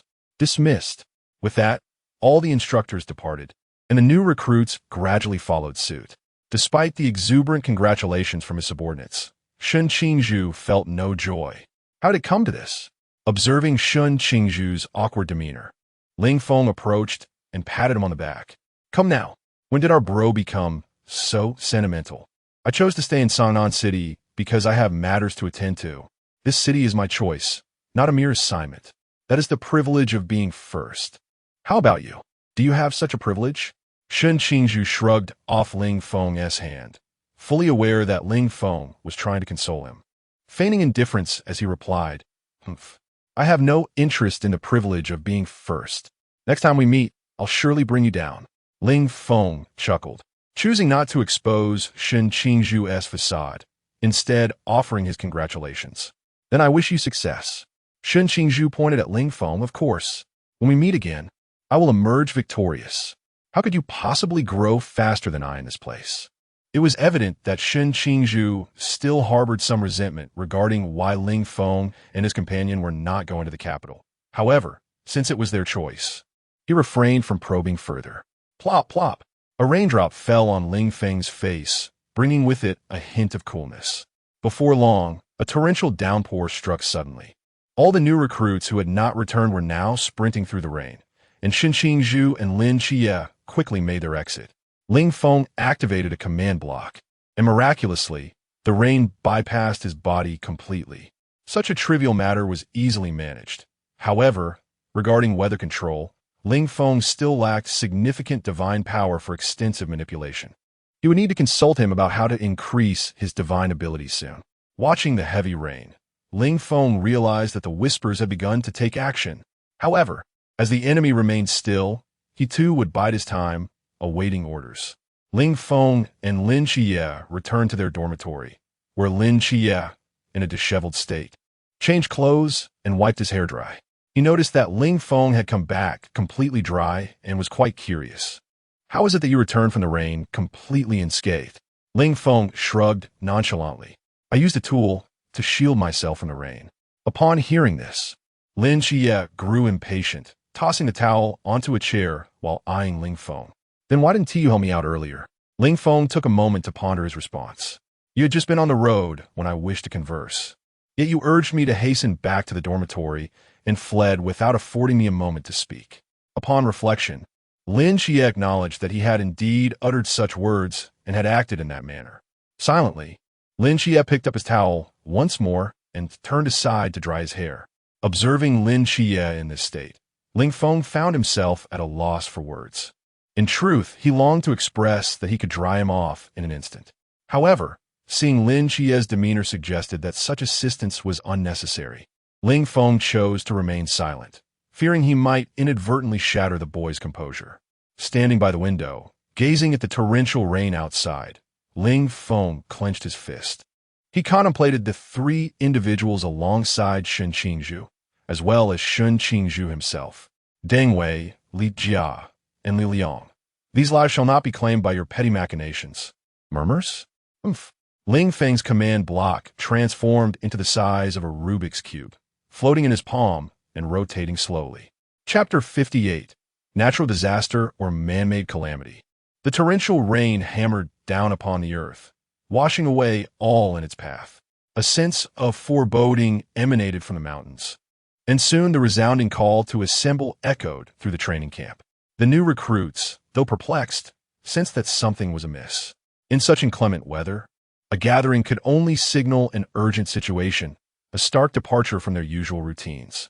Despite the relentless downpour, figures swiftly rushed to the training ground. Silver flashes of lightning rent the sky, accompanied by the thunderous roar that reverberated across the heavens. Rain lashed against each individual, yet they stood resolute. Yuan Gang wasted no time on pleasantries and succinctly conveyed the situation. Intelligence had just arrived. Due to the severe rainfall and seismic activity, a massive landslide had occurred in Jinan Mountain, devastating numerous villages and trapping many inhabitants. As the fastest unit available for aid, our primary mission now is to conduct rescue operations. Let us dispense with further ado. Board the vehicles. Disaster relief awaits. The people are in need of you. The moment of truth has arrived. Before long, several trucks departed the training camp. The roads were treacherous and muddied, causing the vehicles to jolt and sway. Yet, the occupants paid no heed to the bumpy ride, engrossed instead in discussions about the relief efforts. Gazing at the deluge outside, Ling Feng realized that while he could not dispel the rain, he could certainly diminish its intensity. He quietly input commands, and the torrential downpour lessened considerably. Though it did not cease entirely, the risk of a subsequent disaster was significantly reduced. Seeing the rain abate, the instructors breathed a sigh of relief. Had the deluge persisted at such severity, the casualties from secondary disaster would have been catastrophic. Fortunately, they had managed to gain control. Hong Hao distributed raincoats to everyone and then began assigning tasks. Ling Feng, Molly, Bai Li, Tu Ming, Lin Qi, Shun Qingzhu, Chao Yuan, Deng Wei, Li Jia, Li Liang. Your group will proceed to Village 1 for rescue operations. Hong Hao dispatched his most elite members to the most challenging location, confident that with Ling Feng present, calamity could be averted. To mitigate unforeseen occurrences, all personnel were required to don their starry blades. Once fully equipped, the rescue mission commenced in earnest. Upon arriving at the afflicted village, the designated team disembarked from vehicles. The Dachao army is here. Death shall retreat. Survivors shall live. The village before them lay in utter ruin. Collapsed houses, shattered furniture, and a chaotic amalgamation of trees and debris vanished from sight. The air was thick with heart-wrenching cries. The sound of mud and water surging, and the anguished wails of the injured, all intertwining to create a cacophony that tugged painfully at the hearts of the rescuers. Time was of the essence. The rescue team hastily initiated their operations. The new recruits inside the vehicles bore witness to this harrowing scene, rendered speechless. Ling Feng closed his eyes to gather his thoughts, aware that this devastation was wrought by the machinations of the Whispering. Anger surged within him, directed at the unscrupulous beings who would stop at nothing to achieve their ends. Ling Feng pondered whether he could directly erase the Whispering's influence. However, the command block informed him of a lack of a target. How could this be? After some reflection, he surmised that this was likely a limitation imposed by Notch, perhaps to instill a sense of reverence for life. Ling Feng abandoned the erase command. Even without instructions, I can still destroy you. Delirium, passing through villages one after another. Ling Feng heard the resounding chants. Great Xia soldiers are here. Death retreats. Survivors shall live. Great Xia soldiers are here. Death retreats. Survivors shall live. Gazing out the window at the rescuers, Ling Feng realized these were living, breathing people, not mere NPCs from a book. They were not disposable characters advancing a plot, but individuals with their own lives and stories. Previously, he had experienced this world like a player, but now he understood it was real. Every person here had their own existence, their own destiny. This world was not solely about Lin Chie and his companions. It was also home to countless ordinary souls. In that moment, Ling Feng matured. He was no longer merely a temporary guardian of Great Xia, treating it as a quest to complete. Instead, he embraced it as his solemn duty. With this clarity of mind, the divine power of the Creator within him began to grow. Sensing this change, Ling Feng couldn't help but smirk. How very meticulous of you. Notch, with his enhanced divine power, he knew what he could now accomplish. Inputting the command, weather clear, he erased the storm, transforming the skies into radiant sunlight. Outside, the sudden clearing of the weather brought relief to countless souls. Rescue efforts would no longer be hindered by further casualties. The rescuers in the vehicle also exhaled in relief. Thank heavens, the skies have cleared. Now the rescue won't be as treacherous. Beside them, Ling Feng sensed that his divine power had not diminished but instead increased. He now grasped the purpose of the command block. Commands that save lives amplify divine power, while destructive ones deplete it. But what of erasing the wretched followers of the ancient god sect? He attempted, yet no targets appeared. Perplexed, Ling Feng refused to yield and tried again. After multiple attempts, the same warning surfaced. Defeated, Ling Feng relented. Fine, enough of this. Focus on the rescue at hand. Delirium, witnessing this, frowned in confusion. What happened? Why has the rain ceased? No matter. The two divine emissaries have already emerged. The storm has served its purpose. Meanwhile, Ling Feng and his team found their path blocked by a landslide of mud and debris. Before Hong Hao could utter a word, Ling Feng summoned Antitheus in its gauntlet form. Approaching the obstruction, he channeled his power and unleashed a single, devastating strike, intentional annihilation fist. The barrier before them vanished without a trace. Returning to the vehicle, the truck resumed its journey. In less than 10 seconds, the entire group stood frozen in disbelief. Hong Hao, snapping out of his daze, clapped Ling Feng on the shoulder. You're absurdly strong, kid. Flattery will get you nowhere, Ling Feng replied dryly. He couldn't very well make the landslide disappear outright. That would raise too many questions. A single punch was simpler. Better to stay active. Can't let the command block turn me into a sloth. In the hearts of every recruit, admiration for Ling Feng's prowess swelled. Shun Qingzhu clenched his fists, realizing he had grown stronger once more. As we meet again, can I truly surpass him? The brooding figure now harbors doubts about whether he can transcend this individual upon their reunion after joining the Night Watch. The Ling Feng team's vehicle continued its journey. and he noticed on the map that the minions of the ancient deity church were hastening towards their location. Knowing of your impending arrival, my reconnaissance has been diligently monitoring your approach. Indeed, it has been remarkably effortless. Meanwhile, the command center was also facing complications. The whisper had made its presence known. Yuan Gang gazed upon the long-haired man approaching him, clad in polished shoes and a black tailcoat, adorned with a purple kite brooch on his chest. With an elegant stride, he slowly advanced towards him. Upon seeing the newcomer, Yuan Gang immediately recognized who it was. The Whisper. Chapter 59. Erasure. The enigmatic figure of Yu regarded Yuan Gang with her elongated phoenix eyes, a flicker of confusion dancing within their depths. Oh, I did not anticipate that Captain Yuan Gang would recognize me. It is indeed an honor. Yuan Gang maintained a calm demeanor in the face of her presence. Harboring no fondness for Yu, he retorted with disdain, "Your repugnant aristocratic manners and demeanor fail to reflect the true essence of nobility, resembling nothing more than a clumsy imitation. Given your intellect, you should grasp the concept of Dongshi imitating the beauty. The aristocratic realm is ill-suited for you. A madman remains a madman. You are far more fitting for a jester's garb from the West." Yu chuckled lightly, brushing aside Yuan Gang's remarks. Yet her arrival sparked a realization within him. This was no natural disaster.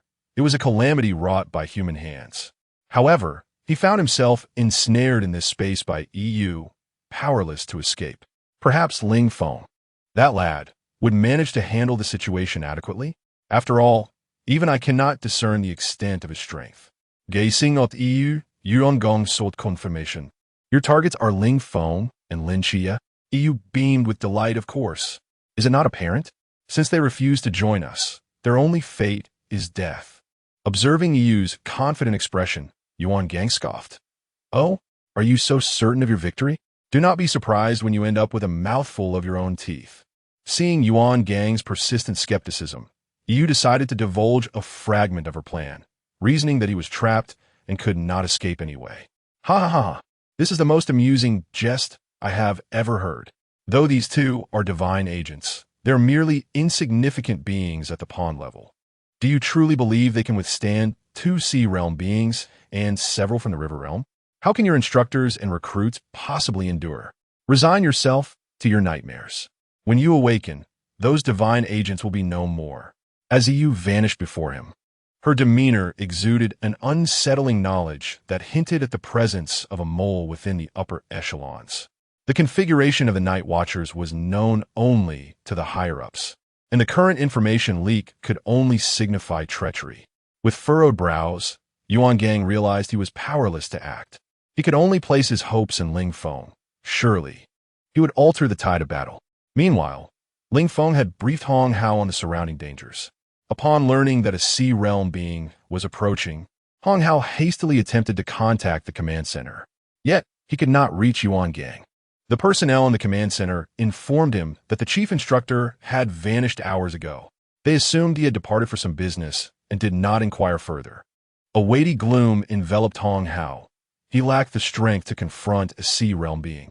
The atmosphere inside the vehicle was heavy, the others having overheard Hong Hao's conversation with the command center. A conjunction of sea and river realms? However, at that moment, Ling Feng interjected, "Not so, everyone. Have you forgotten about me? I have faced sea realm beings alone before." With Ling Feng's reminder, Hong Hao recalled the formidable presence before him. Nevertheless, he still urged Ling Feng, "You shall handle the sea realm being. We will take on the others. Remember, if things become dire, do not linger in battle." Ling Feng nodded, fully aware that he would not linger in battle. Those few adversaries would surely vanish upon sighting him. To contend against the Creator God, one must commend their audacity. Suddenly, the truck came to a jarring halt, for enemies had emerged ahead, compelling them to stop. A raspy laughter echoed from outside. "Aren't you all coming out to greet us?" As they disembarked, they beheld 4 formidable figures standing before them, led by a burly middle-aged man. He scrutinized Ling Feng and Lin Xie to confirm their identities. "You two must be the divine agents, correct? My apologies. Having rejected the ancient god church, you should have anticipated this outcome." Ignoring him, they unsheathed their starry blades, preparing for confrontation. observing their readiness to draw weapons at the slightest provocation. The middle-aged man sighed in resignation. Well, this spares me considerable trouble. I had intended to persuade your surrender, but since you seek death, I shall oblige. The might of the sea realm erupted, and they struggled against the overwhelming pressure. Yet, Ling Feng remained unperturbed, standing resolutely like a pine tree, motionless. He had no intention of engaging in further dialogue. The obsidian took the form of a dragon's head, lunging directly at the four from the river realm. The black obsidian dragon swiftly approached, its violet pupils radiating an insatiable murderous intent. 4 dragon heads clamped down on the river realm warriors, and with a powerful bite, they burst as if filled with water, blood splattering in an instant. The sea realm warrior was momentarily stunned by the scene. Retrieving the obsidian, Ling Feng teleported before him, tossing a potion of weakness. With a swift maneuver, he seized the man by the neck, lifting him effortlessly. His left hand summoned a command block, revealing a directive interface, the book of life and death, determining the fate of the individual in his grasp. He began inputting commands. Kill. Loading. Execution successful. Upon the successful execution of the command, the Sea Realm warrior felt his life ebbing away. In terror, he exclaimed, "What have you done?" A faint red glow flickered, and the Sea Realm warrior dissipated into white mist. Unable to ascertain your target? I need not know your name. I simply erase what I hold. Is your name truly significant? Ling Feng stored the command block, realizing that regardless of identity, the erasure command consumed divine power. Clapping his hands and glancing at the 4 who had vanished without a trace, he felt a sense of tedium. TCH, I expected you to be more formidable. Turning around, he found his companions staring at him in disbelief. No, we knew you could handle it, but that was a bit too swift, wasn't it? Bailey exclaimed, glancing at his Rolex. Not even a minute? At Bailey's astonishment, Hong Hao gasped, having heard tales of this young man's extraordinary prowess. Witnessing it firsthand was an entirely different experience. It was indeed breathtaking.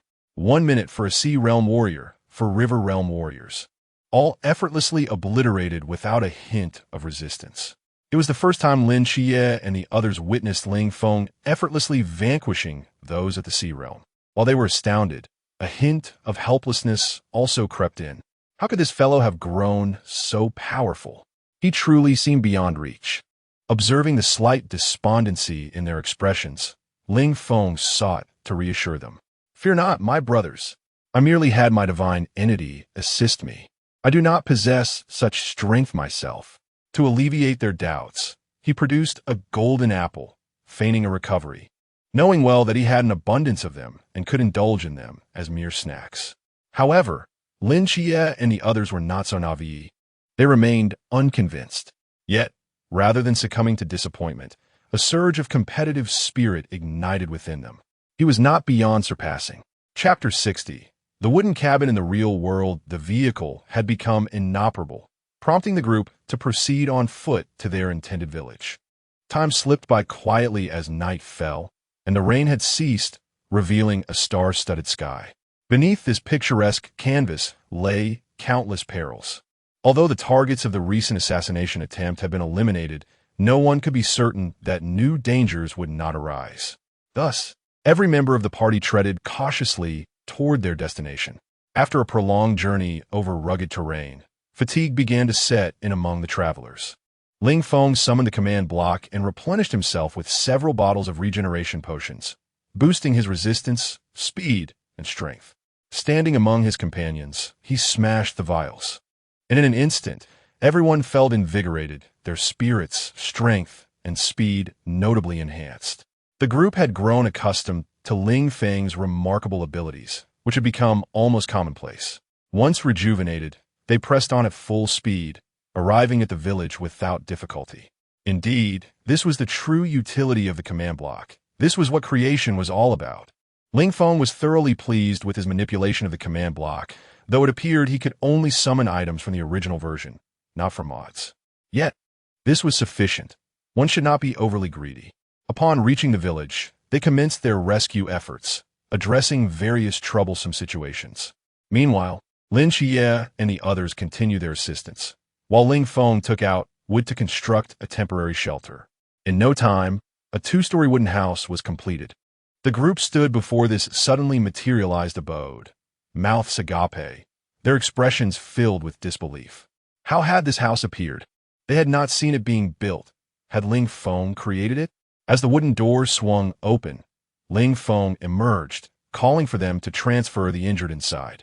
Upon opening the door, he noticed several members of the group standing there in a daze. You've arrived just in time. I've just finished building this. Let us move the injured here. Staying in unsafe structures is fraught with danger. Seeing them hesitant to act, he gently urged them to come to their senses, and they began ushering the wounded into the house. Inside, the dwelling was furnished with everything one could need: furniture, a furnace, beds, and more. It was hard to fathom that this house had been constructed in less than 2 hours. After settling the injured, the group ascended the stairs to explore their rooms. Upon discovering the private quarters on the second floor, they felt a surge of happiness. Who would have thought that a mere task could yield such comfort as a soft bed? At that moment, everyone comprehended the true significance of Ling Feng as the agent of the Creator. Hong Hao gazed at him with envy. Your ability is truly remarkable. Doesn't this mean that future missions will feel like camping? No more sleeping wherever we land. Lin Xie curiously tapped on the wooden wall. Thud, thud, thud. The solid sound confirmed it was indeed wood. How is this even possible? Ling Feng smiled. Well, I am the agent of the Creator. If I cannot even construct a house, how can I claim to create? The rest of the group rolled their eyes in unison at Ling Feng's grandiosity. You make it sound so easy. Can you perhaps conjure a meteor to crash into the earth as well? Ling Feng paid no heed to the disdainful glances of the crowd, merely wishing everyone a good night. Go rest. As for the night watch, I have already set traps around. Sleep peacefully. Hong Hao intended to discuss the night watch, but upon hearing Ling Feng's words, he placed his trust in him. The others selected their rooms and entered to rest, while Ling Feng adjusted the command block, conjuring a layer of invisible barrier around the house. Numerous TNT and pressure plates surrounded the area, and he posted a notice at the entrance to prevent any mishaps in the morning, should he oversleep and inadvertently trigger the TNT. Perfect. Work is done. Time to rest. Ling Feng returned to his room, his consciousness plunging into the block world. Upon his entry, the Ender Dragon sensed a powerful presence and approached Ling Feng, inspecting him with curiosity. Ling Feng, observing the striking figure of the Ender Dragon, pushed her away in annoyance. What do you want? The Ender Dragon stepped back, her tone uncertain. Have you acquired the command block? Her question piqued Ling Feng's curiosity, and he gazed intently at her. I'm quite intrigued. How did you know? The Ender Dragon, with a haughty expression, replied, Of course. I've seen it before. I recognize its aura. Ling Feng found her pride amusing. Huh, I thought you might have possessed it at some point. Impossible. The command block belongs solely to the Creator. How could I ever have it? The Ender Dragon retorted. Then her violet eyes twinkled as she approached Ling Feng, offering to massage his shoulders. Startled, Ling Feng evaded her service. If you have something to say, just say it. No need for such formality. How dull the man you are. The Ender Dragon scoffed, extending her delicate hand. May I take a look at the command block?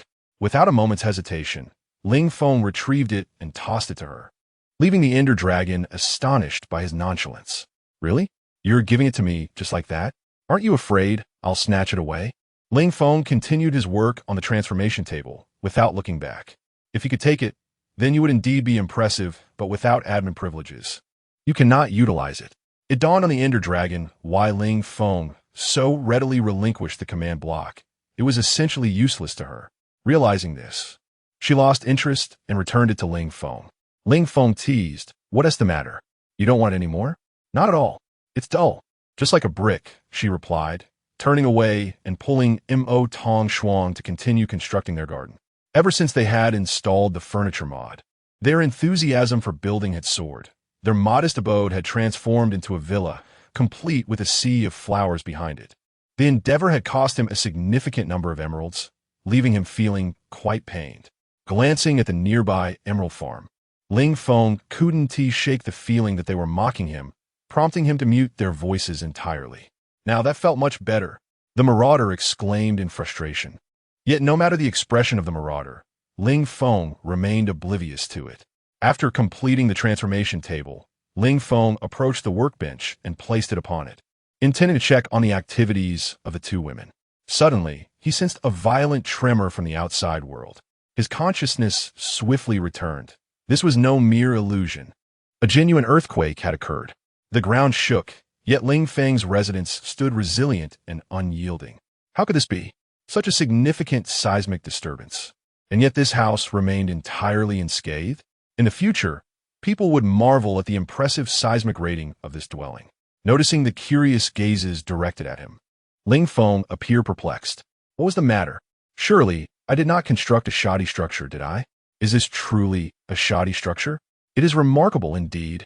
So remarkable that even Newton's coffin lid might struggle to contain it. Chapter 61. The dragons turned, casting aside concerns about the house. Everyone ventured outside to ascertain the cause of the disturbance. Ling Feng discreetly deactivated the TNT and barrier blocks. A powerful tremor struck once more, this time with even greater ferocity. The earth quaked violently, and mountains surrounding them crumbled, unleashing a cascade of debris. This apocalyptic scene left the villagers wide-eyed in shock. Everyone, defend yourselves. Protect yourselves. Hong Hao surmised that the dragon was awakening, a force beyond his ability to confront, and urged his companions to safeguard themselves. Suddenly, darkness enveloped them, and they felt as if they were plummeting rapidly. Spinning uncontrollably, half of Jinan Mountain inverted, and all vanished from the surface, leaving only a wooden cabin suspended in midair. Within the cavern, Ling Feng, Lin Chia, and Molly landed together. The surroundings were so dark that one could not see their own hand in front of their face. Fortunately, both maintained their composure and did not succumb to panic. Suddenly, a bright light illuminated the area, revealing Ling Feng's face aglow with firelight. Lin Chia shivered slightly at the sight of Ling Feng and patted his chest in relief. Not you. You nearly gave me a heart attack. Ling Feng shrugged and conjured a torch, affixing it to a nearby wall. You are a divine agent, yet you allow yourself to be startled so easily. What do you think, Molly? Molly nodded in agreement, showing her support. Observing the two, Lin Chia felt disinclined to speak. But why is the dragon awakening? Molly inquired curiously, turning her gaze toward Ling Feng. Nothing much. It is the root cause of this calamity, and it seems to be under someone's control, Ling Feng deduced, linking this incident to the previous assassination attempt. Therefore, this is not a natural disaster, but rather a man-made catastrophe. Ling Feng nodded in affirmation. Our primary objective now is to regroup. That dragon appears to be a formidable oceanic entity. We must locate them to prevent any unforeseen incidents. The two agreed and followed Ling Feng's lead. He examined the map and noted the presence of people, yet the labyrinthine layout of the tunnels made it challenging to navigate. This wretched map needs to be marked clearly. The overlapping tunnels were convoluted, with distinctions between light and dark, but visibility remained poor. By the way, is teleportation effective? Ling Feng pondered aloud, attempting it. After inputting the command, it was successfully executed, and everyone abruptly appeared before Ling Feng. What just happened? Li Liang, Deng Wei, and Li Jia exclaimed as they witnessed Shun Qingzhu suddenly embrace him. Brother Shun, at last we meet. It was so dark just now. We were terrified.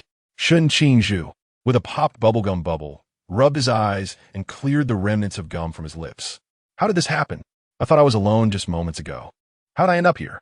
Then, Shun Qingzhu noticed the three figures clinging to him and the peculiar gazes from those around him. Ling Feng and Lin Chia mimicked the three's expressions and chimed in, Brother Shun, we missed you as well. Shun Qingzhu observed the two individuals performing antics and, in a fit of indignation, exclaimed, What are you doing? This is utterly repulsive. And you three, what are you afraid of? You're supposed to be night watchmen, yet you fear the dark. She reprimanded her subordinates nearby. The others, equally astonished by their sudden arrival, felt a sense of relief at Ling Feng's presence. At last, they were free from anxiety. The earlier sensation of being engulfed in darkness had been truly terrifying. However, who possessed the ability to teleport them so directly? Their gazes instinctively locked onto Ling Feng, certain that it was his power at play. This divine agent had become so extraordinary that anything he did seemed entirely plausible. Well, now that they had regrouped, their chances of facing any impending dangers had increased. Hong Hao began contemplating their next task. It would be prudent to exit quickly, as the tunnel was unsafe and another tremor could entrap them. Their primary objective was to swiftly locate and exit. The group concurred and commenced their exploration. Ling Feng led the way, occasionally placing torches along the right side of the tunnel to enhance visibility and prevent them from losing their bearings. As they walked, Ling Feng fiddled with the command blocks, pondering how to transport everyone to the surface. He was not well versed in the coordinates of this place. Suddenly, a brilliant idea struck him. He eradicated the block above his head. Instantly, moonlight streamed into the tunnel, illuminating the surroundings and prompting everyone to gaze upward in awe. Bai Li, the portly individual, blinked in disbelief and turned to Chao Yuan, questioning, "Chao Yuan, am I seeing things? How is it possible to see the moon in a tunnel?" Chao Yuan, equally uncertain, replied, "I can't be sure. I see it too. It seems improbable that we would all be hallucinating." "You are indeed witnessing the genuine moon," Ling Feng informed them as he ascended, constructing a staircase as he soared skyward, leading directly to the surface. Standing on solid ground, he called down into the pit, "All right, everyone, come on up." Astonished in his silence, they silently gave him a thumbs up. One by one, they ascended the staircase in an orderly fashion. "This is so effortless. I was just contemplating how to escape, and I never imagined we would emerge in this manner. Let us head over to the wooden cabin and check on the injured." Ling Feng remained stationary, prompting the others to look at him with curiosity. "Instructor, I have some matters to attend to. You all go ahead." Lo, now completely at ease with this peculiar creature, offered a brief reminder before allowing him to depart. "All right, stay safe. If you encounter a formidable foe, retreat immediately. Preserving your life is paramount, and there's no shame in avoiding unnecessary sacrifice." "Understood," Ling Feng replied, then leaped back into the earlier opening to deal with the Earth Dragon, a calamity-level creature under the dominion of the Whispering Seat. He would leave none alive. He intended to eradicate them all. Meanwhile, when Ling Feng set off to confront the Earth Dragon, Lin Xie and the others had also returned to the wooden cabin. Upon observing the small wooden cottage suspended in midair, Hong Hao inquired of Lin Xie beside him, "Does this creator god, Ling Feng, not adhere to the laws of physics?" This question encroached upon Lin Xie's realm of ignorance. The sight of the cottage, steadfastly floating above, challenged the very foundations of their collective understanding. I'm at a loss as well," he confessed. "However, our immediate priority is to relocate the civilians. This area has become perilous." While the rescue efforts proceeded smoothly on one front, Ling Feng's spirits were far from pleasant on the other. "This contraption is futile for locating the Earth Dragon. Without a target, I cannot transmit." He found a name-flame vein Earth Dragon equally unhelpful. With the method of teleportation proving ineffective, Ling Feng intensified his mental perception, expending divine energy rapidly. "I refuse to believe this. Where can you possibly hide?" His intangible mental force swiftly permeated the entire underground tunnel.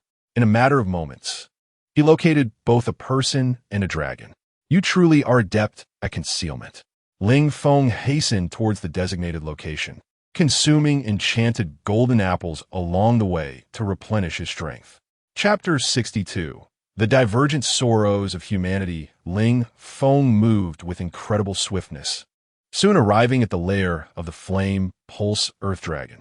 As he approached, a wave of scorching heat assailed him. The surrounding rocks exhibited a distinct splendor, unlike any he had encountered elsewhere. Upon reaching the cave entrance, Ling Feng beheld a brilliantly lit interior, where molten lava churned violently. The lava splashed against the walls, sending sparks flying.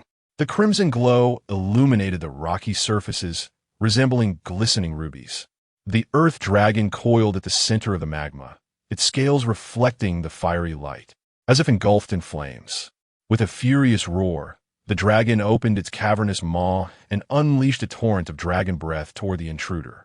After expelling the searing flames, The dragon disregarded the molten lava trickling from its jaws, continuing to spew fire with the intent of incinerating the figure before it. The rising inferno enveloped the surroundings, and even from the entrance, Ling Feng could feel the oppressive heat. At that moment, Ling Feng noticed a previous figure, desperately evading the relentless onslaught of the dragon's breath. The individual's body was charred, with scarcely any unburned flesh remaining. One arm had been entirely consumed by flames, and the clothing was riddled with singed holes. The person's hair was in a pitiable state. With every slight movement, their head appeared almost luminescent. Damn it! Why is this wretched dragon so tenacious? Where is Master Yiming? Why hasn't he arrived yet? Ma Etienne grumbled about his superior, when suddenly, an unfamiliar voice echoed within the cavern. I am here to assist you. Before Ma Etienne could turn around, a sharp pain seized his waist. Ling Feng leaped forward, delivering a powerful kick that sent him soaring through the air. He tumbled violently on the ground, coming to a halt after skidding several times, his face scraping against the earth. Propping himself up with one hand, Ma Etienne coughed up blood, wiping his mouth as he turned to confront his assailant, a murderous glint in his eyes. Upon seeing Ling Feng's smiling face, he rose with a cold remark, "You scoundrel! Are you seeking death? You must be that divine agent, right? Perfect. Let us obliterate this mess together. Those useless fools can't even handle a single pool-level foe." Having just been chased by the Earth Dragon and then kicked by Ling Feng, Ma Etienne felt like a volatile powder keg. Ling Feng, sensing the moment, ignited the spark. "Are you capable of handling this, you little pest?" As anticipated, Ma Etienne exploded with rage, his fury boiling over. "Damn it! If I can't deal with this beast, how could I possibly not handle you? Don't think that just because I'm in this state, I'm at a disadvantage. Ha ha! Let me tell you, the sea realm remains the sea realm, and you, a mere pool realm, cannot even aspire to it. You." Without uttering another word, Ling Feng unleashed his formidable aura, interrupting him. Ma Etienne's pupils dilated. The words he wished to speak caught in his throat, his legs trembling uncontrollably as he stammered Klein realm. It is well known that a smile does not vanish. It merely shifts. The tides of battle had turned. Ling Feng advanced slowly toward Ma Etienne, who, with great difficulty, retreated on one arm, repeatedly pleading for mercy. Brother, I was wrong. Please spare me." Ling Feng paid no heed to him, instead returning his previous words with a sharp retort. "You petty thief. The Klein realm is indeed the Klein realm. You, a mere inhabitant of the sea realm, cannot possibly aspire to it." The diamond blade shimmered brilliantly in the glow of molten lava, yet Ma Etienne felt a chill enveloping him. With a swift motion, the blade descended, severing heads that rolled away like marbles. A mere clown. Just as Ling Feng concluded his task, the Earth Dragon expressed its discontent. "Are you two leaving me out?" With indignation, the Earth Dragon unleashed its fiery breath towards Ling Feng, who effortlessly summoned water resources. Hiss, hiss, hiss. The surrounding lava was instantly extinguished, plunging the cavern into darkness, pierced only by the flash of violet blades. The sound of a great beast collapsing echoed through the dim cavern. Torches ignited, restoring light to the world around them. The Earth Dragon lay on the ground, lulled to sleep by Ling Feng's gentle persuasion, never to awaken again. Ling Feng had initially considered keeping it, but reflecting on his own, far more formidable dragon, he questioned its utility and the waste of his provisions. Moreover, he would soon add a mod that featured dragons far more impressive than it. Gazing at the colossal creature before him, Ling Feng commenced the dismemberment process. Thus, it had become sustenance. By the way, is dragon meat palatable? No matter. He resolved to butcher it first. After all, it must not be left for the nightmares. Having dismantled the Earth Dragon, Ling Feng departed, filling the tunnels and caverns beneath with earth. A perfect conclusion. Now, to reunite with his companions. There was still a nightmare doppelganger to deal with.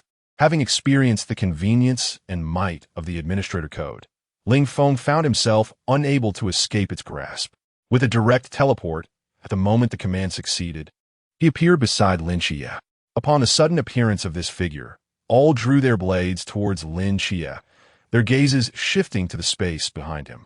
Lin Xie remained unfazed, accustomed to such frightful encounters and having memorized Ling Feng's aura.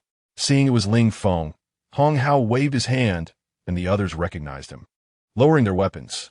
"How are you? Not injured, I hope? We intended to support you after rescuing the trap personnel, but your abrupt arrival startled us." Hong Hao clapped Ling Feng on the back, glancing left and right to ensure this little ancestor was unharmed before exhaling in relief. Allowing him to confront these matters alone had verged on dereliction of duty, leaving the new recruits to face the enigmatic creatures of the sea realm unaided. Hong Hao had harbored concerns, yet he was relieved that the outcome had been favorable. He had not misjudged Ling Feng. The group had already retrieved the individuals, and all prepared to return home. Within the command center, everyone anxiously sought the chief instructor. Has the chief instructor returned? Not yet. Tension filled the air as no one knew the whereabouts of Yuan Gang. Meanwhile, within the nightmares, Yuan Gang's shirt lay tattered, his body marred with wounds. Blood congealed upon him. At that moment, he resembled a demonic specter from hell, consumed by rage. In the distance, the nightmares beheld Yuan Gang, still standing resolute, and a glint of admiration flickered in their eyes. They had not anticipated that the vice captain of the Beijing squad could reach such a level. Quite impressive indeed. Only a step away from the boundless realm, a sudden murmur of regret lingered in the air. What a pity! Such a splendid disciple, yet slightly advanced in years. Otherwise, he would undoubtedly have been a perfect pawn. Well then, the game is nearing its conclusion. Captain Yuan, I thank you for the brief moment of joy you granted me. Allow me to present you with a modest gift. With a graceful gesture, the murmurer directed a pale lightning bolt, striking towards Yuan Gang with the swiftness of a venomous serpent. The thunderclap echoed as Yuan Gang bore the blow, dark smoke billowing from his mouth. Yet, his form remained steadfast and unyielding. As the murmurer departed, the nightmarish realm shattered like a broken mirror, vanishing without a trace. The night sky re-emerged in Yuan Gang's vision, and upon hearing the commotion outside, the two instructors ventured out to investigate. They were met with the sight of Yuan Gang, battered and bruised, which sent a chill of dread through them, prompting them to hurriedly assist him into the command center. Chapter 63. My code surpasses yours. Two instructors assisted Yuan Gang back to the command center and subsequently alerted the medics. Only then did they contemplate the unfolding events. Chief, what transpired? Yuan Gang gestured for them to remain calm. I am unharmed. How are conditions in the mountains? One instructor reported on the current state of affairs. There exists a subterranean dragon in the mountains. It recently stirred, causing a significant portion of Jinan Mountain to collapse. Team 1 has returned, with the exception of Ling Feng. Hearing this, Yuan Gang breathed a sigh of relief. Fortunately, there had been no major casualties. As for Ling Feng, Yuan Gang was well aware of his true capabilities. The avatar of the dreamer was not particularly formidable. This young man had single-handedly defeated a sea realm adversary months ago, and he was likely no less capable now. Nevertheless, an unquenchable fury simmered in Yuan Gang's gaze. Damn the dreamer. Notify all instructors that once the rescue is complete, they should proceed to Team 1 and ensure Lin Chia's safety. Meanwhile, a communications officer, eager to convey the latest intelligence, urgently interjected, Chief. Instructor Hong Hao and his team stated they would return to the subterranean dragon's location after completing the rescue to find Ling Feng, and Lin Chia has accompanied them. Damn it! Yuan Gang clenched his fists and slammed them onto the table, reopening his previously bandaged wounds. The medic nearby warned him, Chief, refrain from moving. At this rate, your blood will become a fountain. Yuan Gang fell silent, acutely aware that battlefield medics could be more negligent than veterinarians. Presently, the situation was manageable, but he dreaded how treatment would unfold later. He issued orders for any instructors not engaged in critical tasks to hasten their support for Lin Chia and his team. Understood. Two instructors, having received the command, swiftly mobilized and gathered additional instructors to head towards Hong Hao's position. Meanwhile, those returning heard the sound of applause. Well done, well done. Truly worthy of being the agent of the divine. Accompanying the sound was a man clad in a black suit, adorned with a top hat and a conspicuous purple kite brooch on his chest. It was none other than the dreamer. He removed his hat in greeting, bowing slightly, embodying the demeanor of a Western gentleman. A pleasure to make your acquaintance. I am the dreamer. Ling Feng felt a wave of nausea at the sight of this individual, thinking to himself that differing circles should not force an awkward mingling. Beside him, Bali pointed directly at the dreamer, exclaiming, "One of the three ancient gods of the ancient god church, the dreamer." Upon hearing Bai Li's declaration, everyone drew their weapons in readiness, while Lin Chia mentally contacted Nix, prepared for a potential conflict. Yet, Ling Feng merely stood with his hands in his pockets, observing with quiet detachment. The dreamer, intrigued by this, remarked, "So you are the agent of the creator god? Quite impressive. You would have made an excellent follower. But your refusal leaves me no choice but to comply with their wishes. I am curious. Why must I eliminate you, even at the cost of forsaking the agent of Michael? Welcome to my nightmare realm." Before anyone could respond, the dreamer abruptly pulled Ling Feng into the realm of nightmares. Ling Feng remained motionless, watching helplessly as the people beside him vanished, as if the world had pressed a pause button, enveloped in a chilling blue hue. He gazed silently at the ostentatious Western gentleman before him. EU, mistaking his silence for shock, offered words of comfort. "It's nothing. Death is merely a fleeting moment. It will pass swiftly." As Ling Feng disappeared, a wave of anxiety swept over everyone. This was EU, incomparable to those of the Sea Realm. Lin Chia, too, felt an overwhelming urgency and immediately entered the realm of the mind, seeking out Nix. Upon seeing the distressed Lin Chia, Nix inquired, "Darnatus, what has transpired? Were we not preparing for me to intervene? Why have you suddenly arrived?" Lin Chia, anxious, replied, "Mother, Ling Feng has been drawn into the mental space by EU. Do you have any means to assist?" Upon hearing of Ling Feng's peril, Nix hastily set down her teacup, her concern palpable. "What is happening? How could that child be in danger?" However, Nix's abilities regarding the mind were not particularly strong. She thought of Merlin and promptly took Lin Xie to seek his counsel. After explaining the situation to Merlin, Nix asked urgently, "What do you think, Mr. Merlin? Is there any way?" Merlin shook his head, and Nix's expression dimmed. Despite having regained her memories, she held a deep affection for Ling Feng. "Am I to lose another child?" The progress of Nix's healing began to plummet. Sensing the change in atmosphere, Merlin quickly clarified, "Madam Nix, you appear to have misunderstood me. What I meant is that this individual cannot harm Ling Feng at all. After all, those behind him are quite extraordinary."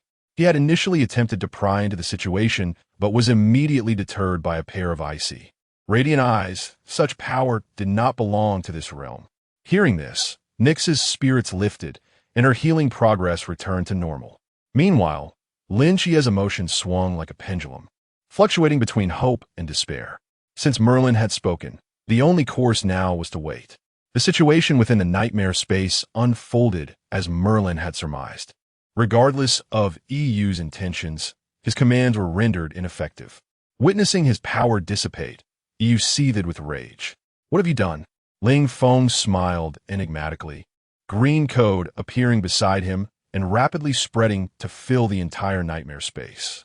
It was then that Ling Feng taunted EU, "What have I done? Merely exercise my administrative authority to take control of your nightmare space. Pathetic. My code surpasses yours." Now, the nightmare space belonged to Ling Feng. He summoned a bolt of lightning, as thick as a celestial dragon, striking down upon EU's avatar, a mere act of vengeance, for it was not a real person. Tormenting an avatar seemed futile. Grasping the throat of the nightmare avatar, he employed the command block to directly seal and destroy EU's mental power through the shared mental energy of the avatar.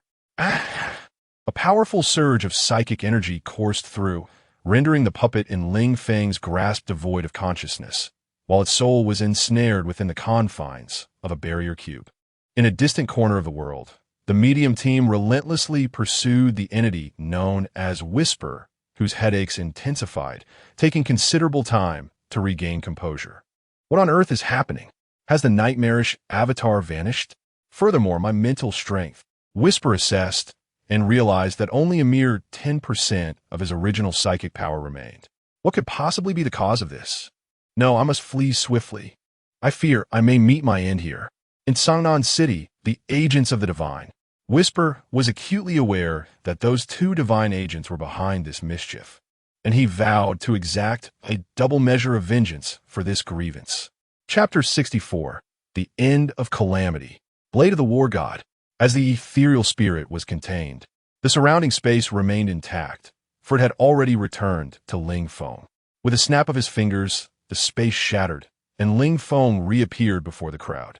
Lin Shiyi breathed a sigh of relief upon sensing Ling Feng's return. However, Hong Hao remained on high alert, still wielding his blade, scrutinizing Ling Feng. "Are you Ling Feng? Do you have any proof?" The others were puzzled by his inquiry. It was understandable for Hong Hao to be cautious. The greatest ability of the ethereal was its mental prowess and soul manipulation. Even though Ling Feng was immensely powerful, caution was warranted. High vigilance indeed, but fortunately, I retained that wretch. Ling Feng produced the residual soul of the ethereal from the containment cube. As for its purpose, at the moment, it could serve as evidence. And beyond that, after Hong Hao scrutinized it repeatedly, his vigilance began to subside. "I apologize. It's a special circumstance. This fellow is exceedingly strange, warranting caution." Ling Feng shook his head.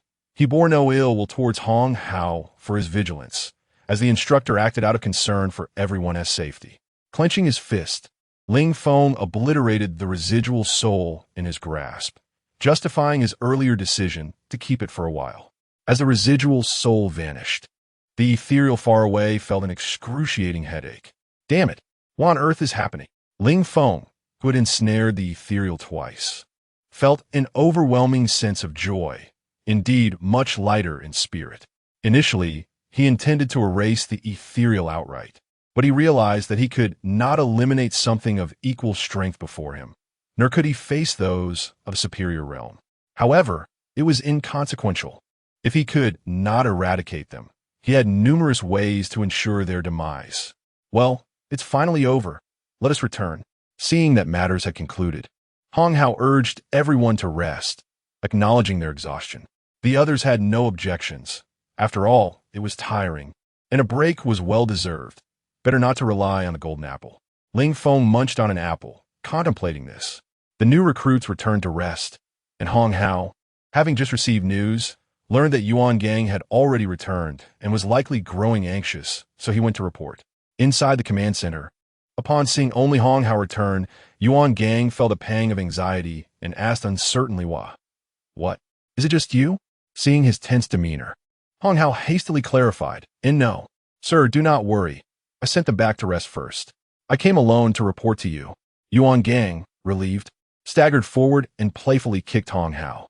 "Next time there's something important, report directly to me." "Yes." Hong Hao stood at attention, and Yuan Gang waved his hand, taking a seat. "All right, let us hear the report on the mission." Receiving the command, Hong Hao began to recount the calamities encountered during the mission. Yuan Gang closed his eyes to rest. The kick he had delivered had tugged at his wound, and he preferred to listen quietly as Hong Hao narrated the experiences of the mission. At first, there was nothing too surprising. Killing a Sea Realm opponent did not astonish him much, as such feats had been accomplished months prior, even after just a few months of training. Upon hearing that Ling Feng had almost instantaneously vanquished the Earth Dragon of the Sea Realm and the Calamity level, Yuan Gang was momentarily stunned. Instant kill? What realm is he in now? Sea Realm? Infinite? Or perhaps? Yuan Gang dared not ponder further. This little monster truly defied belief. To cultivate at such a pace is indeed enviable.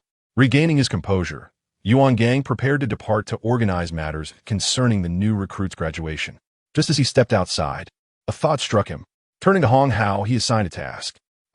Remember to draft a mission report. Make those matters appear somewhat reasonable, and avoid being too outrageous. Deliver it to me tomorrow. No tardiness allowed. He patted Hong Hao on the shoulder before leaving without a backward glance. Within the command center, only Hong Hao remained, grappling with the burdens of a world marred by injury. What am I doing here? I could have simply sent a communication report. Why complicate things? Now, He found himself creating more work for himself. With a long sigh, he resigned himself to destiny. Ling Feng's strength must be curtailed. It was simply too absurd, and there would undoubtedly be individuals with ulterior motives. Steeling himself, Hong Hao begrudgingly set off to tackle the mission report.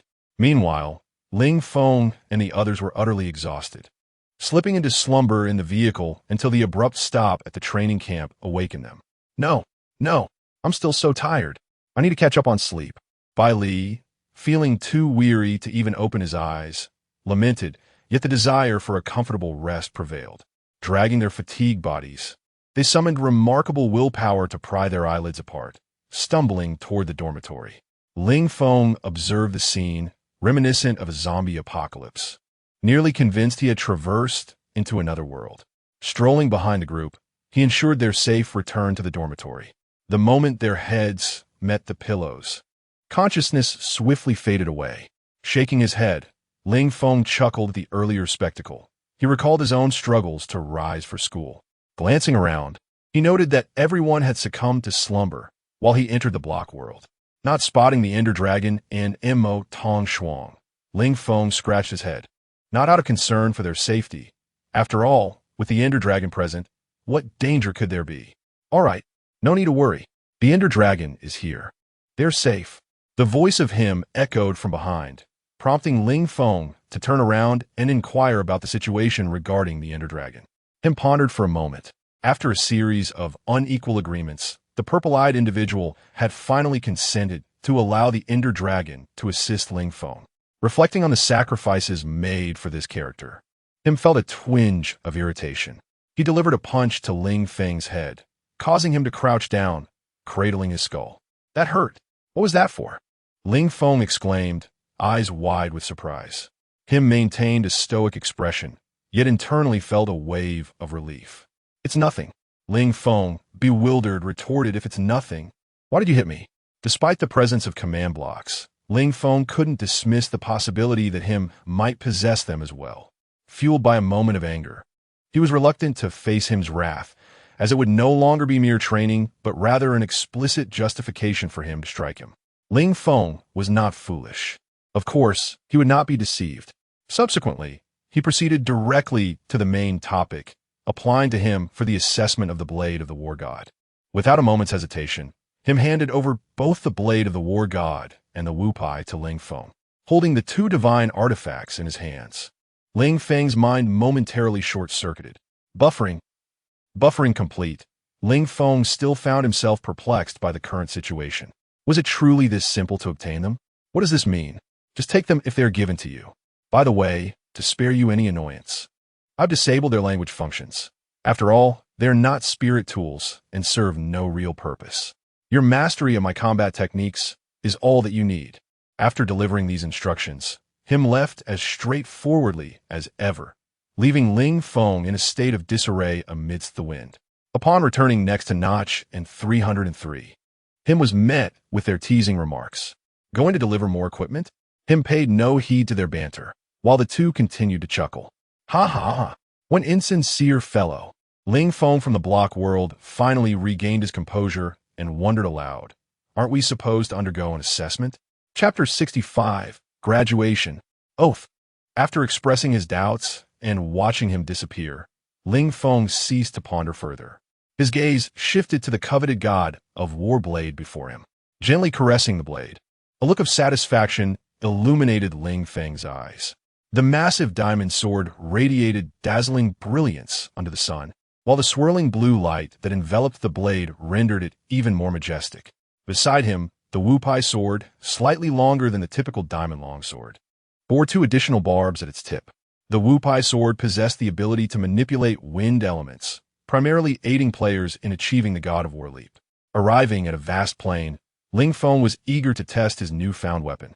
With the tip of the Wu Pai sword pointed to the ground, wind elements coiled around the blade before it struck the earth with tremendous force. Ling Feng's entire body soared into the air, performing a second jump mid-flight. Grasping the God of War blade with one hand, he plummeted downward at an incredible speed, the azure light flickering in the air. Upon landing, a thunderous roar erupted, sending dust swirling into the atmosphere. The once flat terrain was left with a 5-meter-wide crater. Ling Feng's heart swelled with joy. Marvelous. It was time to test the weapon's damage. As for why he didn't simply ascend and cleave with the god of war blade, it was because Ling Feng deemed such an approach too mundane. After stowing away his equipment, Ling Feng munched on a golden apple while searching for some minor creatures to test his weapon. However, after an extensive search, he found no trace of any beings. Ling Feng was momentarily perplexed. One oddity, why had all the monsters disappeared? Not a single one in sight. Unwilling to succumb to superstition, Ling Feng continued his search for a while longer, but eventually gave up. At that moment, the assembly signal resounded. After a lengthy period of rest, everyone finally began to recover. They gathered in the training ground, where all the instructors stood in formation. Everyone realized that this was their final moment together in this place. After completing the oath, everyone would soar into the skies, likely to see one another rarely again. Although they often felt weary of this place, as the time to depart drew near, a sense of reluctance settled in their hearts. All the new recruits stood in unison at the center of the training ground, awaiting the arrival of the chief instructor. Yuan Gang ascended the podium. Surveying the fresh recruits below, their youthful faces now bearing a more mature expression. He nodded in satisfaction, recognizing their transformation into true sentinels. Without further ado, Yuan Gang directly announced the day's agenda. Today, the gathering was primarily for 2 announcements. The new recruits exchanged puzzled glances, aware of one announcement being the oath, yet uncertain about the other. First and foremost, the announcement was that all new recruits, having contributed to disaster relief, would collectively receive a spark medal. This news detonated among the recruits like a bombshell, igniting a wave of exhilaration. Each stood tall with pride, eagerly awaiting their instructors to bestow upon them the emblem of honor. Though the medal may be small, it represented a significant honor, and an ineffable sense of pride and dignity surged within the hearts of the recruits. As Yuan Gang quietly reminded Ling Feng while passing by, he expressed his understanding of Ling Feng's performance, but cautioned him about the dangers from above. I have embellished some of your actions. You could earn another star for your achievements. You wouldn't feel uncomfortable about this, would you? If you do, feel free to make a request. I will do my utmost to fulfill it. Ling Feng shook his head, acknowledging Yuan Gang's intentions. No, I understand the chief instructor's meaning. Yuan Gang patted Ling Feng on the shoulder. Good, I knew you were different. Be cautious in the forthcoming actions. The ancient god sect will not relent. Ling Feng nodded, signaling his comprehension. With the medal ceremony concluded, it was time for the most significant moment. The oath. The distribution of exclusive night watchman gear commenced. A starblade, a night watchman cloak, and a badge were presented. After confirming that everyone had received their equipment, Yuan Gang began to elaborate on the gear of the night watchman. These 3 items will be your lifelong companions. The first item, the starblade, is crafted from materials of mysterious origin. It is impervious to external influences and will never shatter. The moment it is forged, it will bear your names, accompanying you throughout your night watchman journey. The cloak is made from nanotechnology materials, assisting you in adapting to external conditions and adjusting your state. Note, this is not armor. If damaged, our logistics will repair it for you. As for the last item, Yuan Gang paused momentarily before continuing. The final item, you guessed correctly, is the Ghostly Spirit's Call, which unlocks the user's full potential for a chance to fight for survival. It is a rather dignified way to meet one's end. A sudden silence enveloped the crowd as they stroked the black boxes in their hands, and not a single gaze betrayed retreat or fear. Sensing the abrupt stillness, Yuan Gang's resounding voice shattered the silence. Now let us commence the oath. Everyone placed their black boxes down, donned their night watchman cloaks, and held the Ghostly Spirit's Call firmly. All eyes converged on a single point. The crimson flag fluttered in the wind, sunlight cascading upon it, bestowing a sacred brilliance. Each night watchman placed their left hand upon the black box and their right fist over their hearts. Gazing at the flag, Ling Feng felt a ripple in his heart. Just the sight of that red hue would guide the nation forward, instilling boundless strength. Everyone felt the same. This was the faith of the night watchman, and ours as well. Under the witness of the fiery red and the blazing sun, a fearless cadre of night watchmen was born. I, Ling Feng. I, Lin Xie. I, Shun Qingzhu. I, Bailey Tumming. I, Moli. Gao Zhuang. Initially, the voices were somewhat chaotic. Gradually, all voices converged into one, forming the oath of the night watchman, a roar of the Eastern dragon. Under the crimson banner of the great Xia, we vow, should the dark night descend, I shall stand before the multitude, with a sword drawn towards the abyss. The heavens stained with blood, this resounding voice reverberates through the cosmos, heralding that yet another group has taken upon themselves the solemn duty of safeguarding the backbone of our nation. Every individual is aflame with fervor, their eyes betraying a blend of pride and exhilaration.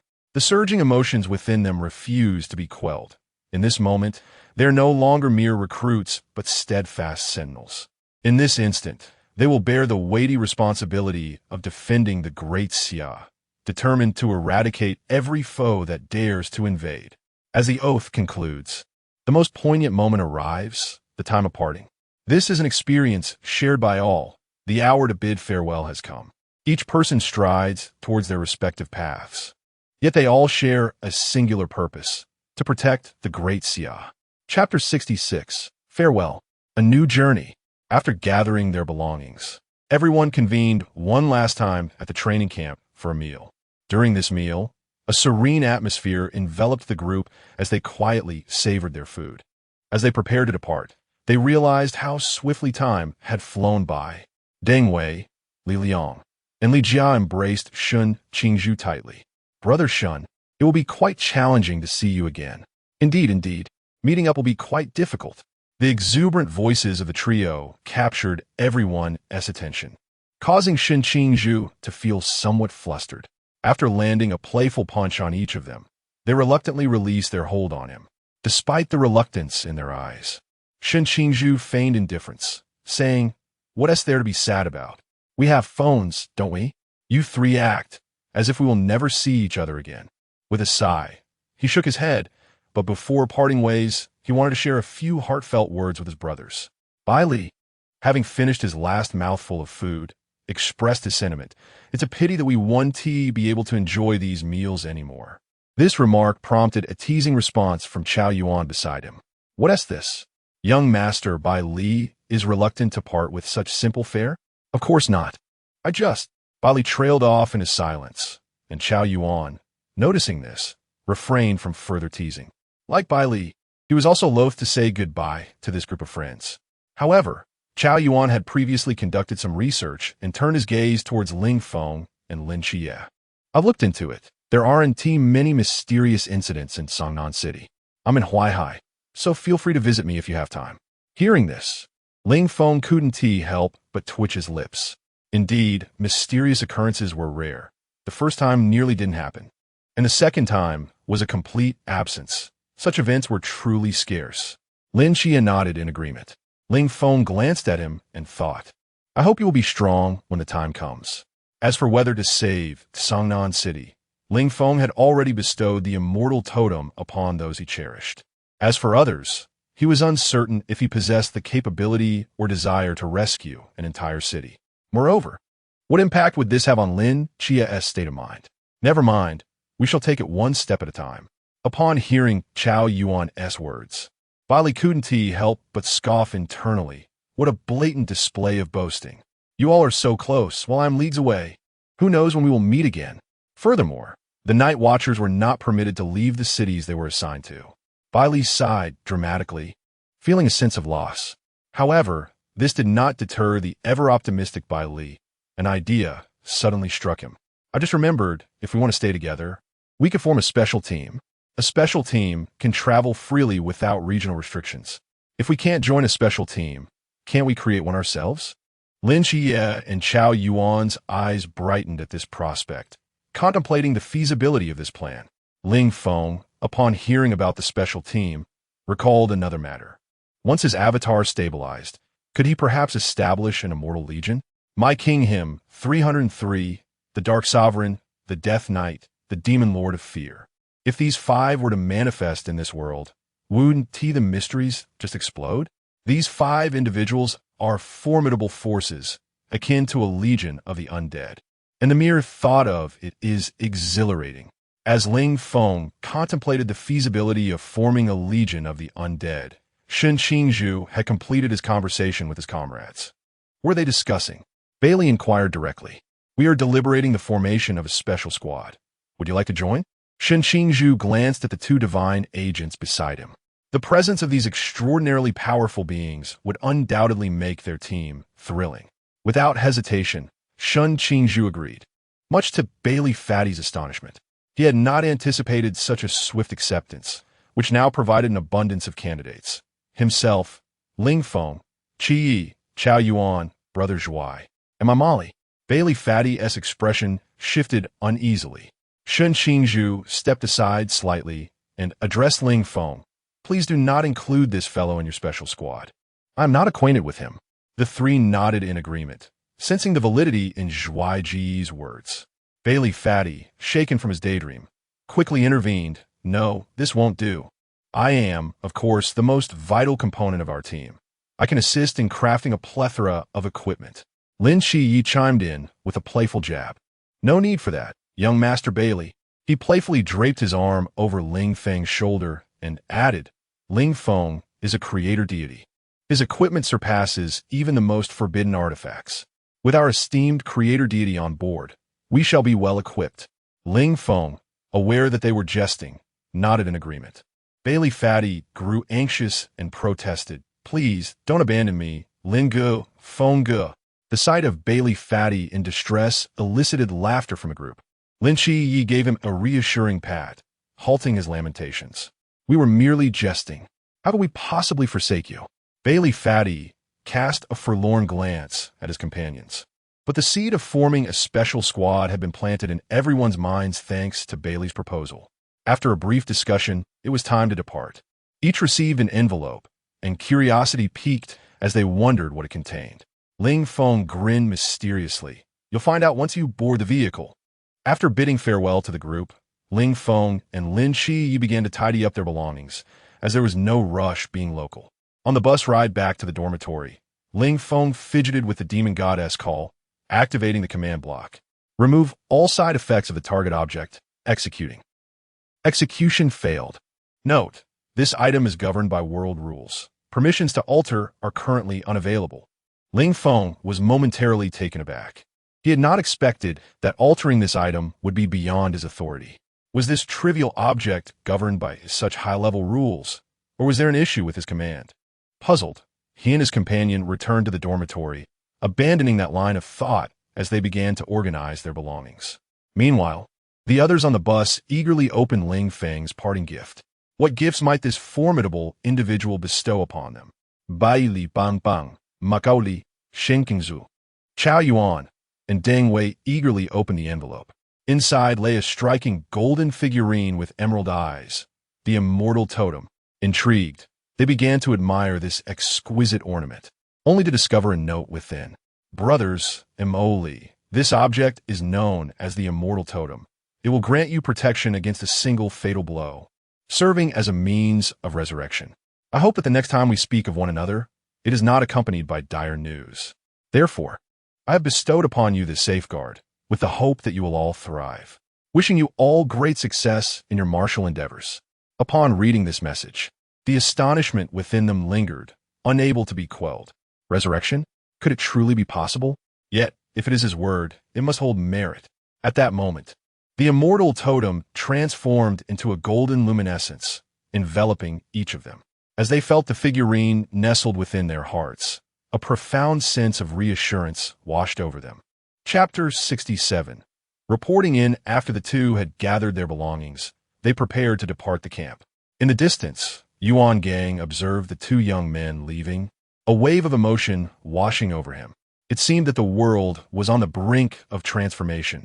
As they exited the training camp, it felt as though 2 wild beasts had been unleashed upon the world, destined to create upheaval in their wake. Strolling leisurely, they savored every aspect of the training camp. The familiar training grounds, the well-known cafeteria. As they reached the entrance, the sight of a sniper rifle aimed at their heads felt strangely reminiscent. Everything appeared much like it did a year ago, albeit with a hint of difference. Perhaps it was the shift in emotions that made it so.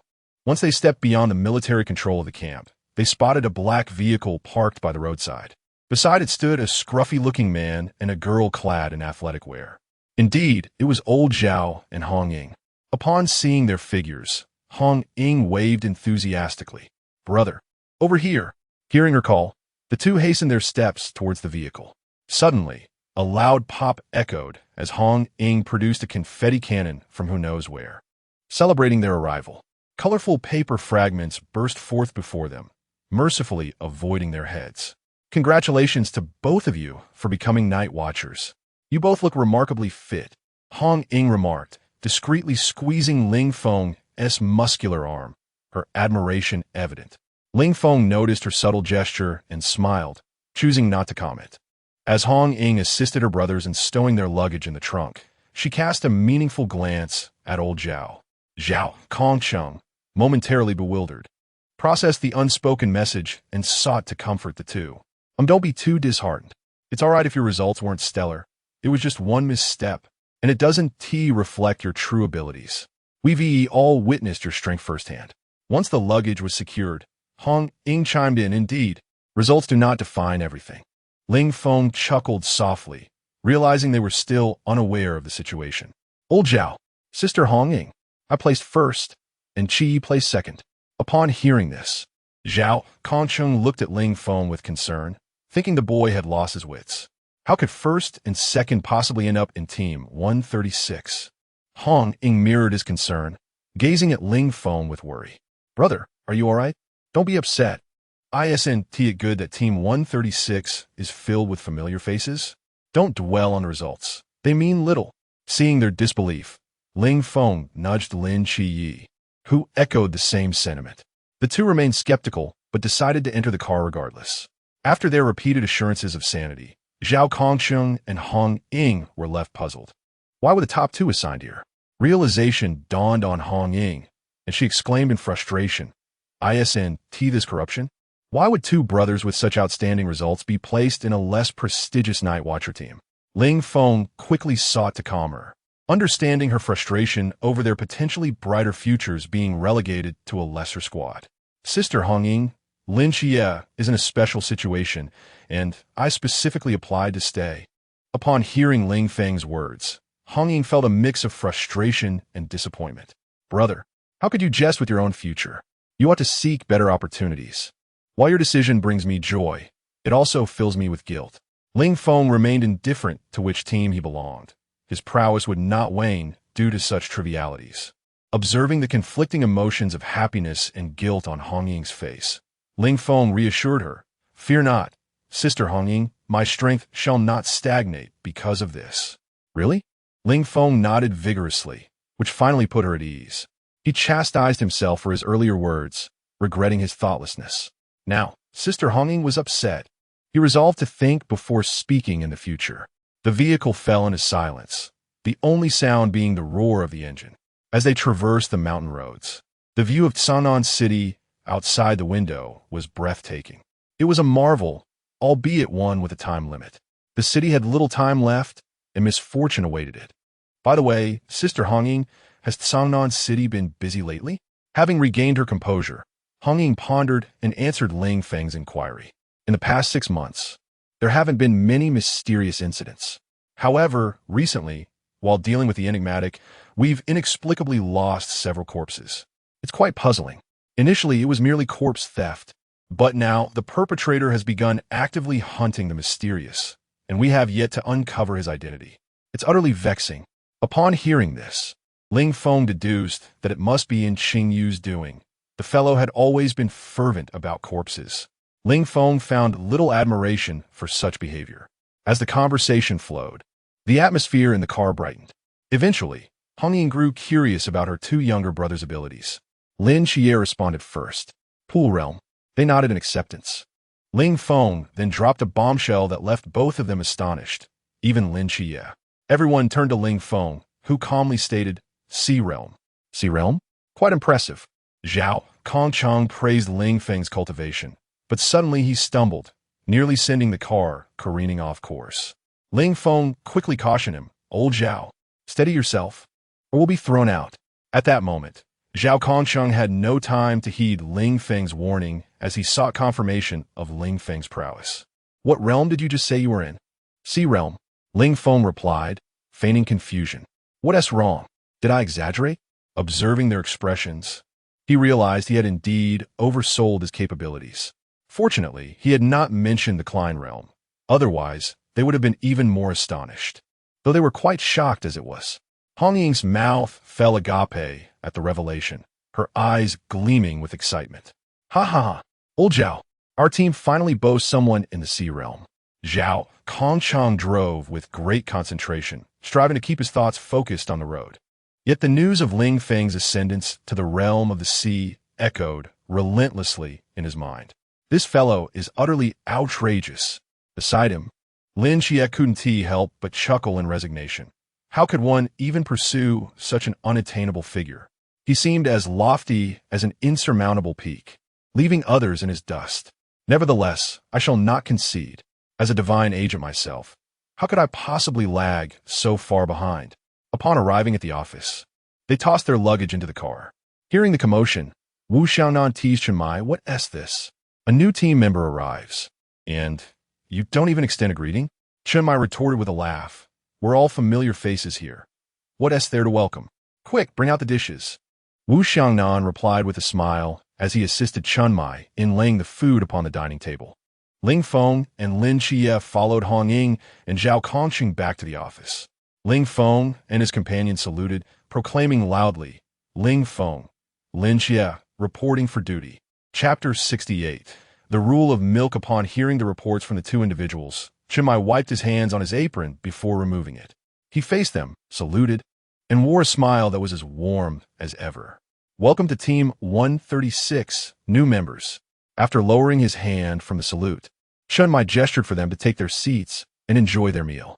Ling Feng and Lin Xie eagerly approached the dining table, pulling out chairs and settling down. The enticing aroma evoked fond memories for both of them.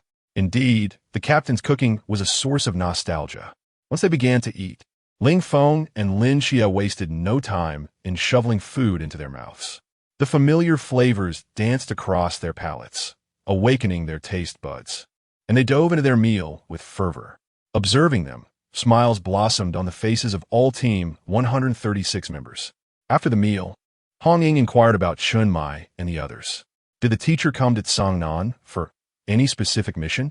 Lin Xie, taken aback, recalled that he had learned quite a bit about this world during his time in the training camp. He was curious about why such an esteemed figure would come to this seemingly insignificant place. Ling Feng, upon hearing that name, discreetly glanced at Lin Xie. Wu Xiaonan paused before responding. "Not much, just getting a sense of the recent circumstances in Sangnan City." It wasn't that Wu Xiaonan was withholding information. Rather, he had been dismissed during the last 10 minutes, leaving only Chenmai privy to the details. Both Hong Ying and Wu Xiaonan were puzzled. How could a person of such stature travel such a distance merely to inquire about the state of Sangnan City? Wu Xiaonan chose not to probe further. Understanding that everyone harbors their own secrets, much like himself, he glanced at his hands and clenched his fists in frustration. His eyes filled with melancholy and a hint of pain. Ling Feng and Lin Xie simultaneously lifted their cups to take a sip of water, sensing Wu Xiaonan's emotional turmoil. However, Ling Feng recalled something, took a new cup, poured some milk, and handed it to Wu Xiaonan. Surprised by the milk being offered, Wu Xiaonan recognized that he had failed to conceal his emotions and adjusted his demeanor with a smile. He knew he couldn't hide his feelings from the perceptive Ling Feng. "What? Are you trying to comfort me, Vice Captain, with milk? I'm not a child anymore." Ling Feng smiled enigmatically, persistently offering the milk. With a sense of resignation, Wu Xiaonan accepted the cup. Seeing him take the milk, Ling Feng encouraged him to drink. "Vice Captain, sometimes you must believe in miracles." Wu Xiaonan was baffled by this cryptic statement, yet he didn't wish to dismiss Ling Feng's kind gesture. Raising the cup, the fragrant milk glided smoothly into Wu Xiaonan's mouth, the rich aroma bursting forth in his mouth. As he swallowed, the cup was emptied. Displaying the empty cup to Ling Feng, Wu Xiangnan remarked, "Is this sufficient? Why did you insist that I drink milk?" Ling Feng smiled mysteriously and urged Wu Xiangnan, "Vice Captain, look at your hands." Ling Feng directly tossed a diamond sword to Wu Xiangnan, who instinctively caught it, momentarily bewildered by the unexpected turn of events. Following Ling Feng's pointed direction and rediscovering the familiar weight in his hands, Wu Xiangnan's gaze gradually fell upon the sword he now held. He could wield it once more.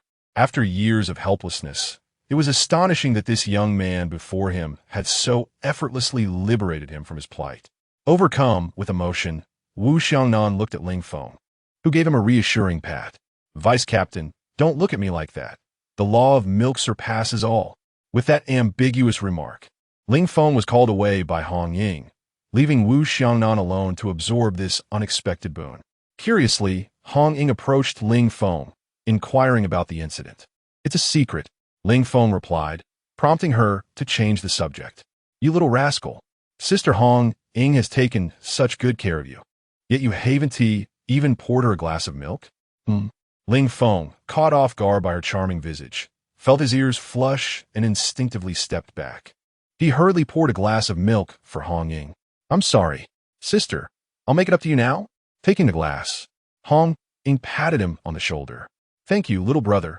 After tasting the milk, which was unlike any ordinary kind, its smooth and rich flavor lingered pleasantly. Hong Ying's eyes sparkled with delight as she eagerly questioned Ling Feng, "Brother, what kind of milk is this?" "It's delicious. It's just regular milk," Ling Feng replied, puzzled. "Isn't it just ordinary?" Hong Ying's excitement attracted Si Xiaonan, who approached curiously. "What's going on? We can hear you from the next room." Hong Ying urged Ling Feng to pour another glass and handed it to Si Xiaonan. "Xiaonan, try this. It's really good." Skeptical, Si Xiaonan initially dismissed the fuss over a glass of milk. However, seeing Hong Ying's earnest expression, she decided to give it a try. Lifting the glass to her cherry-red lips, she took a sip, her eyes widening in disbelief as she savored the taste, even smacking her lips in delight. That expression was undeniably adorable. "Well, do you believe it now?" Si Xiaonan nodded, conceding to Hong Ying's claim. The flavor indeed left a lasting impression. Hong Ying gazed at Ling Feng, reflecting on how fortunate she was to have such a charming brother, with commendable strength and an array of delightful gifts. Sensing her scrutiny, Ling Feng felt a wave of discomfort. "Sister Hong Ying, what's wrong?" "Nothing. Just wondering if there's more of that milk." "Quite a bit." "Why do you ask?" "Nothing at all." Ling Feng was left perplexed. What did she mean by that? Her earlier demeanor certainly suggested otherwise. At that moment, Wu Xiangnan sat beside Ling Feng, quietly expressing his gratitude. "Thank you, Ling Feng." Shaking his head gently, Ling Feng replied, "It's nothing, Vice Captain. Is there a need for thanks between us?" Although Ling Feng remained unconcerned, this was of utmost importance to Wu Xiangnan. "Regardless, thank you nonetheless, Ling Feng." For a moment, the office was divided into several areas engaged in conversation. Ling Feng was indeed contemplating his next course of action, the wrath of Shiva and the impending disappearance of Songnan. Not to mention that canine deity, Loki, by the way, which mod features the Hulk. This Loki surely must endure the relentless pounding of the Hulk to learn restraint. The god of mischief? In the face of absolute power, all cunning strategies are but folly. I hope you can still manage to smile when the time comes. The 136 team cannot afford to lose a single member. Currently, the most pressing concern is the wrath of Shiva and the entirety of Songnan City. Should I intervene or not? Furthermore, can my divine power truly be sufficient to save an entire city? Chapter 69. The preliminary emergence of the Undying Legion. As time wore on, it was getting late, and everyone prepared to return. On their way back, Ling Feng inquired casually if there were any recent cases. Hong Ying pondered for a moment before responding. "I'm not certain, but there have been several heinous incidents that the police couldn't handle, so they were assigned to our team 136. Upon hearing this familiar narrative, Ling Feng recalled the resurrection ritual of the insect. "What kind of insect is named Bell? Such a name seems to curse you." Investigating this matter proved to be quite troublesome, and Ling Feng discreetly reminded his team members. "Do they share any commonalities in their deaths?" It appeared that all their fingers had been severed. At this point, Ling Feng articulated his conjecture. If all the bodies exhibit this trait, could it be that a specific ritual necessitates such a particular method? Once this notion was expressed, the previously closed minds of the group suddenly opened up. When Chima exclaimed with excitement, "That makes sense. I'll look into it when I get back." He hastened away, as if he had grasped something vital and was eager to unravel it. As they watched when Chima depart, the others prepared to return to the villa. Noticing a sense of being watched, Ling Feng fixed his gaze upon the source of the scrutiny, spotting a pair of crimson eyes at the sewer entrance. "And Qingyu, is there something you seek from me?" Ling Feng tapped Hong Ying on the shoulder, prompting her to turn toward him. "What's the matter, brother?" "I spotted a friend and will return later." Hong Ying nodded. Since he intended to see a friend, she had no reason to dissuade him, merely cautioning, "All right, be careful while you're out. You know the code. Remember to come back tonight." "Understood." Lin Xie, sensing that Ling Feng was not truly visiting a friend, asked, "Would you like me to accompany you?" Ling Feng shook his head and whispered something in his ear before vanishing from their sight. Lin Xie contemplated Ling Feng's earlier words, then followed Hong Ying back, determined to verify the truth of Ling Feng's assertion. Trailing behind the little mouse, they navigated a series of twists and turns until they finally arrived at Qingyu's laboratory. On the operating table lay unidentified cadaverous fragments, and the surgical instruments glimmered ominously in the tray, surrounded by green liquids bubbling with various organs. "Goodness, is this not the epitome of a mad scientist?" Ling Feng remarked. "So what brings you to me?" And Qingyu adjusted his glasses and straightforwardly relayed some information to Ling Feng. "It's nothing much. Considering the Ender Pearl, I'll assist you once more. Recently, there's been an influx of formidable experts from the Sichuan region into Chang'an City, some of whom are from the maritime realm." Ling Feng immediately recognized them as members of the ancient god cult. Are they really that desperate? It's merely a slight sealing of your mental energy. Do they truly need to send so many to deal with me? They must think highly of me. Can you locate them? Ling Feng asked directly, intent on eliminating these individuals. Though the insect could not interject, its presence was quite disconcerting when serious matters were at hand. Since Qingyu has mastered this information, he undoubtedly knows the location of the individuals in question, rendering maps and the waste of time unnecessary. It is best to eliminate them directly. However, Ling Feng wishes to create a diversion for EU. He promptly summons his avatars, altering his appearance with a command block.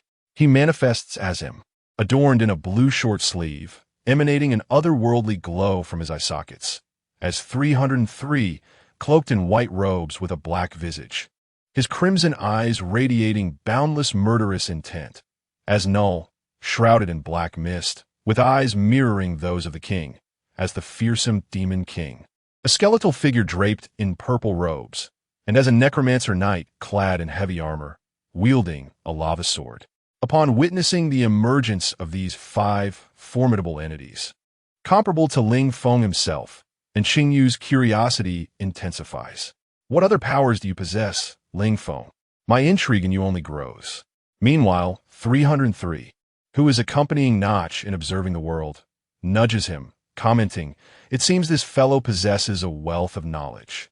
Him remains silent, lost in contemplation as he gazes upon the 5 avatars gathered by Ling Feng.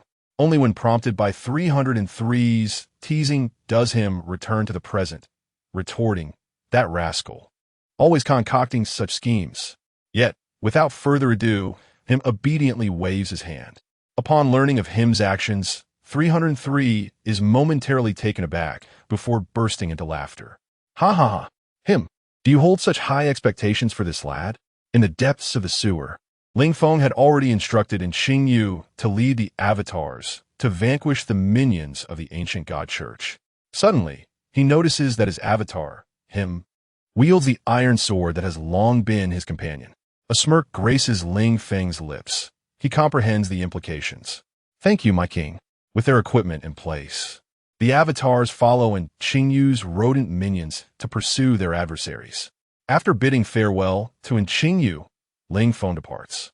In the dead of night, a group of ancient god church members emerges from a bar, entering an alleyway, only to be confronted by a peculiar figure with eyes radiating white light. Him twirls the iron sword in his hand and charges towards the members of the ancient god church. Before they can react, their heads roll to the ground, all succumbing to a single lethal strike. Observing the swift execution of these hapless foes, Him's raspy voice drips with derision. Boring. Meanwhile, the other four witnesses also witness the swift annihilation of the ancient god church members. In an instant, tales of the undead legion's prowess begin to circulate among the ranks of the ancient god church. The ruthless efficiency and overwhelming power of the five instill a profound fear, rendering all members hesitant to show themselves. These five are far too ferocious, and they are not even a match for them. In a blink, the members of the ancient god church who have entered Sangnan City are engulfed in trepidation. Now, let the ancient god church experience the might of the undead legion. Within 3 short hours, the name of the undead legion reverberates through the ranks of the ancient god church.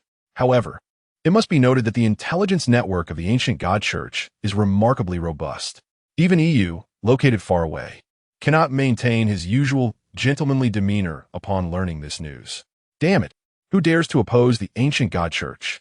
In a moment of delirium, he closed his eyes in meditation, massaging his temples, experiencing an unprecedented sense of disarray. Meanwhile, the agitated EU had reached a boiling point, while the true culprit, Ling Feng, leisurely returned to the villa. After freshening up, he reclined on his bed. As his doppelgangers faded away, Ling Feng became aware that these individuals had been adequately dealt with. He absorbed the myriad images transmitted from his doppelgangers throughout the night. He had taken the lives of many, yet he remained emotionally unperturbed. They had to anticipate such a day when they pledged their allegiance to the cult of the ancient gods. However, the open threats had been neutralized, and the hidden ones dared not make a move. In a state of contentment, Ling Feng entered the psychiatric hospital of Lin Xie, choosing not to venture into the cube world, as he found little of desire there lately. Upon entering the hospital, a powerful aura emanated from him, instantly alerting everyone present. Once they recognized Ling Feng, a smile graced Nick's face, while Merlin and Li Yifei relaxed their guard. A few youngsters observed curiously. Chapter 70. Visit home, child. What brings you here? Nixus exclaimed with delight upon seeing Ling Feng, stepping forward to grasp his hand. Ling Feng, noticing the eager gaze of Nixus, felt it inappropriate to dampen the mood, and simply replied, I came to see you. This elicited an even broader smile from Nixus. Ling Feng then turned his attention to Lin Xie, initiating a silent exchange of thoughts.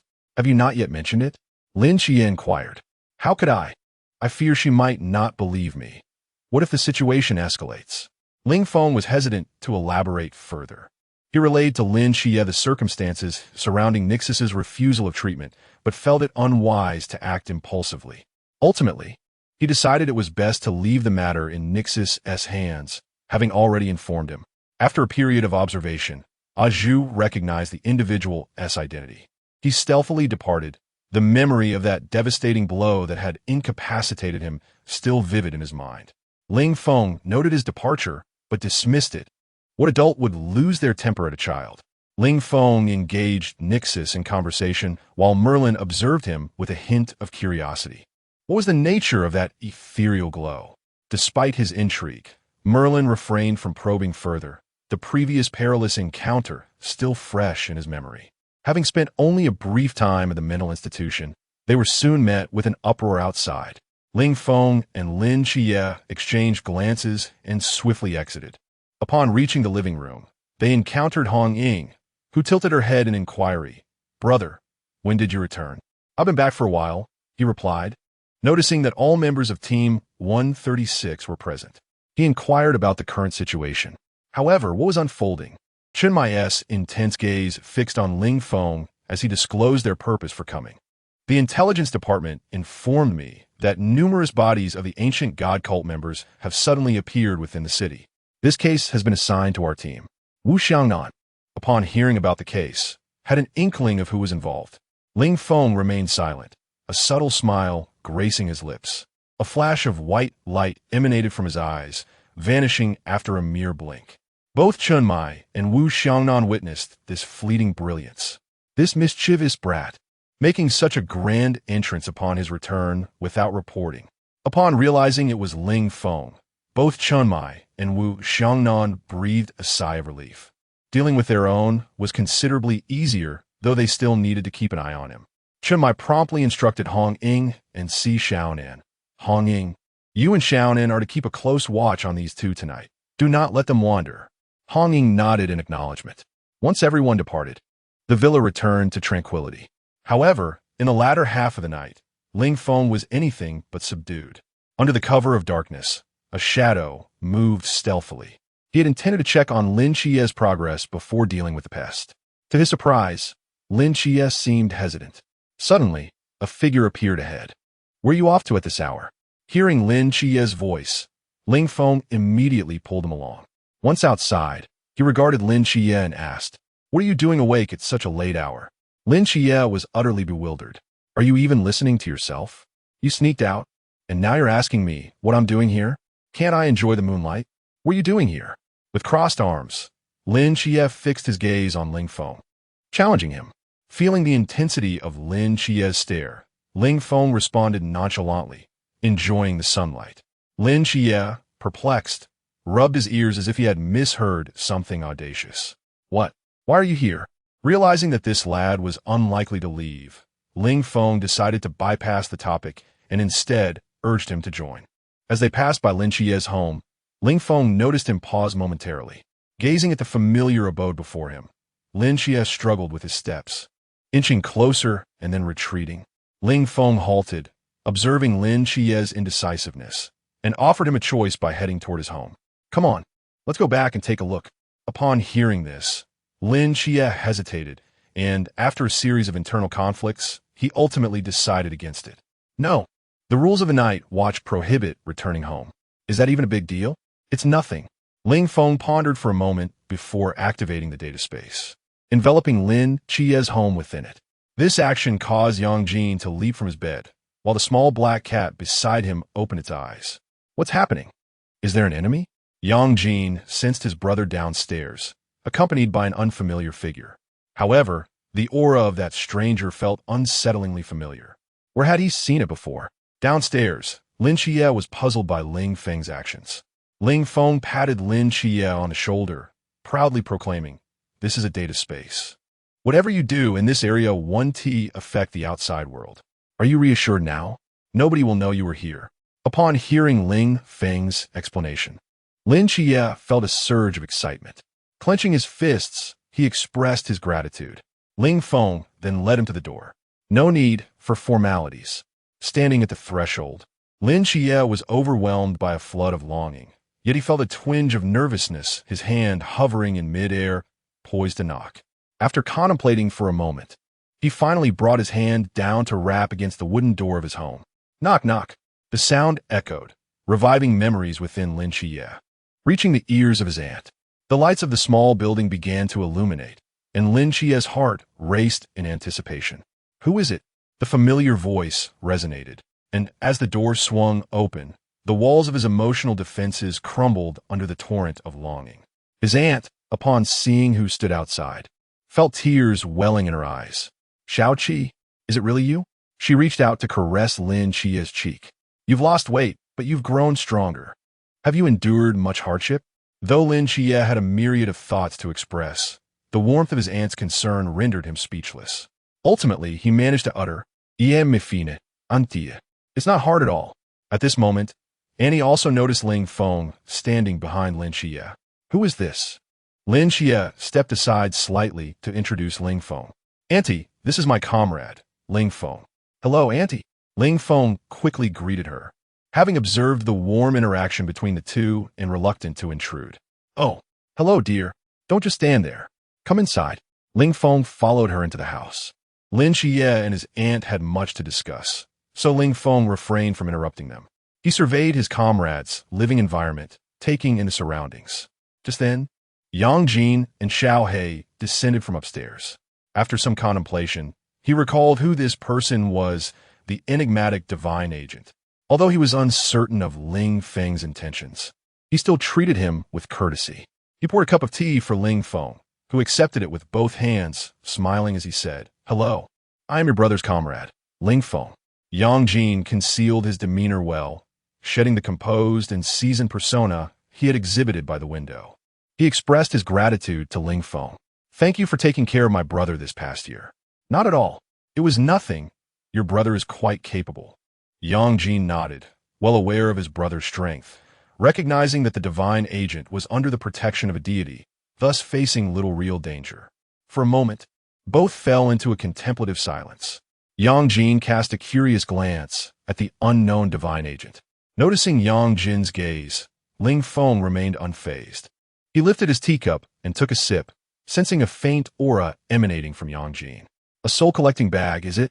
Since such an item exists, perhaps I shall delay saving Tsangnan a little longer. Lin Xie needs to grow, to refine his mindset. The re-emergence of Tsangnan City shall serve as a gift for his development. Loki, Indra, do you wonder if you will bleed? Chapter 71, Surveillance. Preventing the commencement of the ritual after exchanging pleasantries, the two prepared to take their leave. Auntie clung to Lin Xie's hand, her eyes revealing a sense of reluctance. Lin Xie felt the same. He too was loath to part from this place where he had spent so much time. However, they had matters to attend to and could only suppress their feelings of farewell. Auntie, don't worry. We can return during our future holidays. Amidst her reluctant gaze, the two disappeared into the night. Simultaneously, the data space unlocked with Ling Feng's departure, as if nothing had transpired. The cloaks of the two fluttered in the wind, and they swiftly traversed the city, carrying a black box on their backs in search of the scattered remnants of the ancient god church. Ling Feng sensed Lin Xie's discontent and sought to console him. It's all right. Haven't we been assigned at Songnan City? We will have plenty of opportunities to meet again. Ling Feng wove a benevolent fabrication, for it was likely that this city would soon cease to exist. It was best not to reveal that to him just yet. Lin Xie pondered Ling Feng's words and found a sliver of truth in them, deciding to abandon his fixation. It was then that he inquired of Ling Feng, "What brings you out at this late hour?" "To ensure that the rats do not emerge from their holes." Lin Xie scratched his head, perplexed by the meaning of this. Following closely behind Ling Feng, he assisted in dispatching several members of the ancient god church. This confirmed for those members who still harbor doubts that there was indeed an organization in Songnan City dedicated to the extermination of the ancient god church. Lin Xie's blade glided across the neck of the last member, crimson blood spraying forth as he flicked his wrist, painting a vivid and eerie tableau upon the surrounding ground and walls. "So, you came out just for this? And is it truly inconsequential that we did not report our actions?" As he inquired, he slowly sheathed the star blade. Ling Feng had initially intended to venture out that night to eliminate the 10 Cuts ghost child. Little did he expect Lin Xie to follow him after lingering at his aunt's home for a while. Dawn was approaching, and they needed to return swiftly. Just as Ling Feng was about to respond to Lin Xie's question, his phone buzzed in his pocket. He pulled it out to find a call from Hong Ying. Why is Sister Hong Ying up so early today? He displayed the incoming call to Lin Xie, his expression betraying a hint of panic. It was akin to sneaking out to an internet CAF late at night, only to lose track of time until dawn, ultimately being discovered by one's parents. Ling Feng took a deep breath and answered the call. No sooner had he connected than the angry roar of Hong Ying resonated through the air, even without the speakerphone activated. "You two little rascals. Where on earth have you run off to? One moment you were here, and the next you vanished." "Huh?" Ling Feng chuckled awkwardly. "Sister Hong Ying, Chia, and I just went out for breakfast." "Yes, breakfast." On the other end, Hong Ying rolled her eyes. "Do you think I will believe that? However, the fact that you can answer means you haven't encountered any danger." She commanded them to return immediately and to bring back breakfast as well. After Hong Ying ended the call, the two exchanged glances and sighed in relief. Upon returning to the villa with breakfast, they discovered everyone was present. Ling Feng greeted them with a morning salutation, placing the meal on the table before sitting obediently beside Lin Xie. Chun Mai and Wu Xiangnan wore expressions of helplessness, realizing that the moment these two returned, significant upheaval ensued. It appeared that life would not be easy from now on. However, Chun Mai bore no intent to reprimand them. He straightforwardly articulated the purpose of their gathering. Nodding towards Wu Xiangnan, he initiated the briefing on the mission details for the team members. Last night, prompted by Ling Feng's reminder, I revisited some information and confirmed the existence of a similar ritual. This ceremony, known as the ascension of vengeful spirits, primarily serves to transform lesser spirits into formidable entities. The conditions for triggering this ritual require the sacrifice of a human soul every 2 days. Furthermore, the fingers of the sacrificial offering must be severed within 10 seconds prior to death, with the feet kept off the ground at the moment of demise. The ritual is conducted at precisely 3:33 in the morning. The severed digits, the manner of death, and the timing all align perfectly. There are no absolute coincidences in this world. Thus, this must be the truth. Wu Xiangnan continued to elaborate. The sacrifices of the first 5 individuals merely serve as the key to unlocking the ritual. The more troublesome aspect lies in the subsequent hundreds of soul sacrifices. It is only through a substantial accumulation of soul energy that a spirit can attain immense power. Upon hearing that the ritual necessitates the sacrifice of hundreds of souls, everyone gasped in shock. Currently, with only 4 fatalities, this implies that another death would initiate the ritual, potentially resulting in the demise of hundreds. Ling Feng, however, found the ritual to be superfluous. Any spirit could easily absorb the energy from such a vast number of souls and gain considerable strength. What, then, is the significance of this ritual? A sense of ceremonial gravity before ascension? Ling Feng expressed his bewilderment. His contemplation was interrupted by Chun Mai, who declared, "All right, time is of the essence. We must prevent the execution of this ritual. Hong Ying and Xiaonan, you will form one team. Lao Zhao and Chiemo, you will be another. You are to oversee the southern and northern sectors, respectively. Ling Feng and Chiye, the central district is entrusted to you." With the tasks assigned, everyone began to mobilize. Wu Xiangnan, however, felt a twinge of concern. "Captain, is it truly wise to assign them to the city center?" Chun Mai looked taken aback, pulling a cigarette from his pack, lighting it, and taking a deep drag before fixing his gaze on Wu Xiangnan, puzzled. "Did they not inform you?" Wu Xiangnan was left bewildered by this statement. "What did they tell me?" Observing Wu Xiangnan's perplexed demeanor, Chun Mai realized he remained uninformed. Slowly exhaling a plume of smoke, Chun Mai's words astonished Wu Xiangnan. "Ling Feng has reached the Sea Realm, according to Hong Ying." "What?" Wu Xiangnan stared intently into Chun Mai's eyes, desperate to discern whether he was jesting. How could a divine agent who had awakened barely over a year achieve such a formidable state? This rate of cultivation is utterly preposterous. To Wu Xiangnan's disappointment, Chun Mai's gaze was filled with seriousness, indicating that the news was indeed true. What a prodigy! Is this what a divine agent looks like? After finishing a cigarette, Chun Mai extinguished it with his foot and patted Wu Xiangnan on the shoulder. "All right, we must get to work now. Have you not yet grown accustomed to the astonishment this little monster brings you? I will head to the airport while you go to the train station. We cannot allow this fellow to escape." "Understood." Wu Xiangnan gathered his thoughts, still reeling from the shock that Ling Feng had imparted, and then proceeded to his designated task. Meanwhile, our protagonist directly escorted Lin Xie to a bar. Standing before the entrance, Lin Xie was perplexed as to why they had come here. Surely he did not intend to drink. While Lin Xie pondered this, Ling Feng had already stepped inside. Chapter 72. Correction upon witnessing Ling Feng unhesitatingly enter the bar. Lin Xie was filled with confusion. Is he really going in? After a moment's hesitation, Lin Xie resolved to follow suit. He quickened his pace, catching up to Ling Feng, and whispered in his ear, "Ling Feng, we are prohibited from drinking during the mission. It's fine. I'm just going to take a look." Ling Feng's determination to enter the establishment sparked a thought in Lin Xie, prompting him to activate his perception. It didn't take long for him to uncover some irregularities. This bar was far from ordinary. I knew it. How could this guy, usually so formidable, engage in such reckless behavior?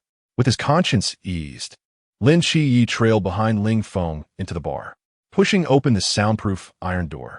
He was greeted by a dimly lit interior bathed in the soft glow of ambient lights, which cast an alluring atmosphere throughout the space.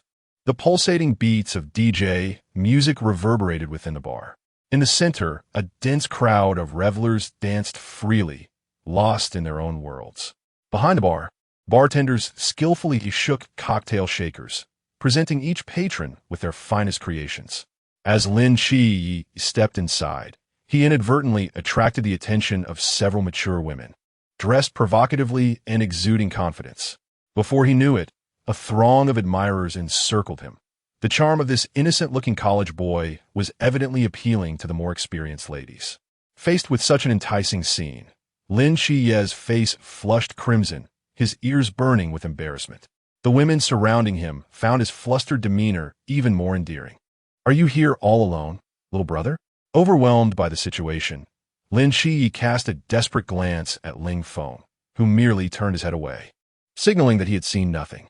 Lin Qiyi widened his eyes in protest, silently pleading, "You scoundrel, help me!"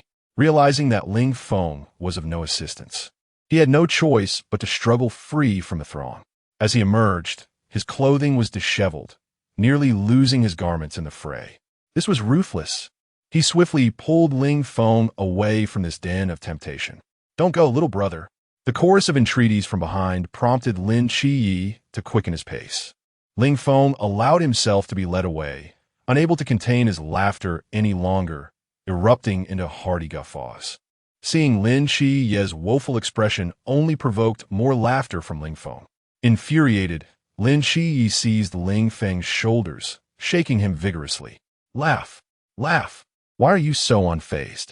Ling Feng wiped away the tears of laughter from his eyes and explained, "I use my ability to alter my appearance in the eyes of others. To them, I appear as an unremarkable individual." Upon hearing Ling Feng's explanation, Lin Qiyi's shaking intensified. "Then why didn't you help me change mine too?" "I forgot." Ling Feng's words did little to convince Lin Qiyi, who believed him to be intentionally neglectful. All right. I apologize. I'm sorry. Please stop shaking me." Recognizing the importance of their mission and realizing he had suffered no real harm, Lin Qiyi released Ling Feng, having vented his frustrations. After the brief interlude between the two, they entered a serious working state. Although Ling Feng's current prowess was criticized by him for being a rapid ascent, temporarily stunting his further experience, it was nonetheless adequate for the early stages. Ling Feng had initially pondered why such limitations were not imposed earlier, but him, in a moment of jest, remarked that it was merely the boy's obsessive desire to manipulate command blocks. Without addressing Ling Feng's question, him departed, leaving Ling Feng in a state of perplexity. However, with sufficient strength at his disposal, Ling Feng chose not to pursue the matter further. With power comes the imperative to take initiative. There is no room for hesitation. He directly sought out the bar owner, following him into what he referred to as his secret chamber. Upon entering the dimly lit room alongside Lin Qiyi, Ling Feng overheard the bar owner searching for something. "Lord Belcland, where are you? Will you abandon your loyal subordinate?" Upon hearing this, Ling Feng furrowed his brow. Could it be the restoration of the world's power? Logically, Belcland should be present. So why was he absent? Perhaps he finds you insipid? What person? The bar owner turned towards the source of the voice. Slowly, the shadows of Ling Feng and Lin Qiyi emerged in the dark passage. The bar owner instantly recognized who they were. The night watchman? Damn! How could they arrive so swiftly? Without further ado, he summoned the Sheik Guetong. "Go! Eliminate them!" The Sheik Guetong, gripping their short blades, charged at the two. A flicker of admiration crossed Ling Feng's eyes. It was his first encounter with such a decisive and no-nonsense adversary. Yet, their intellect seemed lacking. They rushed into battle without understanding their opponent's capabilities. As the Sheik Guetong approached, Ling Feng felt no inclination to engage. He stepped aside, arms crossed, indicating for Lin Qiyi to take a turn. Lin Qiyi nodded, opening the black box, the stardust blade unsheathed. With a flash of silver, the blades clashed. Though both were in the same realm, Lin Qiyi's identity as a divine agent was not to be underestimated. After a few exchanges, the Sheik Guetong faltered under the pressure. Seeing that Ling Feng was not assisting, the bar owner activated his forbidden domain, intending to aid the Sheik Guetong in dispatching Lin Qiyi. As the bar owner prepared for a sneak attack, Ling Feng raised a finger. An overwhelm indeed. It is only the few individuals that follow who can truly ignite my excitement. Casting a disinterested glance at the spot where the child demon had vanished, Ling Feng's gaze shifted to the bar owner. The sight of the owner, rendered speechless by the gruesome demise of the demon, sparked a flurry of questions in his mind. When had the night watchers of Songnan City been graced with such an absurd creature? He was perplexed, pondering the reason behind this unforeseen encounter just as their plans were on the verge of fruition. The bar owner was reluctant to see things come to such a disheartening end, yet he was powerless to change the course. Ling Feng swiftly suppressed the owner's rapid regeneration. With a flick of his wrist, the star blade from the black box soared into his palm. As the blade descended, crimson droplets erupted. The bar owner, filled with resentment, closed his eyes in resignation. With this chapter concluded, Ling Feng remained vigilant. When would this world of Notch ever be under proper management? The corrections in certain areas truly posed a significant challenge. Chapter 73. The conclusion, I have decided. You cannot alter it. Where there are corpses, there are fish. And Xing Yu arrived punctually at the hidden chamber. His presence piqued Lin Chia's curiosity as he observed the figure emerging slowly from the shadows. What brings you here? And Xing Yu remained silent, merely gesturing towards the corpse on the ground. Lin Chia's lips twitched. Surely, this cannot be your peculiar hobby? He inwardly criticized in Xing Yu's interests. However, Ling Feng seemed unfazed by the matter, patting Xing Yu on the back. I leave this to you. Leave it to me. And Xing Yu replied nonchalantly. As long as someone handles it, it matters not who. Ling Feng exited the chamber, while Lin Chia found the peculiar atmosphere rather intriguing.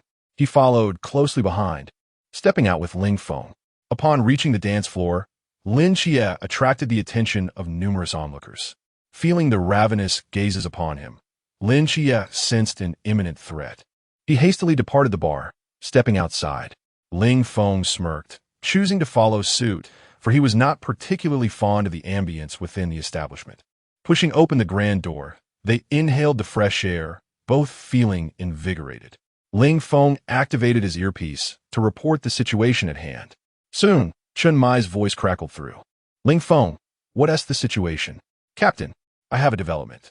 The bar owner is an unregistered user of the Forbidden Ruins. Moreover, I have not located the target of the ritual, and I fear he may flee or resort to desperate measures. You and the deputy team are in the most perilous position. Exercise caution. Chun Mai relayed this information to all team members, each furrowing their brows in concern. This predicament could escalate, especially with the unpredictable crowds at the train station and airport today. If he intends to take hostages, it would indeed be troublesome. Chun Mai replied firmly, understood. Stay vigilant and report any other developments. Affirmative. The earpiece was disconnected, and Xing Yu emerged from the bar. Lin Chia was astonished by his swiftness. So fast. And Xing Yu adjusted his glasses. Of course. I'm a professional. Lin Chia found no grounds to dispute his logic. By the way, that individual possessed a forbidden item.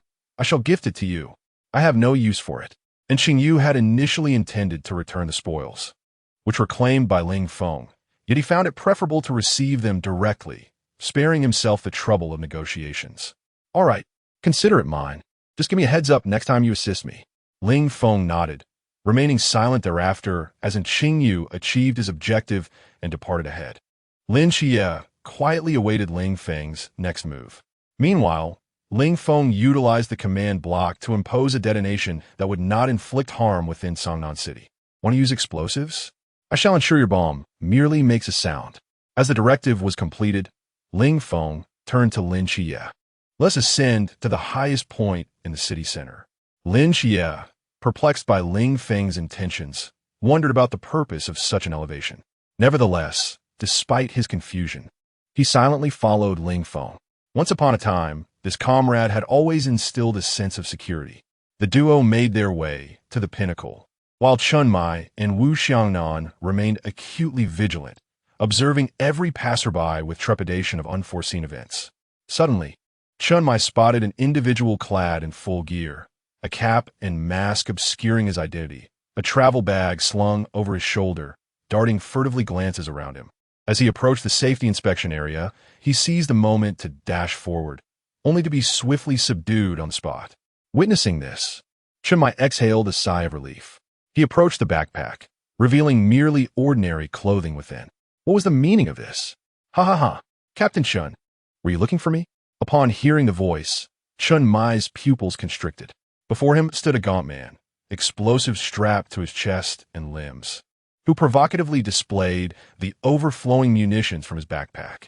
The sheer volume of TNT posed an unimaginable catastrophe if detonated. Beads of sweat formed on Chun Mai's forehead. This was his first encounter with such madness. Yet, he had no choice but to muster all his efforts to placate the man. Let's converse. Remain calm. Release the detonator. The frail man seemed oblivious to Chun Mai's pleas, lost in a frenzy. Ha ha ha. Captain Chun, you are so naive. The roar of explosions, the flames of destruction, the spread of blood. My esteemed Lord Bayer clan will surely relish this gift. With that, he pressed the detonator. And Chun Mai realized it was too late to intervene. This lunatic was truly outrageous. A thunderous explosion reverberated, and Chun Mai braced for the end, only to discover that he felt nothing at all. Upon opening his eyes, he saw the gaunt man, astonished, incessantly pressing the detonator, yet the bomb failed to explode. With a decisive punch, Chun Mai knocked the man unconscious, who had grown weary from his futile efforts. Subsequently, a series of explosions echoed throughout the city. Assuming it was a diversion, Chun Mai hastily contacted all units. There is a situation in the Southern District, but the explosives did not detonate. The assailant has been subdued. The same goes for the Northern District. The train station is also secure. The bomb did not explode.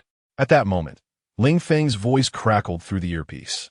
Captain, I forgot to mention, due to the effects of my divine domain, explosions cannot inflict harm in Songnan City. Thus, all firearms have been rendered ineffective. As Chun Mai breathed a sigh of relief, he added, such vital information should be communicated in advance next time. My heart nearly leapt from my chest.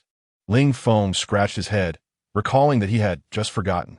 Nevertheless, the outcome was fortuitous. Although he had not located that individual, he would remain in Songnan City for a day. Surely, they would find him. As Chun Mai pondered this, a plane ascended silently into the sky. Observing the aircraft take off, Chun Mai approached the staff member. What is going on? Was it not stated that all flights were prohibited today? The staff member hastily checked the computer and, upon discovering something, reported back immediately. This flight was not initiated by our crew. Then who is responsible? Chun Mai gazed at the departing plane, wondering if he would have to witness it escape right before his eyes. Contrary to his expectations, the plane's flight path did not lead away from Songnan. Instead, it surged towards the city center. At the highest point in the city center, Ling Feng's lips curled into a slight smile. Chapter 74. Captain, is the airplane covered? As the aircraft soared towards the heart of the city, Chun Mai activated his earpiece. Ling Feng, yeah, be cautious. The plane is heading towards downtown. This man is a lunatic, intent on a catastrophic outcome. Ling Feng gazed at the approaching airplane, his heart unfazed by the looming peril. At that moment, Lin Xie understood why he had insisted on reaching the highest point. Yet, how did he come to know this? Curiosity danced across Lin Xie's features, intrigued by how Ling Feng intended to address this situation. Indeed, Lin Xie harbored no doubts regarding Ling Feng's capabilities. Rather, he pondered the method Ling Feng would employ to resolve this crisis. Ling Feng quietly inquired through the earpiece, Captain, is this airplane covered? A gentle breeze caressed Ling Feng's cloak, its edges fluttering gracefully. In the face of impending danger, his expression remained as tranquil as a still lake, devoid of any turbulence. Upon hearing Ling Feng's words, Chun Mai recognized that he had a plan. He responded, no worries. Proceed as you see fit. I will arrange the reimbursement for you. Ling Feng smiled at this assurance. All right. He disconnected the earpiece, the smile fading as he focused intently on the ever-enlarging aircraft. On the ground, bystanders were puzzled by the airplane's dangerously low altitude. Suddenly, someone exclaimed, doesn't that plane look like it's about to crash? Initially, the surrounding crowd contemplated ridiculing the remark, but as the aircraft loomed closer and lower, they became convinced that it was indeed plummeting at an alarming speed. In an instant, panic erupted, and everyone began to flee in all directions. Amidst the chaos, Ling Feng remained indifferent to the screams below. He preferred to confront problems head-on. Extending his hand towards the oncoming plane, data blocks enveloped its fuselage, code flowing across its surface. Ling Feng executed an erasure command, causing the aircraft to vanish without a trace. The captain aboard, however, was unceremoniously cast before Chen Mai. "Captain, the target has been delivered to you." Yet, he had not encountered Belcrand. A bug is just a bug. It truly knows how to evade. He had intended to erase this pest directly, only to discover that this individual was divine. Could he not be eradicated outright? As Ling Feng grappled with disappointment, Chen Mai's voice resonated through the earpiece. "All right, I comprehend." Approaching the suddenly materialized captain, Chen Mai prepared to restrain him. The captain retaliated, lunging towards Chen Mai, revealing a corner of a parchment scroll. "Ha ha ha! I cannot destroy you, but someone can. I thought I would fail, yet here I stand before you." Chen Mai hurriedly secured the scroll, but it was too late. The aura had already been unleashed. The specters within the mist opened their eyes, traversing miles through the fog, materializing above Songnan City. A voice both sacred and ethereal echoed, "At last, I have found you." This declaration was laden with boundless excitement and insatiable greed. Ling Feng stared in astonishment at the multitude of translucent health bars that had suddenly appeared in the sky. What is happening? Why are there so many eyes? He sensed a chilling and eerie aura. The curse of Shiva. How can this be? Wasn't it already resolved? "Chia, I will go speak with the captain. You head back first." With that, Ling Feng vanished, leaving Lin Chia in a state of confusion. However, Lin Chia could feel the powerful forces at play. What was this? Ling Feng instantly teleported to Chen Mai's location. Meanwhile, in the realm of the creator, Him noticed a swarm of insects casting their gaze upon Songnan City and unsheathed his sword, ready to descend. Notch grasped his arm, looking into his eyes. "Him, what do you intend to do? Just to eliminate a few pests? Are you going to stop me as well?" As Him's divine power surged, he forcefully shook off Notch's grip. Notch, recognizing the futility of resistance, bound him with the power of creation. "Calm down. Haven't those gods done nothing? If they take further action, it won't be too late to eliminate them." Upon hearing this, Him ceased his struggle. To prevent any sudden departure, Notch maintained his hold. Returning to the command block, Notch continued to oversee the world. Yet he allocated part of his mental energy to monitor Songnan City. Upon arriving beside Chen Mai, Ling Feng noticed the sweat on his forehead and the terror etched on his face. He understood that what should not have occurred had indeed transpired. The aura of the curse of Shiva had already been unleashed. "Damn it, you were waiting for Notch to take control of the world, right? World correction? The conclusion I have determined cannot be altered." Patting Chen Mai on the back, Ling Feng could only offer words of comfort. "Captain, it will be all right. We will face it together." Chen Mai managed a bitter smile. Songnan City had become a battleground in the eyes of the gods. The impending threat was from the malevolent deities of the West. How could this be resolved? Although Ling Feng was formidable, he could not contend with the gods. Chen Mai recognized Ling Feng's attempt to console him, patting him back with a forced smile. "I am fine." Ling Feng could see through Chen Mai's facade of strength. Yet he chose not to comment. Empty words were far less convincing than tangible actions. Burdened with heavy thoughts, Chen Mai brought Ling Feng back to the office. The subsequent handling of Belcrand was entrusted to the Phoenix team. Ling Feng felt a twinge of concern regarding the impending divine battle. 10 minutes with the Creator should suffice. But with the world yet to be fully claimed, he wondered whether certain rules might become temporarily ineffective. This uncertainty troubled Ling Feng. If rules conflicted, he would find himself in a dire predicament. Lost in thought, his mind felt as if it might explode. He had once believed in his strength and the powers of creation, yet in light of the world's correction, his confidence began to waver.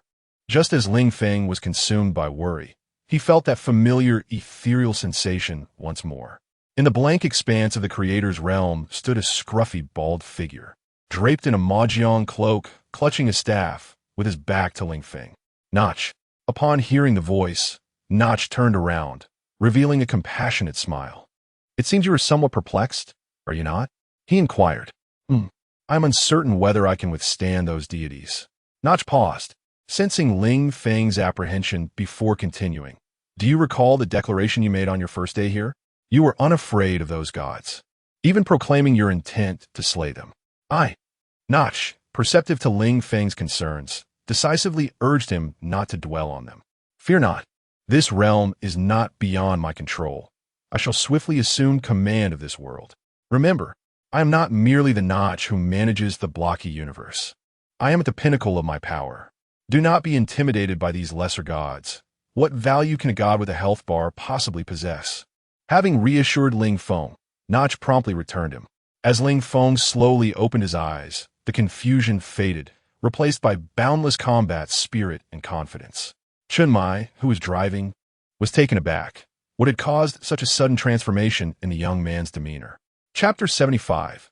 Friend from Beyond the World Captain, what are your plans moving forward? Upon hearing this question, Chun Mai understood that this fellow was privy to certain information.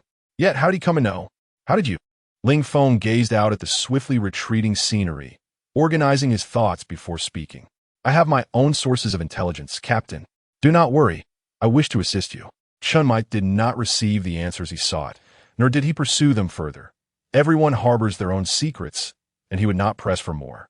Beside them, Lin Xie listened to their encrypted conversation, utterly bewildered. What were these two discussing? Why could he not comprehend? Ling Feng gently tapped Lin Xie's forehead with 2 fingers. A torrent of information flooded his mind, illuminating the current situation and the implications of the Shiva's wrath, along with the scrutiny it attracted. As for more detailed intelligence, Ling Feng withheld it, sharing it would only bring unnecessary distress. Silence enveloped the vehicle, broken only by the roar of the engine and the honking of surrounding cars. Ling Feng pondered how to break the deadlock, while Chun Mai and Lin Xie contemplated how to unravel what appeared to be an impasse. Upon returning to the office, Chun Mai gave a brief report before retreating to his office, feigning an intent to organize the task briefings. This was, after all, part of his usual duties, and no one suspected a thing. Inside the room, Chun Mai wore a grave expression, smoking one cigarette after another. Outside, however, the atmosphere was lively, with Hong Ying ushering the two onto the sofa. They discussed the astonishing disappearance of the plane and the mysterious nature of the explosion that never occurred. Wu Xiangnan also perked up, curious about why the explosives he had checked were genuine, yet failed to detonate. Ling Feng contemplated for a moment before explaining. The reason the explosives did not ignite is that I erased the concept of explosion from Songnan City. As long as the notion of an explosion exists, it cannot manifest. As for the airplane, it was simply erased, vanishing from this world. The group, already awestruck by Ling Feng's formidable abilities, was now taken aback by the notion of conceptual-level strikes. A tacit understanding settled among them to refrain from further inquiries, sparing themselves from any shocks that might send their hearts racing. Observing Ling Feng's remarkable growth, Hong Ying could not help but feel a surge of pride. Playfully, she remarked, "Brother, you have become so powerful. You must look after your sister from now on." Gazing at Hong Ying's exquisite features and her radiant smile, Ling Feng solemnly nodded and assured her, I will. I will ensure the safety of each and every one of you. Everyone must survive." Sensing Ling Feng's sudden gravity, Hong Ying's expression shifted momentarily in surprise before she chuckled and patted him. "Don't be so serious, brother. Not much happens in Songnan." After grasping certain truths, Lin Xie found it difficult to align with Hong Ying's statement. True, not much had occurred, but even one incident was sufficient to send the entire Songnan city into turmoil. Nevertheless, Lin Xie strived to maintain a stoic demeanor, concealing his thoughts from his teammates. As usual, everyone sat comfortably on the sofa, engrossed in the television. Ling Feng wrapped his arm around Lin Xie's neck, signaling him not to worry too much. Ling Feng's reassurance acted as a stabilizing force, allowing Lin Xie to feel somewhat more at ease. Outside, apart from Ling Feng and Lin Xie who were aware of the truth, every other face bore the relaxed expression of a task well accomplished. Inside the room, Chun Mai had just finished reporting his work and handed over the subsequent tasks regarding Belcrand to the Phoenix team. He then took out his phone, contemplating the familiar number for a considerable time. Ultimately, he made up his mind and pressed the call button. Beep, beep. The call connected after a brief wait, and the screen shifted. Chun Mai stated his purpose directly. The situation in Songnan City was expected to deteriorate. The handling of mysterious affairs had far exceeded my expectations. This was beyond the capabilities of Team 136, and I need your assistance in keeping an eye on them. I will arrange for them to come to you. Please do me this favor. Once I have resolved everything, I will inform you when to send them back. Understood? The voice on the other end showed no hesitation. He understood that if it weren't for the urgency of the situation, his friend would not have made this call. Once all matters were settled, Chen Mai leaned back in his chair and lit a cigarette. The swirling smoke represented his mental fortitude in facing death and adjusting his mood. After taking a final puff, he rubbed his face with both hands to recalibrate his emotions. Taking a deep breath, the moment he opened the door signified the commencement of the entire plan. Stepping out of the office, Chen Mai announced loudly, "Everyone gather around. I have something to declare." Upon hearing their captain's summons, all members of Team 136 converged beside Chen Mai. He continued, "There was an opportunity for an exchange program in Beijing that I had forgotten to mention. Pack your bags. We depart tomorrow. However, this opportunity was arranged previously, so Ling Feng and Lin Xie will stay behind to accompany me." Upon hearing this, Hong Ying immediately expressed her discontent. "Then I won't go. Ling Feng and Lin Xie are the strongest among us. Why aren't they included?" Chen Mai was at a loss for words, casting a glance at Ling Feng. Ling Feng, understanding the situation, explained to Hong Ying, "Sister Hong Ying, my capabilities are sufficient to serve as a captain. What do I need to learn? Moreover, Chia wishes to take this opportunity to visit his aunt while you are away, right? Isn't that so? Chia?" Lin Xie, catching Ling Feng's signal, nodded enthusiastically. Yes, yes. Sister Hong Ying, you all can go." The others listened to Ling Feng and Lin Xie's explanations, which seemed reasonable, yet something felt amiss. Realizing that both had ample justification, Hong Ying reluctantly accepted their absence. "Very well. When I return, I will update you on what we learned." "Great." Seeing that this matter was settled, Chen Mai hastily shifted the topic. "Let us go out for dinner tonight." "It's on me." The crowd erupted in cheers, accompanying Chen Mai to dine out. The group joyfully relished their meal before returning to rest and prepare their luggage. The three individuals who were privy to the truth remained in the office, exchanging glances. Chen Mai spoke slowly. "Ling Feng, your future holds immeasurable potential. You should consider leaving. As for Lin Xie, I regret to inform you that departing from Sangnan City may not be feasible for you." Ling Feng patted Chen Mai reassuringly, indicating that he need not worry. "Captain, my decision to stay is based on my own considerations. You need not fret." Chen Mai acknowledged his understanding, confident that this young man, with his myriad abilities, will be just fine. Although Lin Xie was puzzled as to why he could not leave, he sensed that now was not the appropriate moment to inquire further and refrain from asking too many questions. Subsequently, Chen Mai set about refining the plan while Lin Xie made his way to the underground training facility. Ling Feng entered the block world and utilized the rewards from his 2 mod exchanges. Upon entering, the Ender Dragon and Mo Tongzhuang appeared beside him. After greeting them, Ling Feng began selecting mods, opting for a Song of Ice and Fire and Endless Greed. The Ender Dragon, intrigued, questioned why Ling Feng had so readily chosen these 2 mods. Ling Feng smiled mysteriously. "One is something I wish to explore, and the other was recommended to me by a friend from beyond my world." The Ender Dragon, puzzled, did not comprehend the meaning behind his words. Ling Feng's profound gaze drifted to a distant point as he remarked, "Wouldn't you agree, friend?" Chapter 76, Preparations before the battle after selecting the mod. Ling Feng organized his backpack and noticed the corpse of the Earth Dragon within. It occurred to him that this creature was likely one of Lin Xie's caretakers. Without hesitation, he transported the body directly to the asylum. Upon arrival, he found that Lin Xie was absent, and his sudden appearance left Mei Lin astonished. Is it possible to enter here without authorization? It seemed necessary to reassess his capabilities. The most delighted by Ling Feng's arrival was Nike's. She sprang from her chair and hurried over to him. "Child, what brings you here?"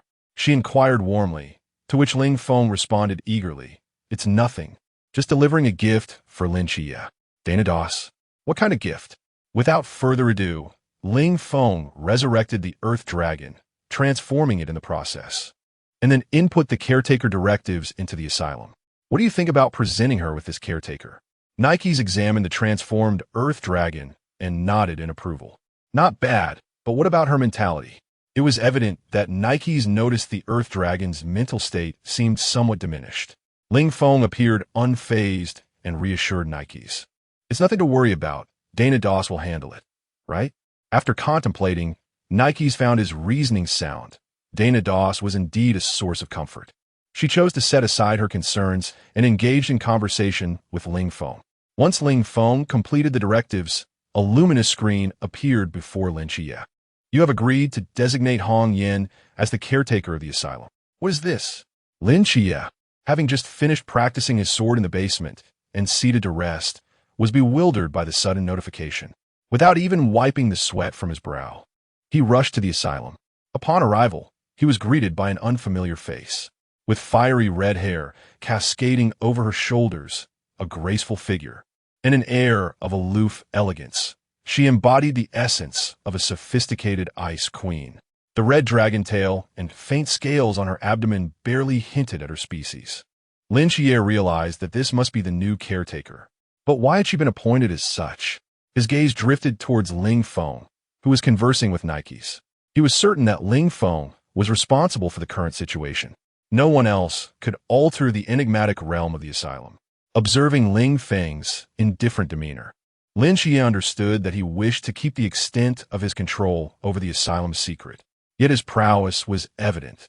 There was no need for speculation. Why hide? Since Ling Feng chose not to acknowledge it, Lin Xie refrained from pressing the matter.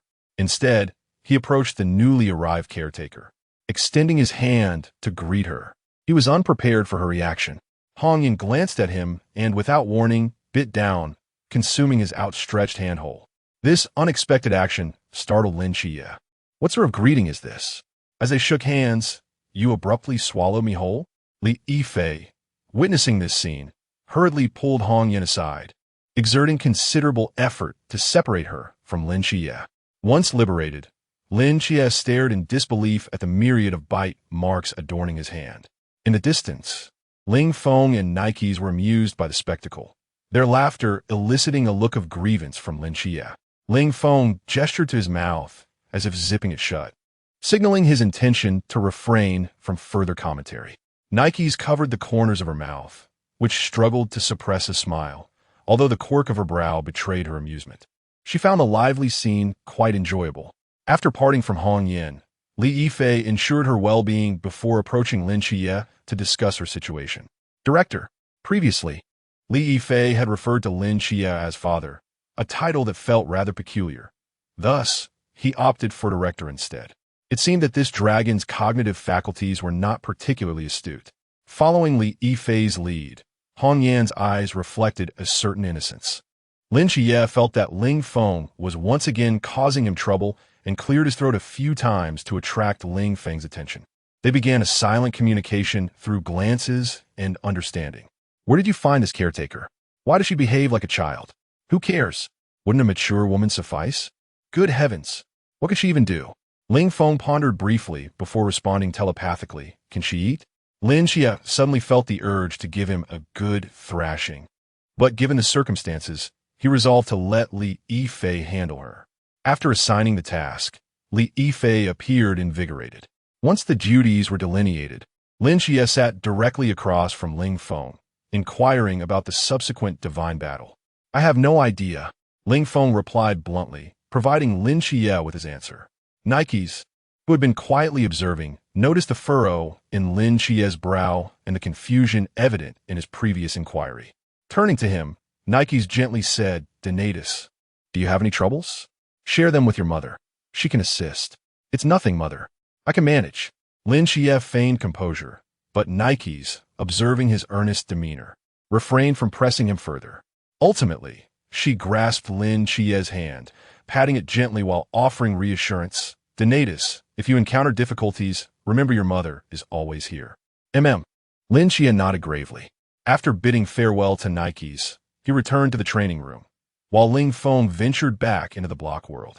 The moment he stepped into the block world, he sensed a chill creeping up behind him. An alarm blared as he dodged swiftly, yet he was unable to evade it entirely, receiving a solid slap to the back of his head. rubbing the spot where he had been struck. He turned to find him standing there. "What are you doing?" Him gazed at Ling Feng, exasperation evident in his expression. "I heard you were confused when facing those feeble adversaries with health bars. Is that so?" Ling Feng was drenched in cold sweat, his back soaked as he stammered. "And no, I haven't." Him brandished his weapon and charged at Ling Feng. "It seems you have forgotten my prowess. What are you afraid of? Do you doubt me so much?" Ling Feng raised his sword to parry, engaging in combat with him. Yet, rather than a mere fight, it resembled a lesson. Him consistently guided Ling Feng to refine his strikes, making them more precise, more ruthless, and infinitely more effective. Ling Feng, perceptive as ever, noticed this subtle instruction. A faint smile gracing his lips as he regarded the unyielding king before him. His eyes gleamed with earnestness as he absorbed Him's superior combat techniques and psychological strategies. Observing Ling Feng's earnest endeavor to learn, Him nodded in satisfaction, and soon, a more ferocious wave of attacks ensued. Chapter 77: The Calm Before the Storm. Bang! Bang! Bang! The clash of blades ignited a dazzling display of sparks. Ling Feng exerted every ounce of strength as he wielded his sword, slashing, thrusting, feinting, and hacking, each maneuver fluidly transitioning into the next. The sword in Ling Feng's hand became a manifestation of unpredictability, targeting every vital point of him with cunning precision. Vital points? Him dismissed the notion, asserting that such vulnerabilities did not exist within him. With a single hand gripping his sword, Him appeared effortlessly composed, countering Ling Feng's intricate attacks with minimal exertion. As the rounds of combat progressed, Ling Feng found himself increasingly fatigued, while Him remained ever more relaxed. Observing Ling Feng's struggles, Him felt no disappointment. Rather, he was impressed by the speed at which this young man absorbed knowledge. The unnecessary embellishments in his movements would soon be refined. Ling Feng had transitioned from rigid formulas to a state of fluid spontaneity. He was now genuinely embodying his own combat style, no longer merely shadowing him. Realizing that Ling Feng had nearly mastered the essentials, Him decided to conclude this phase of their sparring. Ling Feng collapsed onto the ground, panting heavily. Him approached, crouched beside him, and met his gaze. "You little rascal, remember this. You have us backing you." The earlier mention of limitations in dealing with those deities was merely a courteous gesture to newcomers. "Don't be timid. You are one of my students. Do not embarrass me by shrinking back." Ling Feng, struggling, raised his hand to signal an okay gesture. With Him's assurance, Ling Feng's confidence surged. After casting a glance at the young man, Him paused before departing. He sensed that this impudent youth might not rely on them upon his return. He would utilize his command block to monitor every move in Songnan City. During this time, when 303 sought him out, he was promptly rebuffed. Observing Him's unprecedented diligence, 303 approached Notch and nudged him. With an uplifted chin, 303's gaze remained fixated on him. "Notch, what is up with him? Isn't he usually disinterested in watching the world unfold?" Notch's beard twitched, and a smile crept across his lips. Without turning his head, he continued his work, addressing 303's curiosity. "Isn't it obvious? He is concerned about that little fellow's safety. Now he is diligently observing the situation in Songnan City." Notch's voice carried a hint of jest. Pausing his work, he glanced towards him, reflecting on his behavior. Who would have thought that the arrival of Ling Feng would inspire such a transformation in him? Quite remarkable indeed. Upon hearing Notch's explanation, 303 suddenly understood the reason behind Him's earnestness. It was all because of Ling Feng. With that realization, 303 quietly moved aside to tend to his data blade, anticipating that it would soon taste blood once again. As for the deities of this world, he wondered if they would ignite a spark of excitement within him. The crimson eyes of 303 glowed with a sinister blood-red hue, emanating an aura that was both palpable and unsettling. Notch observed the two frenzied individuals beside him, silently sighing in exasperation. Why must they resort to such violence? Upon his dedicated command block, a line of luminous text gradually materialized. The control of the Huaxiao region has been successfully established. Your divine authority can now be exercised without hindrance. With the completion of the Huaxia region's dominion, Notch felt a wave of relief wash over him, a fleeting glimmer of white light flickering in his gaze. He was now free to alter the rules of the Huaxia region at will, no longer impeded by any vestige of consciousness. Surely, this should suffice. In the blocky world, after him's departure and bidding farewell to the Ender Dragon and Mo Tong Shuang, Ling Feng seized every moment to prepare for a well-deserved rest. Exhaustion weighed heavily upon him, and as time slipped away, he trudged back to his villa. The moment his head met the pillow, he succumbed to unconsciousness, plunging into a deep slumber. Meanwhile, the two women in the blocky realm were conspiring, eager to assist Ling Feng in any way they could. Everyone was laboring on his behalf. Yet Ling Feng remained blissfully unaware, lost in dreams. The following day, operations at the airport continued unimpeded by the previous day's events. As for the official narrative that quelled the public's curiosity, Ling Feng was left in the dark. Early in the morning, Chun Mai and his companions accompanied Hong Ying, Si Xiaonan, Lung Xianzheng, Zhao Kongsheng, Wu Xiangnan, and Wen Qima to the capital city. Before leaving the villa, Ling Feng gifted Si Xiaonan 2 breakers, which she cherished dearly. "Thank you, Ling Feng," she expressed gratefully. "It's just a belated present. No need for thanks," he replied with a smile.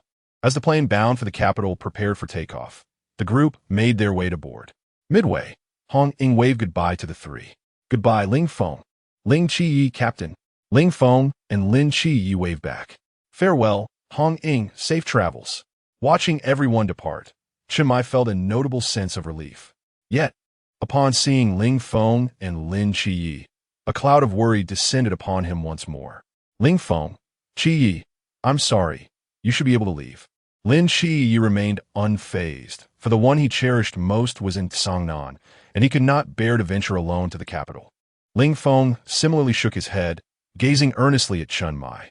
His resolute voice resonated in Chun Mai's ears. "Captain, this is my decision. I do not regret it. The night watchman will not falter." The unwavering confidence and determination in his words inspired both Chun Mai and Lin Qi. What once seemed an inescapable fate now felt miraculously reassuring upon hearing Ling Feng's declaration. "All right, let us return." Chun Mai clapped Ling Feng and Lin Qi on the shoulder, and the three of them walked side by side towards Songnan City.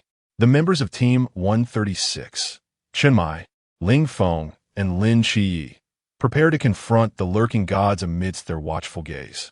Upon returning to the office, Chun Mai and Lin Qi were diligently preparing for the impending storm. Ling Feng, on the other hand, had drawn forth his blade of the war god and the Wu Pai sword.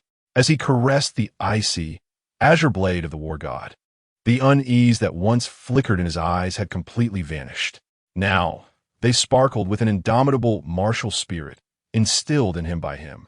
Gazing at the weapons in his grasp, he could hardly contain his eagerness to unleash their power upon the divine. Though the gods may appear formidable to others, Ling Feng's blade is not without its own might. With the invasion of the Western malevolent deities, he was ready to engage in battle. Chapter 78. The unexpected individual. Only Ling Feng and 2 others remained in the office, the absence of their usual companions rendering the atmosphere rather desolate. While organizing his backpack, a luminous screen suddenly materialized before Ling Feng. "Young man, it seems your forthcoming actions are quite extraordinary. Him and Notch have presented their gifts. Allow me to assist you slightly as well." The screen transformed into a stream of light, enveloping the blade of the god of war. The weapon awakened instantly. Its formerly azure blade now radiated a resplendent golden hue. Ling Feng scrutinized the blade of the god of war. Blade of the god of war, awakened, ignores all physical states, capable of inflicting damage on any target while disregarding armor, and will not sustain damage. Wu Pai devours the great wind disaster, significantly amplifying wind element manipulation. Slashing can summon storms. As Ling Feng beheld the reformation of the 2 weapons, his confidence surged. Fear dissipated from his eyes, replaced by an insatiable fervor. Meanwhile, him sensed the peculiar phenomenon and surmised its origin. "Speak of the devil, and he shall appear." "Hey everyone, I'm late." A man adorned with a gentleman's hat, sporting a mustache, and dressed in a gray-white robe with a sky-blue lining and purple trousers floated in, defying gravity with his inverted posture. Despite being upside down, his clothing remained impeccably aligned, and his hat astonishingly did not fall. Upon seeing an old friend, Notch's face lit up with a smile, welcoming his arrival. "Not too late, my friend." Beside them, 303 prepared his gear and questioned the newcomer. "DB, what brings you to this realm?" DB turned to him, clarifying his purpose. "I'm the creator god, the observer of worlds. You departed without summoning me. Had I not been observing and researching, you would have left without me." 303 clicked his tongue in response. "Isn't it because we feared your incessant meddling would plunge this world into chaos?" Just as DB was about to retort, Notch intervened to avert a potential quarrel. "DB, you truly cannot continue to interfere in this world. There are numerous gods here, and we must exercise caution." Upon hearing this, DB erupted in laughter, as if he had heard the most absurd joke. "Ha ha ha! Notch, the gods of this world do not even qualify as secondary creator gods." DB's laughter abruptly ceased as a realization struck him, and he scoffed. "No, those with health bars dare call themselves gods? They cannot even fully utilize the rules. Yet they toil tirelessly, thinking that acquiring a single principle will elevate them to divinity? What a farce!" Notch, exasperated, rubbed his temples. This old companion was indeed a source of frustration. However, for Ling Feng's proper development, Notch felt compelled to unleash his peak combat prowess and directly admonish DB. "Remember, do not interfere with the affairs of this world at will." DB observed the unusually serious Notch for the first time, nodding slightly before spinning around a few times, his body gradually floating into the air, lying flat. An exceptional idea struck him. If I cannot influence things directly, why not influence that young lad, just as I did with Steve? Indeed, I'm a genius. He then commenced his favorite task, diligently observing and studying the vulnerabilities and all information pertaining to this world. DB possessed the remarkable ability to perceive every event's intricate web of cause and effect, as if he were experiencing them firsthand. This was why he had an understanding of all matters within the block world. Once DB began his work, nothing in this realm could escape his scrutiny. As he operated, he mused, "Though I am not the creator of this world, these Western deities are rather repulsive to me." Deities? Merely second-rate pests. Meanwhile, another divine presence had emerged in the creation space, while Ling Feng in the office remained blissfully unaware that 4 deities stood behind him. In recent days, Chen Mai had been on edge, while Ling Feng continued to hone his combat skills and awareness.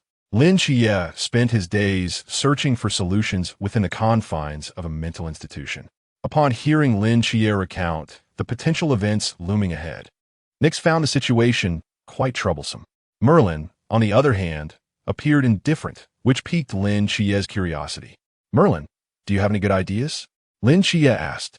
Merlin, still focused on the book in his hands, gently turned a page and slowly replied, "No need to worry excessively, Sir Director. Ling Feng can resolve everything." Lin Xie was momentarily perplexed.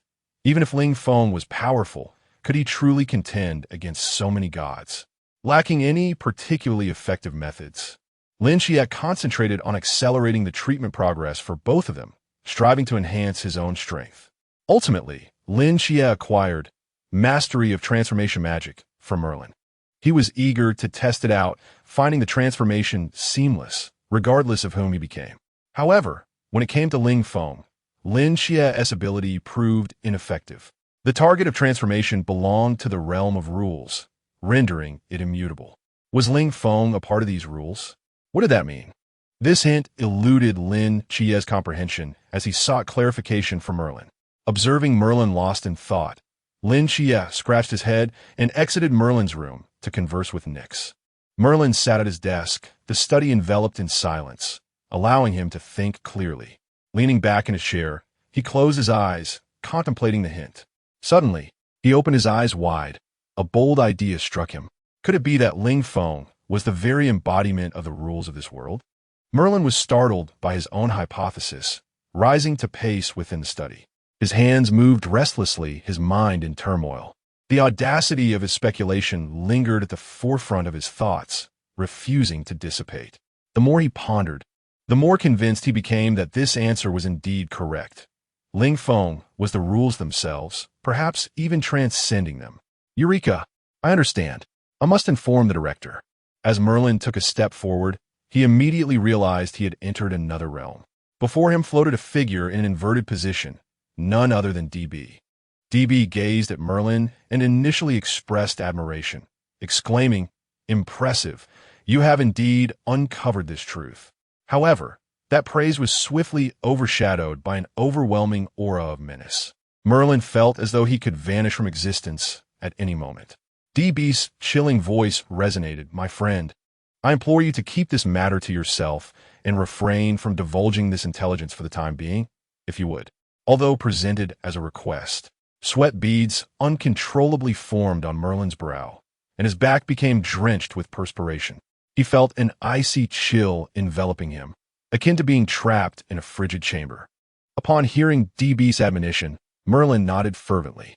DB cast a final glance at him before disappearing from sight. At the moment of DB's departure, everything reverted to its familiar state.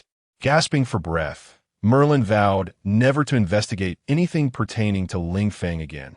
Within the creator's space, the actions of DB were met with a silent consensus among all present, as no one dared to speak of it.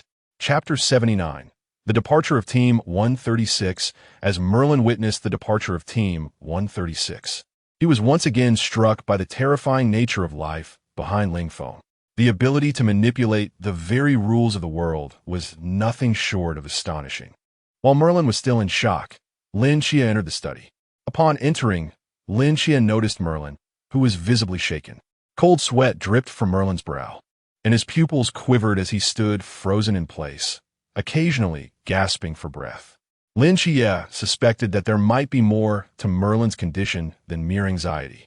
Hastily, Lin Xie approached Merlin, gently guiding him to a chair where he could sit.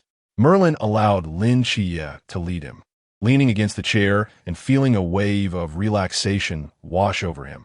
The remnants of his earlier fright began to dissipate slowly. Closing his eyes, Merlin sought to calm his tumultuous emotions. Though Lin Xie was curious about the cause of Merlin's distress, he refrained from voicing his concerns, recognizing the discomfort etched on Merlin's face. Taking a book from the shelf, Lin Xie settled down, patiently awaiting Merlin's return to composure. After a considerable time, Merlin finally regained his composure and rubbed his temples. Leaning back in a chair, he inquired, "Is there something else, Director?" Upon hearing Merlin's voice, Lin Xie closed the book and returned it to its place. Once the book was set aside, he asked, "Merlin, have you grasped the meaning of what was said earlier?" Just as Merlin opened his mouth to respond, a familiar sensation enveloped him. "Are you still monitoring me?" Merlin could only shake his head in response to Lin Xie's inquiry. "I am unaware. Perhaps it is due to Ling Feng being an agent of the divine?" Lin Xie, somewhat skeptical, nodded in acknowledgement. Can a divine agent not change form? With a thought, Lin Xie transformed into the appearance of a serpent woman. Fearing an abrupt silence, Merlin raised his hands in exasperation and swiftly gestured for Lin Xie to leave the room. "Wait, just a moment." Staring at the firmly closed door, Lin Xie was left bewildered. What is going on? He stood before the door, uncertain of how to express his confusion at being so abruptly dismissed. In his state of perplexity, he was encountered by Nikes, who was venturing out for a stroll. "Donis, what happened?" Lin Xie recounted the earlier events to her. Nikes affectionately patted Lin Xie's head. "Do not worry. He is your friend, is he not? Why cling to a conclusion that bears little significance?" Suddenly enlightened, Lin Xie realized, "Indeed, why should I concern myself with this matter? Ling Feng is my comrade. There is no need to complicate things." Feeling a sense of clarity, Lin Xie embraced Nikes. "Thank you, mother. I shall go and train." "Very well." Nikes responded with delight as she witnessed Lin Xie's rejuvenation. Returning to reality, Lin Xie intended to head to the training grounds to continue his regimen. After exchanging greetings with Ling Feng, who was lounging on the sofa, he prepared to change into his training attire. Just then, a knock resounded at the office door. "Excuse me, but my master wishes to meet with you." Ling Feng gazed at the two youths before him, clad in attire reminiscent of ancient scholars, and a sense of understanding washed over him. What could the master possibly want from him? Initially, he had considered acquiescing to a meeting with this paragon of humanity. However, Ling Feng discerned that the divine battle had already commenced, with Chun Mai having unleashed the boundless void. Thus, Ling Feng declined the invitation from scholars, offering a respectful bow as he apologized. "I'm truly sorry. I cannot attend now. I have other matters to attend to. Jie, let's lend our assistance." Upon hearing Ling Feng's words, Lin Shi mirrored his movements and bowed in response. Ling Feng placed his hand upon Lin Shi's shoulder, focusing on Chun Mai's location, and executed a direct teleportation. As the two vanished before them, the scholars stood in bewilderment, unsure of their next course of action, ultimately retreating to report back to the master. Upon receiving their account, the master sipped from his teacup, his demeanor remaining unperturbed. Instead, he found himself intrigued by Ling Feng. "Haha, how amusing. No one has ever declined my invitation before. Moreover, this young man is progressing remarkably swiftly." The master bore no resentment towards the two. After all, everyone possessed their own choices. He had already sensed that the two had arrived by Chun Mai's side to confront the frost giants. Meanwhile, in the vicinity of Chun Mai, he had unleashed his forbidden abyss, the terrifying and enigmatic hall of Yama gradually materializing. He no longer needed to suppress the resentment of Shiva. His priority now was to safeguard Sangnan.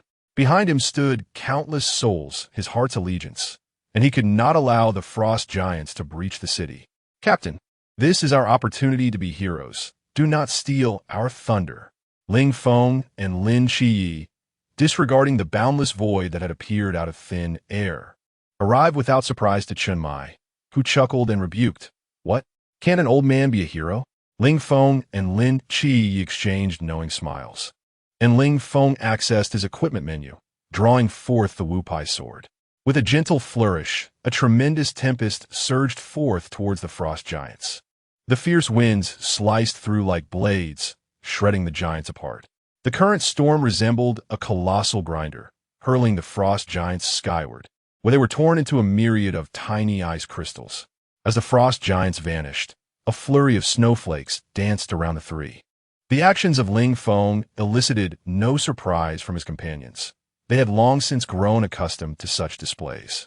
The trio reveled in the enchanting spectacle of swirling snow, a scene both resplendent and romantic, heralding the commencement of the divine conflict. Retrieving the Wu Pai sword, Ling Feng hoisted the blade of the war god onto his shoulder.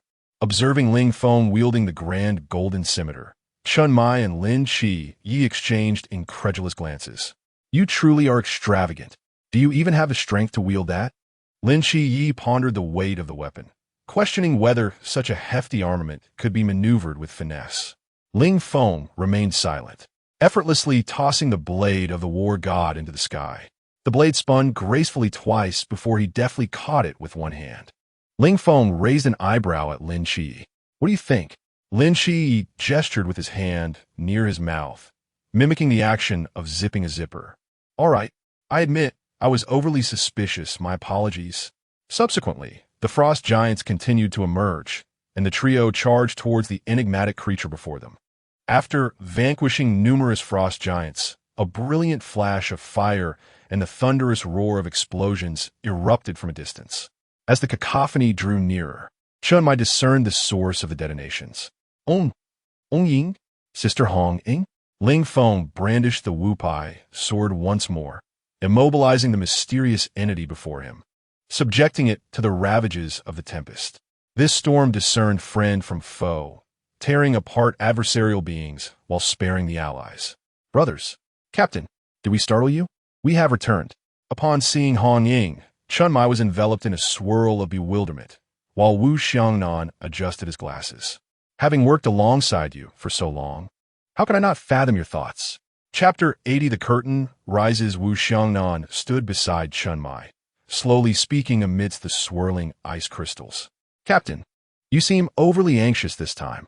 Many details are lacking. The most critical point is that since you claim to have decided to go to the capital for ahead of time, it is implausible for you to inform us just a day prior. Moreover, That report was too fabricated. I noticed several issues with just a glance. I also sensed something amiss in the capital. Rather than an exchange for learning, it felt more like a protective measure. Listening to Wu Xiangnan's articulate observations, a wry smile crept onto Chen Mai's face. What he initially intended to resolve alone had now escalated into this predicament. After Wu Xiangnan finished her explanation, Hong Ying cast a disapproving glance at Chen Mai. Captain, we are a team. How can you shoulder the burden of a hero all by yourself? You all. Chen Mai sighed, realizing he could not halt the current situation. As he began to explain, he quietly activated his forbidden domain. They are targeting me. I possess what they seek. The members of Team 136, except for Ling Feng and Lin Xie, wore expressions of confusion. Hong Ying tilted her head, questioning, "What do you possess?" At this moment, Chen Mai was completing the activation of his forbidden domain, intending to ensnare everyone and confront the situation alone. Chains wrapped tightly around Ling Feng and Lin Xie, binding the others securely. Observing the floating iron chains before him, Ling Feng flicked his finger against one. To his surprise, the chain recoiled in fear, prompting a grin to spread across Ling Feng's face. "Captain, your chains seem unable to bind me." Lin Xie stood proudly beside him, realizing he too had attained a similar status. The chains treated the two of them in the same manner, which made Lin Xie feel accomplished. Perhaps this signifies that my strength has reached a comparable level? "Captain, you're at it again." Hong Ying, trapped, struggled incessantly, and the others mirrored her efforts. Chen Mai paid no heed to Hong Ying's struggles, gazing at the two young men with exasperation. "Your paths ahead are still long. Do not jeopardize everything here." Ling Feng and Lin Xie were unfazed. "Captain, we are comrades. Do you think we would abandon you to escape on our own? Impossible. I cannot do that. Moreover, I fear none of these gods." Ling Feng summoned the Undying Legion, and upon witnessing the sudden appearance of 5 figures, the others assumed they were foes, prompting Chen Mai to draw his sword in readiness. Lin Xie also slowly unsheathed his starblade. Ling Feng, however, issued a direct command. "You all go and eliminate every mysterious creature that appears, leaving no stone unturned to eradicate them on the spot." Realizing they were allies, the two sheathed their swords once more. "Understood," echoed a hoarse yet authoritative voice, resonating through the heavens, and then all vanished to eradicate the mysterious beings surrounding Songnan City. During the previous upgrade of the weaponry, Ling Feng had discovered that the consumption of the doppelgangers was significantly lower, and their power had directly transformed into that of the main body at 100%. After the departure of the Undying Legion, Ling Feng nodded at Lin Xie, signaling that he had received the message. Lin Xie activated the magic array. "Captain, please take a moment to rest." As the array initiated, everyone vanished. Ling Feng let out a sigh of relief and cast his gaze towards Songnan. The sky was shrouded in dark clouds, heavy and oppressive, like a spectral presence, with sporadic lightning illuminating the heavens. The entire Songnan resembled an apocalyptic landscape. Ling Feng stole a glance at Songnan before retracting his gaze. However, the portal on his side continued to spawn frost giants without respite. Ling Feng summoned his weapons, drawing forth the blade of the war god and the Wu Pai sword. He had initially intended to wield the divine blade, but it seemed he would relinquish that to you. "Step back, Qi." Lin Qi obediently retreated, feeling that he would not be a hindrance. His statement surely indicated that something significant was about to transpire. As anticipated, Ling Feng, shouldering the blade of the war god and wielding the Wu Pai sword in his left hand, slowly approached the frost giants. His cloak billowed wildly in the wind, and his expression was as calm as a still lake as he surveyed the multitude of frost giants before him. Suddenly, Ling Feng's speed surged, causing the ground beneath him to crack. He vanished from his position, instantaneously arriving before the frost giants. The Wu Pai sword pointed to the ground, its wind element enhanced by the tempests of the great wind disaster. The elemental force converged at the sword's tip and shot downwards, propelling Ling Feng into the air. In midair, Ling Feng executed a double jump. Lin Qi looked up, but Ling Feng's figure had already become invisible, reaching the highest altitude attainable. Ling Feng held the blade of the war god with one hand and plummeted towards the ground. As he descended through the clouds, a powerful gust erupted around him, dispersing the surrounding fog. Sunlight burst forth, bathing the earth in its radiant glow, a glimmer of hope amidst the darkness. A golden streak sliced through the sky from the clouds to the ground. Upon the blade of the war god making contact with the earth, a terrifying force radiated outward, creating a massive crater several meters wide. Time seemed to freeze at that moment as a violent gale surged beside Ling Feng. The blade's aura ravaged the surroundings, swiftly expanding outward. Wherever the blade's energy reached, not a blade of grass remained. The frost giants and the portal before him vanished without a trace. Lin Shiyi watched from afar, feeling the wind sent forth from Ling Feng's side brush against his cheek, leaving behind a faint crimson mark. His throat bobbed as he involuntarily swallowed. This is truly absurd. Did these thousands of frost giants just disappear like that? The golden light streaking across the sky naturally drew the attention of many. Is that Ling Feng? He must be recruited.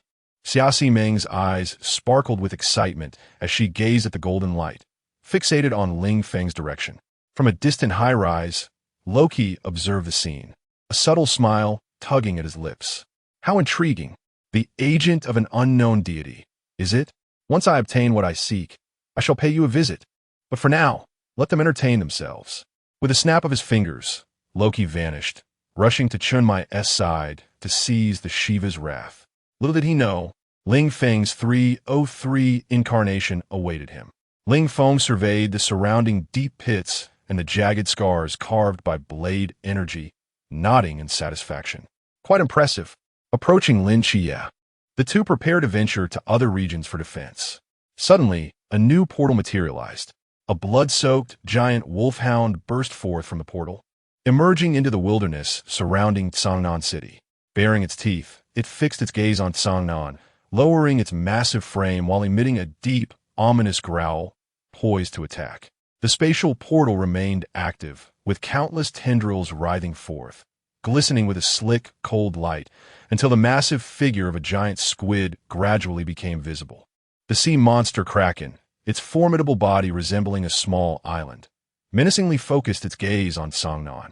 Ling Feng and Lin Xie exchanged a glance and hastened towards the two colossal creatures. Chapter 81. The Undying Legion reappears with Ling Feng by his side.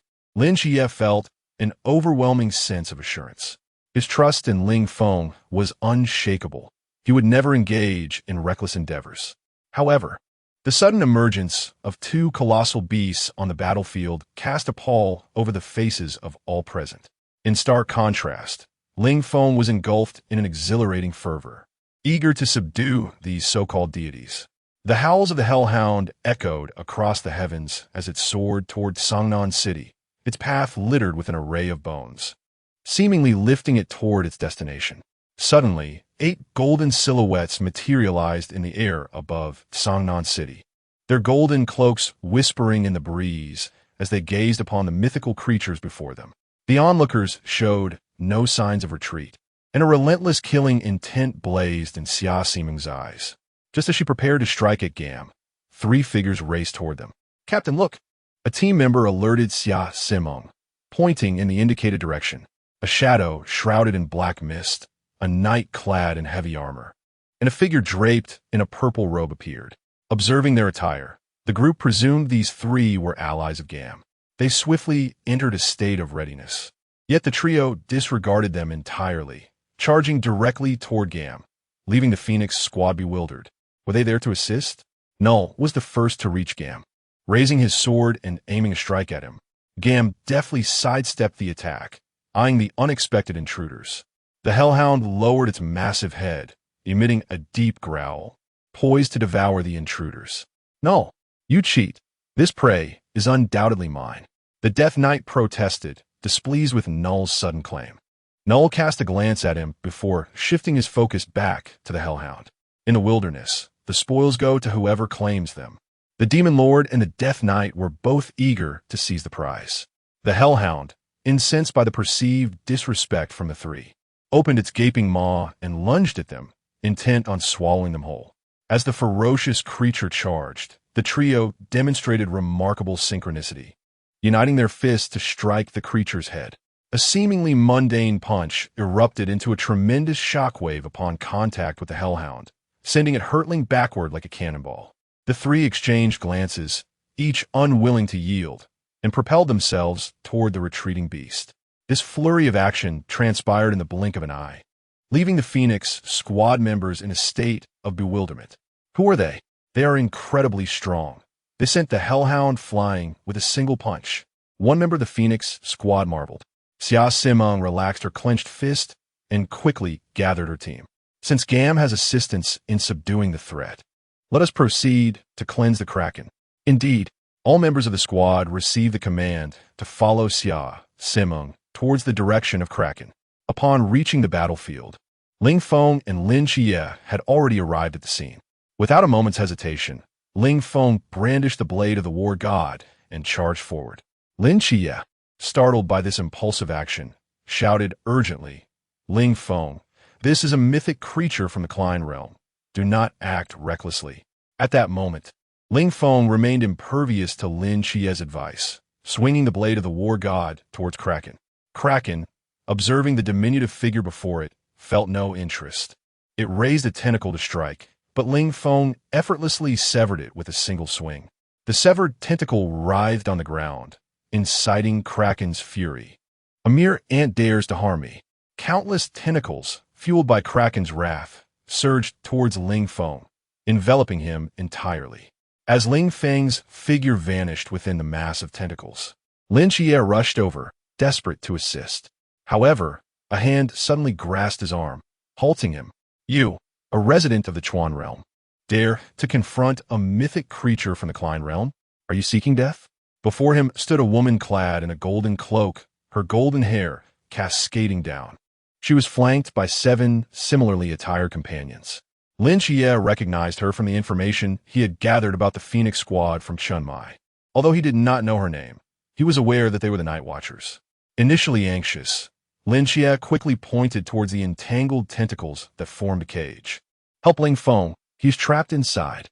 As Lin Xie indicated the direction, the tentacle-formed prison began to constrict. Hearing Lin Xie's report, the woman's voice rose an octave in disbelief. "What? Is Ling Feng inside? Are you certain?" Lin Xie nodded fervently, his urgency palpable. Xia Simeng could not afford to take risks. Ling Feng was an invaluable member of their squad and must not be lost. She unleashed an unprecedented speed, dashing towards the mass of tentacles. Before she could close the distance, a thunderous explosion reverberated through the air. The tentacle prison erupted violently, tentacle fragments flying in all directions, accompanied by a grotesque spray of viscous slime. Xia Simeng deftly sidestepped to avoid the chaos. Her worried gaze shifted towards the source of the thunder, where she observed Ling Feng standing tall, releasing a sigh of relief. "Thank goodness he is unharmed." Next to Ling Feng, silver threads of lightning flickered. Slowly, he opened his eyes, revealing their long-lost brilliance, his voice hoarse. How revolting! With a casual wave, the slime upon him vanished. His eyes, imbued with a radiant light, turned towards Kraken, who, realizing its attack had been ineffective against Ling Feng, unleashed even more tentacles in a desperate attempt to ensnare him. Xia Simeng had intended to assist, but in an instant, Ling Feng vanished from sight. He reappeared around Kraken, who could not even catch a glimpse of his shadow. Golden light swirled around Kraken, and any tentacle that dared to make contact was immediately severed. Xia Simeng's outstretched hand lingered in midair, her eyes wide with disbelief at the scene unfolding before her. The entire Phoenix team stood agape, astonished by the spectacle. Ling Feng felt it was time to eliminate this scoundrel. Drawing his weapon, he executed the War God's leap, and the War God's blade descended with lethal intent. The instant kill mechanism was triggered, and the Kraken vanished without a trace. Having dispatched the Kraken, Ling Feng nonchalantly swept the War God's blade over his shoulder. Gazing at the lifeless form before him, he scoffed, "TCH. Rubbish. A mythical creature? Is this all it amounts to?" It seemed this creature possessed little intelligence, and the instant kill mechanism of the War God's blade had struck true. Had it missed, it would have been a waste. Fortunately, the hidden rule added by the light curtain had come into play. How ridiculous that there should be a concealed rule. Were it not for my clicking that small arrow, I would have overlooked it. War God's Blade. Hidden, utilizing Wu Pai to perform War God's Leap can trigger the instant kill mechanism, provided the blade contacts the target creature. As the Kraken faded away, Lin Xie, who had grown accustomed to such events, felt a shiver run down his spine. Was the disparity truly this vast? Nevertheless, a portion of the problem had been preliminarily resolved. With this matter settled, the him and 303 avatars had already taken up positions near Chun Mai. Chapter 82. Tell me, do you bleed? Beside the lifeless body of Kraken, Xia Simeng regained her composure from the recent shock and approached Ling Feng. She extended her hand, her gaze ardent as she spoke. Greetings, I am Xia Simeng, the captain of the Phoenix team.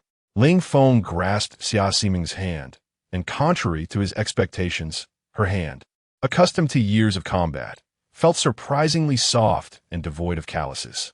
I am Ling Feng from the 136th Night Watch team. After introducing himself, Xia Simeng raised an eyebrow and smiled, attempting to entice Ling Feng to join her team. Would you be interested in joining my team? Taken aback by her straightforward proposition, Ling Feng glanced at the members of the Phoenix team behind her. Is it appropriate for me to join? He shook his head, declining her invitation. Undeterred by Ling Feng's refusal, Xia Simeng continued to press. As their banter unfolded, Chun Mai suddenly appeared before them, exclaiming in urgency, Ling Feng, Si Xiaonan has betrayed us. She has taken the Shiva grudge. What? Lin Xie exclaimed in disbelief, unable to fathom that Si Xiaonan could turn traitor. The members of the Phoenix team were equally astonished by the revelation. A betrayal among the Night Watch was a grave offense. Without hesitation, Ling Feng launched a kick at Chun Mai, sending him flying. The surrounding onlookers were left bewildered. What was happening? Ling Feng disdainfully regarded the large dent in the wall. Scoffing, Loki, your transformations are truly pathetic. I suspect you sensed something peculiar within Chun Mai that you could not replicate, did you? Can you even fathom the power of the rules? Loki detached himself from the wall, brushing off the dust. He paid no heed to Ling Feng's mockery, instead grinning broadly. I acknowledge your strength, but your teammates may not share the same fortune. I genuinely relish their expressions of despair. Ha ha ha. Loki retaliated with his own taunt. But Ling Feng remained unperturbed, promptly opening the map, revealing that the entire 136 team was safely stationed. Not even a clone had engaged. Why was this fellow so brazen? Unbeknownst to Ling Feng, as Loki rushed towards Chun Mai, he fortuitously encountered him in 303. Loki, upon seeing them, wore an expression of disdain, thinking what a ragtag band. I've never even seen them before.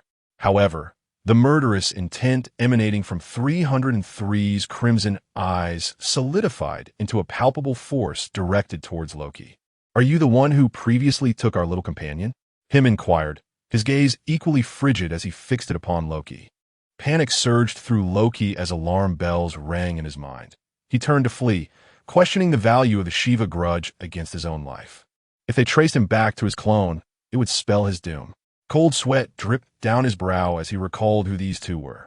They had pursued him relentlessly, nearly uncovering his true location. What a terrifying prospect. If he couldn't contend with the formidable, could he not manage the lesser? Thus, he found himself before Ling Feng, resulting in the scene that had just transpired. Observing Ling Feng's nonchalant demeanor, Loki was taken aback. Was he truly devoid of empathy? His comrades were in peril, yet he exhibited no reaction whatsoever. Unable to tolerate the situation any longer, Ling Feng slowly spoke. From my perspective, my allies appear to be just fine. You haven't even triggered my doppelganger. What performance are you putting on here? Upon hearing Ling Feng's words, Loki felt akin to a jester, embarrassed at being reduced to such a state. Moments earlier he had been pursued, and now he found himself performing like a fool. Fury coursed through Loki, simmering within him without an outlet. Gradually ascending into the air, he forged his divine armor with godly power, casting a disdainful gaze upon those below. He bellowed, "Insects! Are you prepared to endure the wrath of a deity?" Ling Feng tilted his head, brandishing the blade of the war god upon his shoulder. His closed eyes gradually opened, revealing an abyss of white. His voice, deep and filled with incredulity, echoed, "A god?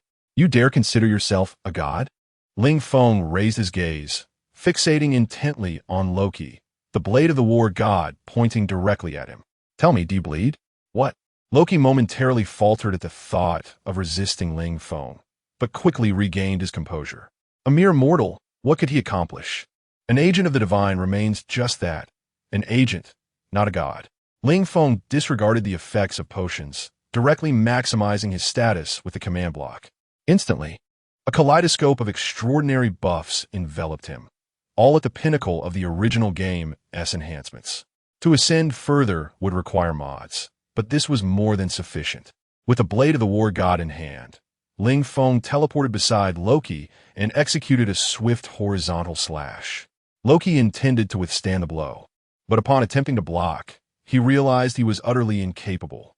The radiant arc of the blade of the war god severed one of Loki's arms, leaving only fragmented data in its wake. What is this power? Ling Feng beamed with satisfaction. The data blade was indeed absurdly potent. However, Loki was now drenched in cold sweat. What was happening? He was beset by monsters, and that weapon could annihilate him. He had to flee. Loki's cold sweat continued to pour, his heart racing, his pupils trembling. Preparing to escape, he charged towards Lin Chia. Everyone was caught off guard as Loki vanished with Lin Chia in tow. Damn it! Has this fellow maxed out his escape skills? Opening the map, Ling Feng hurriedly searched for Loki's location, only to find nothing. Panic surged through him. He had not anticipated that Loki would fully invest in his escape abilities. Gazing at the ominous clouds over Songnan City and the slowly dissipating starlight, Ling Feng realized it was too late.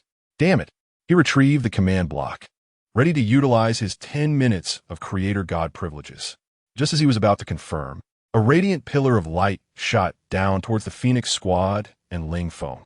From within the beam emerged a scruffy, bald figure, leaning on a makeshift staff crafted from a single wooden fence post. "Child, it seems you find yourself in a bit of trouble." Notch. At the moment Ling Feng beheld the appearance of Notch, a profound sense of reassurance washed over him, signifying that hope still lingered. "Could you lend me your assistance?" he inquired. Notch responded with a gentle smile, gesturing for him not to fret. "A friend within the city is already prepared. You need not worry." Ling Feng pondered who it might be. Could it be the soul bag? The intricacies of soul-related codes might indeed be a tad premature for you. Yet there are those willing to assist in gathering them, alleviating you from the most arduous aspects. The remaining construction is the simplest one you can surely accomplish. As for the one that fled earlier, pay it no mind. Focus instead on vanquishing that minor deity. Notch pointed in a certain direction. Ling Feng glanced at the map, spotting a substantial boss icon. Indra, perhaps? Indeed, it was a lesser deity, an ideal target for honing his skills. Nodding in agreement, Ling Feng soared into the air, racing toward his quarry. Notch's gaze fixated on the figure by the sea, wielding a trident, murmuring to himself, "The sea god? He pales in comparison to that wretched drowned king." Chapter 83. Miracle? Notch above the miracle at the moment Lin Chia vanished. The entirety of Songnan City began to dissolve into a surreal haze. As Lin Chia disappeared, the miraculous essence of the city began to unravel. The towering buildings, the roads, and all the inhabitants started to transform into starlight, converging towards the heavens. Ling Feng recognized that the miracle was disintegrating, yet his current mission was to eliminate the intruder before him in this minuscule realm. Trusting in Notch's arrangements, Ling Feng chose to comply. Meanwhile, within the old district of Songnan City, in a familiar low house, a similar beam of light connected to the sky, gazing at the reflection of her hands. The chains of memory shattered into fragments. As she sifted through these memories, her aunt became enlightened, understanding the current situation. So, it seems the moment has arrived. She looked at Yang Jin with kindness in her eyes. "Ah, Jin, mother must depart." As he watched his aunt gradually fade away, Yang Jin knelt before her, weeping uncontrollably. "Mother, I'm sorry, I can't do this, I'm so sorry." Seeing her sorrowful nephew, the aunt wished to reach out and comfort him, but her hands had already begun to dissipate. She managed a gentle smile. "It's all right, Ah Jin. Having you by my side brings me great joy." Upon hearing his aunt's comforting words, Yang Jin felt an even heavier weight in his heart. Child Yang Jin, representing the gods of Daxia, I beg forgiveness from all the victims of Songnan City. At that moment, Nach had arrived, yet Yang Jin was too preoccupied to acknowledge the newcomer. He remained fixated on his aunt, who was on the verge of vanishing, wanting to say something, but just then, a small figure emerged from her, hovering between them. The undying totem rotated twice before shattering with a thunderous sound. Void! As the undying totem fractured, golden and green light enveloped the ant, healing her. In the blink of an eye, her form was reconstituted. Nach waved his hand, and her body was restored to its prime state. Yang Jin, still reeling from the recent sorrow, was taken aback by the sight before him. His aunt turned to Nach, nodding in gratitude. "Thank you, sir. No trouble at all. Your Lin Xie is a friend of my boy, which makes us like family. Just a small favor. Nothing to mention," he replied. "Moreover, that undying totem was given to you by that lad, indicating he shares a good rapport with Lin Xie." Yang Jin, recovering from his earlier shock, realized that Nach was a comrade of his brother. He had previously dismissed the undying totem that Lin Xie had retrieved, yet the latter's resolute attitude had ensured they secure it properly. Yang Jin felt immensely relieved that he hadn't adamantly rejected this so-called talisman. As Yang Jin reveled in the joy of his aunt's revival, she inquired about Nach's intentions. It seems this friend possesses an artifact for storing souls. Upon hearing this mention of himself, Yang Jin nodded, acknowledging that the man had just saved his mother. Thus this information was indeed shareable. Nach gestured for them to remain at ease. "I have merely come to confirm that after the divine battle concludes, I still wish to borrow my friend's soul pouch for a while. This is the desire of my mischievous child, and I must fulfill it." While Yang Jin remained perplexed about Nach's intentions for the soul pouch, Nach leaned upon his staff, striking the ground with fervor. Radiance surged outward from Nach, rapidly enveloping the entirety of Songnan. Soon, the dissipating luminescence of the city's structures began to retract, coalescing into their ordinary forms once more. Nach smiled with satisfaction before turning to Yang Jin. "My friend, it is now your turn." "Huh? Oh. Yang Jin activated the soul pouch, collecting the souls of all Songnan's inhabitants. A solemn yet powerful voice resonated throughout the city. "Return to your souls." Yang Jin's mood had transformed. After experiencing such profound highs and lows, he gazed upon the enigmatic deity Nach with a heart full of questions.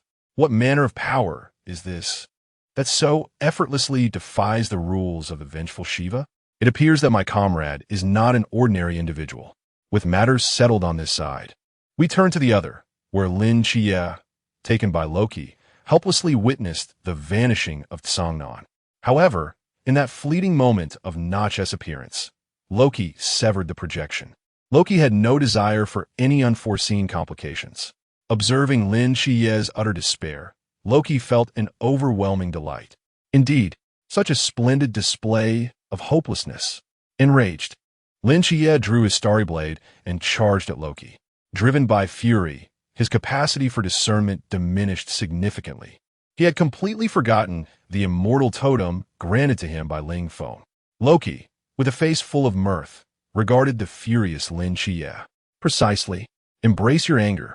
Loki elegantly evaded Lin Xie's strikes, relishing in the torment he imposed upon him. Exhausted from relentless attacks, Lin Xie found himself mocked by Loki. "What is the matter? Is this all you can muster?" "Loki!" Lin Xie roared, swinging his blade in a desperate arc, initially expecting to miss entirely. However, to his astonishment, the blade struck Loki squarely. Loki remained motionless, his pupils quivering, cold sweat trickling down his brow as the two ominous figures materialized before him. Him and 303. Their looks laden with malice. Their raspy voices echoed like demonic whispers. "Trash! Did you truly believe you could escape? We allowed you to leave before only because Nach intervened. Now, unshackled, where do you think you can run?" Just as Loki contemplated fleeing, 303 activated the data domain, and Loki sprinted desperately toward the glimmering light. But despair awaited him, as the swiftly closing data domain severed all avenues of escape. Him, wielding that familiar iron sword, executed a flourish. The two exuded an overwhelming intent to kill directed at Loki. It is widely recognized that extreme fear can provoke involuntary rage. Come on, am I afraid of you? We are gods. Can I truly fear you? Loki drew forth his weapon, bracing himself for resistance. Observing the feeble opponent before him, the two adversaries chuckled derisively. A deity? A mere pawn with a health bar? How dare you claim such a title? In perfect synchrony, they instantly teleported beside Loki, raising their legs in unison to deliver a fierce kick. The immense force sent Loki flying, but with a mere gesture, 303 summoned a data block that propelled Loki back into the fray. Just as they intended to continue their assault, Merlin appeared before them. Esteemed sirs, might I request that my agent be permitted to vanquish this so-called deity? Him and 303 exchanged glances, nodding in agreement, considering that Lin Xie was a friend of Ling Feng, and recognizing that the figure before them was but a mere fragment. Thus, they acquiesced to Merlin's request. Merlin bowed respectfully, and Lin Xie stepped forward once more. Initially, Loki felt a surge of confidence, yet the imposing presence of him and 303, arms crossed, lingered ominously beside him, their murderous intent far from dissipated. The message was unmistakable. Should you dare to overstep your bounds, your head shall surely follow suit. Chapter 84, A Warning to Asgard. The true deity with him and 303 providing formidable support. Lin Xie found Loki hesitant and on the defensive. Many of Lin Xie's attacks caught Loki off guard, and whenever he attempted to retaliate, he was met with a fierce glare from both him and 303. A pang of bitterness welled up within Loki.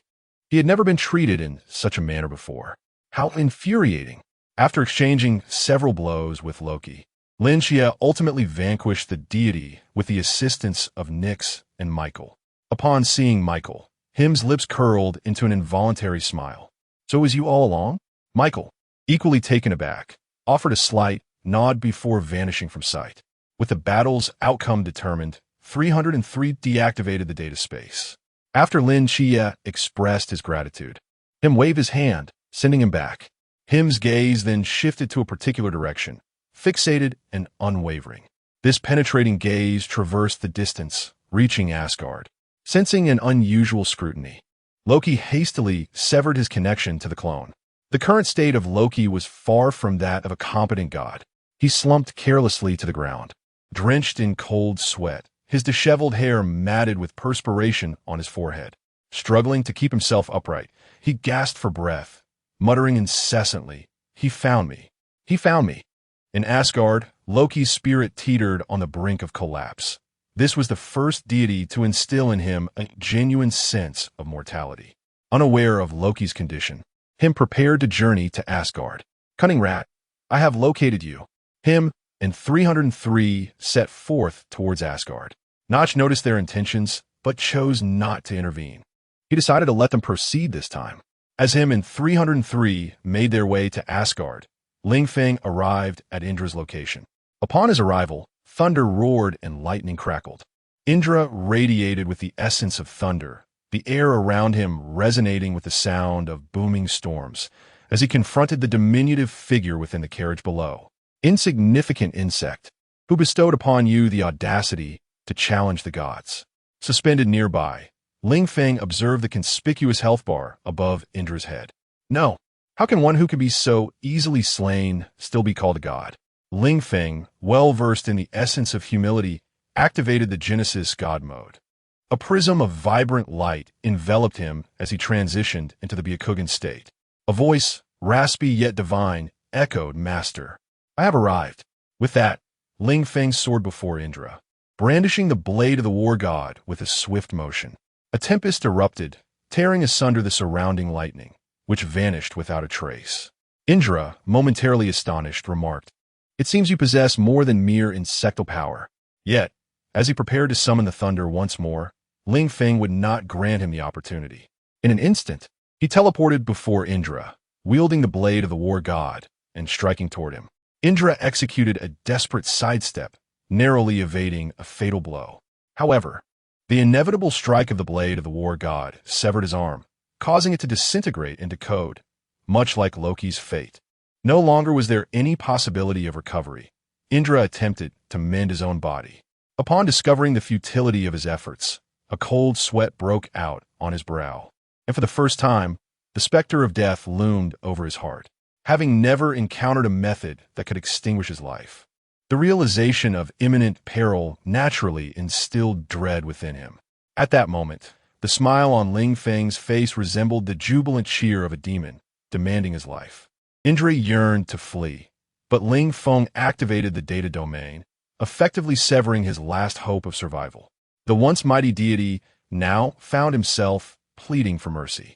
Yet, before Indra could utter a sound, the God-Slayer's blade swiftly severed his neck. Contrary to expectations, no blood spurted forth. Instead, Indra's form dissipated into data, leaving behind only his divine core. Picking up the divine core, Ling Feng retracted the data space and descended before the master. The master regarded the young man with a satisfied smile, nodding approvingly. Very impressive. Ling Feng scratched his head modestly, responding, no, he was simply too weak. Upon hearing Ling Feng's description of a deity, the master momentarily paused, then patted Ling Feng and erupted into hearty laughter. Huh, splendid. With young talents like you, I can rest easy. Thereafter, Ling Feng and the master resumed their previously unfinished meeting. After Ling Feng vanquished Indra, him and 303 arrived in Asgard. Him summoned his familiar throne and seated himself, awaiting the arrival of these so-called gods. As before, 303 stood guard beside the king. The appearance of the two was immediately noted by Asgard. Thor, the god of thunder, stepped forward first. Who dares to intrude upon Asgard? Him, sword in his left hand, his arm resting on the throne, right hand against his cheek, closed his eyes, displaying no desire to regard them. A solemn, divine voice echoed in the ears of every deity in Asgard. You have half an hour to surrender Loki to me, or Asgard shall become a desolate wasteland. Thor glared at the two seemingly inconsequential gods and roared. Since when did unknown trash dare to threaten Asgard? Hearing someone challenge him so boldly, him slowly opened his eyes, and at that moment, the power of the Creator bore down upon Thor. Thor was instantly forced to the ground. Him, finding the scene rather dull, taunted the struggling Thor. Is this all you've got?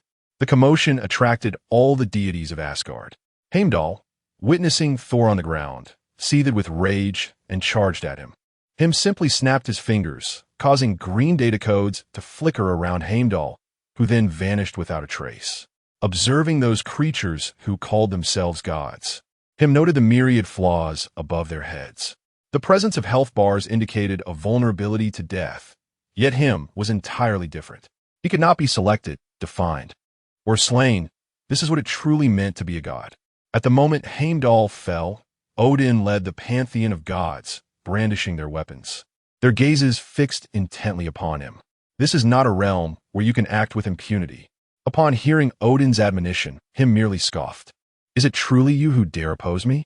As the gods of Asgard launched their full-scale assault, three figures appeared on the distant horizon, hastening towards him. No, the Lord of Terror and the Death Knights arrived simultaneously. The undead legion was now officially assembled.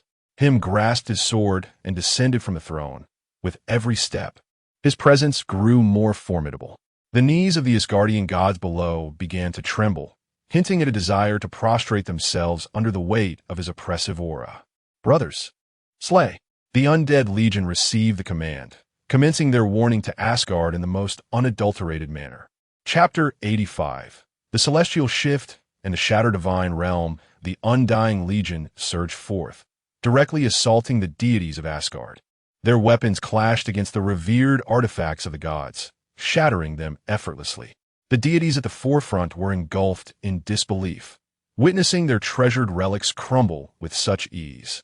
As one of them became distracted during battle, Him showed no mercy, delivering a powerful kick that sent the deity flying, disintegrating into fragments amidst the sound of an explosive shockwave. Observing how easily he could dispatch such foes, Him felt the thrill of combat rapidly dissipate. What excitement lay in exterminating mere insects. He sighed, realizing that these so-called gods failed to provide him with the enjoyment of true battle.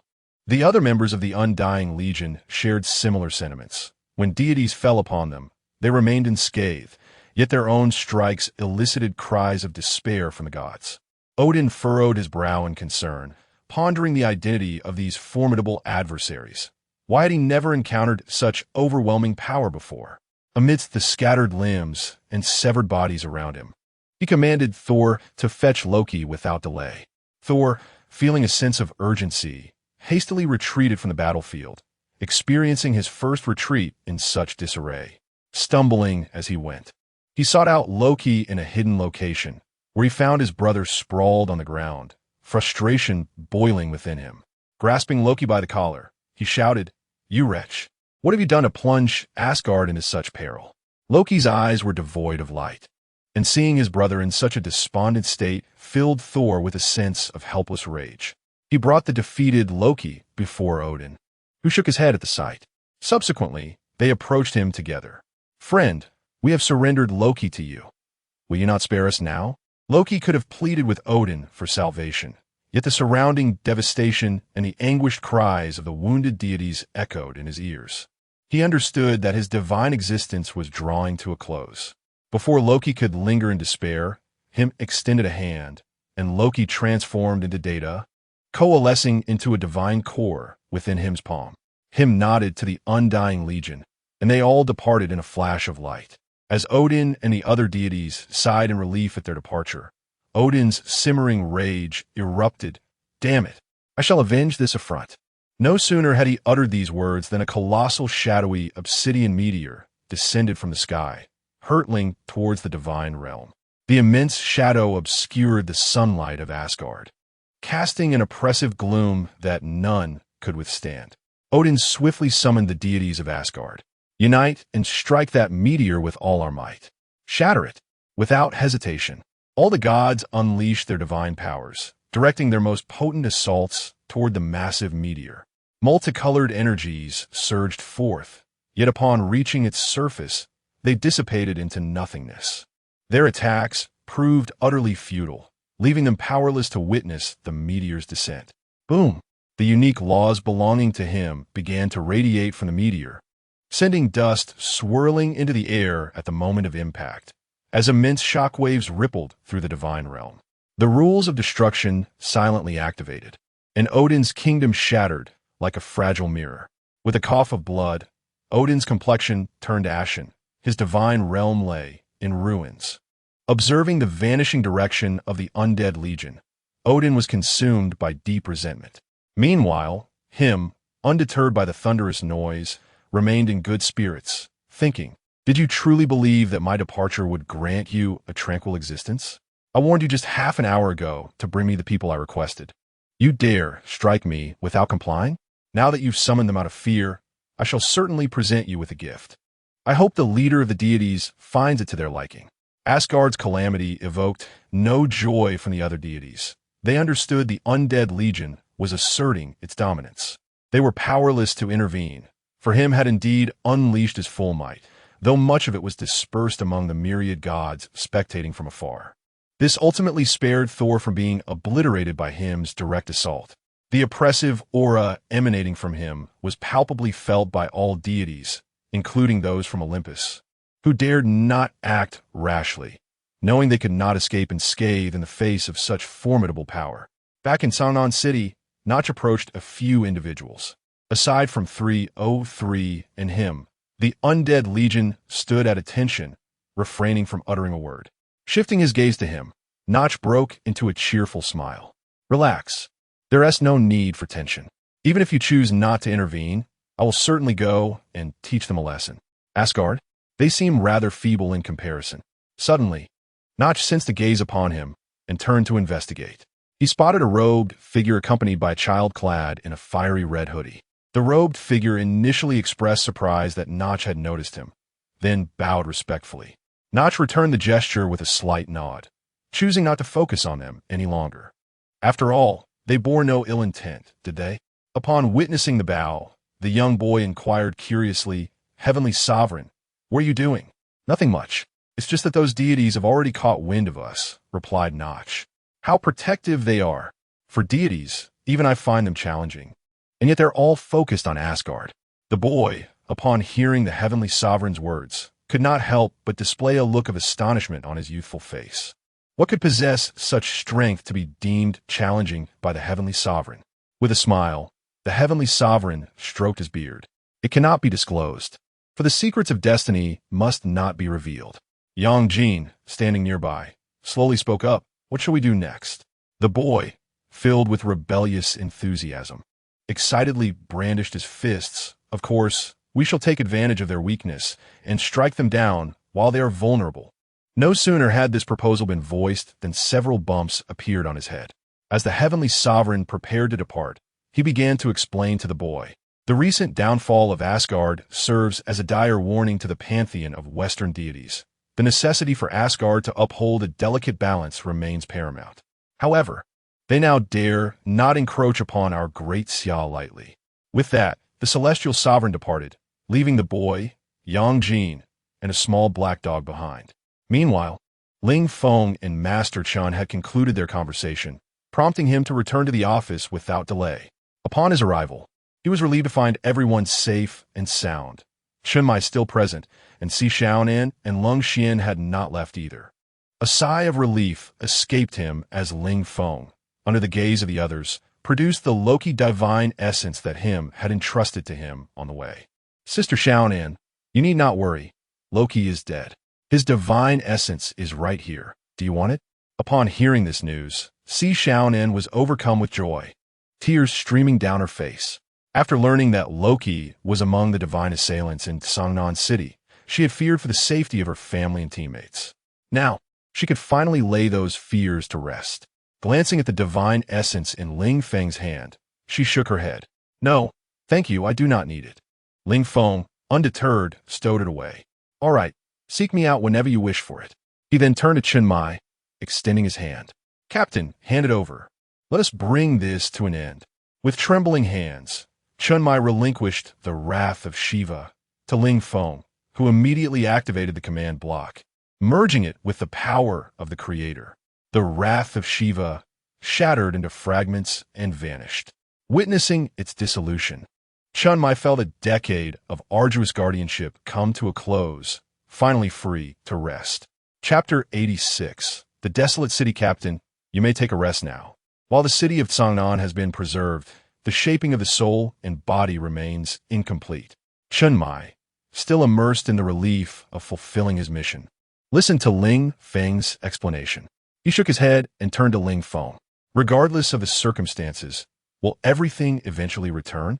Ling Feng nodded, and Chen Mai patted him on the back. That suffices. Thank you, Ling Feng. Ling Feng smiled quietly, remaining silent. If it were not for the power to change everything, this journey would have been in vain. Hong Ying, witnessing the resolution of events, let out a sigh of relief. When Chen Mai had vanished moments earlier, her heart had nearly leapt from her chest. They had evidently forgotten about that ancient, miraculous artifact, which had unwittingly turned the tide. Suddenly, Hong Ying approached Ling Feng and embraced him, whispering softly in his ear, "Thank you, brother." Ling Feng was momentarily taken aback, then gently patted her. "Sister, are we not teammates? There is no need for thanks." Releasing Ling Feng, Hong Ying's eyes glistened with unshed tears. Chen Mai broke the awkward silence, suggesting, "Since it is all over, shall we go out for a meal?" Ling Feng slowly raised his hand, saying, Captain, it seems we're the only ones left in Songnan City now." The air grew still, and Chen Mai promptly entered the kitchen. "I'll cook." Looking around, Ling Feng noticed Lin Xie was absent and announced, "I will go find Xie." "Go ahead," came the reply. Ling Feng opened the map and teleported directly to Lin Xie's side, discovering him kneeling on the ground, weeping profusely. Curiously glancing at Mei Lin, Ling Feng inquired, "What happened to him?" Mei Lin shook her head, indicating her uncertainty. Approaching Lin Xie, Ling Feng heard him choking on his sobs. "Aunt, Jean." Upon discerning the content of Lin Xie's murmured words, Ling Feng could not help but smile wryly. Why had they all forgotten the effects of the immortal totem? However, It was understandable to overlook such things in the depths of sorrow. Ling Feng squatted beside Lin Chiye and gently patted his shoulder, reminding him, "Chi, what are you grieving? I recall giving you the immortal totem, did I not?" Lin Chiye's spirit, on the verge of shattering, grasped onto Ling Feng's words like a lifeline, his eyes rekindling with hope. He excitedly seized Ling Feng's shoulders. "Yes, the immortal totem. It's still there. How wonderful!" Lin Chiye swiftly rose, eager to return home. Ling Feng stopped him, concerned that he might feel disheartened, and explained, "Let us head back to the office together. I will teleport your aunt and the others as well." "All right, let us hurry." Seeing Lin Chiye's eagerness, Ling Feng promptly transported both of them back to the office. He then operated the map panel to teleport Aunt, Yang Jin, and the little black dog together. Upon their sudden arrival, Yang Jin instinctively stood protectively in front of Aunt, vigilantly surveying their surroundings. Be vigilant of your surroundings and maintain a heightened sense of awareness. After surveying the area, Yang Jin spotted Lin Chiye and Ling Feng. The caution that once clouded his gaze dissipated entirely. "Ah, it is this individual. Then all is well." Yang Jin relaxed his tense nerves and approached his aunt. The moment Lin Chiye saw her, he hurried forward, tears streaming down his face. "Aunt, I am so relieved to see you safe." His aunt embraced him gently, patting him reassuringly. "I am perfectly fine. See?" After exchanging pleasantries, Ling Feng invited everyone upstairs, unlocking the door to the office. The eyes of Team 136 were fixed intently on the entrance. "Chiye has returned?" Hong Ying rushed to the front to greet the two brothers, only to notice Yang Jin and their aunt behind them. "Hello, please come in." Having previously reviewed the members' files, Hong Ying recognized them as Lin Chiye's family and hastily welcomed them inside. Once they entered the house, Lin Chiye introduced everyone, although it was explicitly forbidden. Given that only they remained in Sangnan City, such regulations seemed moot. Consequently, Wu Xiangnan refrained from commenting. The stark contrast between the lively interior and the desolate city outside was palpable. Amidst countless towering buildings, only one light shone. Inside, Chimai had prepared a meal, and everyone took their seats. The atmosphere was somewhat heavy, as Sangnan now felt devoid of life. Chunmai forced himself to remain composed, striving to lighten the mood and shatter the oppressive silence. As the meal drew to a close, he turned to Ling Feng. "Ling Feng, how long did you say it would take for Sangnan to return to its former state?" Ling Feng pondered for a moment before responding. "Notch informed me it would take about 6 months, as the process of resurrecting life is quite intricate and time-consuming." Chunmai's lips twitched. Resurrecting tens of thousands of people in half a year was remarkably swift, wasn't it? Upon hearing Ling Feng's mention of 6 months for Sangnan's restoration, Yang Jin felt an overwhelming sense of astonishment. No wonder the celestial sovereign remarked on this individual's unfathomable abilities. Indeed, it surpassed his comprehension. Such monumental causality. Would he not bear the burden? Notch remarked, "What is causality? I am unaware." Meanwhile, within the Genesis space, Notch was wholly engrossed in the agreement with Ling Feng, tirelessly commencing the resurrection efforts for the citizens of Sangnan City. 303 was resting with closed eyes, while the other three were honing their skills to adapt to their new forms. DB had seemingly vanished. Him, on the other hand, lamented the previous actions in Asgard. "Why did I throw an obsidian meteorite? I should have unleashed a withering storm upon those rascals instead. A grave mistake. It slipped my mind at that moment." Him contemplated, "Should I go again?" Casting a glance at Notch, him ultimately abandoned the idea, deciding to deliver another strike later. This endeavor was primarily made possible through Notch's tacit approval, allowing them the freedom to confront these minor nuisances. Notch was diligently at work, entirely unaware of Him's intention to obliterate Asgard once more. The gods of Asgard suddenly sensed a chill creeping up their spines. Lin Chiye stood by the window, gazing out at the dreary expanse, his heart heavy with unspoken emotions. Ling Feng approached his side, offering him a cup of hot tea, leaning casually against the wall while observing Lin Chiye's melancholic visage. "What troubles you? It's not even time yet. Why so glum?" Lin Chiye's brow remained furrowed as he slowly began to speak. "It is all my fault, the disappearance of this city." His tone was laden with sorrow, yet Ling Feng held a different perspective. "No, It was you who secured 10 years of time from the Grim Reaper for them. Besides, they will return in 6 months. Do not burden yourself with excessive pressure and guilt. This is not your fault. You have done remarkably well. After patting Lin Qiye on the shoulder, Ling Feng departed, leaving Lin Qiye to his solitude. Chapter 87. The imminent life in an abandoned city. As the day draws to a close, this thrilling adventure reaches its conclusion. The lights of the office extinguish, and everyone agrees to gather at the villa of Hong Ying, as companionship brings a semblance of warmth amidst the chill. This evening they would share rooms, squeezing together for the night, while tomorrow, Ling Feng plans to construct a house nearby. After departing the office and securing the door, they descend the stairs. The only illumination in the city comes from the solar street lights. The rest is enveloped in darkness. Strolling down the deserted streets, they gaze around, noting the utter lack of vitality. The atmosphere is heavy with melancholy, and the silence persists until they arrive at the villa, where no words are exchanged. After exchanging goodnights, the villa succumbs to stillness. At this moment, Sangnan City feels eerily quiet, akin to a desolate post-apocalyptic wasteland with a stifling ambience. This state of affairs is destined to linger for another 6 months, leaving them to ponder what lies ahead. After a brief contemplation, Ling Feng steps into the block world. Today, both the Ender Dragon and Mo Tong Shuang are at home, and Ling Feng approaches them to inquire about his previous perplexities. Why have all the creatures around our home vanished? Without lifting his gaze from the furniture mod he is tinkering with, the Ender Dragon responds, "As the boss of my world, it is only natural for creatures to fear me." He then turns around, hands on his hips, looking at Ling Feng with a hint of pride. Ling Feng initially intends to say something, but upon seeing the Ender Dragon, he reconsiders. Having previously defeated him on multiple occasions, he decides against it. Nodding, he claps his hands, exclaiming, "Wow, that's impressive." The Ender Dragon gazes at Ling Feng's gesture, appearing somewhat exasperated. "You're so perfunctory." "Not at all," Ling Feng retorts, avoiding the Ender Dragon's piercing gaze and shifting his focus elsewhere.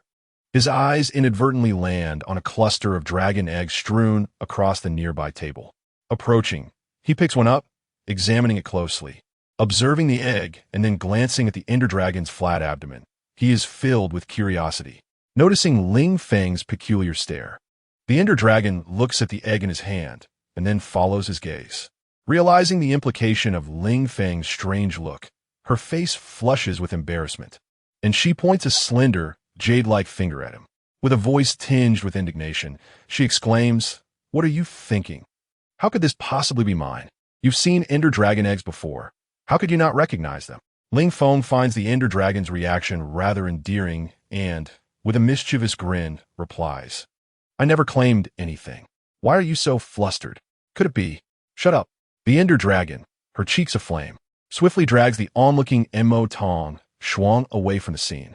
Watching the flustered retreat of the Ender Dragon, Ling Feng chuckles and shakes his head. With the dragon egg still in hand, he contemplates experimenting with it, hoping to hatch a dragon that could assist him in battle, thereby alleviating some of his burdens. He retrieves the nether stone, ignites it with flint, and places the fire dragon egg atop it. For the water dragon egg, he digs a pit for it to rest in, leaving the rest for another day. For now, he will focus on hatching these two. After settling the 2 dragons, Ling Feng found himself pondering the origin of these dragon eggs. With so many dragon eggs around, had the Ender Dragon gone out hunting for dragons? Wasn't she a dragon herself? Did kin slay one another? Ling Feng had initially intended to forge the sword of cosmic dominance, but discovered that it was just as cumbersome as he remembered. His command block could only summon items from the original game, and he wondered how long this would continue. However, the principle of equivalent exchange would surely prove advantageous, wouldn't it? By the time Ling Feng constructed his first neutron essence collector, he was utterly exhausted. Was it really this tedious? He recalled there was also a neutron essence compressor to follow, right? Truly, it was a divine artifact, so complicated indeed. Just assembling the collector had consumed a considerable amount of his time. As dawn broke outside, Ling Feng reluctantly set his work aside. Noticing that the Ender Dragon and Mo Tong Shuang had yet to return, he left a notice and got out of bed. After organizing his backpack, Ling Feng commenced building a house in the courtyard. In contrast to the wooden villa he had constructed previously at Jinan Mountain, this time he intended to use various types of quartz to enhance the aesthetic appeal. With the rules of Minecraft in effect, there was no need for any foundational elements. He stacked quartz blocks directly upwards. Building a house in Minecraft was indeed convenient. Before long, the outline of the villa was complete, and Ling Feng nodded in satisfaction, ready to start on the finer details. In no time at all, a two-story villa had taken shape. Looking at his creation, Ling Feng felt a swell of pride. Quite splendid. Now he need not worry about accommodation. At that moment, the villa's door swung open. Hong Ying, who had knocked on Ling Feng's door earlier without receiving a response, had come out to investigate upon hearing activity outside after finishing her morning routine. Witnessing the sudden appearance of the two-story building, Ling Feng was floating mid-air, removing one block while placing another. Noticing Hong Ying's gaze, Ling Feng descended beside her. "Sister, what brings you up so early? Did I disturb you?" Hong Ying shook her head, her eyes fixed intently on the villa Ling Feng had constructed. "No, brother. I merely knocked on your door this morning and, hearing commotion outside, came to see." Seeing the curiosity in Hong Ying's eyes, Ling Feng invited her, "Come, sister, let's take a look at my house." "All right," Hong Ying exclaimed, bouncing eagerly towards the villa Ling Feng had built. Upon entering, the interior was indistinguishable from any other villa. It was hard to imagine it had been completed in just one morning. The infrastructure enthusiast would surely go wild upon seeing it. Stepping onto the balcony, the pair noticed that everyone else had also risen. Gazing at the house that had seemingly materialized from thin air, everyone except Lin Chi was filled with wonder. How is this possible? It certainly wasn't here last night. At that moment, Team 136 began to grasp the concept of a creator god. The speed of construction was indeed astonishing. Though it wasn't as if it had appeared with a mere wave of the hand, the astonishment within the group lingered. Especially upon entering the house and seeing the indistinguishable furniture, Zhao Kong Chung tapped on the wall. "Thump, thump, thump," is indeed formidable. Zhao Kong Chung gazed at Ling Feng with a different perspective. "Henceforth, will you not need to set up tents for outdoor missions?" Everyone, including Lin Chia, nodded in agreement, recognizing the validity of Zhao Kongqing's inquiry. This truly embodies a mobile fortress. Having Ling Feng signifies a departure from the hardships of foraging for food and shelter. The completion of the villa heralds the commencement of a prolonged 6-month period of survival in an abandoned urban landscape for all present. However, Chen Mai contacted headquarters, which will dispatch personnel to sustain essential living resources. As for the sudden announcement of the lockdown in Songnan City, the team members remained unaware of the official explanation behind it. Chapter 88. Encountering fish at present, Team 136 found themselves with little to occupy their time. Chun Mai was engaged in listening to the upcoming tasks from headquarters, while others were either training or engaging in light conversation. Ling Feng, however, decided to venture outside, reasoning that the miraculous sun of Songnan City should not have vanished over the course of a decade. Where then were the people? Why was there not a soul in sight? Initially, Ling Feng felt a twinge of oddity when he noticed that only a handful of them appeared on the map. Upon pulling up the map once more, it was indeed devoid of any biological markers. Was the map truly malfunctioning? Wandering aimlessly through the deserted city, he observed that there was, in fact, no one around. What was happening? Had the city become completely desolate? Just then, he heard a voice and turned to find Qingyu. "Fish, where have you been?" he inquired. "I haven't gone anywhere. I merely severed a part of a mythical creature and have been studying it ever since." And Qingyu's explanation elicited a nod from Ling Feng, who remarked, "That certainly aligns with your interests. Have you discovered anything?" And Qingyu regarded Ling Feng with an odd expression, seemingly taken aback by his gaze. Ling Feng glanced at himself, finding nothing amiss. "What else with that look?" And Qingyu withdrew his peculiar gaze and spoke slowly. "It's nothing. Do you really think I can make any progress in just one night? After all, it is a mythical creature." Ling Feng pondered the kraken he had dispatched, questioning whether it truly qualified as a mythical being, considering it was, at best, merely a larger octopus. And what of that dog? Who had taken it from him? Meanwhile, in the Genesis space, Null the Lord of Fear, and the Death Knight all sneezed simultaneously. What is going on? Why did I just sneeze? Null expressed confusion regarding this physiological response, as he believed he was not susceptible to illness. The Lord of Fear and the Death Knight shared the same bewilderment. How could a skeleton and a malevolent spirit catch a cold? Unable to fathom it, they decided to dismiss the thought, attributing it to their own weakness, and resumed their training. On the streets of Tsanan City, the two fell into silence for a moment before Ling Feng suddenly recalled something. He extended an invitation to Qingyu to join him in the Villa District for mutual support, but Qingyu declined. I want to go. The Watcher is looking for me. Isn't this akin to walking into a tiger's den? Ling Feng pointed to himself, indicating that he was not a Watcher either. Observing Ling Feng's gesture, Qingyu remained unconvinced. You are not the same as them. What makes me different? Aren't we all Watchers? This remark elicited a look of disbelief from Qingyu. Have you listened to what you're saying? Can you truly compare yourself to them? Casual enough to slay a kraken? Seeing Qingyu fall silent, Ling Feng chose not to dwell on the matter and shifted to a more pressing concern. If you're not going, what will you do for supplies? There's no one cooking now, and the markets have shut down. You can't survive on instant noodles forever. Qingyu rested his chin on his hand, contemplating this dilemma. Ling Feng could not help but jest. You're not solely focused on your research, are you? Have you not considered the issue of sustenance? Moreover, you cannot possibly intend to subsist on instant noodles for half a year, can you? Qingyu, feeling somewhat guilty, cast his gaze aside and adjusted his glasses without uttering a word. Observing his demeanor, Ling Feng felt validated in his assumptions and sighed deeply, promptly producing a shulker box. He placed it on the ground and began to fill it with an array of food items, as the mod provided a bountiful selection. Ling Feng selected one of each item, ensuring the shulker box was filled to capacity, and added a few barrels of water for good measure. Handing the shulker box and an ender chest to Qingyu, he said, Here, the provisions within should last you for a considerable time. The ender chest is to safeguard against running out of supplies.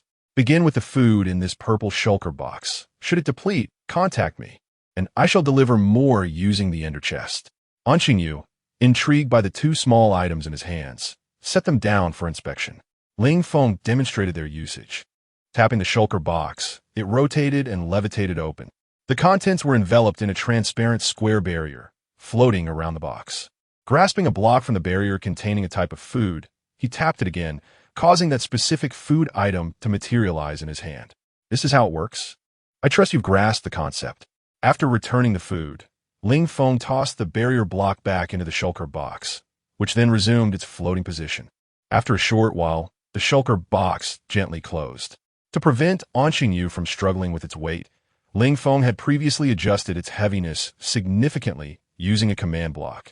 After 10 seconds of holding it, the shulker box reverted to its cubic size.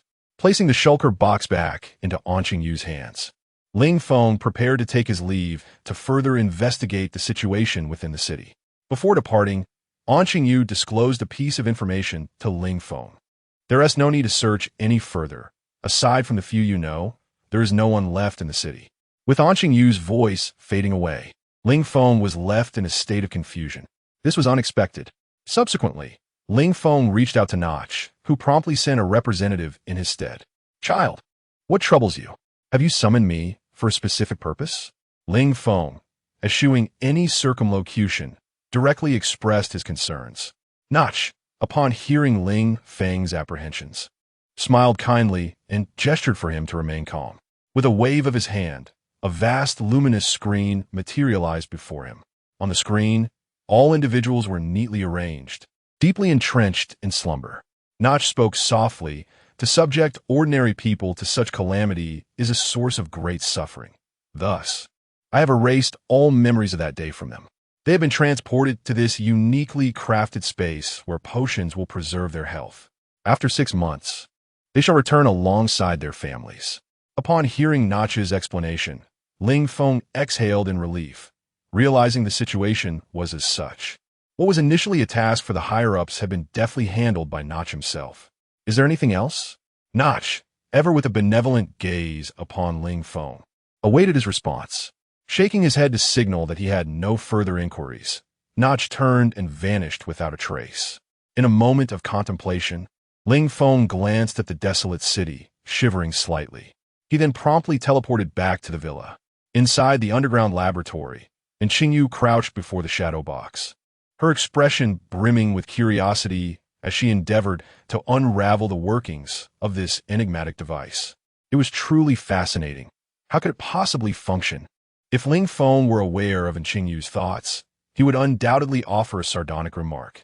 You wish to apply science to the wonders of my world? Is there any science to be found here? It is all mechanisms and rules, devoid of scientific basis. Yet, Qingyu's insatiable thirst for knowledge compelled her to comprehend the underlying principles. What force was at play? Was it space, or something else entirely? An unending stream of questions echoed throughout the laboratory. Chapter 89. The requirements for assembling a special team upon returning to the villa. Ling Feng encountered Chun Mai and Wu Xiangnan, who were seated before the young attendant that had previously accompanied Master Chun. Noticing Ling Feng's arrival, Chun Mai gestured for him to come over. Observing the invitation, Ling Feng approached and naturally settled into the gathering of four. Leaning closer to Chun Mai, Ling Feng whispered, "Captain, what is the situation here?" Chun Mai lifted his teacup, taking a gentle sip while casting a sidelong glance at Ling Feng. He replied softly, "I am uncertain." Ling Feng surveyed the table, noticing the dwindling pastries and the warmth of the tea. It appeared they had been here for quite some time, and he retorted, "You truly don't know? Are you jesting with me?" Facing Ling Feng's peculiar gaze, Chun Mai refrained from elaborating. Indeed, it was difficult to explain. They had not discussed anything of significant importance. With the principal's arrival, the attendant set down his teacup and inquired, "Mr. Ling Feng, I presume you have time to meet with the master today?" Feeling a bit awkward at the attendant's question, Ling Feng scratched his head. The previous encounter had been somewhat eventful. Although the master had not said much afterward, he still felt a twinge of embarrassment. Slowly rising, he adjusted his attire and addressed the two attendants. "Then let us be on our way." The attendants nodded in agreement and guided Ling Feng away. Observing the direction in which the three departed, Wu Xiangnan remarked, "What do you suppose the master wishes to discuss with him?" Chun Mai, sensing the underlying implications, sighed softly. Who knows? Perhaps Ling Feng is no longer suited to remain in Team 136. It is time for him to spread his wings. With that, he returned his gaze and continued to savor the fragrant tea and the tranquility of the environment. Wu Xiangnan, recognizing Chun Mai's reluctance to delve further, joined him in enjoying the peaceful day. Though the absence of events suggested a leisurely atmosphere, it also indicated the absence of imminent danger. On the rooftop of a tall building within the city, Ling Feng followed the attendants to stand before the master, who was accompanied by a middle-aged man in military attire. A glance at the insignia revealed him to be Yi Fan, the fifth-generation commander of the Daxia Night Watch. "Master, Commander, is there something you require of me?" Knowing the identity of the individuals before him, Ling Feng felt no trepidation. After bowing respectfully to both, he took a seat at the master's behest. One attendant positioned himself behind the master, while another replenished Ling Feng's teacup before retreating to stand behind the master as well. Ling Feng caressed the teacup in his hands, directing his gaze toward the two men. An atmosphere of silence enveloped them. Master Chen merely played the role of facilitator, sipping tea as the conversation was to be led by Yi Fan. After organizing his thoughts, Yi Fan turned his attention to Ling Feng. Ling Feng shifted his focus to Yi Fan, eager to hear his words. Yi Fan began slowly, "Ling Feng, I wish to confirm whether you were the one who single-handedly vanquished that Klein realm mythical creature." Nodding slightly, Ling Feng had an inkling of Yi Fan's purpose for visiting. The information relayed by the Phoenix squad resonated with the fact that Ling Feng had single-handedly defeated a Klein-level mythical creature. Yi Fan was momentarily astonished that a newcomer, having awakened for less than 2 years, could achieve such a feat uncertain of the methods employed. Yi Fan observed Ling Feng's robust demeanor and deduced that he was not the type to overextend his potential. Continuing to speak, Yi Fan revealed that his primary intention today was to assess Ling Feng's strength and to discuss matters regarding a special squad. "Are you interested?" Indeed, Ling Feng's assumption was correct, and he nodded in affirmation, indicating his keen interest. "The special squad? My undying legion? Upon seeing Ling Feng's agreement, Yi Fan handed him an appointment letter. Ling Feng, upon reading it, was somewhat perplexed. Yi Fan recognized the thoughts swirling in his mind and began to elucidate the particulars of this unique appointment. Presently, this special squad remained a reserve unit, and Ling Feng was tasked with leading the team through an evaluation. The first and foremost requirement was strength. The captain must be at the pinnacle of the sea realm. Simple. Furthermore, all teammates must also have surpassed the sea realm. Secondly, squad members must have slain prey of equal rank or higher. Thirdly, the squad must obtain a collective star badge. Individual achievements do not count. After listening to these three requisites, Ling Feng thought they were rather straightforward. Without a moment's hesitation, he agreed to the terms. Strength and experience? He could hone his strength through relentless training, especially since he possessed numerous recovery items without adverse effects. As for experience, Ling Feng believed he was the embodiment of experience, with his combat skills being exceptionally proficient. Contemplating it this way, everything seemed rather effortless. Ling Feng held this optimistic view, while Lin Xie, Chao Yuan, Shun Qingzhu, and Bai Li felt a chill traverse their spines, sensing that the days ahead might become arduous. After accepting the command, Ling Feng inquired, "Is there anything else, Master Chun, Commander?" With no further matters to discuss, he decided to reflect on his future plans. Master Chun waved his hand, and after a respectful farewell, Ling Feng departed. Exchanging glances, Master Chun and Yi Fan appeared to exhale in relief, gazing at the appointment letter in his hands. A bold idea began to take root in Ling Feng's mind. He aspired to become a deity, one capable of vanquishing all malevolent gods. Ling Feng envisioned establishing his own undying legion, akin to him. With the plan set, Ling Feng commenced preparations for its execution, eager to test his resolve. Harboring hopes for the future, Ling Feng carefully stored the appointment letter and promptly teleported back to the Villa District. Upon his arrival, he encountered Bai Li, accompanied by Shun Qingzhu, Chao Yuan, and Lin Xie. "What brings you here?" "We specifically took leave to see you," Bai Li cheerfully explained. "To be honest, we were fortunate that there hasn't been much going on recently, allowing us to secure some time off. If there were tasks, we would have had to return to the team immediately. Otherwise, how could the night watchman ever enjoy a holiday?" Bai Li chuckled, while Chao Yuan voiced his own doubts. "I feel that the leave applications were approved rather too effortlessly. Logically, that should be a challenging endeavor." A few individuals pondered over Chao Yuan's words, indeed questioning why the approval process was so remarkably effortless. Ling Feng's lips twitched slightly. He was well aware of the architect behind this outcome. Had they already discerned the individual I intended to select? Lin Xie approached Ling Feng and inquired softly, "What does the master wish to discuss with you?" "Let us proceed. I shall divulge the details to you shortly," Ling Feng replied, leading the way into the villa, leaving Lin Xie momentarily bewildered. What is going on? Why the secrecy? The curiosity of the others piqued upon hearing Lin Xie mention that the master sought Ling Feng, prompting them to inquire about the nature of the discussion. Ling Feng retrieved the appointment letter from his backpack. As he gazed at the prominent characters on the document, Bai Li Pongguang's eyes sparkled with astonishment. The 5th Special Team?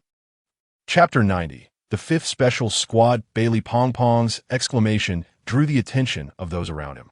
As everyone's gaze settled on the words 5th Special Squad, preparatory, a wave of astonishment washed over them, fixated on the appointment letter. Bai Li Pang could scarcely believe his eyes and rubbed them in disbelief. After scrutinizing the document repeatedly, he confirmed that it was indeed a legitimate appointment for the Special Squad. Ling Feng waved his hand, causing the appointment letter to vanish back into his backpack. "All right, calm down. The activation date of this appointment has yet to arrive. This is merely a preliminary notification. As for the selection of members, that has not been decided yet. I'm just the captain."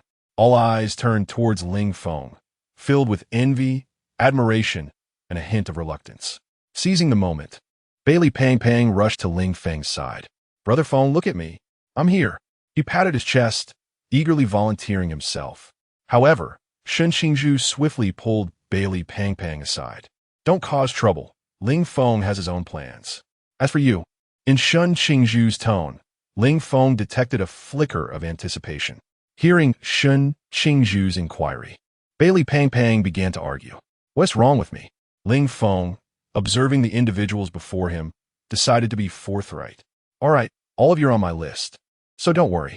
The squabble between Shun Qingzhu and Bailey Pang Pang came to an abrupt halt, and Bailey Pang Pang thumped his chest in assurance.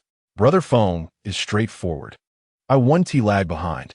I'll cover the squad's expenses from now on. Shun Qingzhu remained silent, though the slight upturn of his lips betrayed his amusement. Watching the proud Bailey Pang Pang, Ling Feng playfully chided him for his lack of candor. If you're happy, then show it. Why tilt your head away?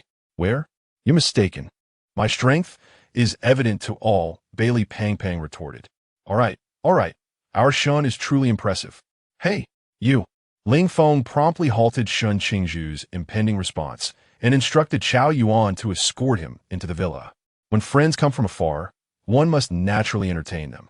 Everyone entered the villa, leaving only Hong Ying standing alone outside. Ling Feng had sensed Hong Ying's emotional state earlier and approached her. What is the matter, Sister Hong Ying? Hong Ying's thoughts were interrupted by Ling Feng's inquiry. Looking at his handsome visage while recalling the appointment letter, she should have felt joy over her brother's growth. Yet her heart remained heavy. Was it due to the impending separation that would leave them with so few opportunities to meet? Noticing Hong Ying's discontent, Ling Feng swiftly fashioned a makeshift bench from the staircase blocks. He sat down and patted the space beside him. Sister Hong Ying, would you sit with me for a moment? Without a word, Hong Ying obediently took her place on the bench. Ling Feng turned to face her, admiring her glossy black ponytail and the athletic attire that accentuated her curves. She wore a fiery red crop top, her exquisite features framed by fair skin and long, fluttering eyelashes.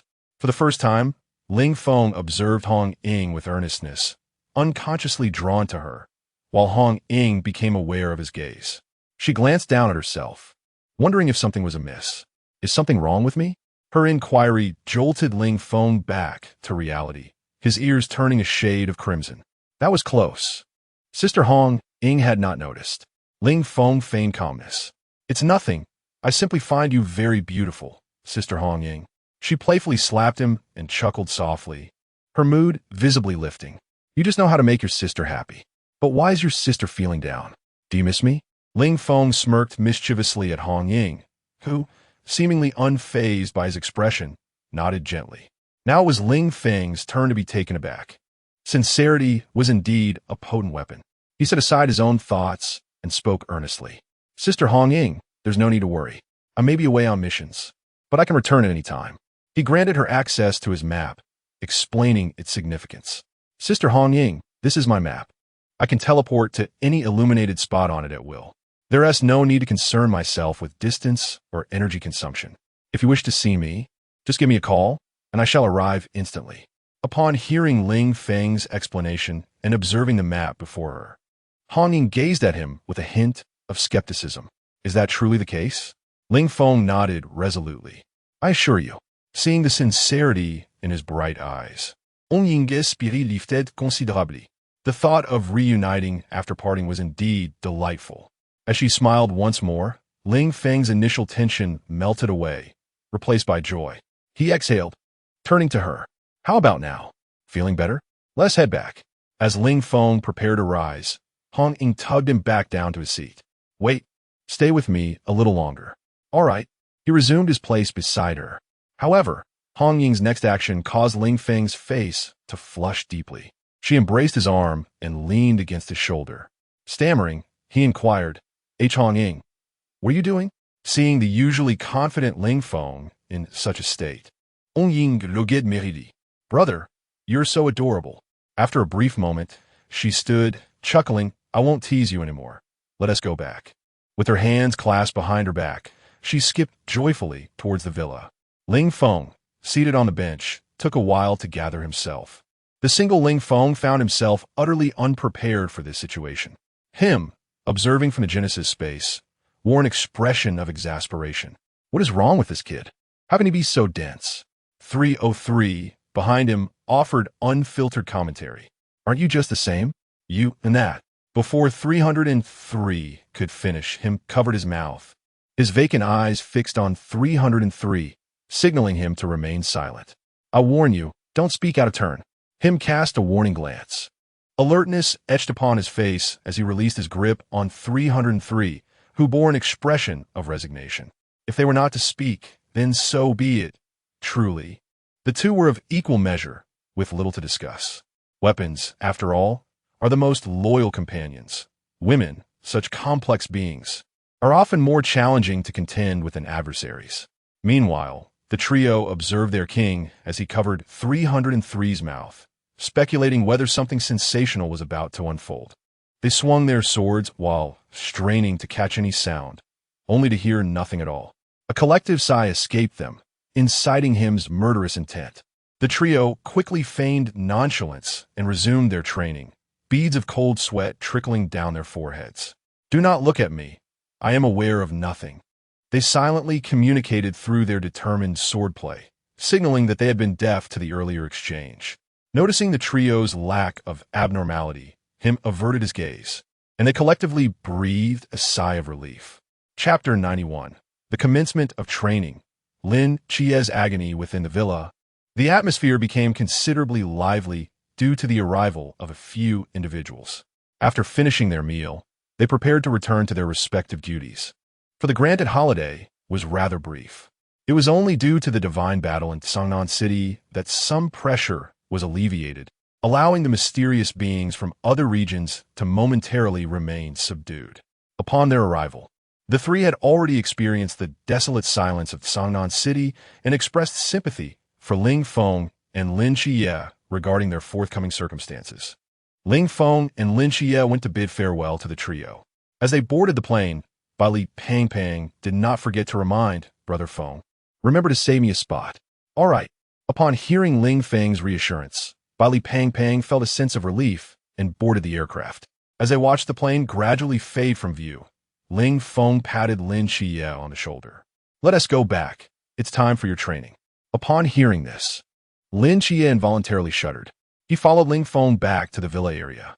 Ling Feng summoned his sword and Lin Chie's blade directly to him, tossing both weapons to Lin Chie. Holding the twin swords, Lin Chie looked puzzled and questioned Ling Feng. "What is this for?" "Training, of course. You can't be so lax during these 6 months, can you?" Lin Chie acknowledged the wisdom in Ling Feng's words and nodded. However, he inquired, "But why do I need both swords? What will you use?"